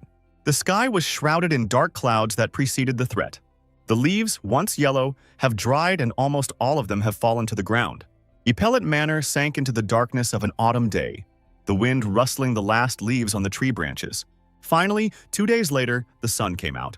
Epellet Manor had regained its usual bright appearance. The white carriage was prepared and the horses were already in place. The nobles were getting out of the visiting carriages. The servants were helping them get out. The girls were discussing something. A significant evening had begun in the mansion. The sun was already starting to set, with the sky colored in warm red and pink tones. Outside, there were prearranged tables, filled with flowers and clean candles, covered with white tablecloths. Night finally came. There was no trace of the sun in the sky, although now the sky was clear. Bright stars and the moon could be seen. The aristocrats were drinking culturally and happily chatting about something. The property's courtyard really was decorated to perfection. Everything was so evocative and bright. Riley sat on one of the blue roofs of the house and watched everything from above, behind the happy young people. He didn't seem as happy as the guests, the protagonist immersed in his own thoughts. Riley remembered the unknown man's words, his question about whether he was still around because of what he had done in his past life, which made the swordsman very angry. He mentally asked the man if he thought he was remembering those times because I wanted to. A long time ago, a thought settled in his mind. He thought it was better to have been born as a normal human being, without any memories. He wondered about the excellent sword skills, the enormous amount of mana. All these questions were of interest to people who saw Riley at his work. But the poor guy didn't give a damn about all these skills. They overwhelmed him. I was carrying this cross for my second life and everything seemed to be in vain. After all, every road the protagonist has ever traveled is littered with corpses, as if Riley can feel the warehouse behind him, a warehouse of skulls, and he never wants to remember that again. Then, he remembered Nayini's question, that he had been to that world before, hadn't he? Reflecting on this, Realty thought it was no wonder she had figured it all out so quickly. He was always talking about him, as if she was dreaming about it all. She desperately wanted to forget, but she kept talking about him. Now, the protagonist blamed himself terribly for having said everything with a smile in his ears, and now, suddenly, giving a negative answer, he thought he was a fool. Suddenly, Nayini was next to him and called out to Mr. Riley in a loud voice, shouting right in his ear. Riley didn't feel the way she came and was therefore very surprised. He asked Nayini how she got here. If she had used her eye and he had told her not to use it, she said no. Said she had thought where he could be and found him. Shouted that it was true and asked him to take him at his word. Riley agreed. In fact, he just wanted her to calm down and stop shouting. He was thinking deeply again. While thinking about all this, he looked extremely sad. Nayini saw all this and was intrigued by his mood. She looked at the gentleman, silently asked if he wanted her to lend him her lap. After a while, they were still sitting on the blue roof. Only now Riley was lying on the girl's lap. Riley asked Nayini if she wasn't worried. The girl asked what he meant, so he explained that he was talking about her giving up her human shell and becoming an artificial spirit. After his words, she snapped her fingers and an apple shrouded in dark energy appeared right above her hand. She told him that, in fact, there was something that worried her. She said that if she became a spirit, she was afraid that the Lord would not want to be around her anymore. The girl peeled the apple with her magic and said she was calmer now. She explained that it was because he let her stay with him, even though she wasn't human. This was, in fact, very gratifying and made the girl loosen up, as if a weight had been lifted from her shoulders. She smiled widely and held out the apple to the gentleman, begging his forgiveness and saying it was for returning the apple to him so late. The apple ended up in the hands of the protagonist. Then he turned to Nayini. He asked her to take care of him next year too. The two looked at the full moon coloring the sky, and the girl agreed silently. Suddenly, people stopped having fun and talking. They all started looking for something with their eyes and were completely misunderstood.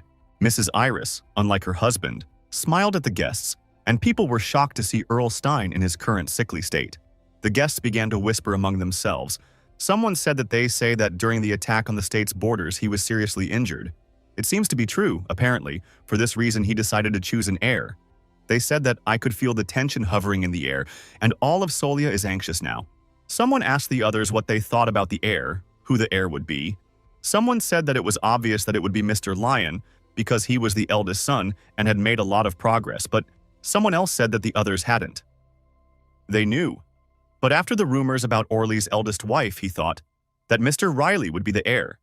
As he had thrown her out of the house, they said it was also said that he had a maid, And she was a wizard from the 6th circle. One of the people laughed and said that maybe they were being donated somewhere.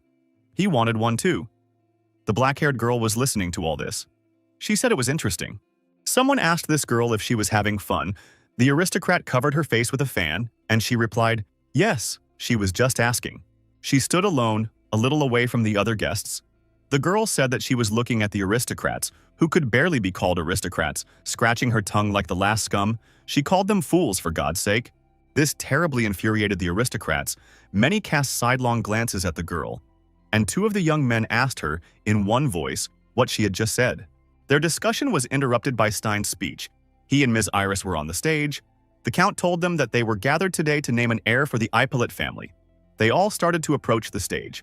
Finally, Count Stein smiled at them and thanked the aristocrats for coming. The Count had an envelope in his hand, probably with the heir's name on it. Stein said that all 3 of his children were trying to accomplish the task given to them. Lion seemed confident and extremely smug, proud.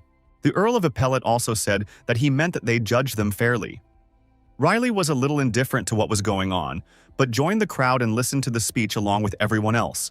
He began to say that the heir of the Ippolit family was becoming, did a little intrigue, and finally announced them to Lloyd. Fina Ippolit. Lloyd, at first, did not realize what had happened, was in a stupor, and then, with an extremely strange expression on his face, he asked if it was him. The aristocrats who were around him began to slowly disperse. Lloyd asked why he, how, shouting that it shouldn't be him, but Riley's brother. Riley, in turn, clapped his hands and congratulated his younger brother with a genuine and wide smile. The other guests also had to start clapping, even though they probably didn't even remember the second son's name in their discussions about the family heir. Ms. Iris also smiled and applauded Lloyd. Soon Lloyd started climbing the red stairs to the top. People were congratulating Mr. Lloyd.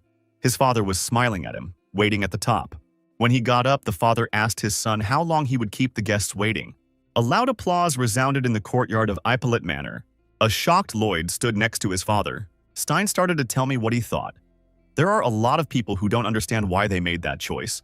Lion was one of them. He was down there with his eyes wide open. He really didn't understand what it was like. Stein said he would reveal the reason for his decision, and a luxuriously sharp sword appeared in front of the guests. The aristocrats understood everything. They asked if Mr. Lloyd, the medalist. Lion already had no words. He just silently opened his mouth, observed all this. Count Ippolita held a sword in his hand and said that a terrible incident had recently occurred in the capital and that this sword had been given to him for taking an active part in solving the problem. Someone asked the others if they remembered the rumor that a brave mercenary fighter from a noble family had helped put down a rebellion of fanatics, along with everyone else. But they didn't think it was Mr. Lloyd. This made Lion furious, the veins in his face standing out, and he clenched his teeth as tightly as he had ever clenched them before. The Earl handed his son the sword and praised him for doing a good job, as if Lloyd was at a loss for words. Someone inside asked the man if he was okay. It was Ian and Riley. Riley replied that yes, everything was fine, but that Ian was quieter than usual. Ian replied that he was just holding back. Afterwards, he still couldn't hold back and said that that sword should have been given to the young lord. He asked if that was the case, and Riley questioned him in response. What was he saying? Hadn't he heard what his father had said? He said that his brother saved people and that was why he received the award, and Ian agreed that this was certainly true. The servant probably wanted to say something more, but Riley interrupted him, turned to Ian and said he would say it again. He was not interested in the heir's place. On the contrary, he despised him. It was all very boring. The protagonist began to tell you all the tasks that would be assigned to him, saying that you would have to sign a lot of useless paperwork, and that, in addition, there are times when you are summoned to Solia's palace, a game of hide-and-seek with aristocrats. He seemed tired of talking about it and finally said that as soon as he imagined it, he became dizzy. The swordsman raised his hand and said that his mother knew his opinion, so she applauded Lloyd. Ian said that even so, Riley was the first to applaud. He asked if that wasn't true. Riley said that he was just supporting him. He asked Ian if he would continue to criticize every little thing. Riley turned the corner and, abruptly and unexpectedly, heard a resounding why.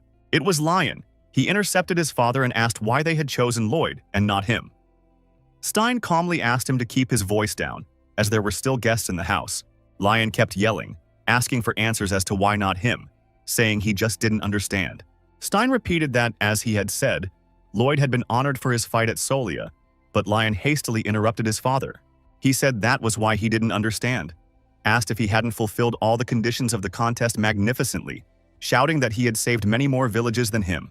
Now calmer, he said that if he were not the heir, it would mean that all his efforts would have been in vain, and Stein addressed his son by name.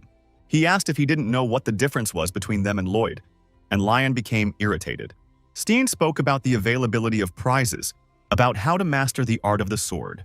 Regarding the number of people saved, he said that when choosing, he did not take these criteria into account. And in their personalities, Lion couldn't stop being angry. My father told me that it was important to him that his successor had a pure and good heart, saying that Lion himself had just said that if he didn't become the heir, everything would be in vain, meaning that his goal during the competition was not to save people, but to be the heir, which was the only thing he was trying to achieve. Lion was raising his sword. Lion was shocked, speechless. The Earl of Appellate said he spoke to Lloyd yesterday before publicly announcing the selection result. He remembered asking his middle son if he had said the sword was Riley's, as he had a sword in his hand. Lloyd said yes, and told him that he himself had only gone to Solia because of Riley. Stein then said that Lloyd had also fought bravely and asked if that was true, to which Lloyd calmly replied no, that it was all because of Riley, explaining that this was why Riley should be the heir and not him. The Earl told this story to Lion and then summed it up by saying that he was again thinking about choosing Lloyd because he is soft-hearted and very caring.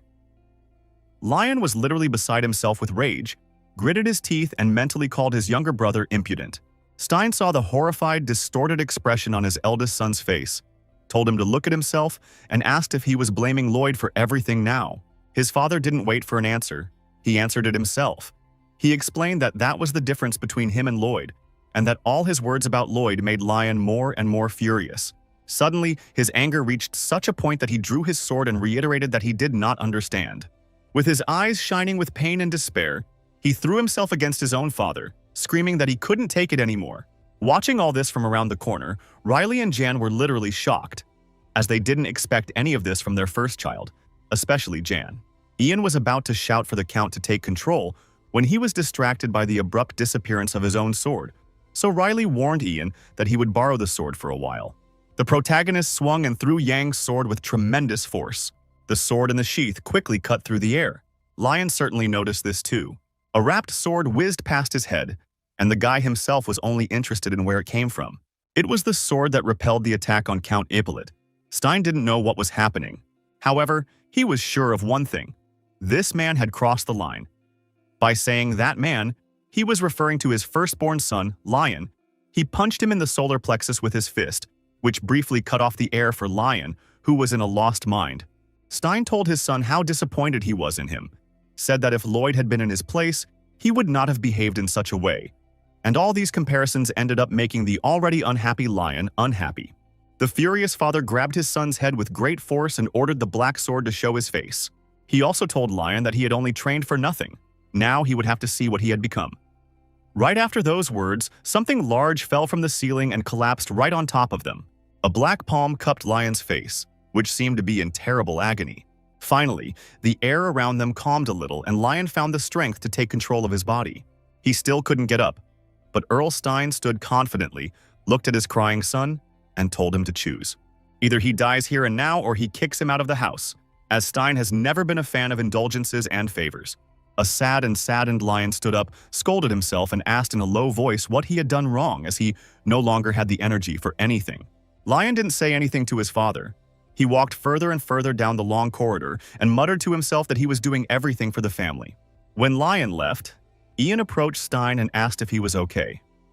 The Count was a little surprised to see the mercenary hero here. He asked if he had been the one to protect him, throwing his sword, and Ian said yes, of course he had. He said he thought the Earl was in danger and so on. Stein exhaled, as if he was relieved. The black sword was on the red carpet.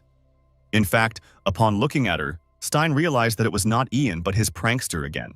Riley walked down the red hallway, looking around, thinking Ian would take care of the rest, but somehow he still felt uncomfortable. Then he turned his attention to something specific that interested him. He looked at the girl with black hair and a white dress. Before, she had covered herself with a fan, but now her beautiful face was clearly visible. Suddenly, the girl started looking around and almost panicked as she asked where she was.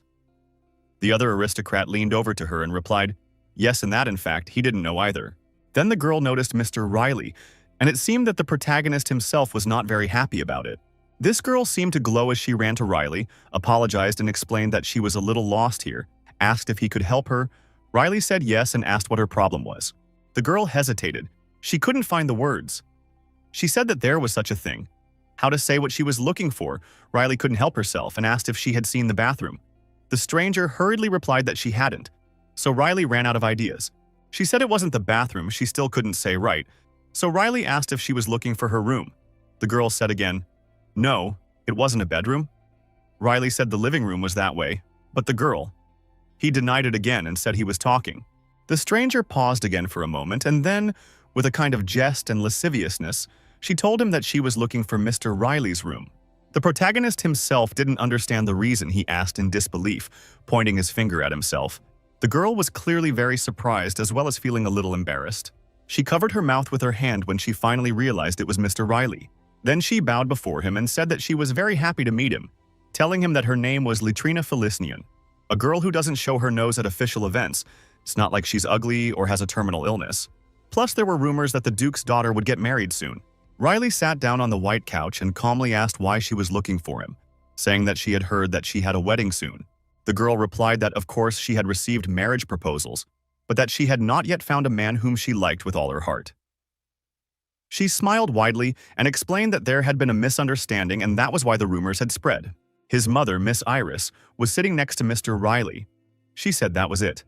Riley was thinking that apparently the other false rumors hadn't worked, so they decided to start a marriage rumor to coincide with the position from the Duke. Iris then asked why Litrina had come to them. Litrina replied that that was just how things happened, and said that she had received a letter from their family and that she had heard that the heir of the Ippolit family would be chosen. And of course, she had heard that Mr. Riley had received a medal, and she was interested in it, and now it was here. She also asked about the fact that it was said that Lloyd had also been honored with an award. She thought it was a sword. Litrina had said that these awards were given if a person had been seriously injured or had done a feat. She congratulated the Count of Stein, therefore the Count of Epaulet was also sitting in the chair. Riley responded that it was bullshit, and that he didn't think she should have congratulated them in person. He said it out loud. So his father stepped on Riley's foot, on purpose. He looked at his father and noticed the angry expression on her face, because on her forehead it was written that Riley was an important guest. Mrs. Iris mentally encouraged her son, as she knew the character of her husband and son and therefore understood the situation perfectly. Then Riley rubbed the back of his head, as he didn't like the fact that his mother was in the same place, and said, well, then maybe she would tell you what she wanted to say about the letter, and asked what kind of letter it was from the family. From them. Litrina calmly replied that it said something about a watchman. Riley looked at his father, who had his eyes closed and immediately realized who had the advantage. Litrina moved forward a little and wondered if Mr. Riley wouldn't like her, as she was intimidated by his expression. In fact, Riley didn't like her at all. But he didn't dare say that. He just waved his hand and, smiling, said that it wasn't that. He just wasn't used to her. The girl sighed with relief and said she thought he was upset with her because of the awkward situation in the hallway. She clapped her hands and said that they say a person's first impression decides everything, and asked if he could give her another chance. Litrina assured him that from now on he could just call her Rena. She said again that it was a pleasure to meet Mr. Riley. Riley also said that yes, he is Riley Ippolita, and that it was a pleasure to meet him. He was starting to get bored with it all. Naini saw someone leaving. It is night outside. She is in the yard near the cart. Nara smiled at Naini and said that she couldn't stay in this house any longer, that there was a limit to everything, and that she was, in fact, a mercenary. Naini looked very sad about their departure. She asked where they were going now. She said it was just in case, just to warn her. Saint Frezia replied that yesterday, in a dream, she saw the landscape of the Western lands, said that she thought there was something there, so they decided to go there with Mrs. Nara. Naini was worried that Ms. Frezia was okay, but the girl replied that she would be fine. She told Naini that she probably knew herself that Mr. Riley didn't really like her being here, so she thought it best to leave. Nara waved her hands and assured Naini that no, that it was okay, that she shouldn't worry about it, assuring her that they knew they were very busy. In fact, Nara suspected that they were just there talking to an important guest. Then, Frezia asked Naini how she was, if she was okay, and Naini herself intervened, without understanding at first what the saint meant. Before Naini could finish, Frezia said that the Lord was now on a date with the Duke's daughter and asked if Naini didn't mind. Frisia continued, saying that there was a chance that Riley would marry her, and Nini didn't know what to say, what words to choose. Nara looked at the girl with visible incomprehension, and Nini explained that it was up to the Lord to decide what he wanted to do. It had nothing to do with her. Saint said everything was terrible. She was a little surprised by Nini's point of view. She also didn't forget to apologize for meddling in the wrong topic. Nara waved Nini's hand one last time, saying that they would leave, asking her to say hi to you. The cart with the two girls left, and Nini stood there to watch them go with a glance. She was going over in her head what Frisia had said about the watchman and so on, and felt a little sad. Afterwards, she still tried very hard to convince herself that everything was fine. Nini, as if she had imagined Riley and a statuesque woman getting married in front of her, decided that she had had enough of being around him. The pink rose bushes were blooming softly in the yard. The sun was high in the sky and shining brightly. There, Riley and Litrina were sitting at a table, the protagonist reading a book and the girl drinking her drink. Finally, she turned to the gentleman, who only gave her a sidelong glance. Litrina asked him if it was true that he had never picked up a sword, and Riley coldly replied yes, which left poor Ian in a state of shock as he couldn't keep his chin up. Litrina didn't believe it at first. She said she had been told that there wasn't a single person in Ippolit's family who didn't know how to handle a sword. Riley was getting terribly fed up with all this. He said that meant there was one, after all. Here it was. Litrina may have tried to turn a blind eye to his attitude, but his servant had no intention of doing the same. He looked at the protagonist with disdain. Suddenly, Litrina seemed to light up. She happily asked him about the medal, how he got the medal. She seemed really intrigued by it. She told him calmly that she was very interested in the story.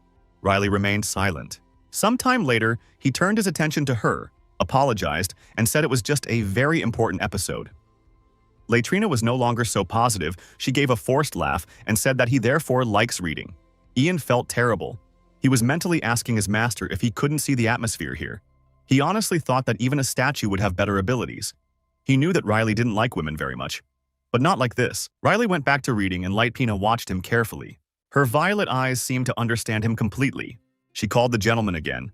The girl put a finger to her mouth and smiled flirtatiously, offering to guess what he was thinking at the moment, asking if he wanted it. In fact, Riley wasn't expected to respond.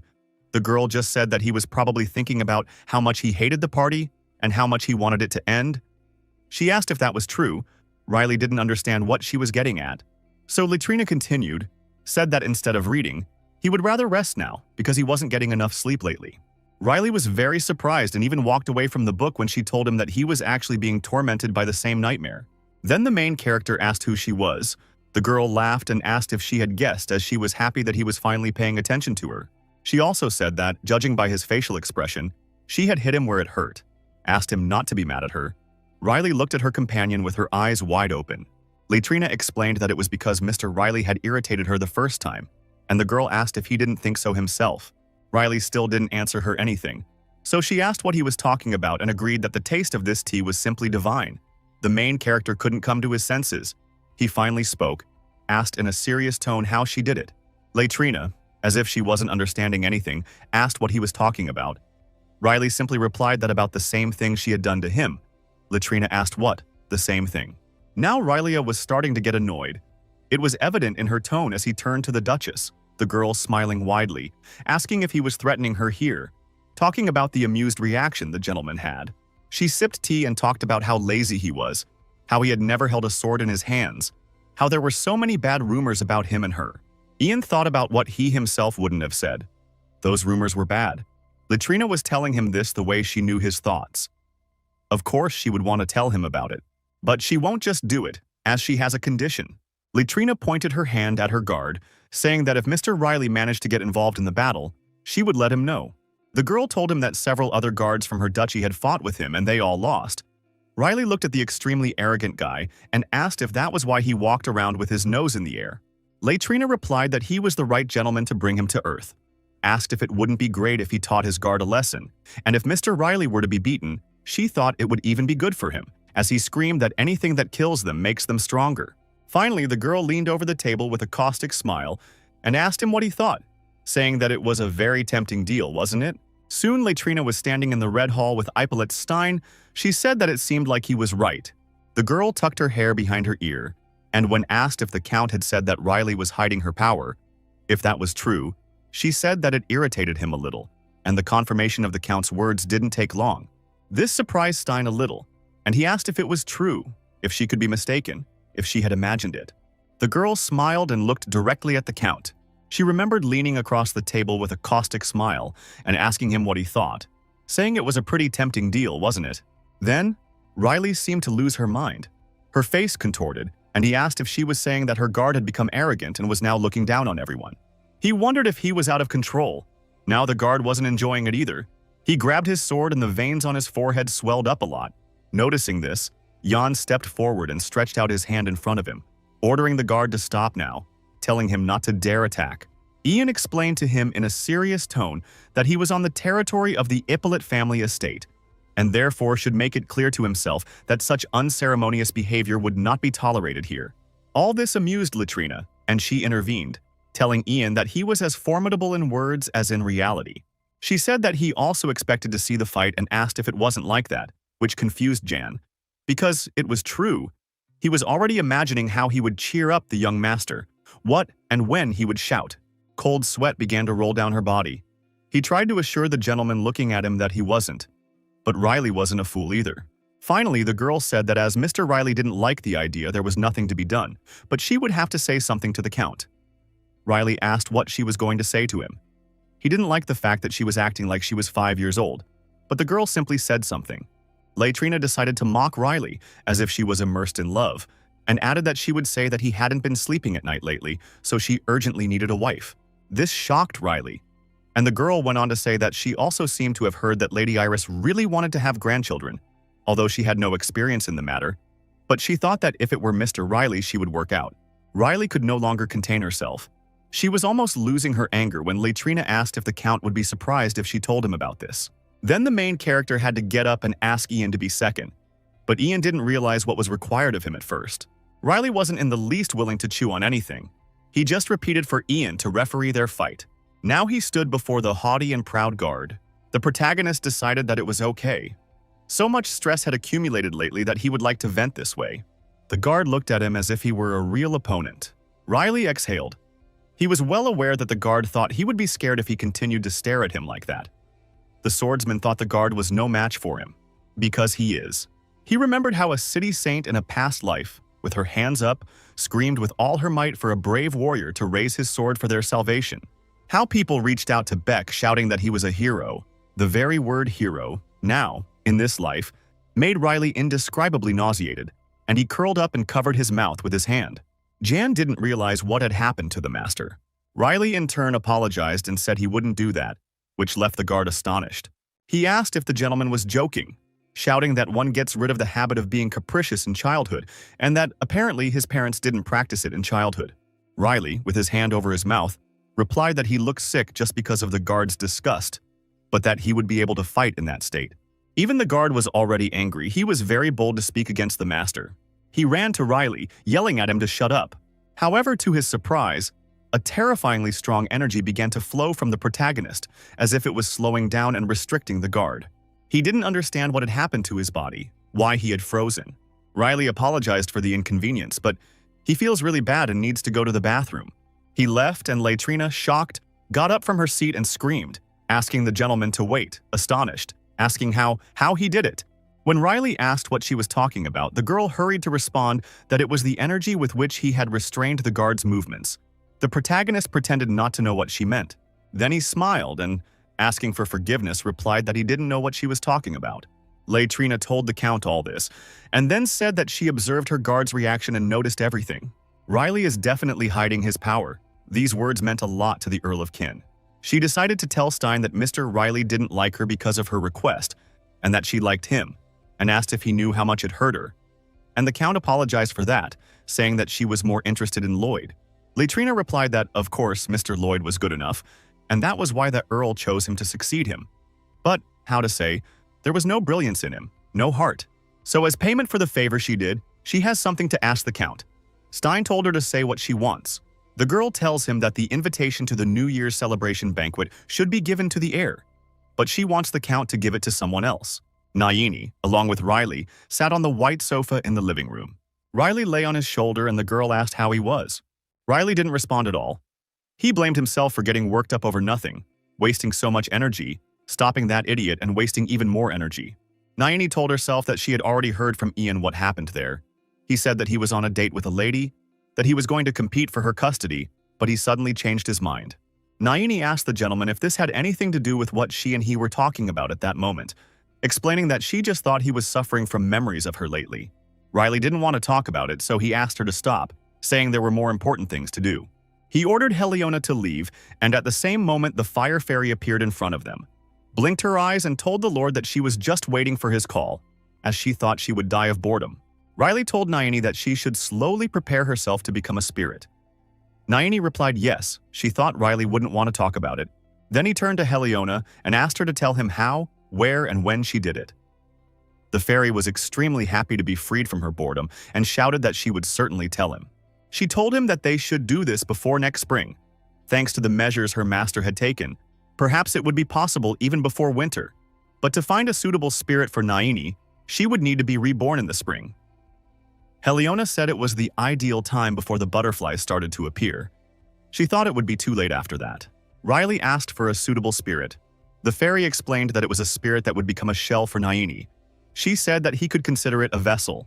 Then he talked about the location, said it had to be a reservation, that they had to go west. Riley said the word west was too vague and asked if he could explain it further. The fairy thought for a moment and then said that it should be a place where snow was falling and the rustling of black wings could be heard, a calm place where light music could be heard. Riley didn't understand anything. He doesn't like these romantic speeches. The fairy asked if she could repeat it. Riley didn't have time to respond. She started saying it all over again.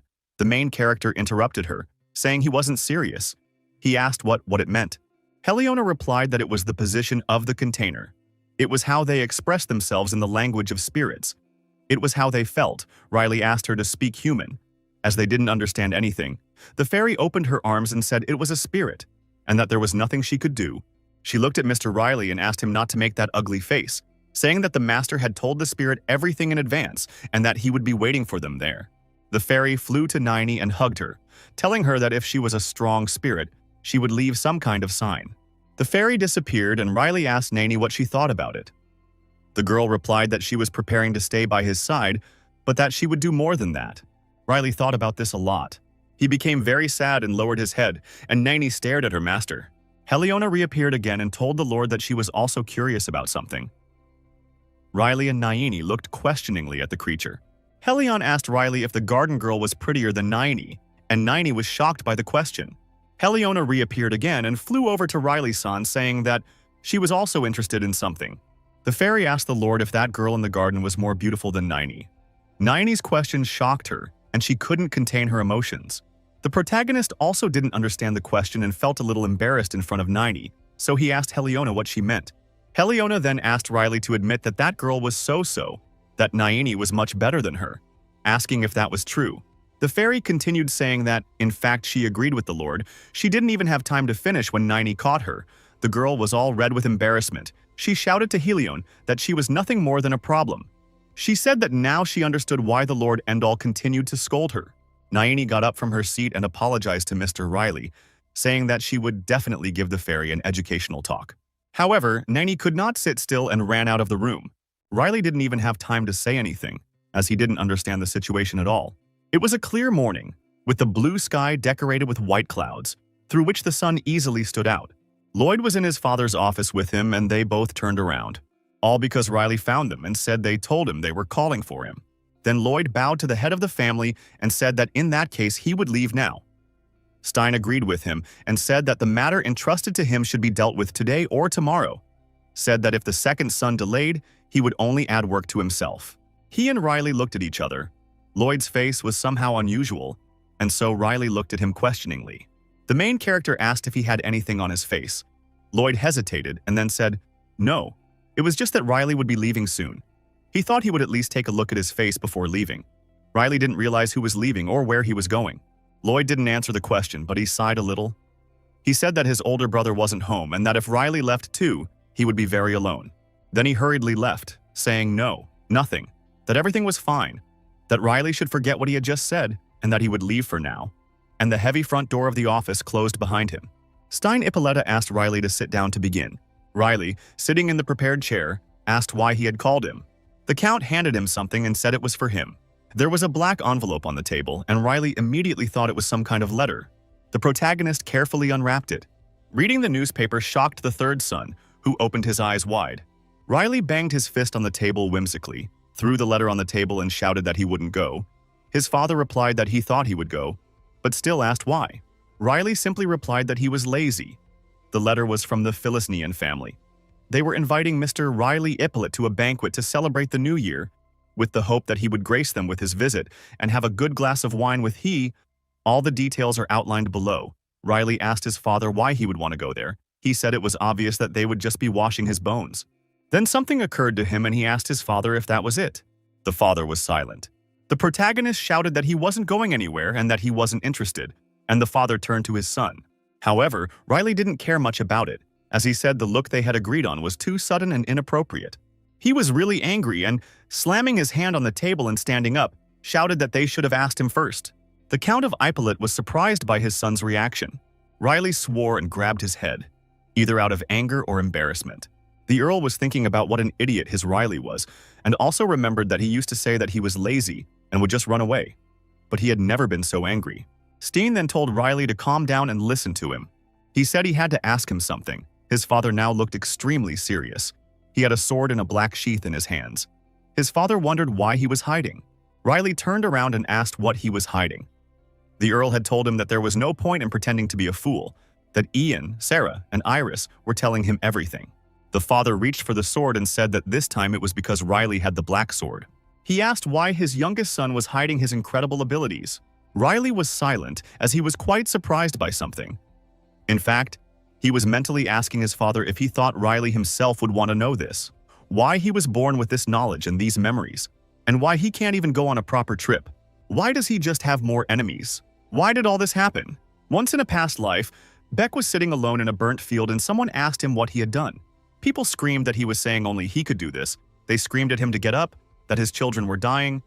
They said that if it wasn't for Beck, nothing would have happened. They asked what kind of hero she was. They screamed that he wasn't a hero but a walking disaster. Someone was asking him not to die, to live. They were yelling at him to go away. They were asking him to save him. But there was also someone who was saying that if only Beck survived, then maybe he could save the world, after all. Some of those affected approached Beck, noses inches apart, when he told them children had died because of a hero. Beck could no longer bear her screams that everything was because of him. Finally, Riley returned to the present, where his father was telling him that this time he didn't just get the medal because he was lucky. He was there when the great wizard almost destroyed an entire city, and he asked if that was true. Riley was drenched in cold sweat, arguing about the medal he had received. It seemed to him that those people from that nightmarish day in his past life were here now, that they were smiling at him, and his father had said yes, asking if he remembered showing her when he took her to Nanny's house. Riley didn't seem to understand what his father was saying. He was feeling very bad. He was wondering who Nanny was, why he had brought her to the house, when, where, and why. These strangers seemed to want to strangle him. They called him a hero and told him not to worry about such trifles, that they needed him, that if it weren't for the orcs, that they believed in the hero, that only he could help them, they said. Letting them die because of him was nothing. After all, he is a hero. He couldn't help but survive. Let him keep his head up because they will support him. Riley wanted to say something, but his thoughts interrupted him. They asked him what he was saying. They said that he had taken responsibility, that he was a hero, that this was all he was capable of doing. This someone said that he had died, but that he also wanted to live. Who had asked the hero to save him? Asked why Beck had left him. Why? Why did he kill them? Riley felt like he was somewhere with dozens of corpses hanging upside down from the ceiling. Moreover, these corpses were hatching directly at him. Every single one of them. Riley got up from his chair, covered his ears with his hands, and screamed at the top of his voice that he hadn't killed them. The main character had the most real hysteria, panic, saying that he had not killed. Then he remembered how he, as Mr. Riley, had been questioned, saying that he could kill him if he wanted to. But his daughter, Savior Orley, she has done badly, it is true, but he is sure she is a very kind girl.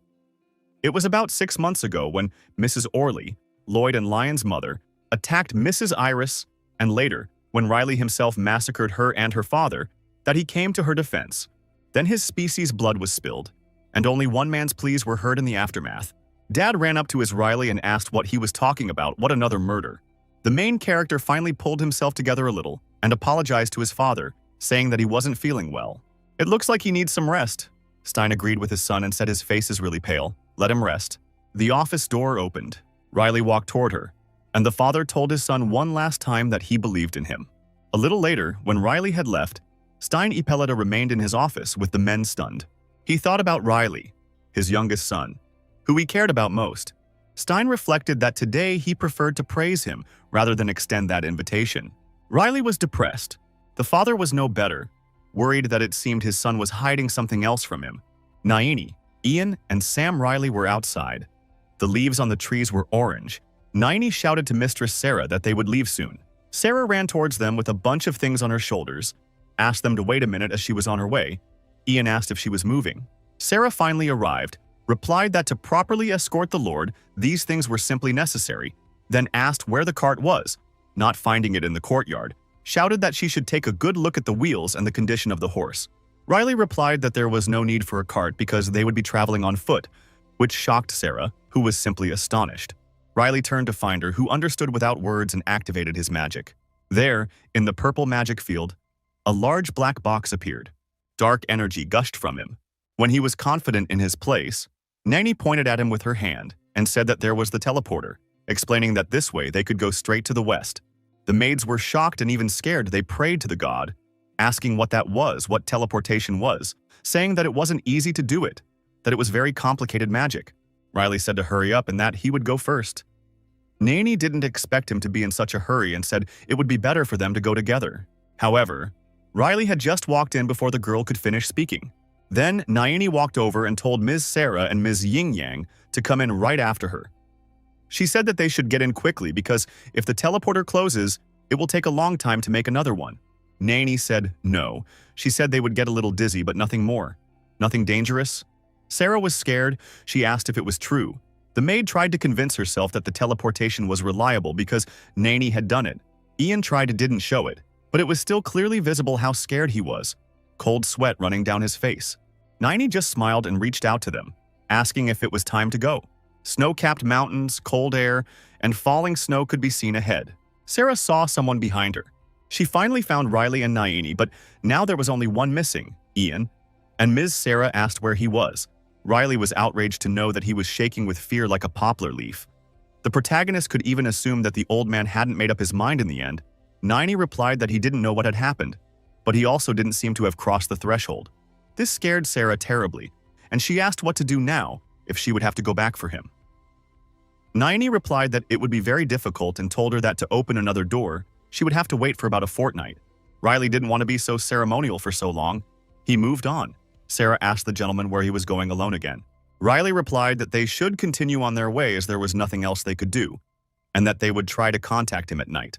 Sarah finally exhaled and agreed that there really wasn't much that could be done about it, as Mr. Ian seemed to be quite a coward. Naini then asked Master Sarah why she had suddenly decided to accompany them on their journey. Sarah replied that Master Iris had asked her to do so. She remembered how, while in her mistress's room, Iris asked Sarah if she had heard the news that Riley was going west, and the girl said yes, that they said he was going with Mr. Ian. Mrs. Iris replied that perhaps, but asked if Sarah could go with them too. She explained that Naini was not yet that experienced, and that Mr. Ian lacked organization and meticulousness, and that if Sarah went with them, she would be at ease. The boss's words surprised Sarah, who replied that she understood, asking if the boss was really so worried about her son. Iris finally turned to her, responding that yes, she was worried, explaining that she thought he was still going through puberty as a teenager. Sarah told Naini all of this and then summarized that this was why she had gone with them, but Naini remained silent. Back at the mansion, his mother asked Riley to remember to call them this time. She asked if he understood. His missus kept reminding him how worried they were last time. Riley was embarrassed. He had to apologizing again and explaining that they had an emergency. Iris replied that everything was fine. Telling him not to make that mistake again from now on, she patted her son's head. Ms. Iris cupped his cheeks and told him that even if he suddenly happened to make a mistake again, he would have to have the courage to ask someone for help. She had said that he shouldn't put everything on her shoulders. Riley remembered her words well. It's getting dark. Naini and Sarah were sitting near the bonfire. Sarah had a map in her hands. She asked if they were somewhere now. Naini said yes. She said they had traveled a long distance. Sarah said that they might pass through the Duchy of Felinian on the way, and on the map, it looked very close to them. Naini was surprised as she had not realized that she was close to them. At first, Sarah was pleased that Mr. Riley had received an invitation, but then she wondered if he had accepted it, as it would have been difficult for him to visit them. Sarah was upset that things had started out so well and now, but Naini was very sad that that girl had also sent her an invitation. Naini was not careful with her hands, and while she was peeling potatoes, she cut herself and screamed loudly, which scared Sarah. She took the girl's hand and told her to be careful. Sarah helped Naini to bandage her wound. She wondered what she and her master would do if a pretty girl like Naini got hurt. Naini was very surprised by what the lady said about her appearance. She questioned whether she had called her beautiful. She said that if Sarah didn't think so, then there was no need to say it was okay. Sarah asked what she was talking about, saying that Naini was just beautiful. She explained that she fights with swords for Naini-san's sake. Scattered seagulls, laundry and kitchen. She asked how Naini could be unattractive, and Sarah was very sincere. Naini replied that despite this, frankly speaking, her appearance is simply disgusting, saying that her face is even horrible to look at.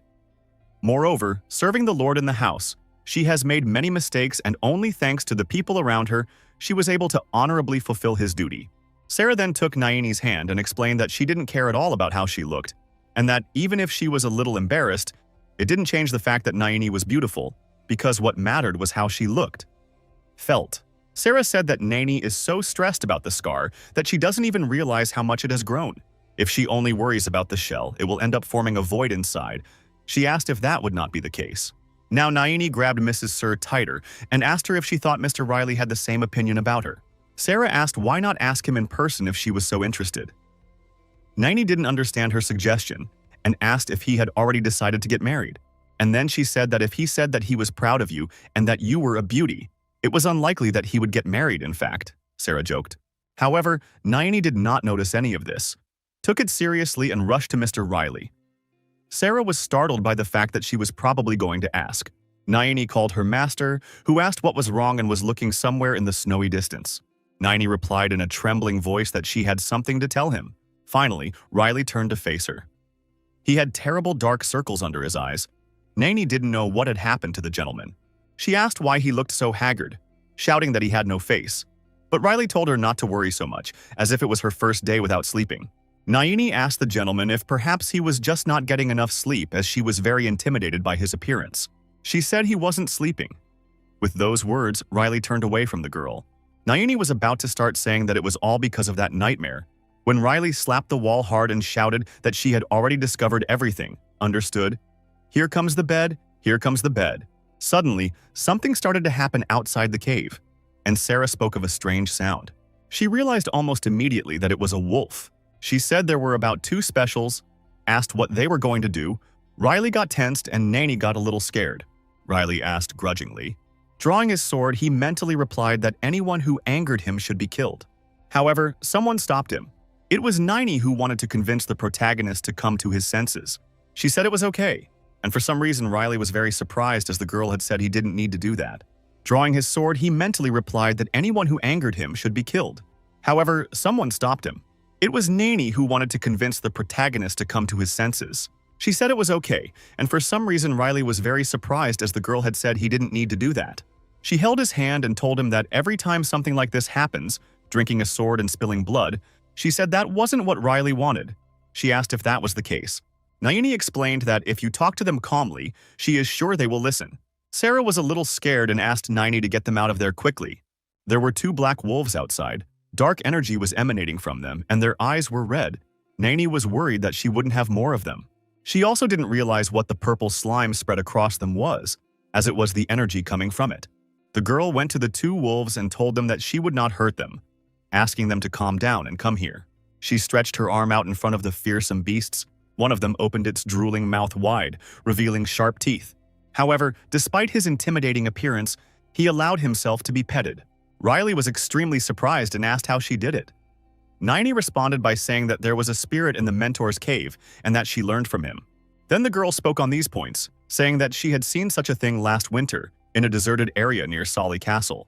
She also asked Mr. Riley if he had ever seen anything like this, and Riley replied yes. Naini reasoned that if she was right, then these stains were left by one of the people her mentor and Mrs. Isilter were chasing. Naini explained that they were lulis that looked like Rivosu, or a black magician who brought people's corpses back to life. Said that there was a good chance that it was the work of an epidemic, and suggested that it could be the type that Mr. Earl Stein had fought on the state's borders. She guessed that the Cabal mercenary who had taken the Earl's hand had also traveled to the deserted area near the castle. They all had some sort of ability, but it wasn't magic. The second wolf approached the first, closer to Naini. She was calming the beasts. Finally, the purple mass fell onto the white snow. Naini told the Lord that anyway, she asked if they could take these little ones on the journey. She had read in a book that wolves could be useful in a snowy field. The wolves were exhausted under the influence of some unknown magic, but now they were obedient to their savior.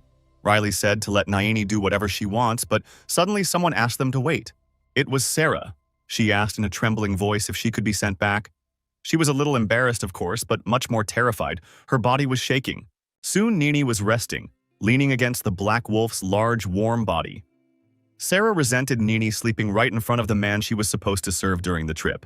Riley, smiling, asked the maid if she was mad about the wolves, and Sarah shouted that she wasn't, as they were both sitting by the fire. However, despite her screams and outrage when Sarah looked at the wolf, she writhed in fear. She replied that, in fact, she was just a little afraid of dogs. She said that she was bitten once as a child and left with psychological trauma. Riley asked if this happened in Solia. She also said it was unexpected. The girl said yes, in Solia. Sarah wondered if you had something like psychological trauma.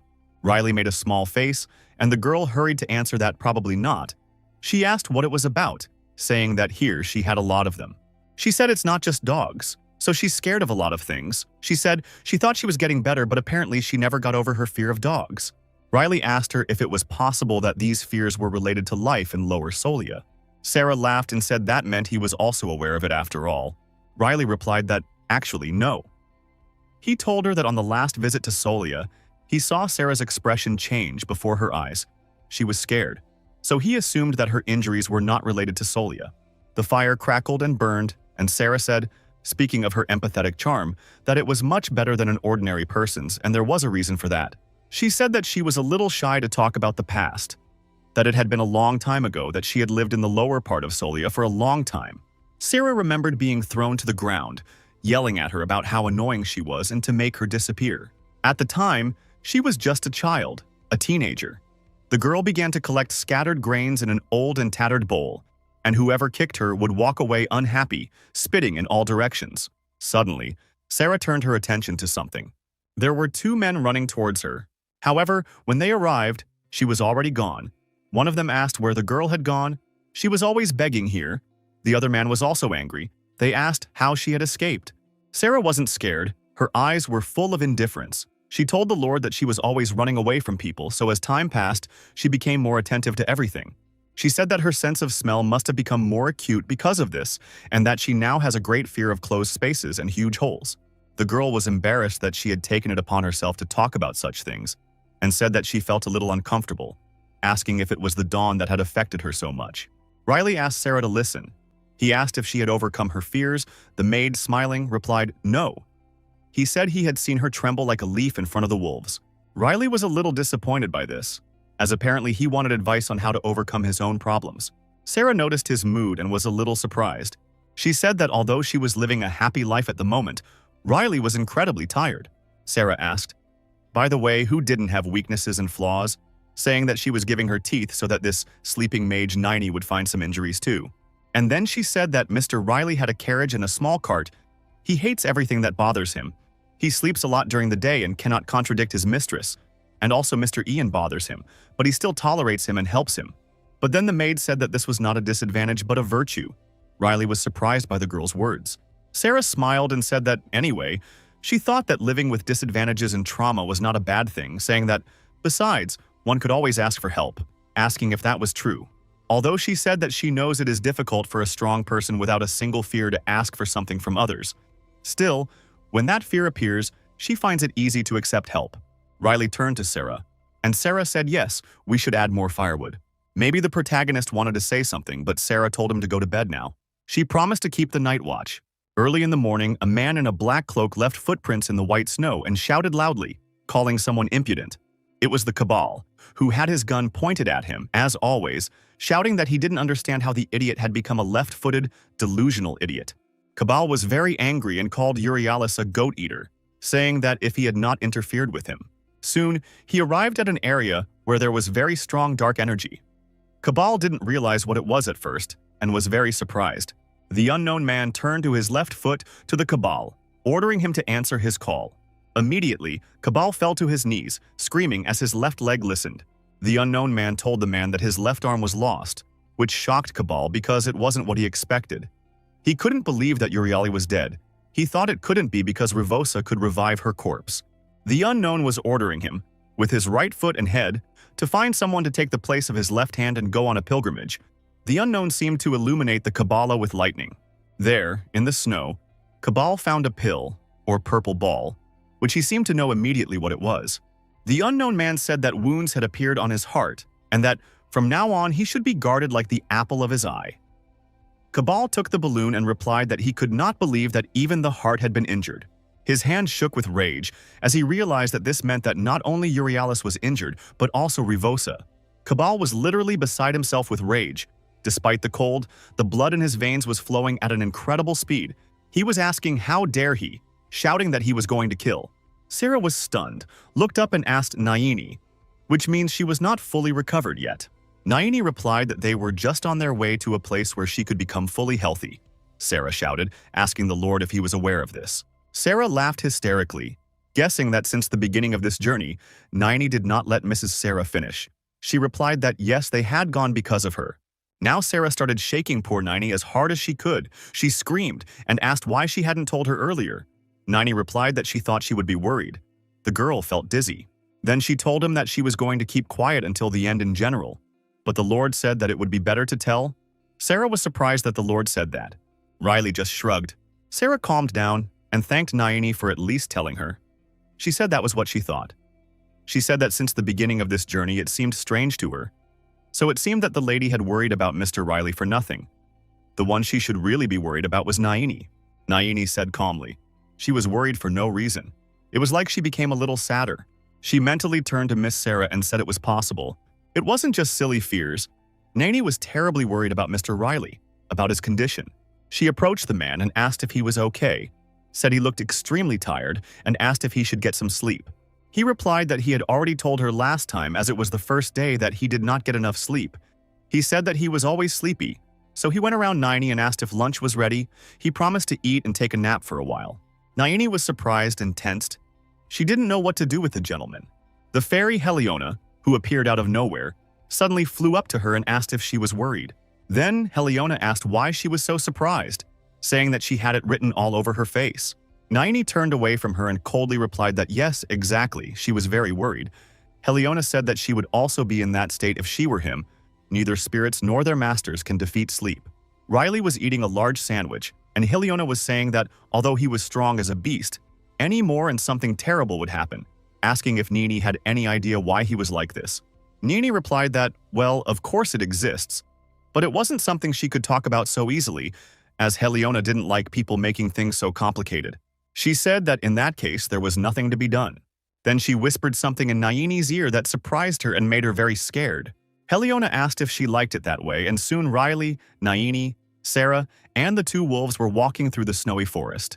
It was snowing heavily and the wind was bitterly cold, making it extremely difficult for the tired Riley to move, but he continued moving forward. Sarah shouted to the Lord that the blizzard was very heavy now, as they had already traveled a lot today. However, if Riley didn't listen to her, or simply didn't listen to her, the girl had to cry out to the Lord. When Sarah realized that it was completely useless, she turned to Naini, asking her to stop him somehow. Afterwards, she shouted to the Lord that she really wanted him to continue, so perhaps she should at least conjure up a cold resistance. Sarah didn't like her words at all. She said she asked to stop him, and what was she doing? Riley finally stopped and asked about the resistance, which clearly didn't hurt now. Naini, without explaining anything, shouted that she was going to do it now and stretched her arm in front of her. She called Heliona, who appeared immediately and said that Naini owed her a pudding, asked if they had an agreement, and Heliona touched Naini's arm with her hand. Riley watched as the magic touched him and didn't realize what it was. as he said he didn't need that kind of magic. He clearly wanted to say something more, but he began to fall, his strength abandoning him. The protagonist fell straight into Nine's arms, into her embrace. Sarah ran to them, called the gentleman, and asked what was wrong with him.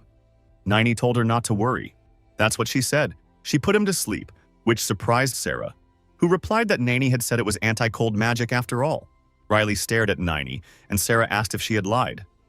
Nini apologized to his master, but said he thought that this way he wouldn't suspect anything.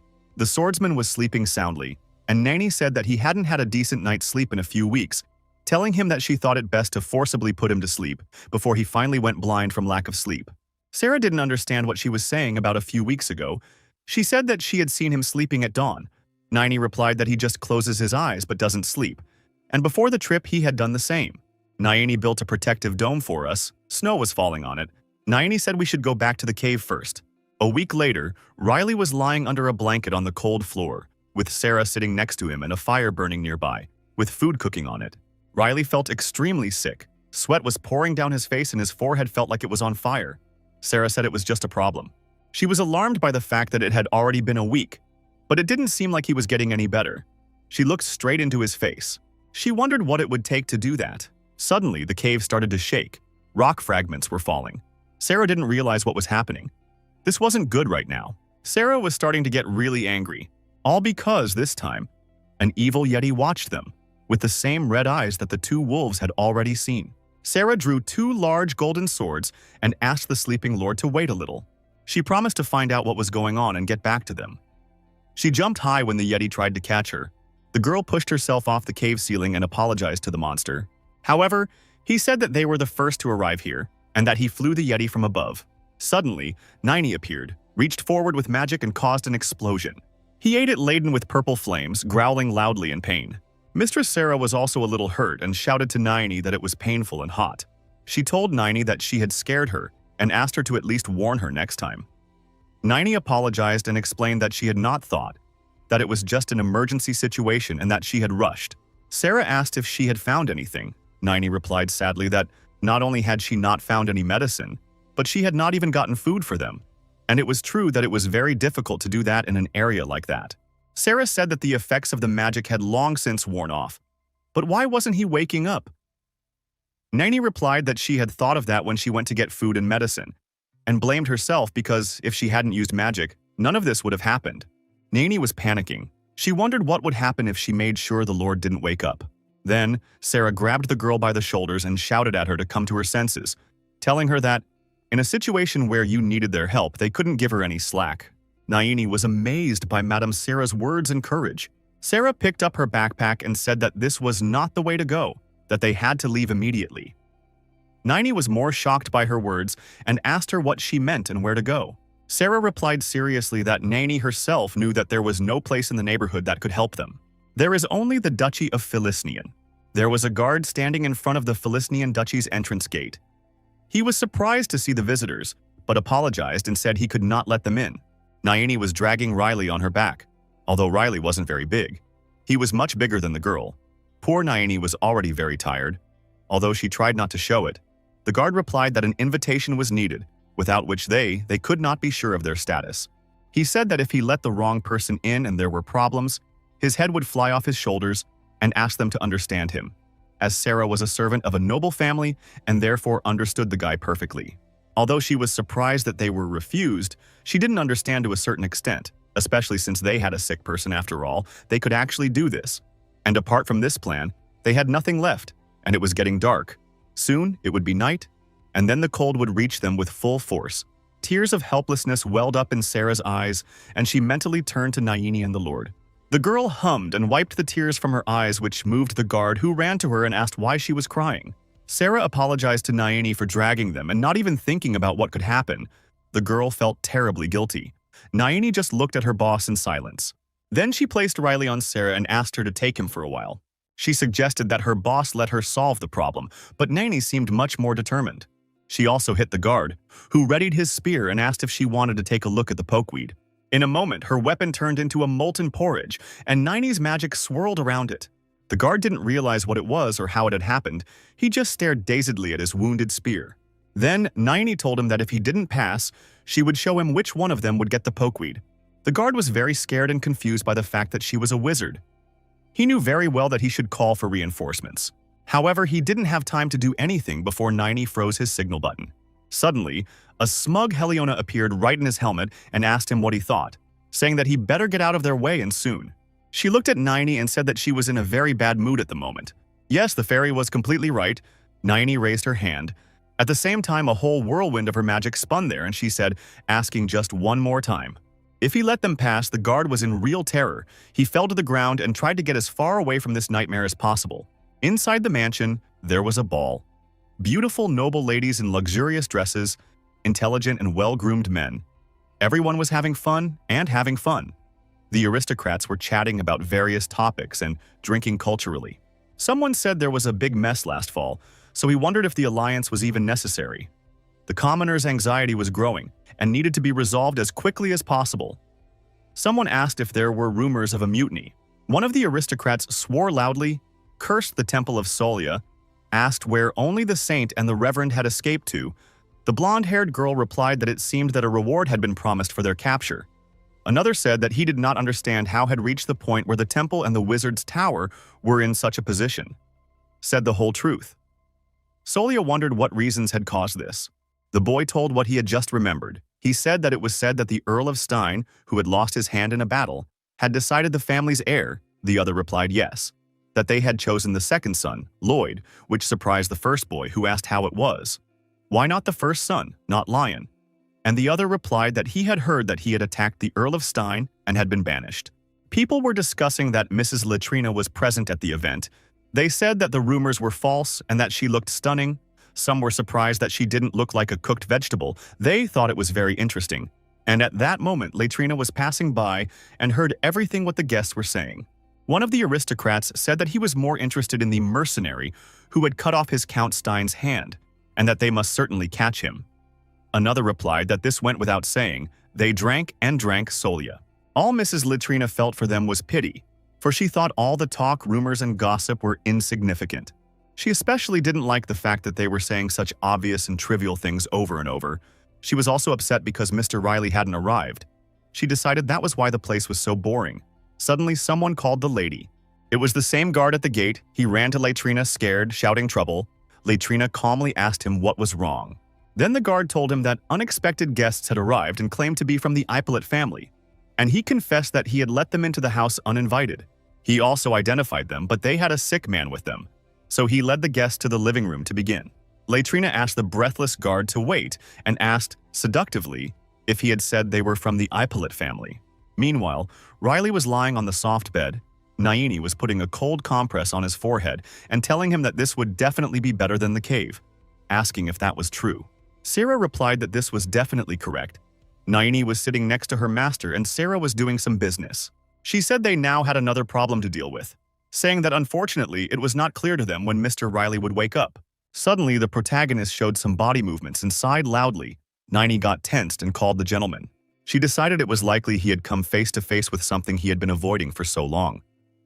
Of course, the girl wasn't going to say it out loud, but Nini thought about the fact that there were probably all the things he had been pushing away. She blamed herself for not noticing. Her thoughts were a chaos of worry and self-indulgence. She realized that, in fact, she was also avoiding it. It seemed to Nini that if she knew what kind of person he cared and worried about, she would be hurt. These thoughts were so selfish and tragic that tears came to the girl's eyes. Sarah noticed the young woman's condition and called her, and Nini realized that now all they had to do was wait.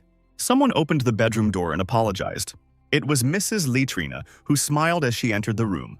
Sarah hurried to bow to her mistress, and Nini didn't even turn around, remaining seated next to Riley's bed. Sarah called Nini, as she felt extremely embarrassed by the girl's behavior. But Nini didn't think to turn around, and Latrina didn't understand that.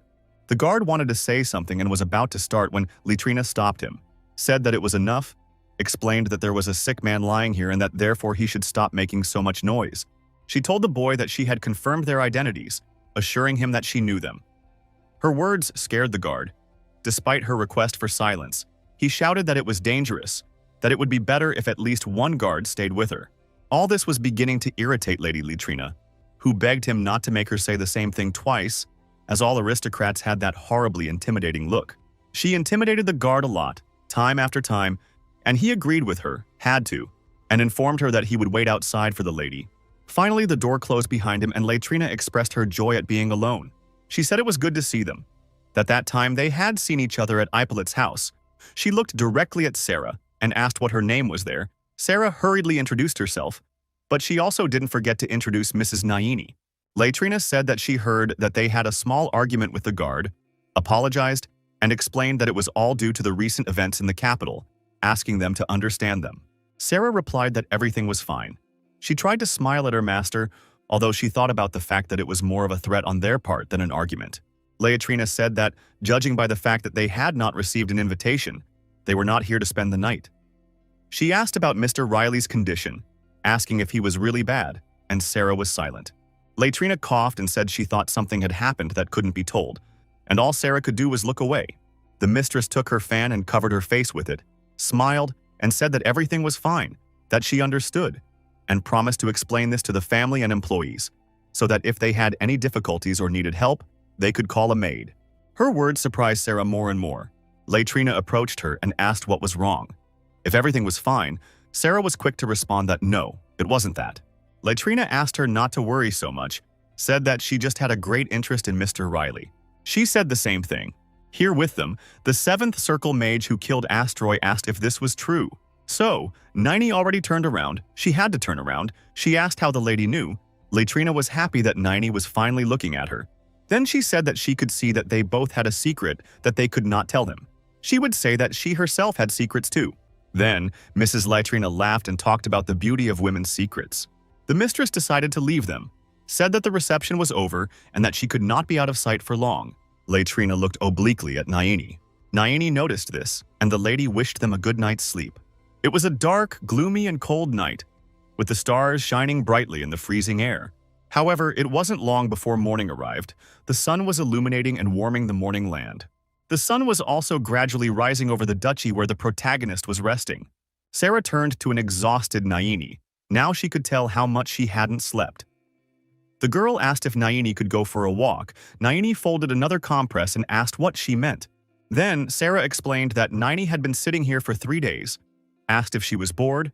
Nini said that she wasn't bored, and then the Helian fairy appeared out of nowhere and shouted that Sarah was right. Said that it didn't matter if you were a spirit or a human. Sitting within 4 walls for so long could become boring. Even she couldn't take it anymore, so she suggested that Nini go out. Heliona practically pushed poor Naini out of the room with her conversation. Naini barely agreed and Sarah wished them a safe ride. When the door closed behind them, Sarah breathed a sigh of relief as she was very worried about Naini. However, Mr. Riley is much stronger. That night, people were discussing the fact that Mr. Riley had come here instead of Mr. Lloyd, the named heir. Someone asked if he was the one they called a lazy swordsman. Another said that there were serious discussions going on about the Solia's future. Another asked what the lazy man was doing here. The first objected that it was Mr. Riley who seemed to have a trump card up his sleeve that had turned Solia's fortunes in another direction, which interested the second nobleman, and he said that perhaps he was talking about it. Someone shouted, asking how that vile maid could be a trump card. Another told everyone to calm down to begin with and then listen to him. Asked if everyone remembered the incident with the wizard Astroy. This amazed the aristocrats, who asked how this was possible. Maybe she was just lucky. But the guy stood his ground, said he was telling the truth, told them that she had survived Astroya's experiments and that she was now a high-circle magician. And the aristocrats decided they should use it as a secret weapon. However, one of them said that if they placed such an outstanding mage at the head of the tower, as a mage in such troubled times, no one would dare to approach them, and all of their conversations managed to hear Sarah from across the corner. Then, a noble asked if the scar on her face was too big for such a position, saying that rumors would spread, so they better think of something else. Another said that it was true, saying that he thought they should talk to the people in the castle of Solia first. The first asked if he thought they were the only ones who were so smart, saying that there must be rows of people like them. Sarah was amazed at how much they cared about Naini's appearance. She wrung out another compress for Riley and talked to herself about how they would first turn the person into a weapon and then tell her she was very ugly. She was totally outraged at the fact that these were aristocrats having such disgusting conversations and placed the towel on Riley's forehead. Meanwhile, Naini was walking along the green trail. The snow had disappeared. Everything had melted. The girl wasn't having fun during the walk. Everything was making her frustrated. Suddenly, A smiling Mrs. Latrina appeared beside her and told Naini that she was very lucky and that thanks to her, they would have a wonderful outing. Heliona was also not happy to see the lady and asked Naini why on earth they found this particular fairy. Latrina approached and asked how Mr. Riley's condition was. Naini replied that he was neither alive nor dead, just in a vegetable state. Latrina noticed Naini's sadness and also became a little sad, choking right in the girl's face. Then a peculiar and sneaky smile appeared on her face, and she told Naini what was possible. When asked if she liked Mr. Riley, her words left Naini stunned and very embarrassed. She couldn't answer anything intelligently. She waved her hands intensely and denied everything she could. She tried to explain that you were fair, but Latrina wouldn't let her say anything, interrupting her with words about how Naini should just give up. She explained that it was because her family, Ippolita, was not just an empty sound, and that yes, and that Earl Stein would be against it. Latrina took great pleasure in all these words. The boss is so shameless and unethical that she talked about Naini's scar, said that the boss shouldn't look at her, but her skin still hasn't recovered and asked if that was the case. Heliona was already more than irritated, shouting that she was a pissy pumpkin, making threats. But Naini asked the fairy to calm down. She knew there was no point. Latrina said that if Naini was 100 times more beautiful, if her scar wasn't covered by a wedding veil, no one would come to the wedding, asking if Naini had the same opinion. She said that a wedding without guests is a bit sad. Her words broke poor Naini, who replied that she herself knew that. Then Latrina took Naini by the shoulder and called her, smiling, asking why she was taking everything so literally, asking who wasn't going to the wedding for such a reason. Now Naini was confused. She didn't understand what he wanted from her madam. Latrina asked if Naini remembered reading a book in Rainfield. She said it was like this and that it talked about etiquette. Naini was again surprised that she knew about this. The girl asked the master, who only replied that she could see that it intrigued Naini, but as she had said before, it was her secret. Suggested Naini to consider whatever she said to her as her rival who also loves the Lord, was telling her to think it was just a harmless joke. At dusk, the sky was once again plunged into darkness. Heliona was getting very angry, asking what kind of disgusting woman this lady was. Who did she think Naini was? Shouting that her Naini was 100 times more beautiful than that Latrina. Naini just remained silent and looked at the floor. Heliona still couldn't calm down, even though she had always been a fire fairy. Her flames burned more intensely now. She said that if she had been in Naini's place, she would have burned her alive right then and there, and Naini stood there like a poor relative. Soon, Naini turned to Heliona and said that normally when a joke is made, they say it's just a joke. Heliona replied yes, but she still didn't understand what Naini was getting at. Naini explained that the master had said that for some reason so that Naini thought it was a joke. The fairy. Heliona looked straight into the girl's eyes and, holding her nose, said that she would not leave, telling Naini not to hesitate and to clean the girl's nose. Naini actually gave up. She said no. And she doesn't look good to you. Heliona asked her what she was saying. She said if she became an artificial spirit, she would cure everything, and the scar, and in fact, hop. And no, she disappeared. This interested the girl very much. She asked if it was true, and what she had to do to make it happen. Heliona suggested that it would be better to go to her room and talk there, and they went to her quarters. Sarah talked about the white snow, and then asked what else it said. A fire fairy flew nearby. Heliona began to tell the story again, saying that the place where the snow falls and the rustling of black wings can be heard, a peaceful place where the song of light is heard. Naini asked if white snow meant winter and black wings meant a crow. Sarah asked what a quiet place where a light song sounds meant. She wondered how a place could be silent if music sounded there. Heliona replied that there was no way to say for sure where it was, but there was something she was sure of. She said the place was close, but where exactly, she didn't know. Naini and Sarah were intrigued by that.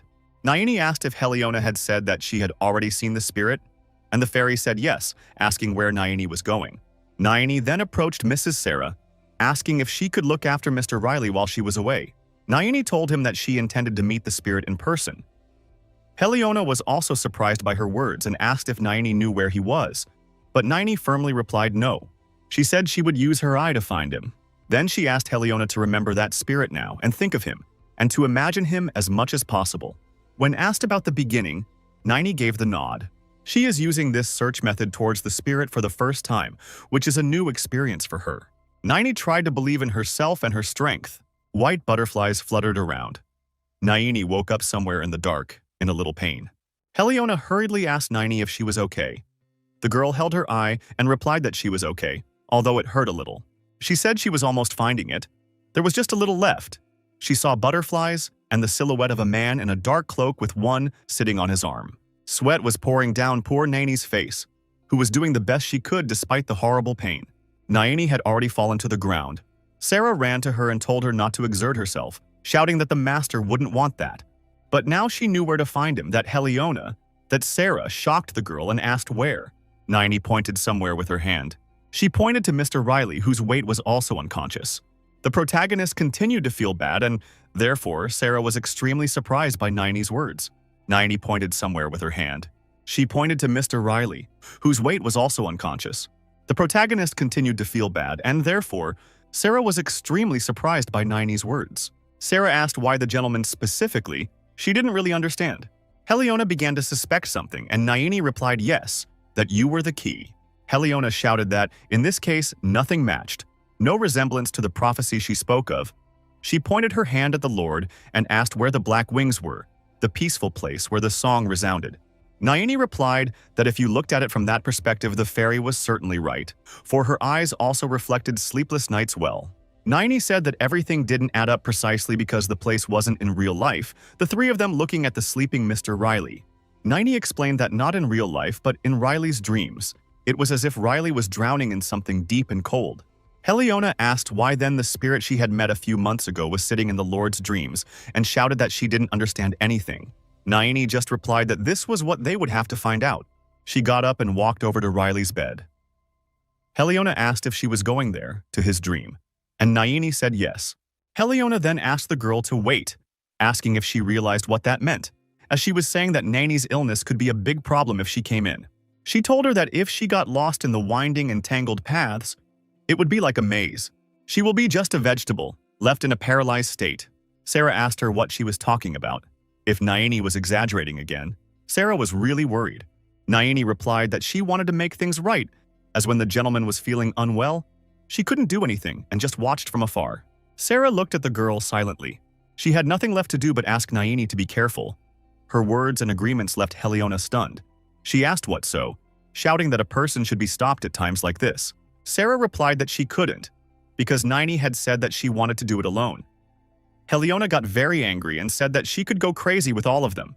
Then she told Naini that if she failed, she would become an ordinary puppet. Asked if she still wanted to go, and Naini nodded, which made the thoughtful fairy horrified.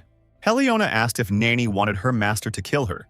Naini replied, smiling that her mentor was definitely not that kind of person he would understand, as Naini Endal was indeed the kindest of beings, but not for Heliona. She had already imagined her master's murderous look when he asked her why she hadn't stopped Naini.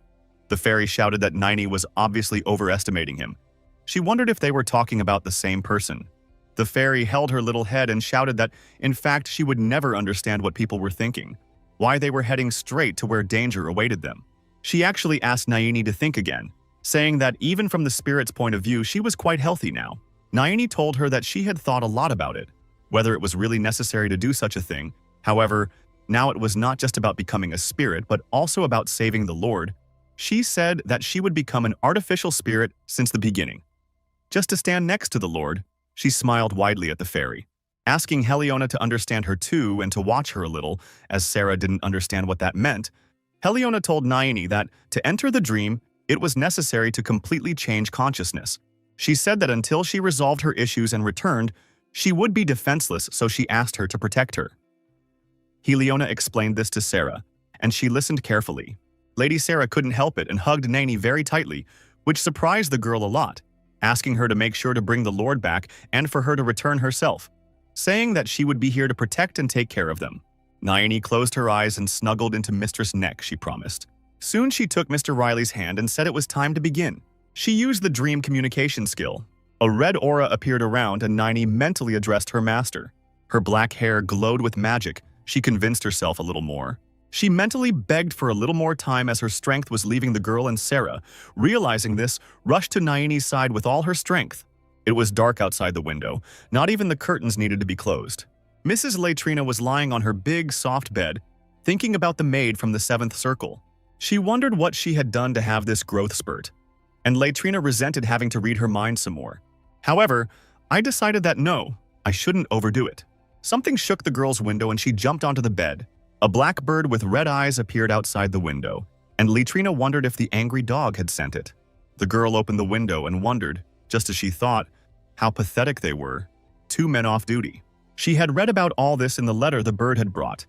There were lines over the right leg, the head. What she read scared the girl and her eyes widened. A frantic smile began to slowly appear on her face as she spoke, saying that she knew that, which meant that she wasn't wrong.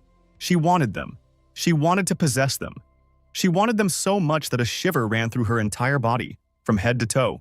His violet eyes seemed even more violet, and Litrina wanted more and more to make him hers. The sky was getting darker. Morning came again and the sun shone. The pink sky appeared behind the green curtains. But somewhere it was still night. Riley and Nini were now lying on the bed holding hands. Sarah stood over them and told herself that it had already been 2 days. Heliona replied that it wasn't already, it was just… Sarah exhaled and told the fairy that it was only 2 days by spirit standards. Heliona asked Sarah to stop sighing, saying it would make life shorter. Sarah asked her to forgive her, said that she was human, and that the more time passed, the more she worried. She seemed about to go crazy.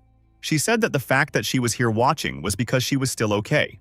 The fairy replied that, after all, it was a fact that they could do nothing now, saying that if anyone was so impatient, they could go and pray to the goddess Ironessa, saying that this was what people were said to do in times of trouble. Difficulty. Sarah replied that she didn't really believe in all this, and asked where Heliona had learned phrases like, "If you inhale, your life will be shortened," or, "If it's difficult, pray to the goddess." However, she laughed and said that it was Nini who told her, and Sarah immediately suspected something wrong as she thought it was something fishy. Heliona moved a little away from the girl. A woman's voice was heard outside the door, and the girl asked if anyone was in the room. Sarah immediately recognized the lady's voice and said yes, asking what was wrong. Litrina replied yes, but they had been here for 2 days and she hadn't seen them. She told him that she was worried, and that was why she had come. She asked how Mr. Riley was. The girl was still by her side, outside the door. Sarah replied that his condition had worsened, and if he improved, she promised to let her know immediately. Litrina then asked if Nini was in the room. She entered the room without arguing and said that she would like to talk to her. Sarah didn't like what she did.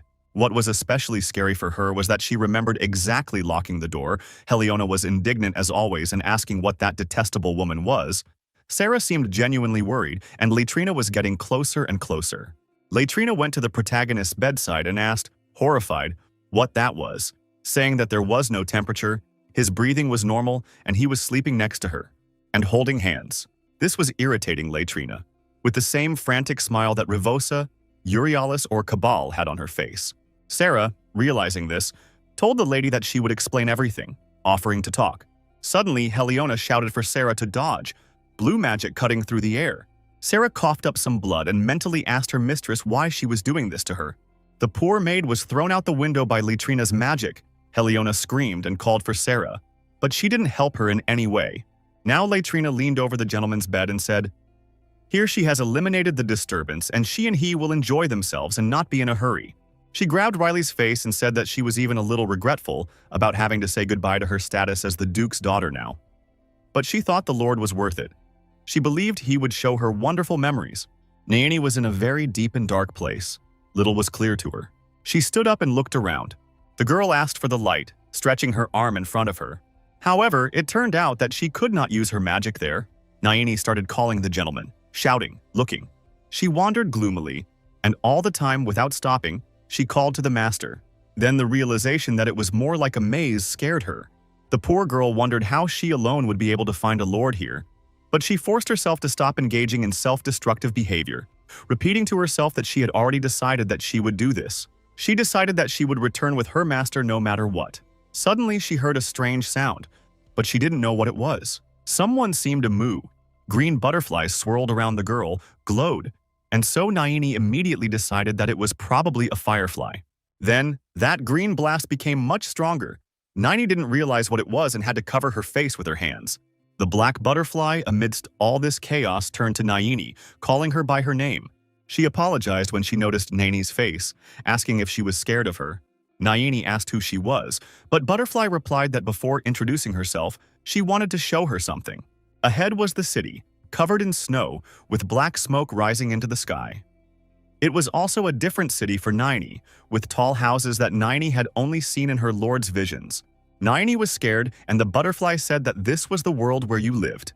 She said it's where the snow falls and the black butterflies flutter. A peaceful place with bright, clear music.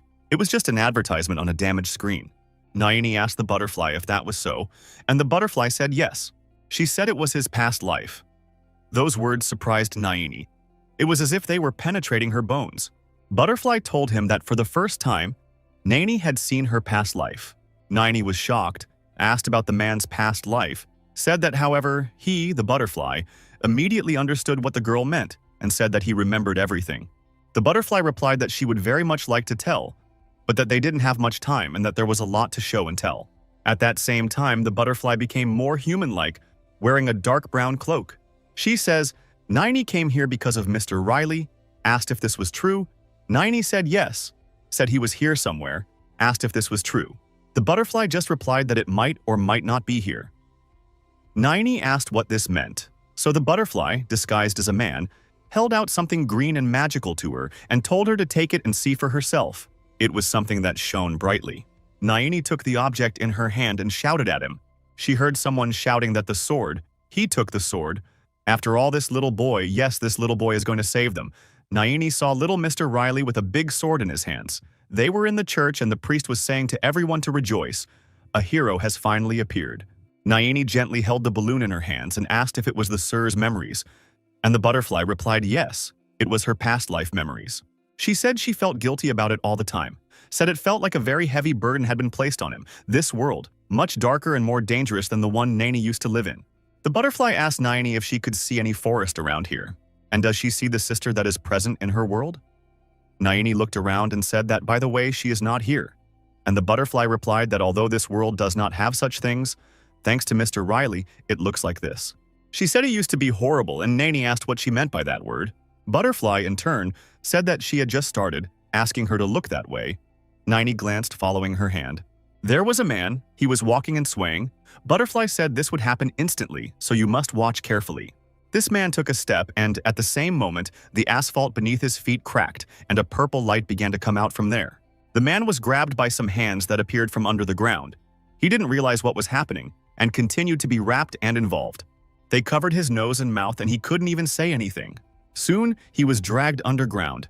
He tried to hold on to something, but there was no way. The butterfly told him that they were black hands, the evil that Mr. Riley had fought against in his past life.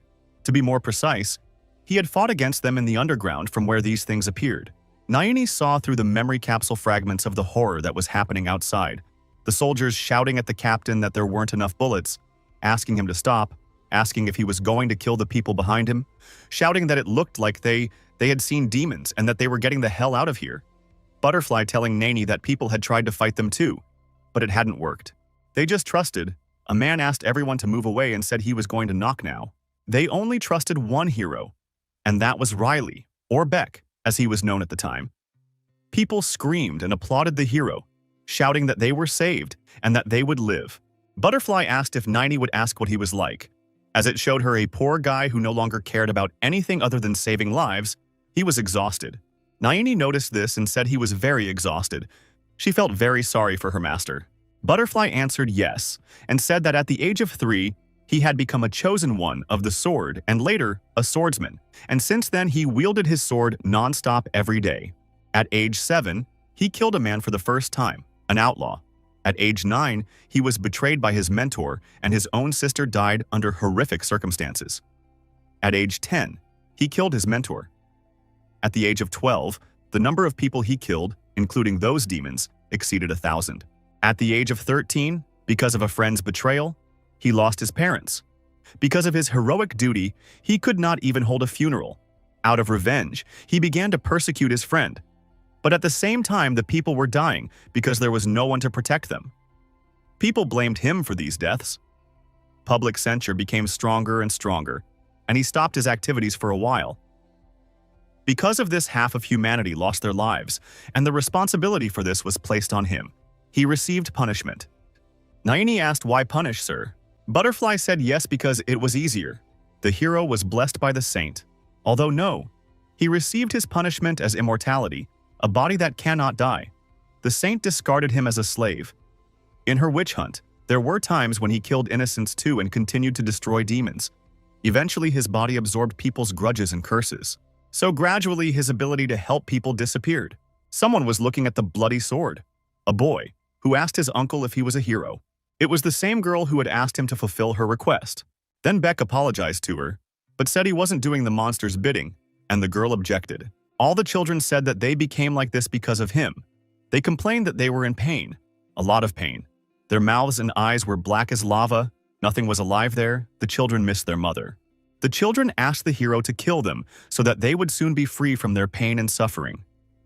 Beck was very hurt to hear all this, as he never wanted to kill innocent children.